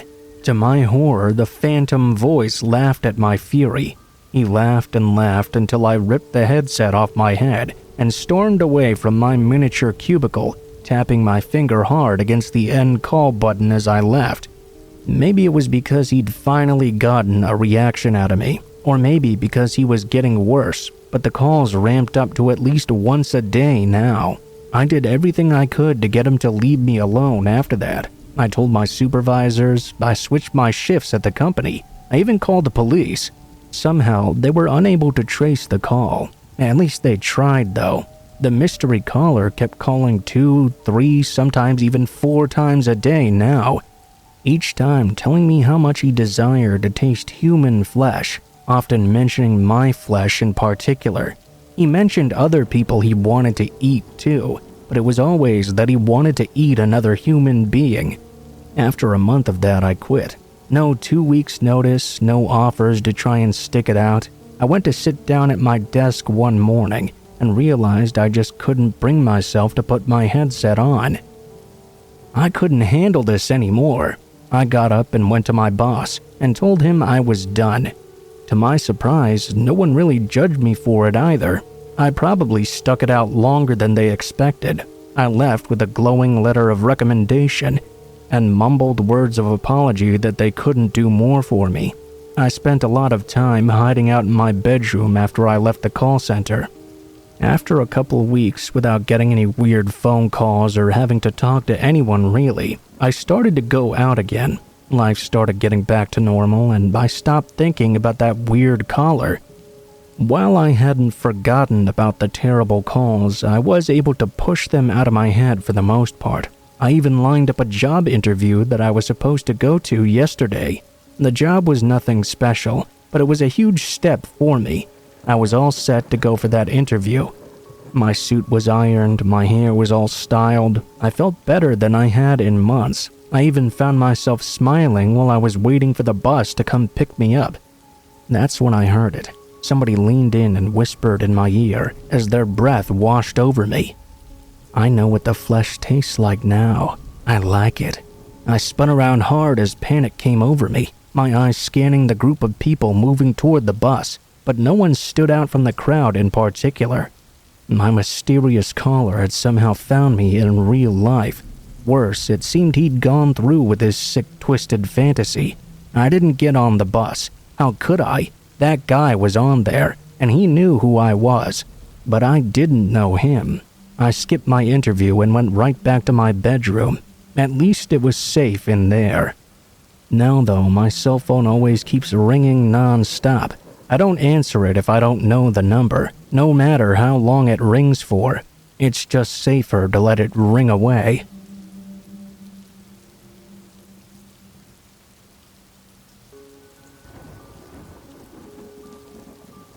I never tell anyone this story, but reading all the stories on here, I feel like I need to post about it. Because of this, I don't go on walks alone, or even with friends, unless it's a very public place. Even then, I'm somewhat paranoid. With that being said, my friends and family had just moved to a new town 15 minutes from where I lived. It was a complete ghost town, with one tiny grocery store, a single post office, and a school. This town was so secluded and quiet that I rarely ever even saw cars drive by. One night, as we were unpacking boxes, we heard a knock at the door. It was a big, tall man with a shotgun in his hands. Being from Oklahoma, this could mean either you're meeting your hick new neighbor, or that it's actually someone wanting to harm us. Turns out it was just the hick neighbor coming to introduce himself. He was also fairly nice. He told my friend's mom about the lack of police and how everyone needs to carry their own guns in order to protect themselves. The police are usually of no help being so far away. He talked about how these areas can be dangerous and advised my friend's mom to get a gun and keep it with her. At this time, I was 13 years old, and knowing this information, you would think I would simply stay my ass inside and not wander about the streets of dangerous hillbilly ghost town. But that's exactly what I did. There was no service, no cable, and nothing to do except go outside. We would walk to the store and get snacks, walk to the school and play on the playground. The majority of the time, we wouldn't see a single car or person. The same clerk was in the grocery store on every walk we took. There was a day my dad had brought me to her house, and right off the bat, we walked to the park. That day, I was sick to my stomach, but I was so eager to see my friend that I went anyways. I had a terrible feeling, and now that I'm older and have experienced bad anxiety, I can now say that day I was experiencing some pretty severe anxiety. I didn't know why I felt this way though. When we got there, we actually ended up hanging out with an old friend who had transferred to this school a year prior. After he left, we sat down on the bench for what felt like ages, taking selfies and talking. All of a sudden, a stereotypically creepy van pulled up to the park. Now, my friend was and still is braver than I was or will ever be, and she was always the daredevil one in our friendship. For some reason, around this time, I just assumed it was a family coming to play. My anxiety was gone, but my friend was real scared. She immediately got a bad feeling when the van pulled up, and I could tell she was ready to leave. We decided to stay though and see who this was before just running off. Of course, like something out of a movie, two giant men jumped out and literally started barreling over to where we were. We immediately started to walk away, but they tried to follow and grab us. At this point, we began to run. They jumped back into their van and started to follow us. I have no idea how they didn't catch up to us, but we ran as fast as we could up the road and straight to the grocery store. I was so horrified when we got inside I couldn't even speak. That sick feeling I felt on the way to my friend's house made complete sense to me now. My mom was always watching true crime growing up, and sometimes she would even have me watch with her. I was already really scared to walk around because of that, but even with all that fear, I never thought it would happen to me. The van parked outside across the street while we stayed in the store, but eventually they drove off. We walked home with no way to call anyone, thinking they could be waiting for us around every corner with absolutely no one around to help us. That was the scariest day of my life. I didn't tell anyone for years, which was kind of stupid of me, but at 13 years old, I didn't exactly know what to do in this kind of situation. I'm turning 21 soon, and this story still keeps me up at night sometimes. I can't help but imagine what would have happened if they had captured me and my friend. Where would we have gone, and what would have happened to us?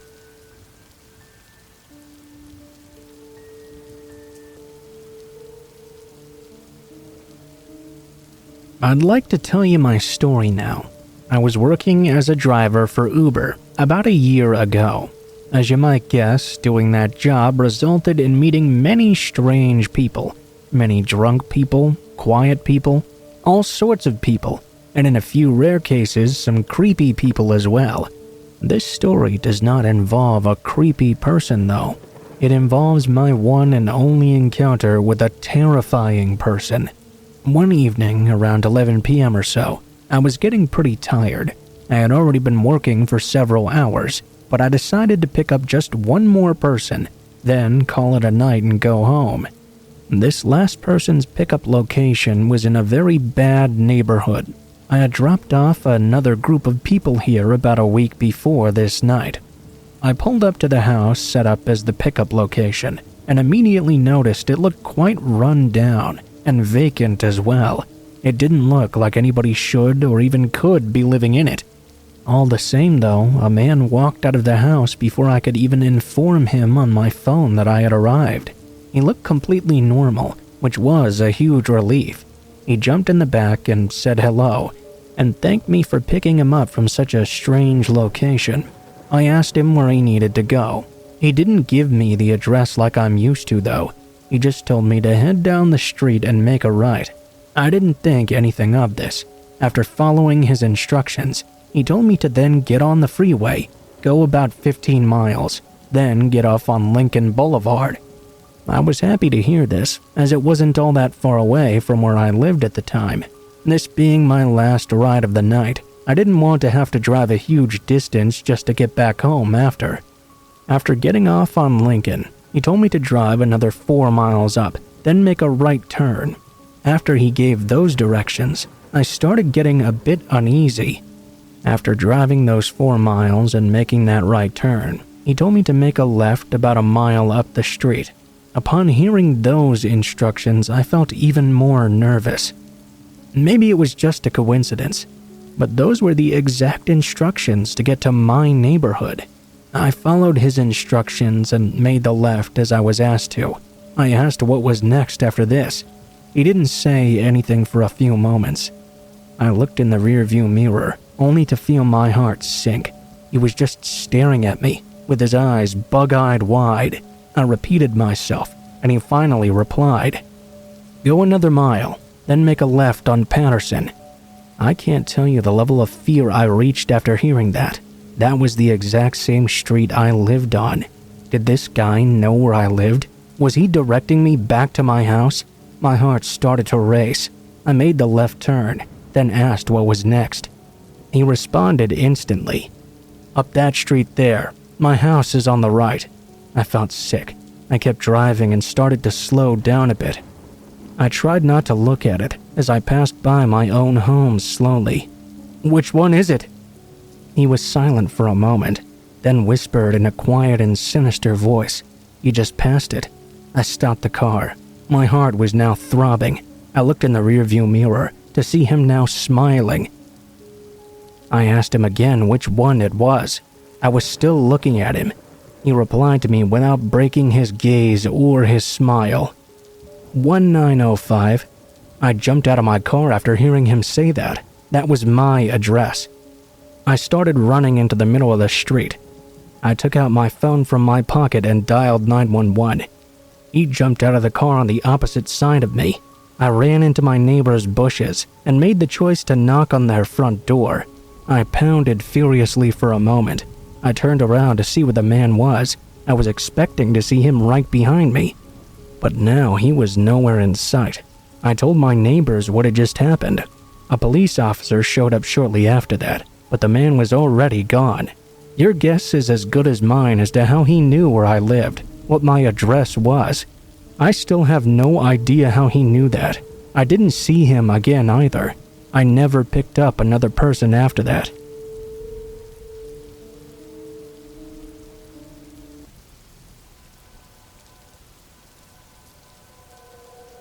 A little background information about me to start. I have PD, or panic disorder. For those of you who don't know what that is, it's a mental illness that causes extreme anxiety, severe panic attacks, and a slew of other problems. I've been suffering from this for over a year now, and while it is getting better, it's still very difficult to deal with, and keep this in mind. My husband and I have been married for over a year now. During most of the time we've been married, unfortunately, I was undergoing medical issues that no doctors could seem to explain. I was having panic attacks all the time, and it would be so severe I would have to be taken to the ER. They would have to literally sedate me just to calm me down. I was also losing weight at an exponential and very alarming rate, becoming visibly sicker and sicker as time went on. Not even a month after we married, I lost my job and was homebound, while my husband worked a second shift, which was 4 p.m. to 3 a.m. He would arrive home around 4, leaving me alone most of the time. My parents and younger brother did live close by, perhaps a 10-minute drive at most, but at the moment my mother and father were unable to watch over me. They did call as frequently as they could, but that was as much as they could do. In May, I was told by doctors I was literally at death's door, and unless something happened real quick, my family was going to lose me. I was given medications to help with the panic attacks and to get me to eat and the like. They wanted to hospitalize me, but I refused. My parents decided that when they and my younger brother went to Florida the next month, they were taking me with them. Again, keep in mind I was both anxious and extremely sick. At the same time, my real issues had just begun, and not with me either, but with our neighbors. You see, we'd never actually met our neighbors personally before this point. My husband lived in the trailer for a month on his own before we married, and he always said they were a bit odd, but they didn't seem to be of much concern. Once I came into the picture though, that all changed. The person who'd lived in the trailer before us was actually a cousin of mine, who'd rented from another cousin and his wife who lived states away. Nora was a huge druggie and a drug dealer, so people got real used to getting their fixes and drugs at the trailer we now lived in. A few months before we moved in, she got in trouble with the law and landed in jail for quite some time. I guess our neighbors, who according to our landlords were drug addicts and raging alcoholics as well, thought perhaps that she was back. I'm not quite sure. I suppose this is because I was so sick that they never actually saw who I was. They only knew that I was living there. They became active at night. During the day, they were mostly quiet. Every once in a while, they would do something outside, but for the most part, nothing really happened. It would always start after my husband left for work. My car would still be there, which I guess told them that at least someone was still home. It started off innocently enough, driving up and down in front of the house, parking in the road directly in front of it, and waiting for a long time. Sometimes they'd honk the horn at me, but I just ignored them. Several times I even called my parents because they'd stuck around so long, asking them what to do. They said for the time to just ignore them. Perhaps they thought Nora was back, and after some time they'd get the hint it was new people and leave me alone. So that's exactly what I did for a while. When they started driving up the driveway though and stopping at my porch, that's when I first called the cops. All I was told was that as long as they didn't encroach on my actual property, there was nothing they could actually do. They advised me to turn on the lights in my house and signal I was home. Needless to say, I did not sleep very well, despite needing to. My husband had the weekends off, and as you can guess, there were never any issues during the weekends. It was insane and infuriating. Everyone did believe me when I said I was having problems, but there was only so much they could do to help. My father-in-law brought over one of his shotguns, knowing that I was a good shot. He told me to use it if I ever needed it. One night, my husband was at work, and I guess my body finally shut off. I fell asleep for once, only to be awoken around 1 a.m. by the sound of our neighbor's truck tearing out from behind the trailer. I jumped up and looked outside, only to see them shooting out of our driveway. They started speeding up and down in front of the house. I called the cops again. I called my dad and mom, and my dad came over because I was in full panic attack. My dad called my husband, who then came home immediately. They even left tire marks in the grass behind the trailer, but nobody could necessarily prove it was them, despite me describing their truck down to the exact dents. My dad told the cops this had been going on long enough, but again, not enough evidence or proof. A week. Just one more week until I could go with my family to Florida. I somehow managed to be a bridesmaid in my older brother's wedding, despite being so sick. I was doped up on medications to keep me calm, so I wouldn't have a panic attack. I don't recall much about that day other than it rained because of this. My husband, naturally, was at work. When I got back, I was sitting at home and our 2 cats were asleep rather soundly. I was playing my 3DS with the TV on for some background noise. Around midnight, my cats suddenly woke up and became unglued. They ran to the side door, then to the front door, growling and hissing, their hair standing on end. They had never behaved that way before, so I started to get up to see what it was they were freaking out about. And then I heard it. "So, how are we gonna do this?" I froze. I heard them. I heard their footsteps as they paced up and down on the front porch. I wasn't sure how many people there were, but I knew for a fact I could hear at least 3 distinct voices. The curtains were closed, and the lights were off, but the TV was on. Surely they could hear it from so close. They got quieter. I heard their footsteps stomping all around. I grabbed my phone, shakily swiping until I found my dad's number and called him. "Hello? They're here! They're here!" I remember sobbing. "I'm on my way. Call the cops." I hung up on him, then heard them talking amongst themselves about how they were going to break in, what they wanted. I ran into the bedroom and grabbed the gun. I opened the chamber to see it fully loaded and called the cops myself. I left the lights off. I decided I was going to have them caught this time. I was not going to let them run off. I told them what was going on. As sick as I was, I managed to hold the shotgun to my shoulder, pointed at the door, remembering everything my dad had taught me about shooting. I was scared out of my mind, though. I was breathing hard. "Calm your breathing, hun. You said they're outside?" "Yes. I heard one say they heard me, and then the other said it wouldn't be a problem." "Police are on their way, sweetie, I promise. I'm armed." "Excuse me?" "I said I'm armed." I could hear the people outside now talking about that, then silence. I heard their footsteps leaving, then saw the lights to my dad's truck. I lowered the shotgun and ran outside, my dad and younger brother running out of the truck. My dad had his Judge in his hand, which is a pistol that shoots shotgun rounds. My younger brother was holding a knife. I thanked the dispatcher for everything, and about this time the cops pulled up. I told my dad and younger brother to disarm. They put their weapons in the truck while I took my gun inside and put it on the top of the kitchen table. My dad told me to get back in the house, and for my younger brother to go with me. As soon as I stepped inside, the panic attack hit.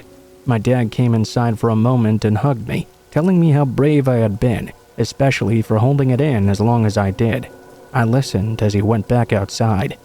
The cops found footprints in an area on the porch where apparently the men had tried to break in at one point. They had all scattered, though, leaving it difficult for the cops to trace exactly where they had come from. My dad told them it was the neighbors. My landlords actually called and told the cops it was more than likely them as well. The cops noticed some of the footprints went to the neighbor's yard, but they weren't home, of course. I remember my dad and younger brother standing outside just as the cops pulled up, yelling as loudly as they could that they would drop them if they ever saw them around me again. I noticed my dad was crying as well. He wasn't the type of person to do that. My whole life I've seen my dad cry maybe a handful of times. My dad had been scared he wouldn't get there in time, and maybe I would hesitate to protect myself. I wasn't going to let them get away with this anymore, though. That night, my husband came home from work and hugged me tightly. I thought my lungs would burst because it was so tight. I reassured him I was okay, though. A week later, I went to Florida.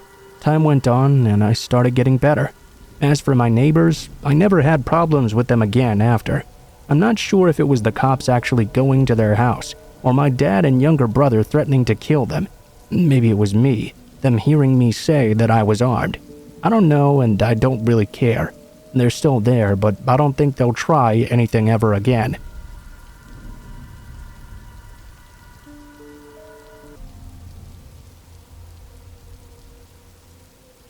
Every August, the county I lived in would throw a huge fair. There were games, rides, shows, and food, all that good stuff.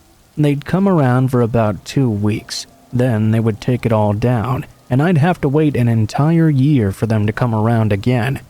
I want to say this happened in 2008 or so. I know I was around 7 at the time, just tall enough to ride something I had wanted to go on for a long time.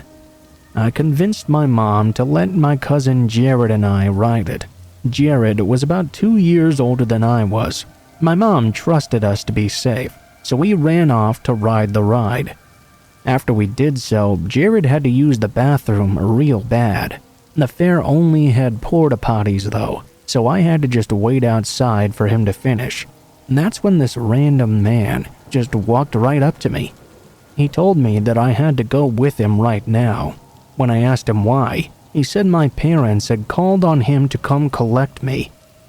I know I should have run away or called out to Jared or something, but this guy said he knew my parents. It's an obvious lie looking back. He didn't even mention their names, but I thought surely if he knew my parents, then he wasn't a stranger. This guy grabbed my hand and started to take me out to his car. Now, to get to the parking lot of this fair, you had to walk a fairly long time, probably about 10 minutes. It's a huge field where they had the fair set up. I asked him where we were going. He told me they said they were going to McDonald's to get some food. The closest McDonald's was about an hour away, and I had just eaten not long before. I said I wasn't hungry, and I wanted to go see my mom instead. I started to try and walk away, but he grabbed my arm and started dragging me towards his truck. I froze. I knew this was a bad guy now, but I was in some sort of state of shock. I can't even remember if I tried to move or scream. All that really came out though was a strangled whisper. I remember crying without making a sound. We were right next to his truck now, and he was trying to force me into the back seat. That's when this young couple happened to see him. They must have seen me panicking and crying because the girl ran right up to me and grabbed me. She started screaming. The guy came over too. The bad man was already in his truck though. He ran over the other guy's foot as he sped away. That young couple saved my life that day. I have no idea what that guy would have done to me if he got me to go to where he was actually heading. I know for sure it wasn't McDonald's though.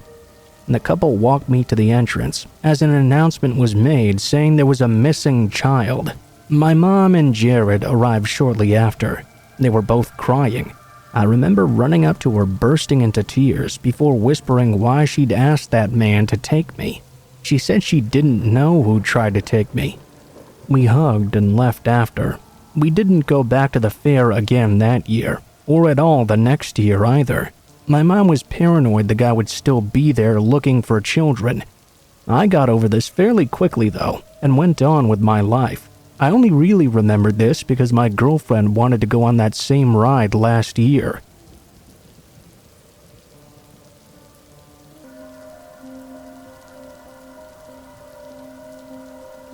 A few months ago, I took in a new dog. Her original owners weren't able to bond with her, and they said she was unresponsive and disobedient, didn't have the look they wanted. I've got no idea what they were talking about. She's the best behaved dog I've ever known, and she's downright adorable as well. I'm used to people stopping me in the street so they can pet her. Usually, people will ask before they touch her, or at the very least, they'll say something. You know, oh my god, look at that dog. They let me know they're obviously gonna come over and say hello to her. I'm pretty much fine with that. What I'm not fine with is what happened on one of my earlier walks with her. I live in a tiny seaside town, and I kind of take my dog on a tour of all the areas closest to the sea. When I walk her, I'll walk along the beach, down the promenade, around the miniature lakes, and then home. Probably not smart to stick to the same route every single day, but I've switched things up since this happened. Anyway, we were at the final stage of our walk one evening, making a couple of laps around the lakes, when we walked past a man. Now, a lot of older men like to gather there on a regular basis. I didn't think much of one guy just sitting on a bench by the water. I told myself he was only staring because my dog was so cute. I passed him by, and then from behind me, I heard him say, "Sit." My dog did. She was much more obedient than her previous owners had let on. My dog sat down right away and looked up at me all happy, expecting a treat. I frowned and looked back at the guy. He was still on the bench just watching us. I quickly encouraged my puppy to start walking again. We hadn't even got 5 feet further down the path when the man commanded to my dog again. My dog did exactly what he said. I turned around, already glaring, and saw the man was now up on his feet. I told my dog to keep walking and pick up the pace as well, trying to get over to the path that led up to the main street. We were still nowhere near the path though, when the man yelled another command. My dog was about to do it, but she was starting to look at me confused. I was pretty terrified though. The man was now rushing over to us, and he was catching up fairly quickly. He was close enough that even without my glasses, I could tell he had this huge grin on his face. At that point, I'd had enough. I forgot about getting to the path and scooped up my dog off the ground in my arms. I ran straight up the hill to the side of us and climbed over the small fence that separated the lakes from the street. The man didn't try to follow over the fence, but instead stayed at the bottom of the hill, looking up at us. He was no longer smiling anymore, though. I'd never seen him before in my life, and I haven't seen him visit the lake again since then either. I really hope it stays that way. I don't know exactly what his intentions were that night, but it seemed to me he was using my dog's obedience to slow me down and keep me from getting away from him. I doubt they were good intentions, and I'm glad I didn't have to stick around to find out.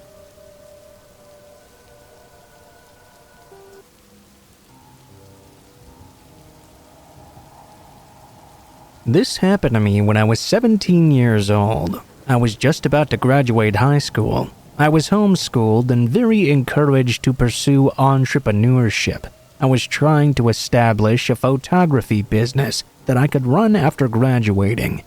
In order to build up my portfolio, I decided to ask a few friends and acquaintances to model for me. I asked a girl I worked with if she and her husband would like to model a couples session with me.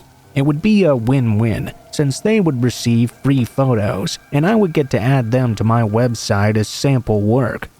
We planned a day to meet up, and I asked them to meet me at a local park one evening. Something you should know about this park is that it's pretty far out in the country. It has soccer fields, baseball fields, a golf course, and walking trails, so it's a fairly large plot of land that's also fairly secluded. The only house in view of the entire park is the caretaker's home, directly across the street from the entrance. Unless there's an event or a weekend, there's usually not many people there at all. I felt pretty confident about meeting up there, because I was only planning to arrive about 15 minutes early to set up. I wouldn't be alone there long. The park has an entrance where you can drive down a road into the parking lot to get to all the sports fields, playground, and also the pond. The front of the park had a large grassy strip, which is where I was planning to set up for my photos. I bypassed the entrance and pulled into a little dirt section at the front of the park. I began to unload all my props. I was always taught to be a cautious person, especially as a young woman. I took a quick glance around to see if anyone else was around. I saw one car in the parking lot and two guys tossing a ball in the baseball field, along with their dog. Across the street, I could see the caretaker out in her yard, so I felt a lot better about things. I would keep an eye out, but I continued to set up my things fairly peacefully. I would glance up every now and then and see the two men were still on the baseball field. I had no reason to believe they would bother me, but something in my gut told me to just keep watch. The couple I was waiting on seemed to be running late. I finished my setting up and glanced up to check on the two guys. To my horror, they were gone. The car was still there, but the men and their dog were nowhere in sight. There was a bit of a hill in front of me that blocked some of the park entrance from sight. Maybe they had decided to walk one of the nature trails. Something in my gut, though, was telling me that something was wrong here. I looked at the caretaker's house, and she had gone back inside. I was all alone now. I couldn't get everything back into the car quickly, so I just grabbed my camera equipment and hopped inside. I locked the doors, turned on the ignition, and got my phone out. Literally, as soon as I got in my car, I could see the two guys running up over the hill towards me with their dog. I felt my gut feeling melt into panic. You have to understand, there was no reason for them to be running at me like this. It was literally just an open grassy yard. If their dog needed to relieve himself or something, there was plenty of woods at the edge, or the nature trail itself. Heck, the walk to the pond, all of which were way closer to them than where I was. They walked around my setup, and when they got to my car, one guy went around the front, and the one holding the dog on the leash circled around the back. I assumed they realized I had already noticed they were coming, and I was no longer vulnerable. They continued to circle me for a few moments before they rejoined together and walked further down, up and around the soccer field. Once I felt like I was no longer in danger, I glanced down at my phone. only to see the couple I was supposed to meet up with had apparently forgotten our appointment and were at the beach right now. I was so fed up at that point, I jumped out of the car, snatched up all my props, and shoved them inside. This was my first experience of how scary it can be to be a female out alone. I've had multiple experiences since then, but this is the one that sticks out to me the most. I'm absolutely certain those guys intended to do me harm. What kind of match would a 17-year-old girl be against two grown men and a pit bull? One thing's for certain, I'm not going back to that park alone.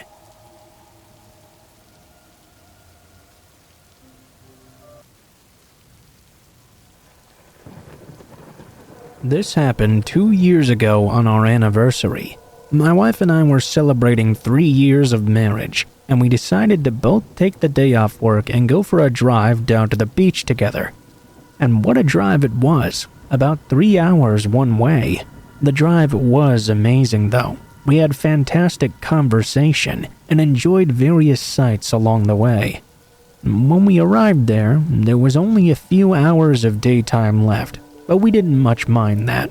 We kind of liked the idea of walking along the sand at night, to gaze out among the stars and listen to the ocean peacefully, without the usual noise that comes with visiting the beach during the day.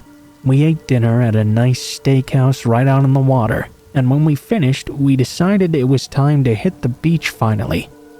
From the restaurant, we walked to our car, which was parked in the lot right next to the beach entrance. My wife grabbed her sweater and a blanket, while I grabbed a six-pack and a small cooler we had brought.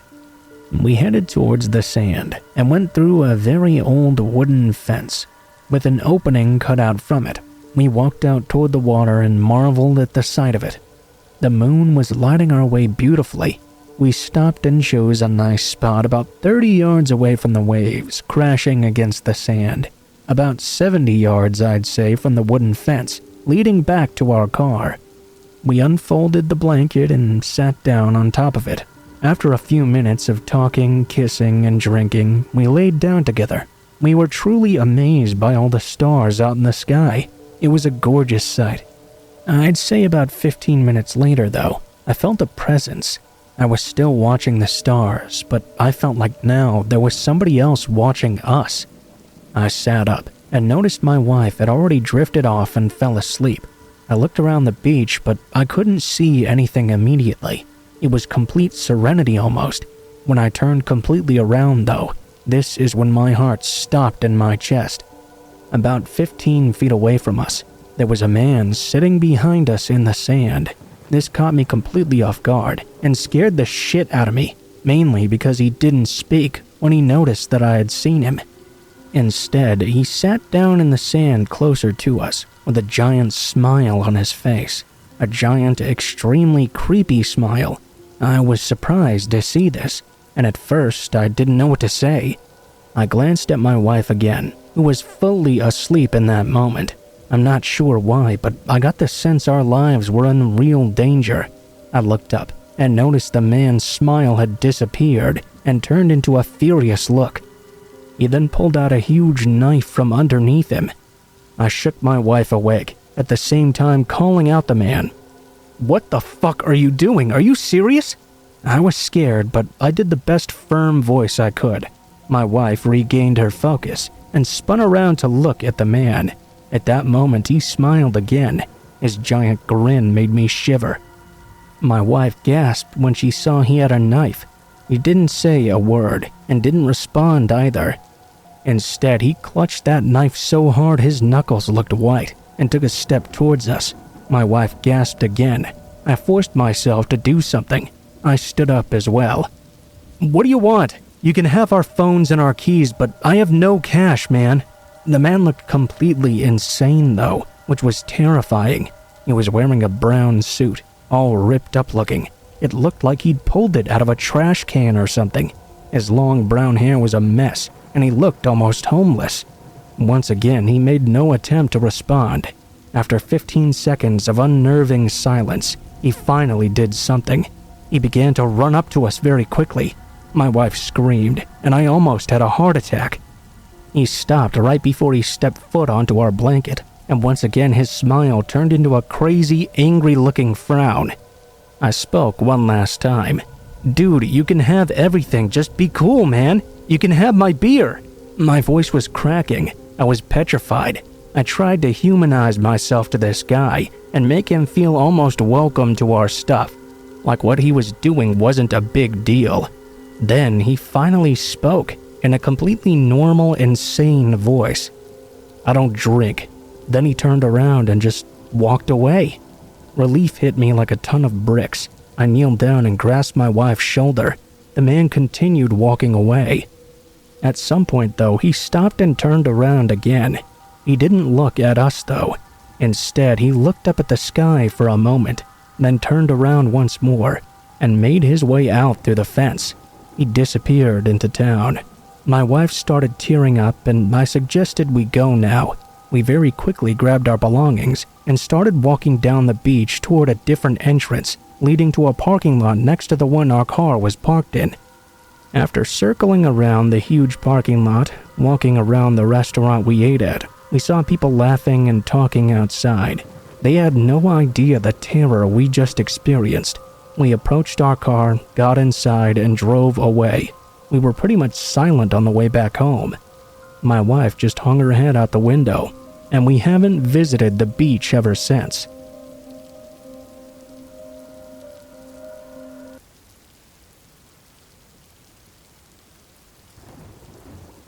Something very creepy happened to me on Christmas. I had celebrated the holiday that morning with my family and went to see my parents on Christmas night as well. I had to go into work, though, to finish up a proposal I was working on for a new potential client. I obviously didn't want to go, but it had to be finished nonetheless. I worked in a building downtown that was fairly close to a few nightclubs and bars. My office is on the 23rd floor, and in my position, I have an office, but most of the floor is filled with cubicles. My office is in the very far corner next to my boss's, so to get to that area, you have to walk by all the cubicles in the center. I didn't get there too late, probably around 8 or 9 or so, but there was nobody else there. This was my second time going it alone. It was pretty peaceful, actually. If I let my imagination run wild, however, I would get spooked quite easily. As I walked the path next to the cubicles, I was reminded of what I was currently missing at home while looking at all the Christmas lights strung up, decorating people's workspaces. There were no actual lights on, but it was lit up well enough by all these Christmas lights that I could still see. I reached my office and unlocked it. I walked inside but didn't close the door.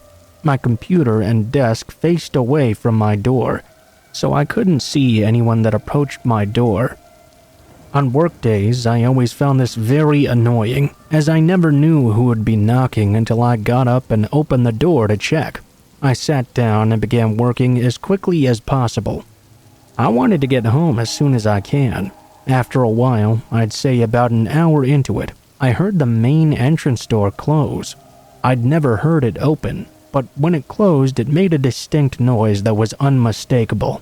I wasn't too spooked at this point, though. I was just curious as to who else was unlucky enough to have to come in and finish something with me.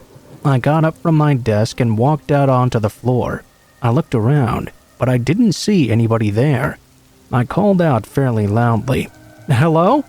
Nobody responded at that moment, though. I started to get paranoid and freaked out, because I definitely just heard the entrance door close. Somebody was here. Either they'd left immediately, or they were still in here with me hiding, not responding to what I was saying. I was just about to turn around and go back into the office and try to brush off what I heard, when I saw a head stick up out of the cubicle on the opposite side of the floor. Whoever it was looking right at me. I could see it appeared to be a man, but I couldn't make out any details of his face. I thought it must be one of my coworkers messing with me, so I shouted over to him, "Hey, what a time to have to come in, huh?" I hoped whoever it was would stand up and laugh with me, but they didn't. The man didn't move at all. This scared the crap out of me, so I tried to make conversation again. "Hey, guy, you know I can see you, right?" He didn't move at all. I wasn't sure what to do now. I was scared shitless, so I felt through my pocket for my keys. They were still there. I started walking down the path toward the entrance door, the whole time keeping a firm eye on this guy. As I was walking, I think he was watching me go. I looked over to the entrance door for just a second. One damn second. When I looked back, the man was already gone. After seeing this, I thought, oh my god, is he moving over toward me? I jogged the rest of the way to the door and rushed through it. I jogged over to the elevator too and slammed that button down hard. I turned around quickly as I heard the entrance door slam closed. It made that same distinct noise as before. The elevator door thankfully opened right away, and I went inside. I hit the first floor button, and the door closed quickly. I didn't see the guy following me. I drove home and told my wife what happened. I also had to call my boss and tell him the reason for not finishing my proposal that night. Thankfully, he was fairly understanding. I went back 2 days later with everyone else. I never found out who that guy was or what that was all about. Nothing was stolen or tampered with to my knowledge, so what could he have been there for that night?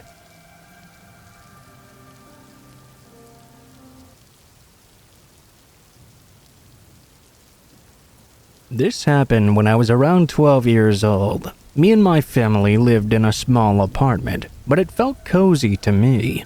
We knew some of our neighbors and would sometimes even invite them to our house. All of them were pretty great people. At the time, I used to sleep next to my brother's bed and felt safe with his presence, like nothing bad could happen to me.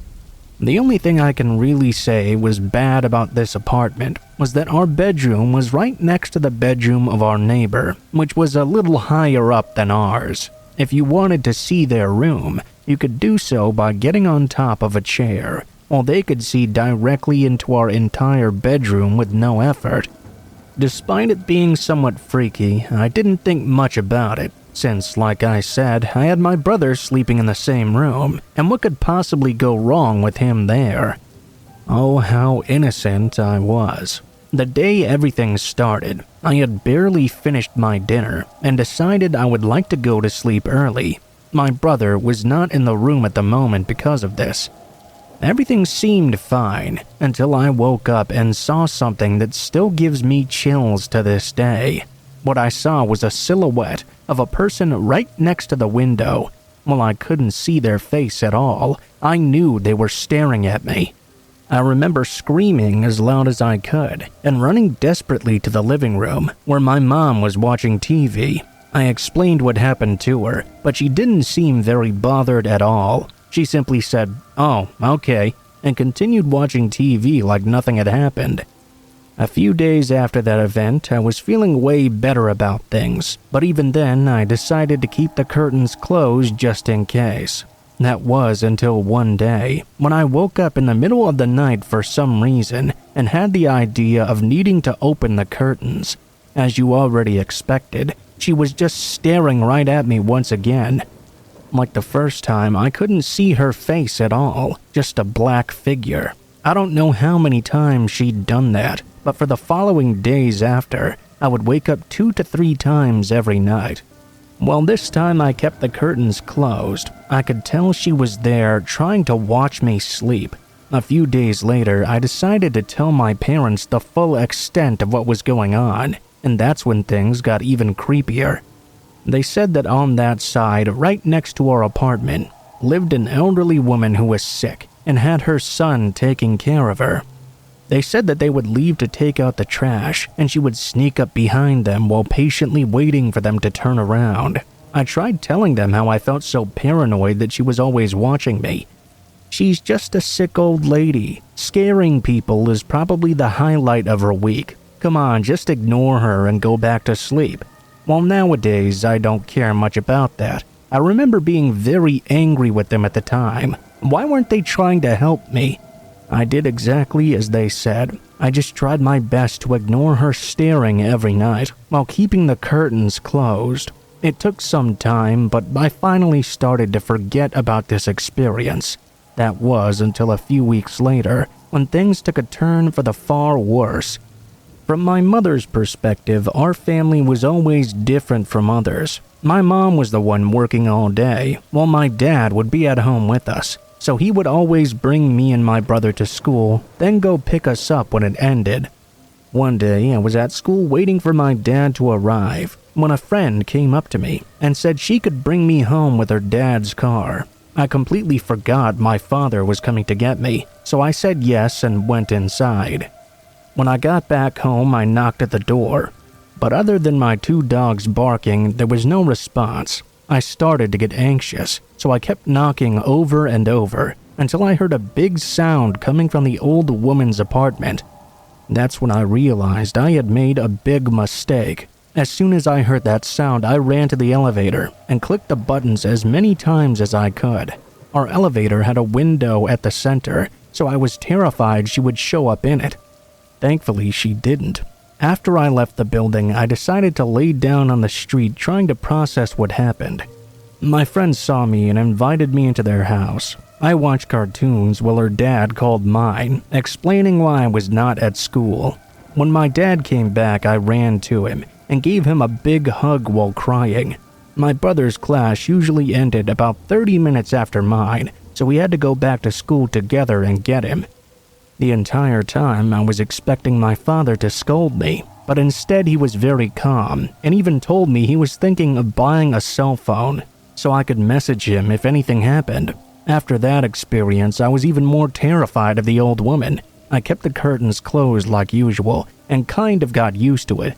Eventually, we moved to a different house, and I never saw that woman again.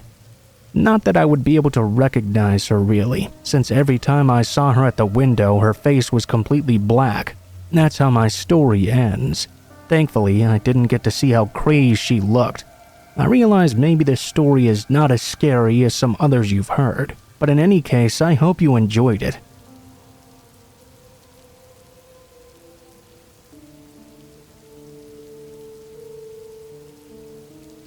I have a very scary story to tell you. I was out of work and desperate for cash when I looked on Craigslist under gigs. A few years back, I'd responded to several ads, ranging from painting to helping people move or cleaning on a Sunday morning. Somebody called me and told me they had some work for me. They said the job was to clean a kitchen inside a small building that was recently closed down. He was apparently renovating it and needed me to show up and work in the evening, starting at around 7 p.m. and ending at around 1 or 2 in the morning. It was only going to be for tonight, but he promised to pay me in cash, $200 in fact. That sounded just fine to me. I had no problem with those hours either, as my last job was a graveyard shift anyway. So the man I was talking to gave me the address, and I told him I'd be there right on the dot at 7 o'clock. He sounded like a nice, normal guy. In fact, I showed up a little bit before 7 and approached the building. This building was one amongst many others downtown, but for some reason, this one looked eerily lonely. It had no windows and no lights were working outside in front of it either. I thought it might be some sort of bar that was closed down or something. I knocked on the big wooden door when I heard a noise coming from inside. Eventually, a man opened up. He was very tall and had this thick goatee. He looked to be in his 50s or so. He greeted me with a big smile and asked me to come on in. There was a single lamp lighting the room we were in, and indeed it looked like some sort of old bar. The room wrapped around another smaller room in the center of it. It looked as if he was painting the walls and working to fix the top of the bar, which was rotting old wood. He showed me to the central room, which seemed to be the kitchen. It was very dirty. All glasses and dishes were laying around everywhere. The oven was pulled out from the wall, showing the rotting drywall behind it. Sawdust and dirt was all over everything. He told me I was to clean this area and get as much done as possible before 2 a.m. I told him I'd work my ass off, and he pointed out some cleaning products sitting on the ground by the wall, with some rags to scrub as well. I asked if he had any gloves or anything. He said no, but the sink in the corner still worked, and I could clean my hands whenever I wanted with it. That sucked. I was a bit hesitant to clean the stuff in there without gloves, but I remembered that big $200 he promised and moved past my disappointment. He told me while I was cleaning that he was going to be working outside at the bar. I asked where I should begin, and he said scrubbing the baseboards around the room. I told him okay, and he walked out. Fast forwarding a bit, I had been cleaning for about 2 hours now, and was actually making a fair bit of progress. I was getting very thirsty. I told myself I would finish this one spot before exiting the room to ask if there was anything I could drink. I kicked myself for not thinking to bring a water bottle along with me. After finishing my goal, I stood up, only to realize I'd not heard him working outside the room at all. I hadn't heard anything, as a matter of fact. I walked to the door and opened it, only to find darkness, completely pitch black. At that instant, I became very nervous. "Hey, man, I'm making some good progress in here, if you want to see." I expected to hear him respond. He didn't, though. I looked around nervously, but I couldn't see anything. The only light source was gone. I looked back into the kitchen, which was bright and all lit up with the lights all on and working in the ceiling. I peered back out into the dark room. I began taking steps out into the room surrounding the kitchen. After taking about 10 whole steps, I stopped and was about to speak up again. To my horror, the door had slammed shut behind me. I was now engulfed in blinding darkness. I couldn't see anything. I spun around, waving my arms and walking back toward the kitchen door. My steps were small, as I had no idea what was in front of me. I was afraid I would run into something. In fact, I did, waving my hands around in front of me. I felt them hit something, only it was not a door. I'd smacked right into somebody's face. I scuttled backward, not hearing anything. Whoever I had just touched didn't react at all. I backed up until I hit the back wall and realized I must have been close to the entrance door of the building. I turned around and felt blindly for a doorknob. Luck was on my side. I quickly found it and pulled the door open. It was very dark outside at this point, and only a very small amount of moonlight came into the room, just enough for me to see the man standing against the kitchen door with a blank expression on his face. I ran out the door and never looked back. That's the last time I used Craigslist to find work. What was that guy doing? What was he going to do? It makes me sick just thinking about it.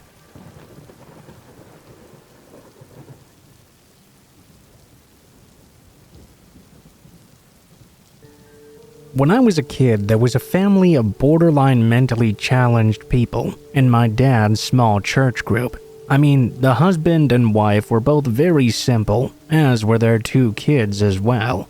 He was a diligent and careful truck driver.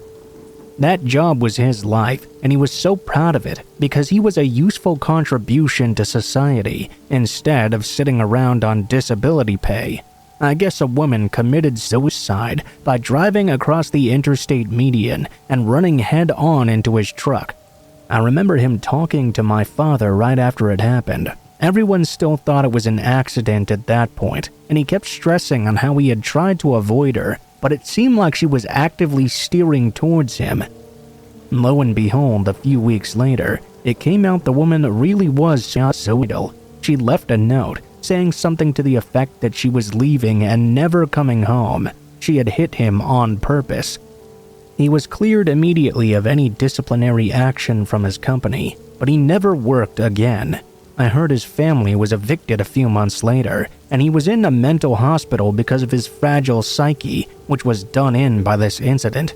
This was 20 years or so ago, so I don't know what happened to him in the end, but I hope one day he got better.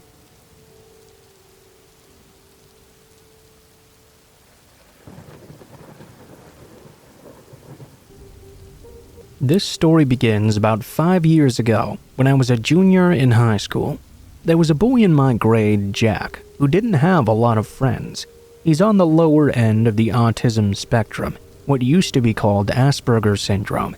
That affected his ability to pick up on social cues in his interactions with peers. Although I always knew him to be a bit awkward, he was nice enough, and I felt badly that he spent so much time alone, eating lunch alone, sitting alone at all the school activities. When he joined theater junior year, an activity I'd been a part of since I was 6, I decided to help in bringing him into the fold. Although more creative clubs do have reputations for being more accepting, it's still a difficult thing to join halfway through when everyone is already close-knit friends with everyone else. I would make my best effort to include Jack in conversations with the groups at rehearsals, talk to him one-on-one, invite him to sit with us at lunch. I even gave him my phone number to chat about things once in a while. When he asked me to hang out with him after a month or so of friendship, I said yes. I came to his family's barn and had a very nice time visiting with all the animals and eating dinner with his family.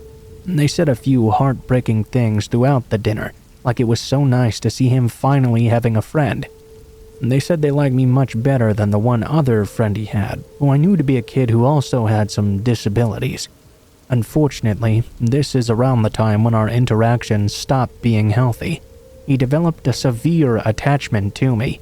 It became very clear to me that he saw me in a romantic way, which I didn't return the feelings. Now that wouldn't have been too problematic if he hadn't started to pursue me in such an obsessive manner. He began texting me every hour of the day. If I ever didn't reply, I would receive another text emphasizing his last, or he would copy and paste the same message over and over again.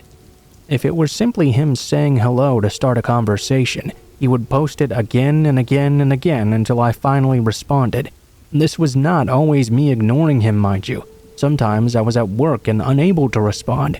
Then, when I would unlock my phone, I'd have 10 messages from him like this.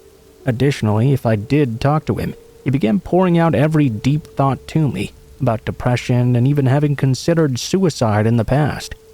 While I'm a compassionate person who will do anything to help others, this worried me for multiple reasons. One, I'm not a trained therapist, and while I can offer some support, I don't always know the right thing to say to help.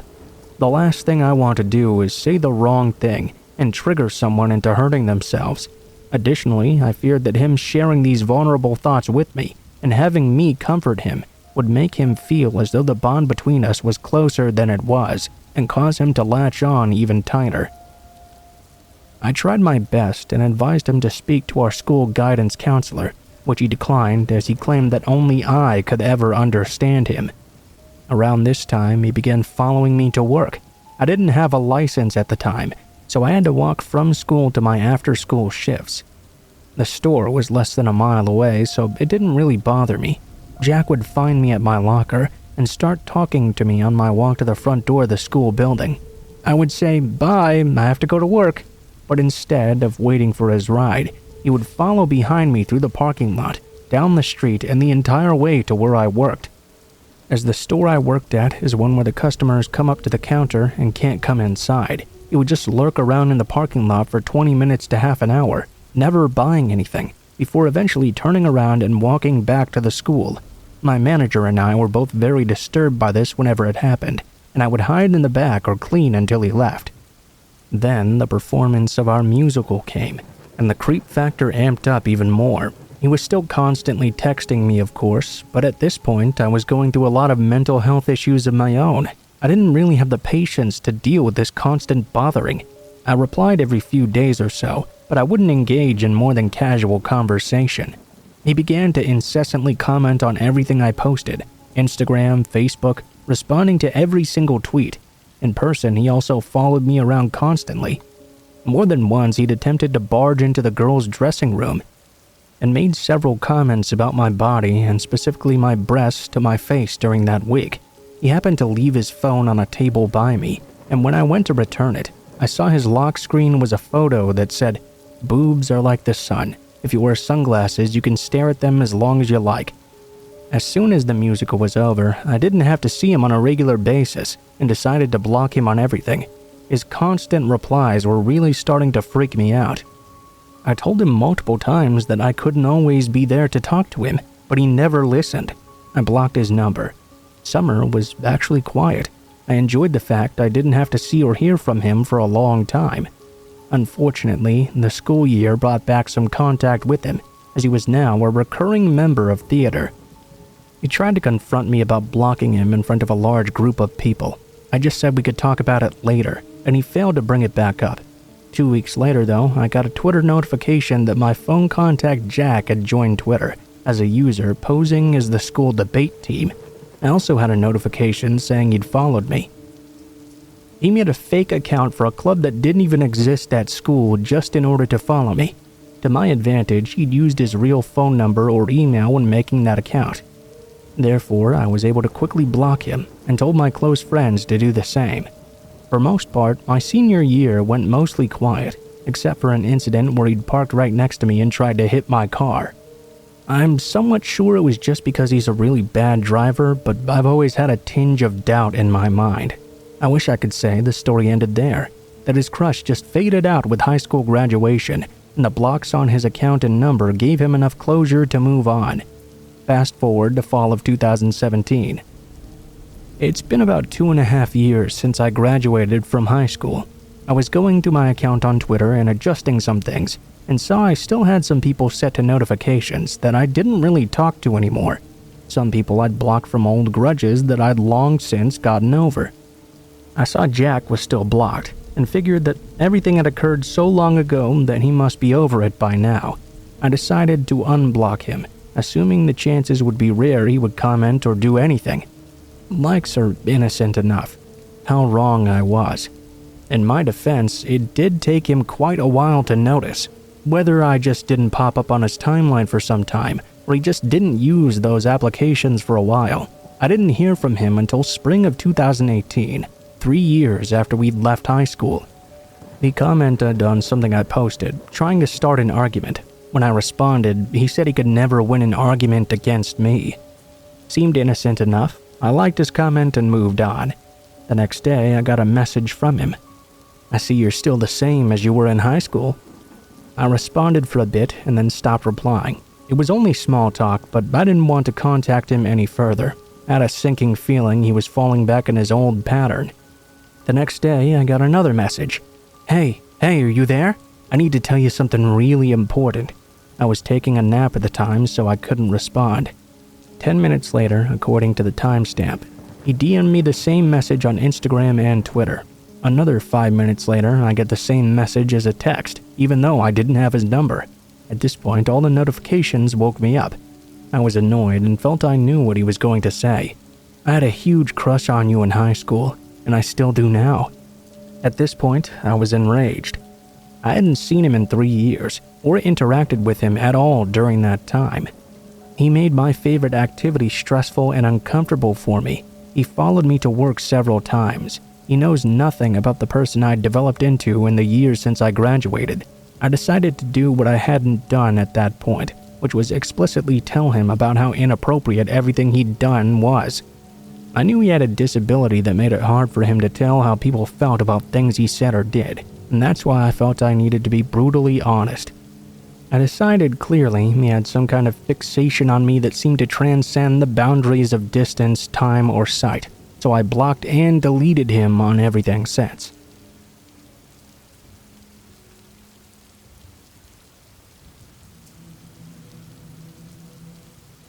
This incident happened about 7 or 8 months ago. I was the night shift desk clerk at a hotel, and let's just say there are a steady stream of creepers that pass through the lobby. I've had a ton of uncomfortable situations throughout my 3 years of employment there, but there was one particular guy that terrified me. It was around 2 a.m. or so when the guy walked into the lobby. The first thing I noticed was that he smelled god-awful, like burning plastic or something. I shrugged it off though, because at the time there were a lot of contractors that were in the area, working at a chemical plant nearby. I just assumed he was one of those workers, looking for a quick nap or a hot breakfast. The morning came by and my shift ended. Fast forward to my next shift the following night. The smelly man from the night before had left all of his belongings in his room and was now nowhere to be found. He'd only paid for a single night. so the housekeepers had to move all his things to the storage room so they could prepare the room for the next guest. Around 8:30 p.m. or so, I get a call from a police officer. Apparently, this guy was a wanted fugitive because he'd nearly beat his wife to death just 2 hours before he checked in. I informed them of the items he'd left in the hotel room. I get the whole "do not engage, he's a dangerous and violent offender" speech, and now I was really scared. They said it was highly unlikely he would come back, but to excuse myself politely and call them if he did show up. Well, needless to say, he ended up back in the lobby not even 20 minutes later. He demanded the luggage he'd left behind. At this point, I'm doing whatever it takes not to show fear, because now I'm fully aware of what this fucker is capable of doing. I tried to play it off like I didn't know where his things were, so I could make an excuse to go upstairs and call the police. I'm not too sure where they are. Let me go take a peek in a few of the storage units upstairs. If you could just wait here in the lobby, I'll be just a moment. He didn't say a word, so I assumed he was fine with that. As I started walking up the stairs though, about halfway up I realized he was following behind me. It was at this moment I started to flip out internally. I had no idea what to do. I began to fake search through a few different closets.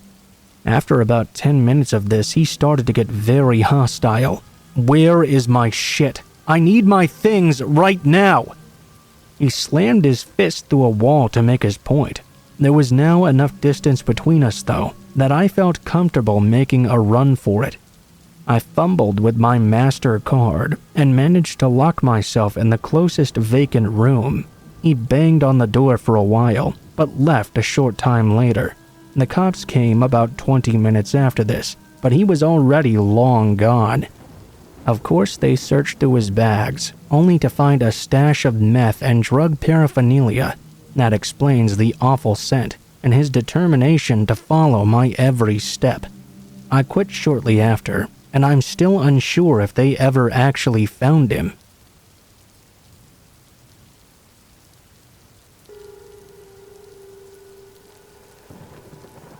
This story is told from a woman's perspective. I work in the city and live out in the suburbs. To avoid traffic, I take the commuter train to and from work. It's economical, it saves time, and it's generally a pretty stress-free way of traveling. I say generally because once I had a very awful experience riding home from work. And to set the scene a little bit, this happened in the winter, so the sun was already down when I got off work at 5 p.m. In addition, it was snowing as well. I made it to the train station, only to find it was extremely crowded. I had to push my way onto the train and try to find a good seat. The cars were pretty filled up to the brim already, so I ended up sitting in the only open spot in the entire car. It was a bench seat, situated right next to this pretty big guy. When you ride trains, you get used to having to sit next to people, but even so, you can sometimes sit next to somebody who makes you feel really uncomfortable right away. This is what happened in this case. The man I was sitting next to was pretty damn huge, and he made me feel very uneasy. Even though the trains were crowded, the bench seats were still big enough to allow space between the two passengers sitting on them. This guy, though, kept on trying to press up against me. I kept my earbuds in order to keep him from trying to talk to me, but he was obviously not keeping to his side of the seat. As much as I tried to just ignore him, he made the entire ride extremely nerve-wracking for me. Several times even, I just wanted to get up and walk away, but the train was too crowded to even move. There were passengers standing in the aisle, and there wasn't any room at all. I did try to consider that perhaps he might not have been trying to do this on purpose. Maybe he didn't notice it happening. After all, he didn't have a lot of room either. The stop where I was supposed to get off at would soon arrive. I realized I'd have to get up then in order to make it out. As soon as we stopped, I hopped up and tried to force myself through the crowd of people. I made my way out to the doors as everyone began to leave, and I got off myself as well. With a bit of shock, I noticed that the man had also gotten off out of the doors from the next car down. There were a lot of people getting off at that particular stop, but then I noticed him staring directly at me. As he kept looking, he lit up a cigarette and just stood by the train station, watching me as I walked away. Most of the other passengers got into their cars and drove off. I was stuck walking the rest of the way home, though. I kept looking back over my shoulder, and for the longest time, he just stood there smoking his cigarette and watching me. Soon, the crowd dispersed, however. As soon as they did, he crushed out his cigarette and began to walk in my direction. He was moving very fast now. I sped up myself, now really worried. I checked back over my shoulder and was scared to see the man was now sprinting after me. I had no idea what he intended, but I knew this could be no good. The next part is pretty blurry. He must have caught up with me at some point, because I remember him tackling me. I recall getting hit and falling down to the sidewalk. I hit my head on the side of the curb and completely blacked out. Next thing I knew, I woke up in the hospital with a concussion and quite a few lacerations. They said the guy had a knife on him, and he'd cut open my shirt pretty badly. He had run off, though, when a couple of senior citizens who were out taking a walk saw him in the middle of attacking me. They called the ambulance for me. The police never found the guy in the end either. We had no idea what he really intended, but I guess I could have guessed. Since the man was never caught, I was scared to death for the longest time. Whenever I went to work, whenever I walked down the street, whenever I rode the train, I was terrified of the smallest things. It took me a long time to be able to recover from that experience.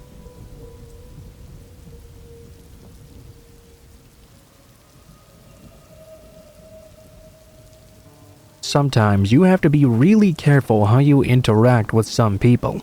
I had a very messed up experience several years ago when I was on a long nature hike. I was just trying to get away from it all for a bit. I do that about once a year. It's mostly on a hiking trail that doesn't go very deep into the woods.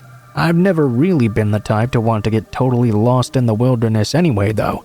On this particular trip, on the second day of hiking, I set up my tent in an area I thought was ideal.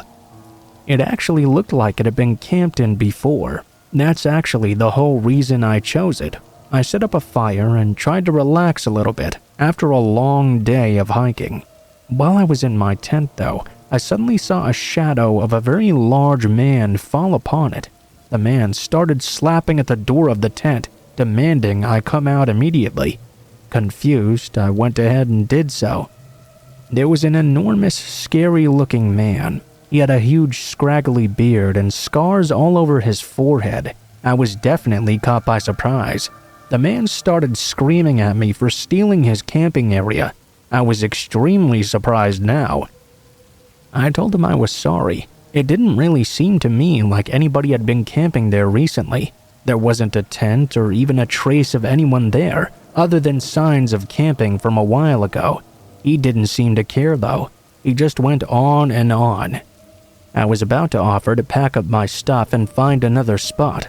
However, in the middle of yelling at me, this very strange man just wandered off into the woods, still yelling. Obviously, I didn't sleep too well that night. I kept expecting the guy to come back, but he never appeared before me again. The following day, I went further on with my hike. I had mostly forgotten about the encounter by the time I came to this ravine.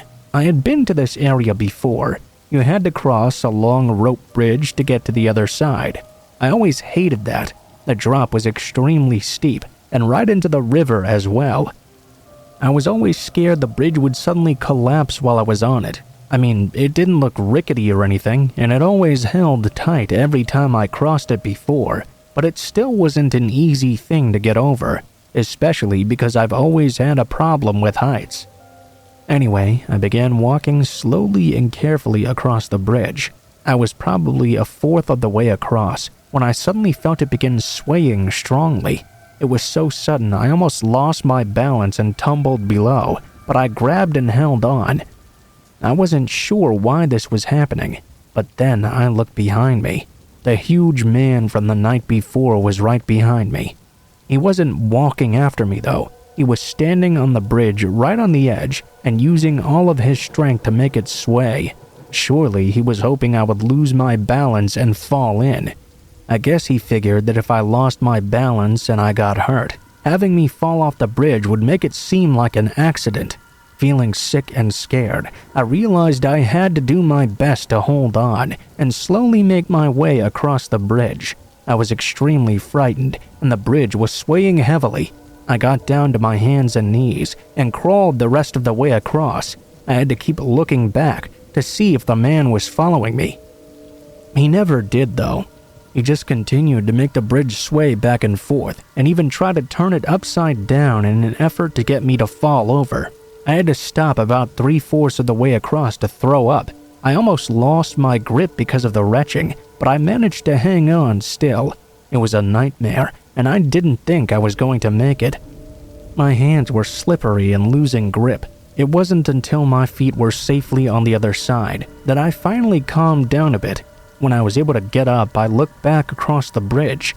The huge man was already gone. When I didn't fall, I guess he went back into the woods. I just waited on that side of the bridge till more hikers came across. I explained to them what happened, and they escorted me back across the bridge. I reported the guy to the park rangers, but I have no idea what happened afterward, if anything did at all.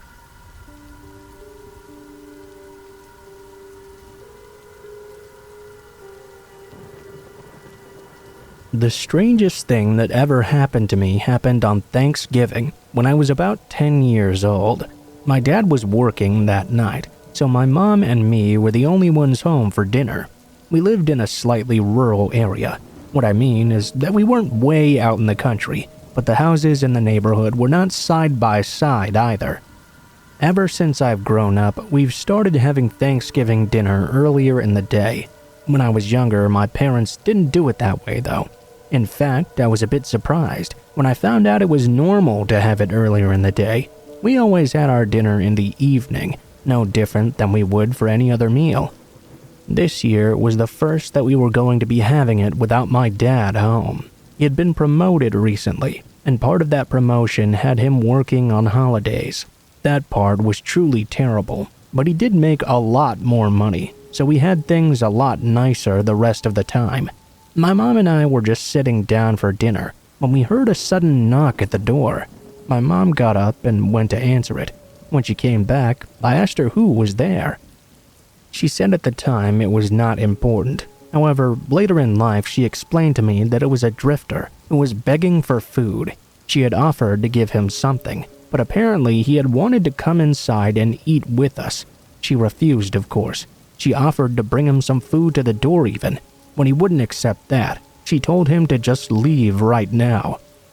The two of us sat down at the table, and we'd barely begun eating when we heard a loud shattering noise. The man had thrown a large rock through our living room window. My mom got up and immediately went to phone the police. I went with her, holding onto her leg as fear gripped me. I saw the drifter through the window. He hadn't smashed the hole big enough for him to fit through, though he was reaching inside with one hand and trying to break more glass off with the other. He began moaning, "I just want some turkey. Bring me some turkey." It was so weird and terrifying. He succeeded in breaking off more of the glass, which caused his hand to begin bleeding profusely. My mom grabbed me and shoved me into her bedroom. She sat me down on the bed, then went to the closet and pulled out my dad's rifle. I was scared to death already, but being a 10-year-old kid, I was also scared of the idea my mom was about to shoot a guy. Yeah, I know he was trying to break into our house, but it was still frightening. My mom left me in the room and locked the door behind her. I heard her yelling at the guy, but I couldn't make out either the words or his response. I just buried my head deep under the blankets. After a few more heated exchanges, I heard a gunshot that scared the hell out of me. I tried to be quiet for a few moments. Afterwards, I heard another gunshot. My mom came back to the room and locked the door behind her when she was inside. We then waited for the police to come. They got there pretty quickly, surprisingly. It took a while before I knew what truly happened. My mom hadn't shot at the guy. She'd fired off a warning shot. When the guy doubted she would use the gun on him and the warning shot hadn't scared him off, she fired another shot right next to his head. He quickly fled. The police picked him up pretty quickly after. It's quite weird, huh? Thanksgiving is not supposed to be the scary holiday.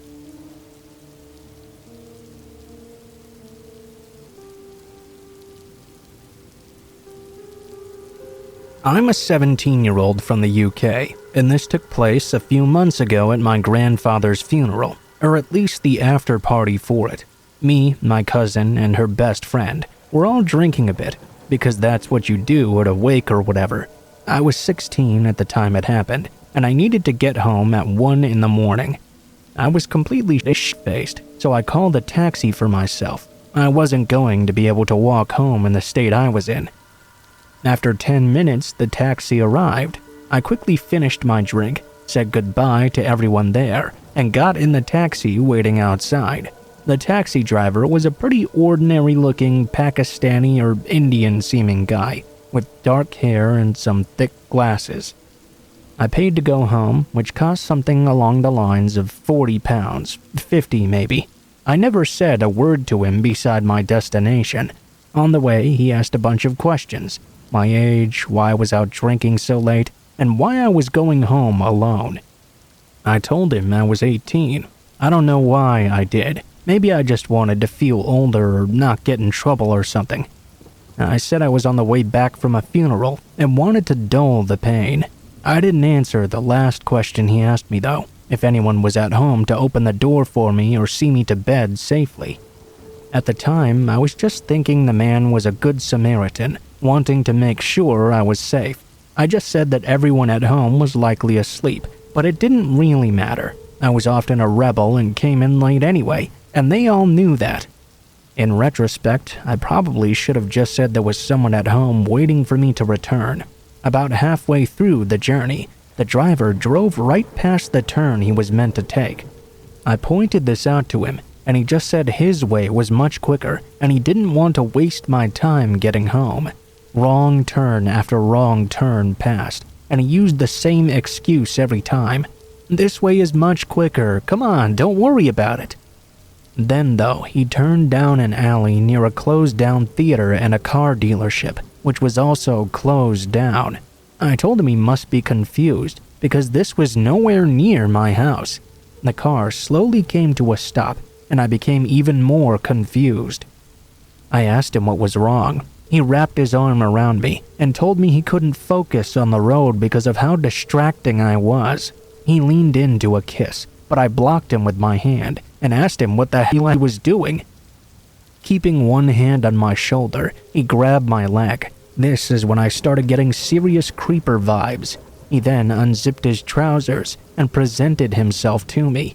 I went from thinking he was just a regular guy who'd been receiving mixed signals or something to a full-blown rapist in seconds. He began to try and feel me up. I honestly had no idea what to do in this situation. Should I do what he wanted or try to escape? What if I didn't? He might try to kill me or something. I made a snap judgment and went along with it. I pretended everything was totally fine. I started to feel him up too. Luckily, before it could get anywhere else, he got a call. He told me he needed to answer it, and we had to do this some other time. I said okay, and he dropped me off at home. I haven't told anyone, and don't plan on doing so. I haven't called a single taxi since. I'm glad it didn't go anywhere further though, because if it did, I could have been killed or worse. Whoever was on the other side of that phone call, I really owe them my life. I called the police anonymously the next morning and gave them a description of the incident. No arrest has been made yet though.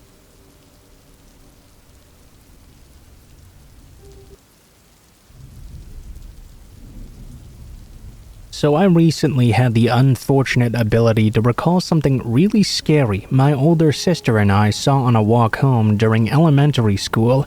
She confirmed what I remembered was true, and the more I think about it, the more it scares my now 36-year-old brain. My sister Bianca and I are 4 years apart. I had the blessing of being able to have the most attentive and protective big sister ever, and she always had this remarkable sixth sense about her. So I was 7 years old, first or second grade. My sister was in the 5th grade, age 11. We lived in a small town in the South Bay area of California, about 45 minutes south of San Jose. It was an extremely hot day, but we walked the usual 8 blocks from our elementary school to our home. Some info regarding our mother. She worked nights stalking at our local Safeway most of my adolescent life, so we were very independent children. Get up, get ready for school, go on our own. Mom slept until 3:30 p.m., then cleaned up, washed, and made dinner. Then she went out to work right away. That's just some background for the type of childhood I had at the time. Every day, we stayed after school for an hour with our favorite kindergarten teacher, Miss Marfia. My siblings and I all had the blessing of having the same teacher that we developed a super close relationship with. We enjoyed helping her clean up and prepare for her morning class every day. Usually afterwards, Miss Marfia would drive us home, but she couldn't that afternoon. She had to stay later than usual to wait for her husband James to pick her up and take her to the mechanic to grab her car. This meant that my sister and I were going to be the only kids walking home at this time. We didn't care though because we loved helping out our wonderful teacher, who was also our friend. In the 90s, the area behind our house was undeveloped. A lot a good 3 blocks long by 1.5 blocks wide, directly in front of the newly placed skate park. From our backyard gate, we could see that very same park. Upon passing by that park, we would always race and run from the sidewalk that bordered it to the back door of our fence. This was my favorite, because my sister always let me feel like I was a winner. Halfway through the run this time though, I was ahead, as usual, and I was passing through the normal sticker brushes. There was a lot of dirt and ugly tall weeds that would poke you badly if you got too close. Some of the bushes you could even hide under, they were so big. I'm literally only 100 yards from the fence when I hear my sister suddenly scream out my name. Not like a normal scream either. She shouted my first and middle name extremely sharply. I stopped dead in my tracks.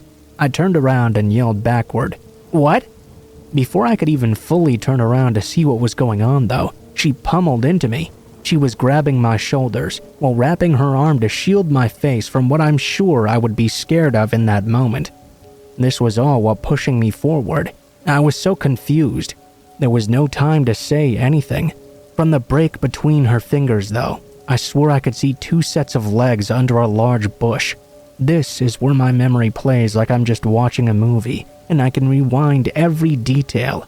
I've spent many hours with my sister, recalling everything I'd blocked out. I was scared, but I could vividly recall it still. I witnessed an assault. They were lying down under a larger bush, with both sets of legs exposed. I saw a man dressed in a red tank top, with blue dirty jeans and black boots. He had sunglasses on, and he was very agitated looking. This was because he was choking a young woman. She was probably barely 20, wearing overalls, a white shirt, and white sandals. Her face was dirty, bruised, and her lips were blue, scratching at his hands and screaming. This is all I got to see, obviously more than enough for a child. My sister quickly grabbed me and yanked me an alternative way. I was so scared, asking her, "What was that? That guy was killing her." My sister simply said we had to hurry home and tell my mom. All I could see after is a blur until we got home and woke my mom up, hysterically telling her what we saw. She called the police, but we never got any information regarding the woman.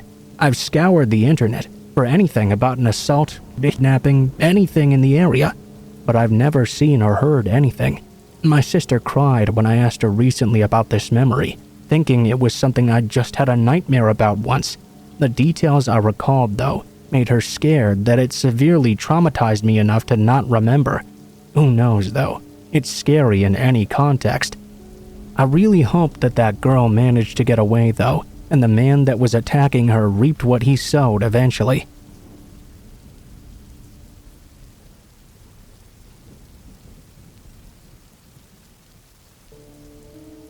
I like to take an annual camping trip all by myself. I live in New York, but I was actually raised out in the country. Every year I have to get away from the hustle and bustle of city life and just enjoy nature for a bit. About 5 years ago, though, I had a really scary occurrence while out on my annual trip. I was out for a good hike, maybe about 2 days in, when I came across something that really surprised me. What was such a surprise to me was that there was actually an old cabin just out in the middle of nowhere in the mountains. Immediately, every horror movie about a cabin in the woods shot through my head. You know how you watch a horror movie and you see someone do something really stupid and you yell at the person and wonder how they could be such an idiot, then tell yourself that in that similar situation, you would never do anything stupid. Well, it seems that's much easier said than done. I did the stupidest thing. I went in to explore the cabin. It was old and rotted, and the floor made unbelievably loud creaking noises as I walked across it. It was a bit of a rush, actually. I kept expecting someone to jump out at me and scare the crap out of me. It was pretty obvious, though, that no one had been here in a very, very long time. There were some really neat things in the cabin, though, and nothing was really scary in there. There was some very unique rustic furniture that had almost completely rotted away. Mostly, it was like getting a view of a time long past. There were a few doors inside, and I opened them to see what the other rooms were like.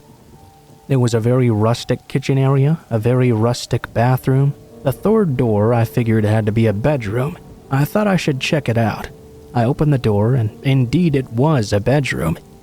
My heart practically stopped, though. I saw there in the bed, with the metal frame and rotted comforter on it, was a human skeleton. It was tied, about 8 straps if I remember correctly. What got me the most was that it didn't look like they were wounded. I crept up on it, looking around. I didn't see anything that could indicate why this person had died. I thought possibly someone had tied this unfortunate person to the bed and starved them to death or something. I mean, I guess they could have died some other way. I'm just telling you what went through my head at the time. I marked this area and the cabin on my map. I was surprised the cabin hadn't already been marked there. When I got out of the woods, I reported it to the police. But even though the body was probably there for a long time, and whoever tied them down was long gone, getting out of the mountains was such a creepy experience. I started hearing noises and got very jumpy. I kept thinking someone was following me. That likely wasn't true, though. It was just a completely freaky experience that had me on edge.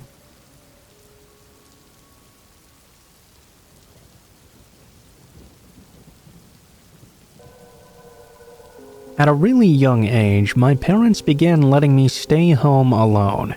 We were pretty poor at the time, so both had to work. I was given a key to the house, and whenever I would get home from school, I would get inside, lock the door, and wait for my parents to return home from work. I was never supposed to answer the door for anyone. I was 11 when this happened. I was walking home from school, and there was already a storm coming. The clouds were black and were slowly inching their way across the sky. I knew I'd have enough time to get home before it fully began pouring down, though. I did arrive, although when I got home, it was already completely dark outside due to the cloud cover. It was only about 3:30 p.m. too. When the rain finally began falling, the winds were extremely heavy. The thunder and lightning were even worse than I could recall from any other time. Unlike many people, I never really liked storms, so I was pretty scared. About 4:30, I heard a sudden knock at the door. I was always instructed not to open the door for anyone, nor to let anyone know I was home alone. I ignored it because of this, but this was also the first time anyone had come knocking when I was alone anyway. I really didn't have experience handling this situation. When the knocking continued for a few minutes, and whoever it was didn't seem like they were giving up, I didn't know what to do. After a while, the stranger used their fingernails and opened the mail slot of the door. "Hey kid, I know you're in there. Your parents have been in a car accident due to the storm, and they sent me to come pick you up and take you to the hospital, okay?" I got up and walked to the hallway. I knew I was supposed to ignore this person, but I had it figured that something serious must have happened to my parents. I was very concerned. I stood a few feet away from the door, and I could see the man was crouching down, peeking in through the mail slot. He clearly saw me as he called out to me. "Come on, kid, both your parents are hurt real bad. Come on out so I can get you to the hospital before anything bad happens to him." In an 11-year-old's mind, you don't really know what to do with that information. I didn't respond. I just stood there stunned and wondered what I should do. I was worried about my parents, of course, but they'd also told me to never let anyone know I was home alone, nor to let anyone I didn't know into the house. "Come on, kid," the guy yelled this time, sounding angry and impatient. "If you don't come with me right now, your parents might die. You don't want your parents to die, do you?" Well, wrong move, buddy. One way to terrify me was to yell at me, so now I was terrified of the man. I ran away from the door, went up to my bedroom, and ran into the closet. I hid inside. I could still hear the man pounding on the door and screaming in through the mail slot. It lasted a while longer, but then I didn't hear anything else. I must have been hiding in the closet for nearly 2 hours, but it seemed like the man had gone away about an hour in. That was until I suddenly heard someone enter my bedroom. I nearly screamed when the doorknob turned and opened. There was my mom standing there, completely unharmed and wondering why I was hiding in the closet. I swiftly explained what happened, and that was the end of it. Although we don't know for sure it was him, a man was later arrested on several kidnappings in the area. My parents had never been hurt. This guy was just trying to get me to open the door and go with them. I was 11, and 11-year-olds can be quite gullible.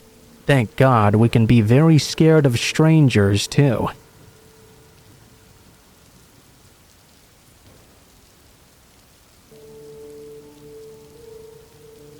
Background: I'm 24 and female, and live with a roommate who's 23 and female, in an apartment in the suburbs of ATL. As you may well know, ATL is super dangerous and crime-riddled right now, so we have a Ring People camera, perfect for apartments, and a digital lock on our door for safety. Now on to the actual story. About 3 months ago, this really sweet family from across the hall moved out, and we got ourselves a new neighbor. His name is David, and let's just say he's quite interesting. When we first saw him moving in, we were a bit taken aback by the sheer amount of stuff he was trying to shove into his one-bedroom apartment. All of it was anime merch and Star Wars memorabilia. Definitely gave me some hoarder vibes. But that's none of my business. When the moving trucks left and a few days had passed by, my roommate and I knocked on his door to give him a friendly welcome to the neighborhood gift basket with some baked goods, dog treats, and poop bags for his dog. There were some scented seasonal candles as well. Apparently, that was not the correct thing to do though. After that day, David started to get creepy. It started out innocent enough. He would come to the door whenever he heard me or my roommate coming or going and have a quick casual chat. He would also come over regularly to ask for salt or sugar or toilet paper or whatever. Sometimes he would ask if we could come over and watch his dog for a bit. But within the past 2 weeks, things really began to escalate. 2 weeks ago, we were out pretty late partying at the bars near the Braves Stadium. We ended up getting home around 3 a.m., only to find David sitting at the top of the stairs waiting for us. He acted all upset, asked us where we'd been, and requested we tell him if we're planning to be out past midnight. I laughed in his face, and he called me a mindless Stacy. Still not sure what that means exactly. He asked for access to our Ring camera so he could make sure we were safe. We laughed at him again and went into our apartment.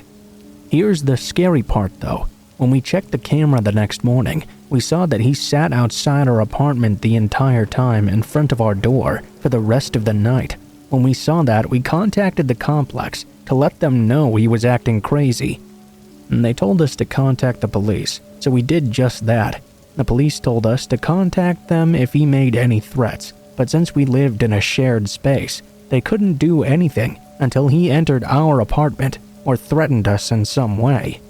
I assume the complex said something to him at least, because he left us alone for the next 5 days or so. The next week, he really got out of control though, constantly lurking outside our apartment. My roommate had to start leaving for work an hour earlier just to not cross paths with him. I can't leave the apartment during the day because he's constantly just standing outside waiting for me. He leaves love letters on our door, on our cars, in our mailbox. Once, when I told him I wasn't interested, he told me he would kill me and then himself if I didn't go on a date with him. Of course, I didn't get that down in writing, so the police decided not to do shit. He put up a Ring doorbell of his own too, so we could track all of our movements. He'll leave these really creepy sexual notes when we're gone, and we'll find them in the most random places when we come back too. We just don't know what to do.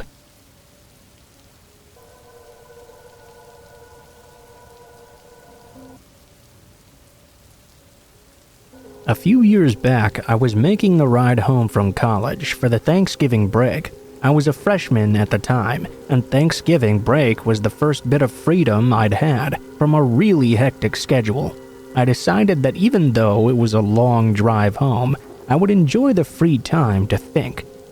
I have to admit that back then I was still rather idealistic. I tried to see the good in everyone, and it caused me to make quite a few mistakes. A very good portion of the ride was driving through cornfields in the middle of nowhere. I'd hit a small town, then drive for miles through cornfields, then hit another small town. It didn't take long for this to begin getting quite old. I began getting very bored in the late evening when I saw a guy walking along the side of the road all alone. Maybe because I felt like it was a chance to do a good deed, or more likely because I was so bored. I pulled my car over and offered the guy a ride. If you've ever picked up a hitchhiker, occasionally you pick someone up and you immediately regret it. I sort of had that feeling in this case.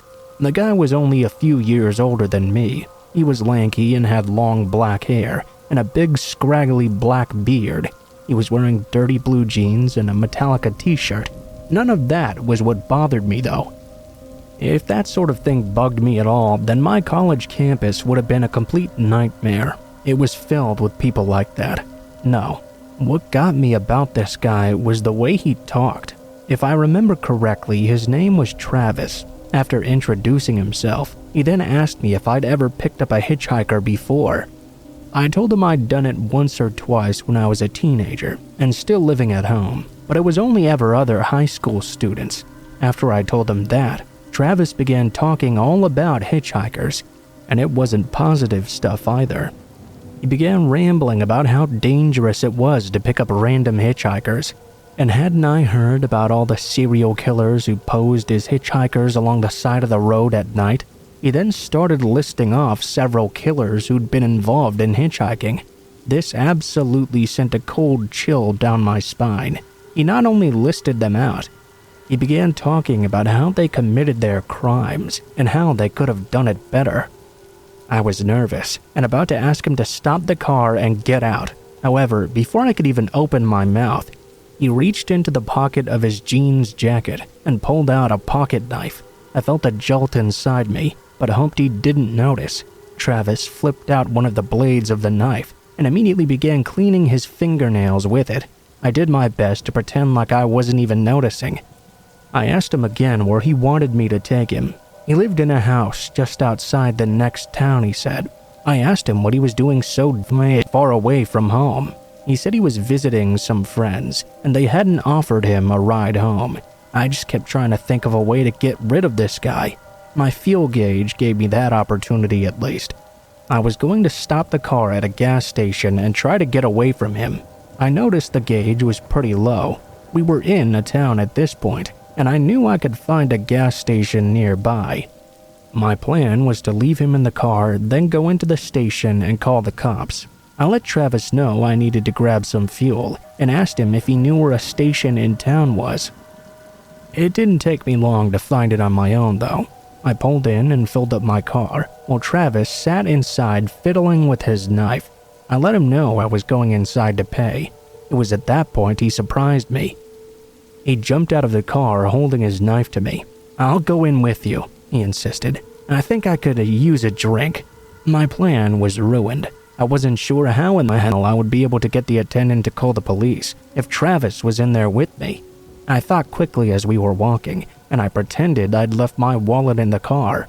I told him to head on in and grab himself whatever he wanted. I let him know I would pay for everything. Travis nodded and eyed me, then headed into the station. I went back to my car, only to notice him watching me from the door of the station. It took all of my nerves, but I started the car up right away. I saw him immediately come out of the gas station, running at me with his knife at the ready. I put the car in drive and took off quickly. Travis was screaming at me to come back, but that wasn't going to happen. I had to drive straight to the police department for a couple of reasons. I didn't really have anything on Travis they could arrest him for, but when I had driven away from the gas station without paying, which is a crime, I knew I had to do something about that. I had to go back and let them know what happened later, and pay for the gas as well.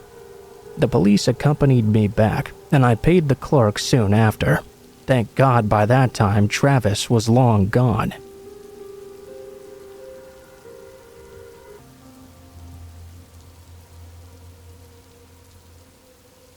I've told quite a few people this story, and almost no one believes me. It's most definitely true though, and is the freakiest thing that has ever happened to me.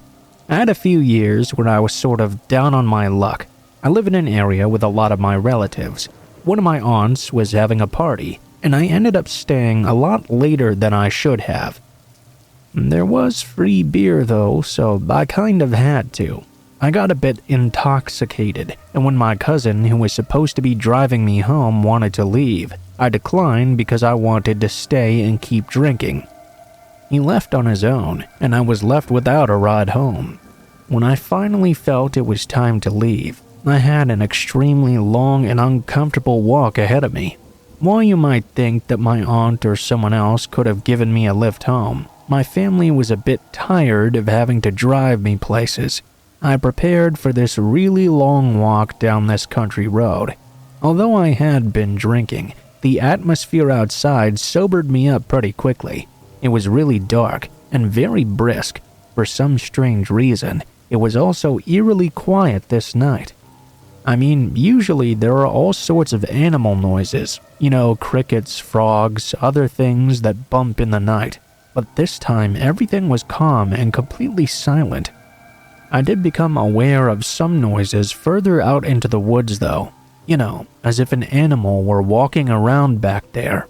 The noises didn't go away either, which made me start to think that this animal might be following me. Of course, I was very nervous at this point. I didn't exactly fancy being someone's midnight snack. I tried to hurry it along a little bit. I did get slightly ahead of the noises, so I figured it would be okay from then on. Right then, though, I heard the sound of several twigs breaking. This sound stopped immediately after that. I had this feeling that whatever had been following me was now directly behind me and no longer moving. I told myself to keep moving forward. Part of me, though, said I just had to turn around and see what was going on. Very slowly, I forced myself to turn around. When I saw my pursuer, I screamed. There was a large figure in the dark, standing behind me. They had to be nearly 7 feet tall, and it almost seemed like their eyes were glowing red in the darkness. They stood there, staring down at me. I took off running right away, obviously. I was so terrified that I didn't even notice if they were following me. I didn't know how far I actually ran either, or if it followed me at all. After an eternity, though, I looked back and finally saw nothing was there. It was still eerily quiet, and I was still terrified, but I walked the rest of the way home.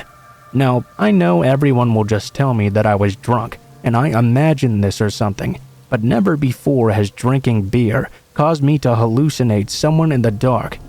I know what I saw that night, and I never went for a walk in the middle of nowhere again because of it.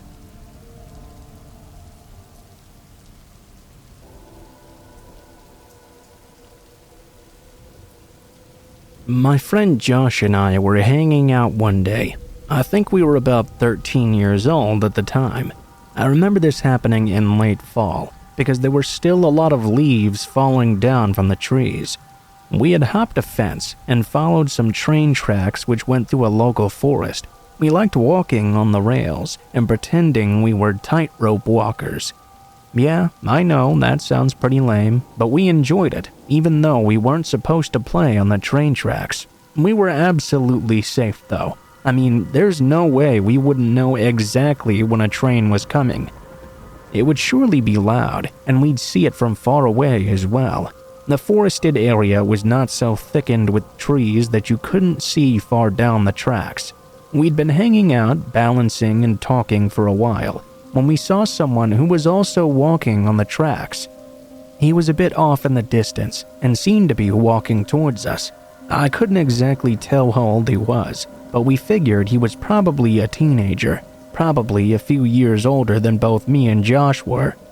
He was wearing jeans and a hoodie, and he had his hood up over his head. His hands were hidden in the front pocket of his hoodie, and he was looking down as he walked right in the middle of the train tracks. Now this really wasn't unusual on its own. We'd seen other people walking by the tracks while we were out before. It was probably just someone who wanted to be alone, or maybe someone who was out for a walk, and the train tracks were the best way to find their way back.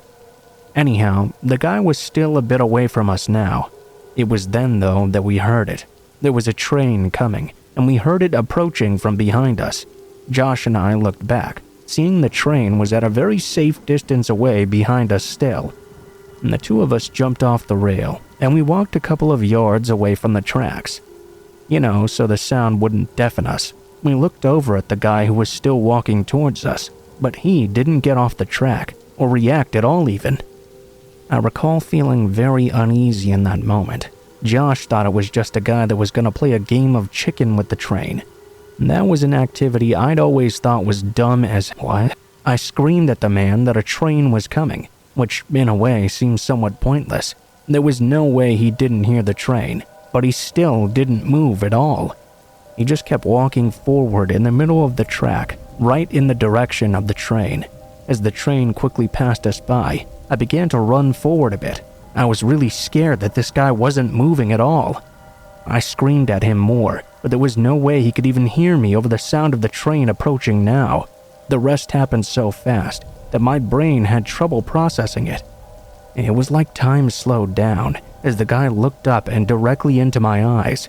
I kept expecting him to jump out of the way of the train at the last minute, like it was some sort of action movie, but instead, the train hit him dead on, right in front of my eyes.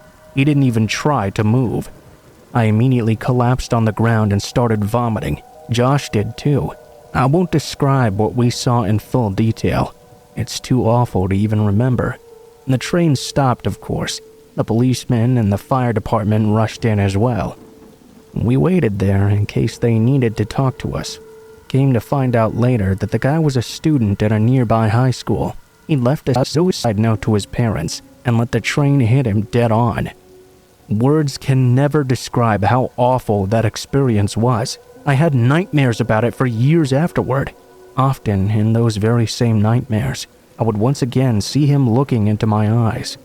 I would always feel his blood splashing over me, covering me completely, and then I would wake up screaming.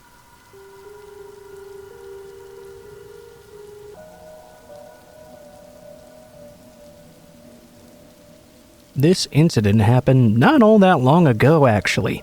I'm a 19-year-old female, and I obviously enjoy a night out with my friends.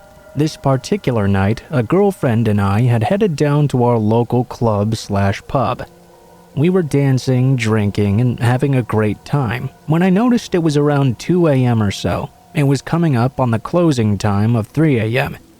I noted we should probably think about heading out soon. If we waited until it actually closed, the wait for a taxi would be quite long, as everyone else would be looking for one as well.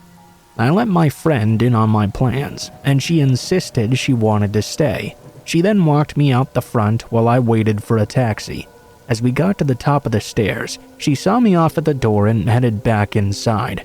I said goodbye to the bouncers. As I said, it was a local place, and started walking over to the next taxi in the line. As I approached the taxi, I heard my friend call to me from behind. She still had my bank cards and money on her. Luckily, I walked back to the door to get them off of her, then said goodbye again.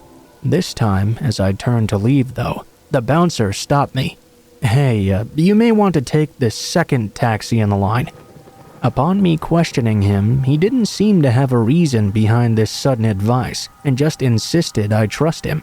I'm from Australia, and taxis usually wait in these lines. You have to take the next taxi as part of fairness. I explained to the bouncer that not only will taxi driver number 1 not be happy, but taxi number 2 may not even take my fare for this reason. Annoying, I know. Me being 19 and naive, I thought to myself, I only live around the corner. I have my phone as well. What's the worst that could happen, right? Well, obviously that was wrong. I took the first taxi in the line as I initially meant to. There were no immediate alarm bells. The man didn't seem any different than any other taxi driver. Not exactly polite, nor rude either. Just a normal guy. We were a few minutes into the fare, driving along the coastlines to my suburb, when all of a sudden, he pulled the taxi over to the side of the road and started walking around to my door. At this point, I was extremely confused as to what was going on. First, I thought maybe there was a flat tire or something, until he opened my door. I asked him what he was doing, and he replied to me, "We're going to the beach now." Alarm bells and red flags went off left, right, and center. I grabbed my phone and dialed 000 right away. I told him I was calling the police. I immediately saw him start to panic. He yelled at me not to be so silly and said he just wanted to spend some quality time with me.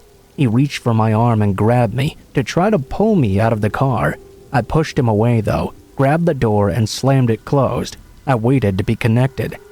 I've read quite a lot about people who are polite to creepers in these situations, but I was anything but at this point. I was soon connected with someone from emergency who asked me what my emergency was. I said I needed assistance right now and gave her the area where we were. She then proceeded to tell me I needed to call the police assistance line if it wasn't a true emergency. "Well, it's about to be if you don't get someone down here right now." She assured me a car was on the way and to get out of the car by myself. We were only a minute or two down the road from where we'd departed. Usually, there were at least 3 or 4 squad cars situated there, preparing for the end-of-night antics. Because of this, I knew I could have assistance in no time. While this was happening, the man was walking back to his driver's side, attempting to get back in.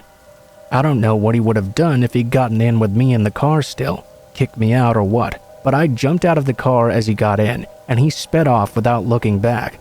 I kicked myself for not getting his taxi ID, which is something I'd usually do. I kicked myself even more for not just listening to the bouncer, who I see now obviously had a good reason for me to not get in this car. I rang my friend and asked her to stay on the phone with me.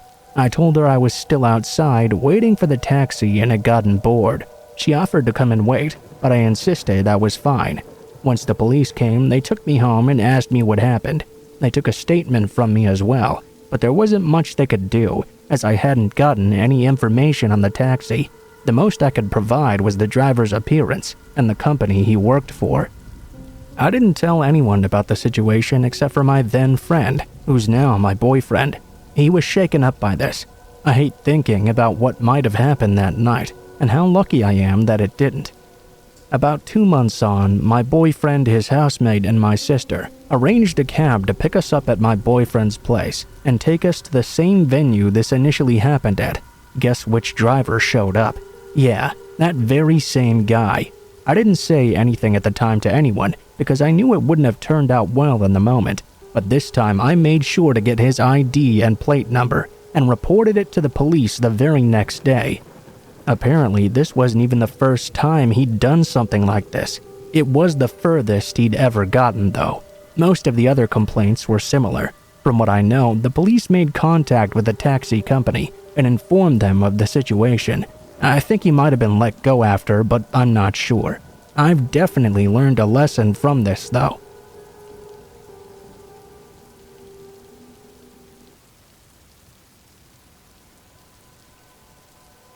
When I was 19 years old, I moved out of my parents' house and rented a little studio apartment by myself.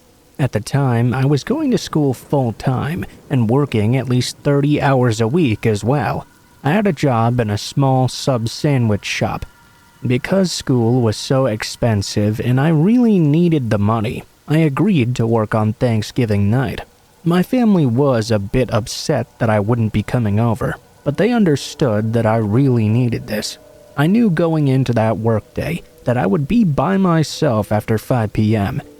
We didn't exactly expect the place to be packed and busy on the Thanksgiving holiday. I had worked there since I was 16, so I was trusted to close the store all by myself. Around the time that my last coworker left, the snow also began to start falling. So now, in addition to being slow due to being Thanksgiving, the snowfall was killing off any business we might have had. I decided to try and make the best of it though. I went and grabbed my astronomy textbook out of my bag and tried to spend some time reading and studying. I wasn't aware of how much time had passed before I finally noticed someone outside the shop. By this time, the snow was falling so hard that there was no visibility at all beyond a foot or two in front of you. I could still see the silhouette of a man. He came into the foyer and began shaking the snow off his body. I put my book to one side and went over to the counter. I put my gloves on and the guy walked in further. I felt uncomfortable right away. Not just because I was alone though. It wasn't the first time I had ever been in the store by myself with a customer. There was just something about this guy though. He just had a weird air about him that made me feel very uneasy. He kept on glancing around the place like he was extremely nervous for some reason. He was also a pretty big guy. He was wearing a jean jacket in the middle of a snowstorm, which was quite odd as well. He walked up to the counter and began looking around. When I asked him if I could help him, he looked amused. "I guess you must be one of the lower employees," he commented. Confused, I asked him what I meant. "Well, I figure it's the lower employees they force to work on Thanksgiving," he said. "New people, maybe no family to go home to." I forced a weak smile. "I do indeed have a family to go home to," I assured him. "I'm just working late because I need the money." "That's too bad," the man responded. When I asked why he said that, he then responded with this: "Because your family's Thanksgiving is going to be ruined when they find your body in the dumpster out back." If you've never had someone threaten your life out of the blue, I can't even tell you what it felt like. It was what I would imagine being hit by a lightning bolt would feel like. He said that with a smile on his face, but the look in his eye indicated he was not joking at all. I looked over at the phone on the wall by the register. When I did, he shifted to the side, indicating he would get to me before I even dialed a single number. Though I was scared to death, I suddenly made the smartest decision I ever made. I was still behind the sandwich counter, so I grabbed the knife and threw it at the guy. This clearly surprised him, and while he was falling backward off balance, I turned and ran back to the manager's office. I slammed and locked the door. He hopped over the counter in a matter of seconds and tried to force the door open. It was impossible though. The store safe was kept in that room, so there were no windows and the door was quite heavy. I grabbed the phone on the desk and called the police right away. By the time they got there though, the guy was obviously long gone. I'll never forget the look on his face and the sound in his voice when he mentioned my family finding my dead body in a dumpster.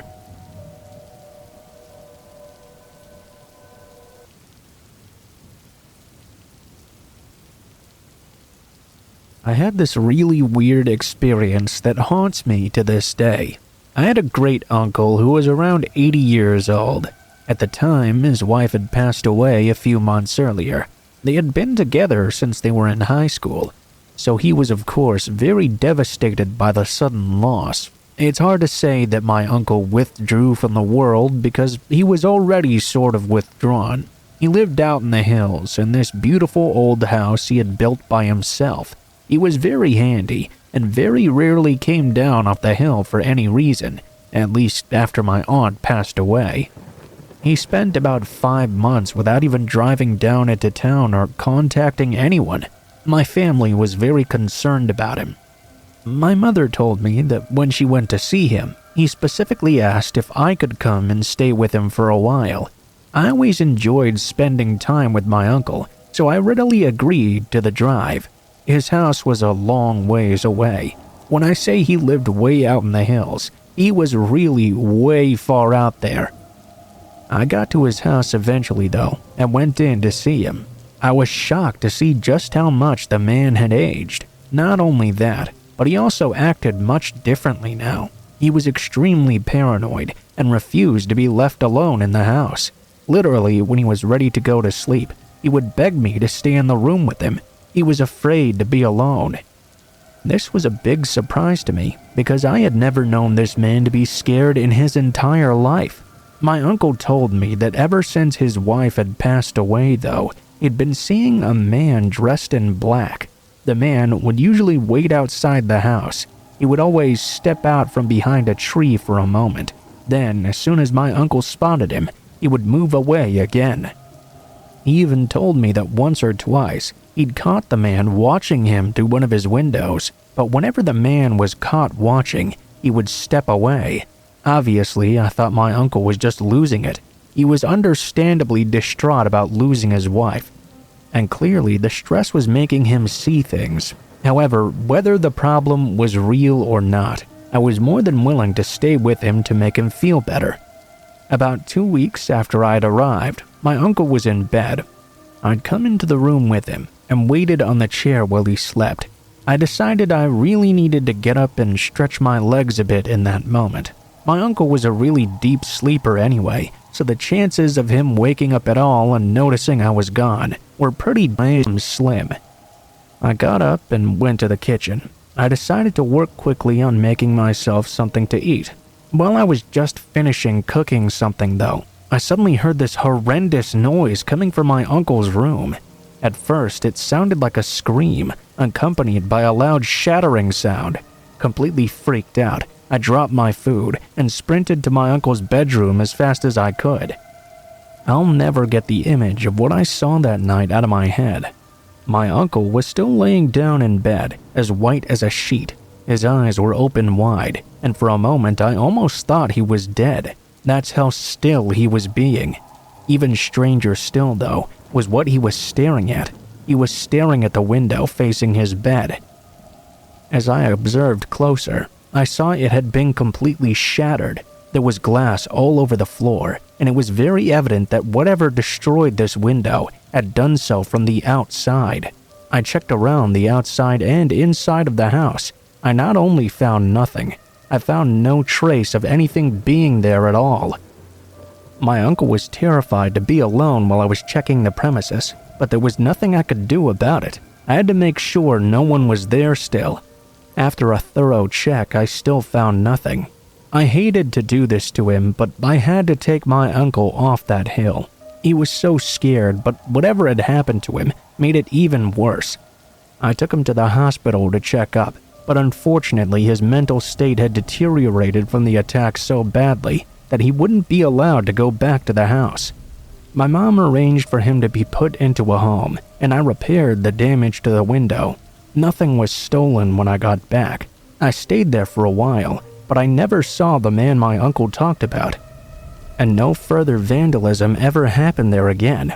I have no idea what that was about, but it seemed to be targeting my uncle for some reason.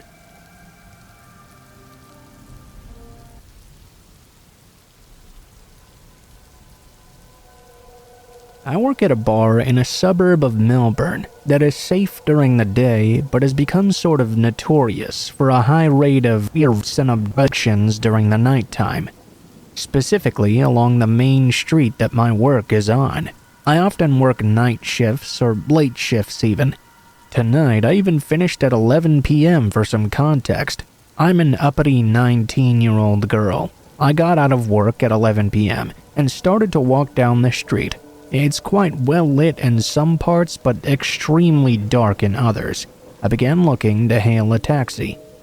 I was having no luck in finding one though. In fact, there were very few cars about at this time, which was quite unusual actually. I looked across the road, only to see a man with a hoodie on that was concealing almost all of his face. From the parts that I could see, he looked somewhat young. maybe early to mid-20s, and seemed to be high on something. Quite a shady figure to me. I noted he was pretty tall as well. I guess I'd been looking at him for too long though, because he immediately crossed the street towards me, and I stopped looking at him. I started to walk faster, looking behind me to keep an eye on his distance, and now even more desperate to hop in a taxi. When I turned around to look at him once again, to my relief, he was walking down a side street. I stepped out onto the street to get a better view down the road when he came back around from that side street he'd just entered.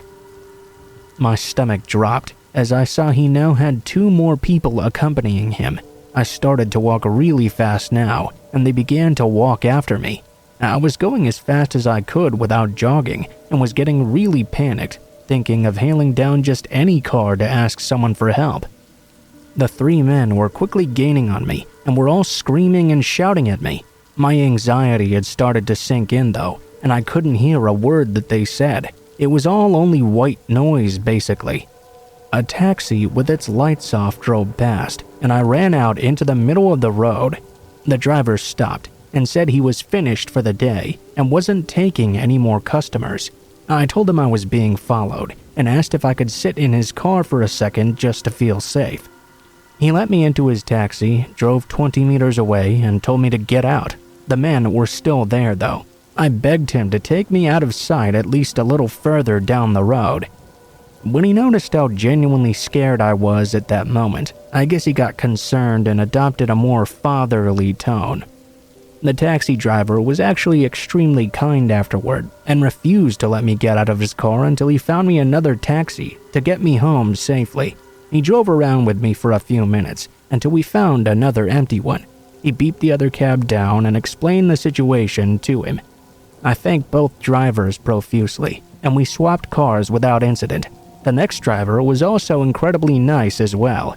He said he had a young daughter at home and got quite upset and angry, thinking about how people can take away your right to feel safe. I'm extremely thankful they were there to help me out that night. I don't know what would have happened if they weren't.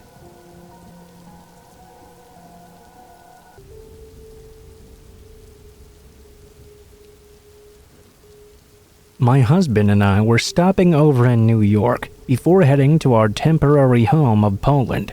We had been living there for about a year or so and are originally from Australia. We'd spent the past year traveling throughout some of the more shady parts of Europe, so we thought we were generally prepared for any weird incidents that might occur. We were tired as we walked through JFK, ignoring everyone who wanted us to take their special taxi or whatever. We went outside and waited in the line with all the other irritated travelers. When it was our turn, the taxi driver got out and left. Another guy came and took our bags. The motor was still running even. I didn't really think anything of it, and didn't really care at that point. When I insisted I take my own bag and tried to open the trunk though, the man suddenly snapped at me. I was startled and said it was okay. I'd just sit with it on my lap instead. My husband and I traveled light, so we only had one suitcase between us. "Can you open the trunk?" my husband asked the guy. "Otherwise, there's going to be no room for us." The guy already looked pissed, and all we were asking was for him to do his job. I was already looking around for another cab because I couldn't be bothered. "Fine," the guy snapped. He basically ripped the trunk open.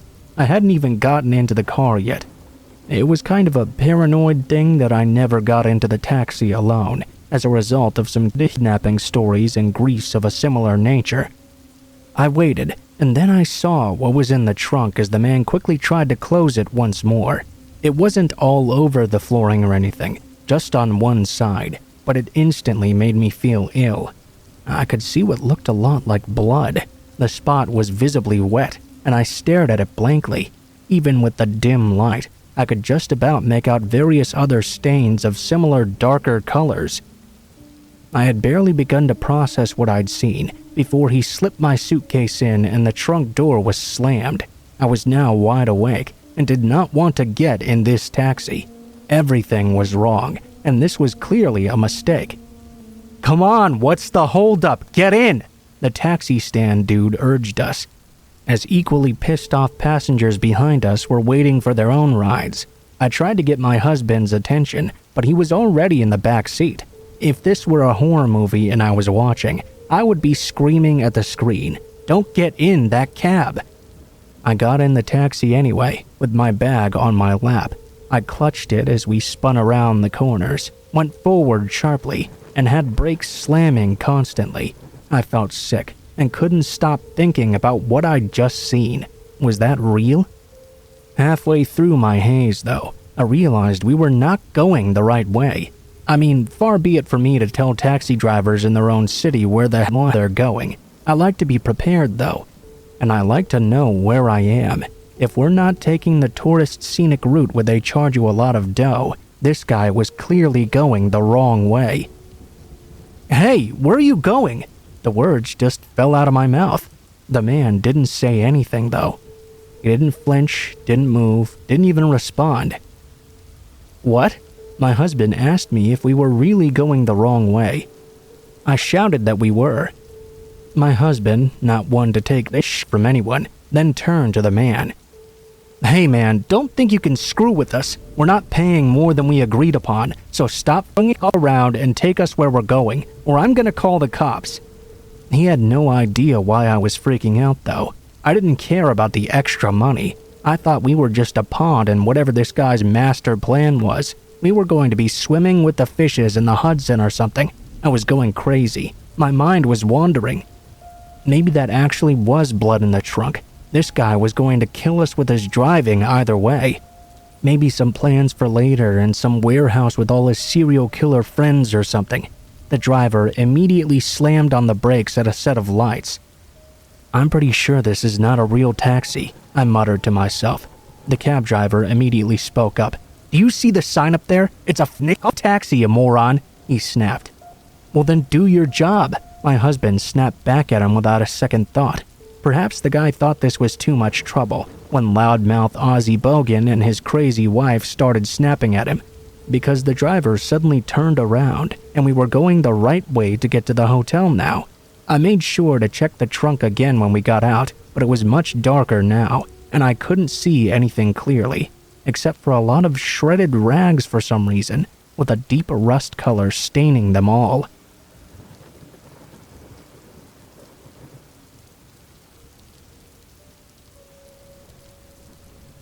This happened when I was 15, near Algonquin Park. My father and I were driving up to our cottage in the middle of winter. I always was so amazed at the beauty of the area and Muskoka, and had grown up enjoying the beauty of it every summer. Our cottage was on a large lake, about a 30-minute drive from the nearest town. There were probably thousands of cottages out on that lake. During summer, the lake and the town's population tripled. It was cottage country, so people would spend all summer enjoying the lake and warm nights around campfires with their family and friends. I spent pretty much every summer there growing up, and it still brings fond memories of sunshine and laughter and the sounds of motorboats out on the lake. But the winters were very different. And the people that didn't live there all year round would venture back home to the city life, leaving the area almost completely deserted, with the cottages all boarded up for the winter. There were a few people who would still frequently come up every couple of months for a few days or so, but for the most part the lake was completely silent during the winters, and the town was only filled with locals. The beautiful pine trees were always covered in snow, making an eerie ambiance. Our cottage was situated on a dead-end road. There were about 20 other cottages on that road, with ours being somewhat right in the middle. The cottages were quite spaced out, however, with our closest neighbors being too far away to even see through the trees. My dad had needed to head up there to do some painting that my mom had been bugging him to do. It was at the end of February, and it was a long weekend. I tagged along so he wouldn't be alone, and we could spend some quality time together. It was about a 5-hour drive, but it turned out to be an 8-hour drive this time due to the heavy snow.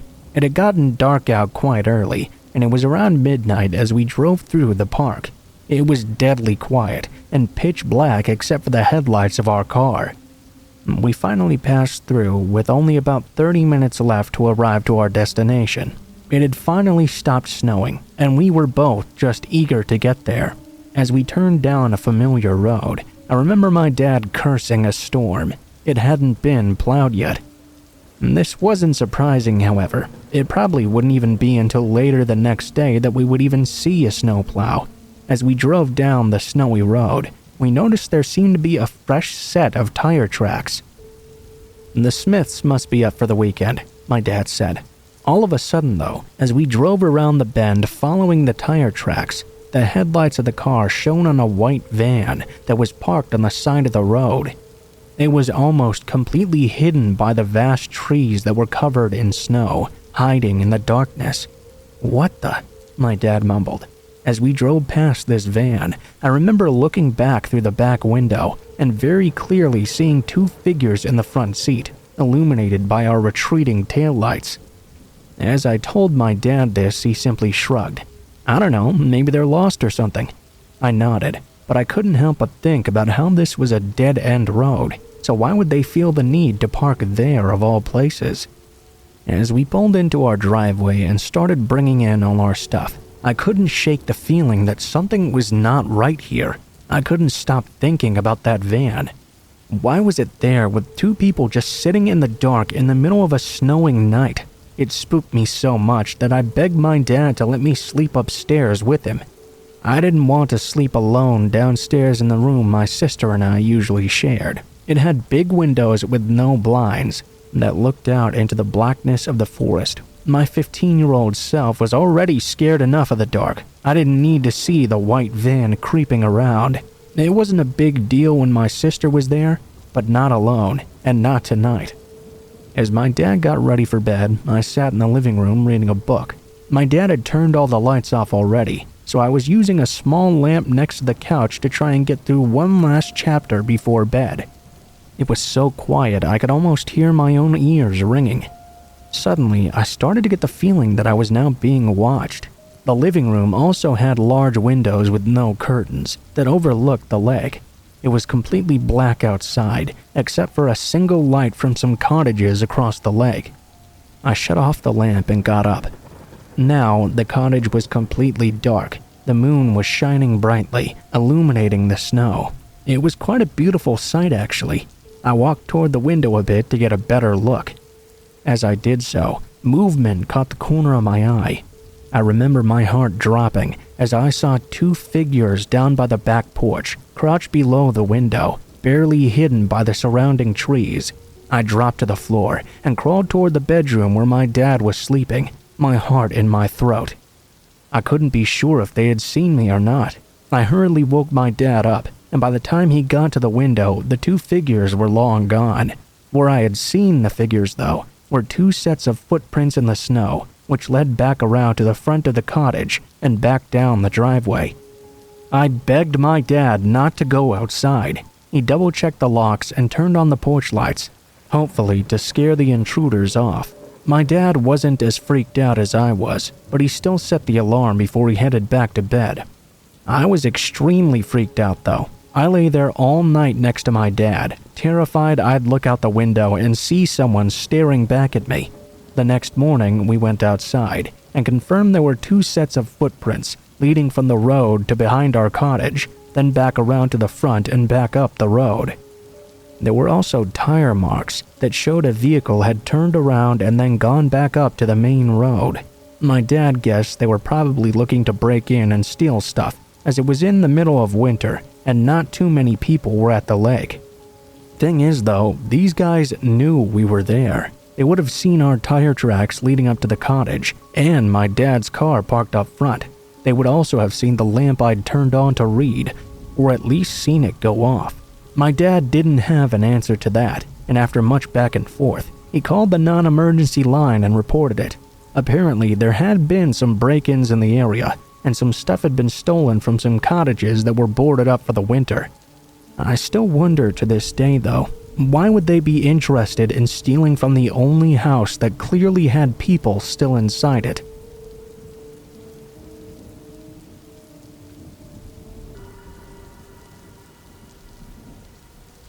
I had to attend a family reunion a few years ago. Unfortunately, I really didn't have the money to fly, nor the money to stay in a hotel on the way there. Because of this, my plan was to drive the entire way and sleep at rest areas in my car. It made sense to me. It would ensure that I would be able to visit my relatives on this 3-day trip. I would be sleeping in the car for at least 2 nights. I brought along some pillows and blankets so I could curl up in the back seat. The first night came and went without incident. I found a rest area and was able to just hang out in the parking lot. The second day of driving, however, had me going through the mountains. I had never made this trip before, so I wasn't sure if I would even find a rest area on the way.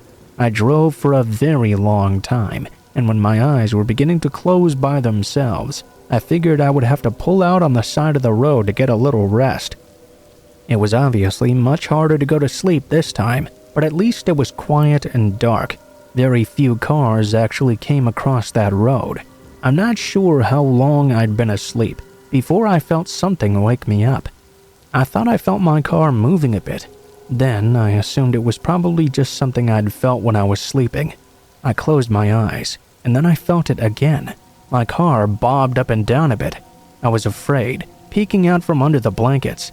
I caught sight of someone standing at the front of my car. He had his foot resting on the bumper, and he was pushing it down with his foot, causing my car to bob a bit. I was about to hide back under the blankets when I looked to the side window. I saw a second person there, peeking inside. I jumped up, and when I did, I saw the first guy leave the front of the car and come around to the side window where I was. He began slamming on my door and trying to open it. Fortunately, it was already locked. They started banging on my windows. I was completely freaked out at this point. I decided the best thing to do would be getting to the front seat and to drive off. Right before I started the car though, the first guy succeeded in breaking in my window. I yelled and quickly pulled away. I have no clue why those guys were antagonizing me, but I did not stop driving until I got to the reunion. And obviously I never slept outside at night again.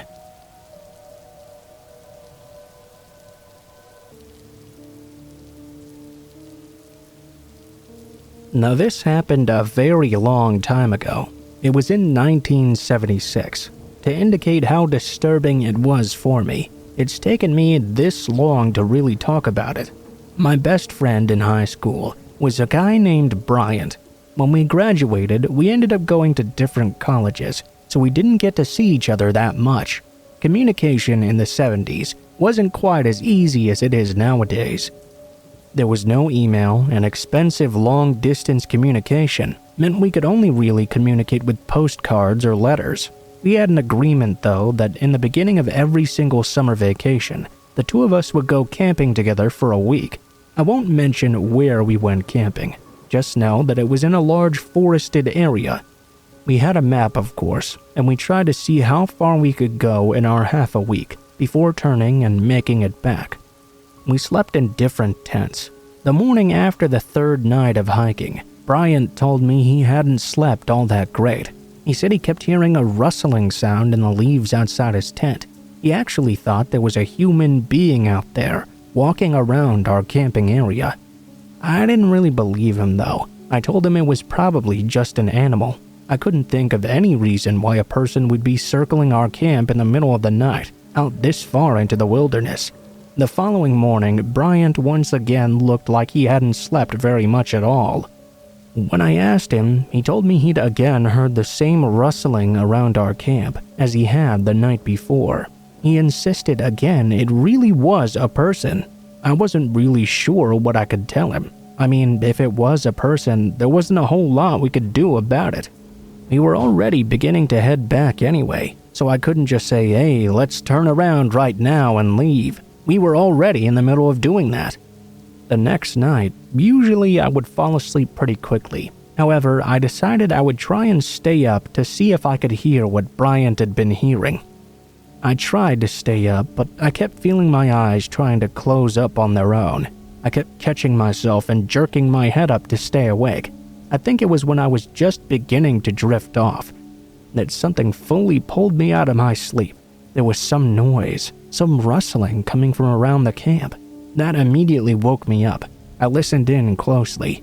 Bryant really had been right. It sounded like someone was circling our camp.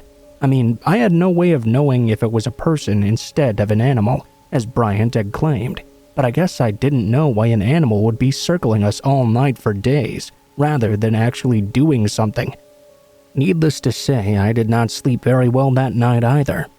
Eventually, I pulled it off though. When I got up, I noticed that Bryant hadn't gotten up yet. I decided to let him sleep for a while longer. He likely needed any sleep he could get. However, when an hour passed by and he still hadn't gotten up, I decided to wake him up myself. I called out his name, but there was no answer. I knocked on his tent, which is quite the funny thing to say, I admit. Still no answer. I called out louder, but there was no response. I never would have opened his tent without his permission, but now I was quite worried. I opened the tent to wake him up, but I saw he wasn't there.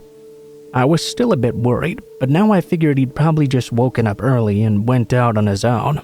Another hour passed by though, and he still didn't come back. I kept calling out for him, but he never responded. I combed the area, and I couldn't find him at all. I can't begin to describe you how difficult this situation was. I waffled over just looking for him by myself or booking it to a ranger station.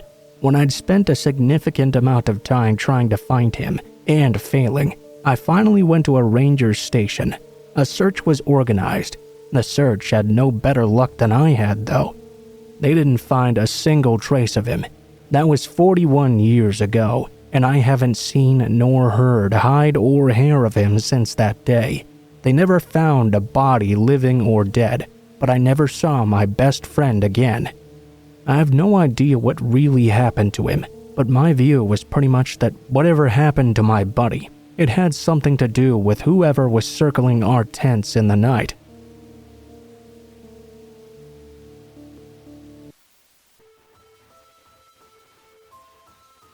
What is up guys, Blue Spooky here. Thank you guys so much for watching, especially if you made it this far to the end of the video. If you liked the video, please be sure to like, share, comment, and subscribe if you feel so inclined. If you have any feedback for me as well, be sure to leave that in comments below the video. If you guys have a story you'd like to send in, or if you'd like to contact me for any reasons, there will be links to my social media in the description below the video, including my Facebook, Gmail, and Twitter accounts. Go ahead and send me a message on any of those, and I'll try to get to you as soon as possible. If you do decide to send in a story, please be sure to include in the tagline what the name of the story is if it has one, what type of story it is if it has one, and how you'd like to be credited in the description below the video. Please make sure to include as much detail as you feel comfortable with, and try to use as much proper grammar as possible to make sure you have the highest chance of appearing in a future video. Overall, I think that's pretty much it for now guys, so thank you so much for watching, and I hope you guys have a great day.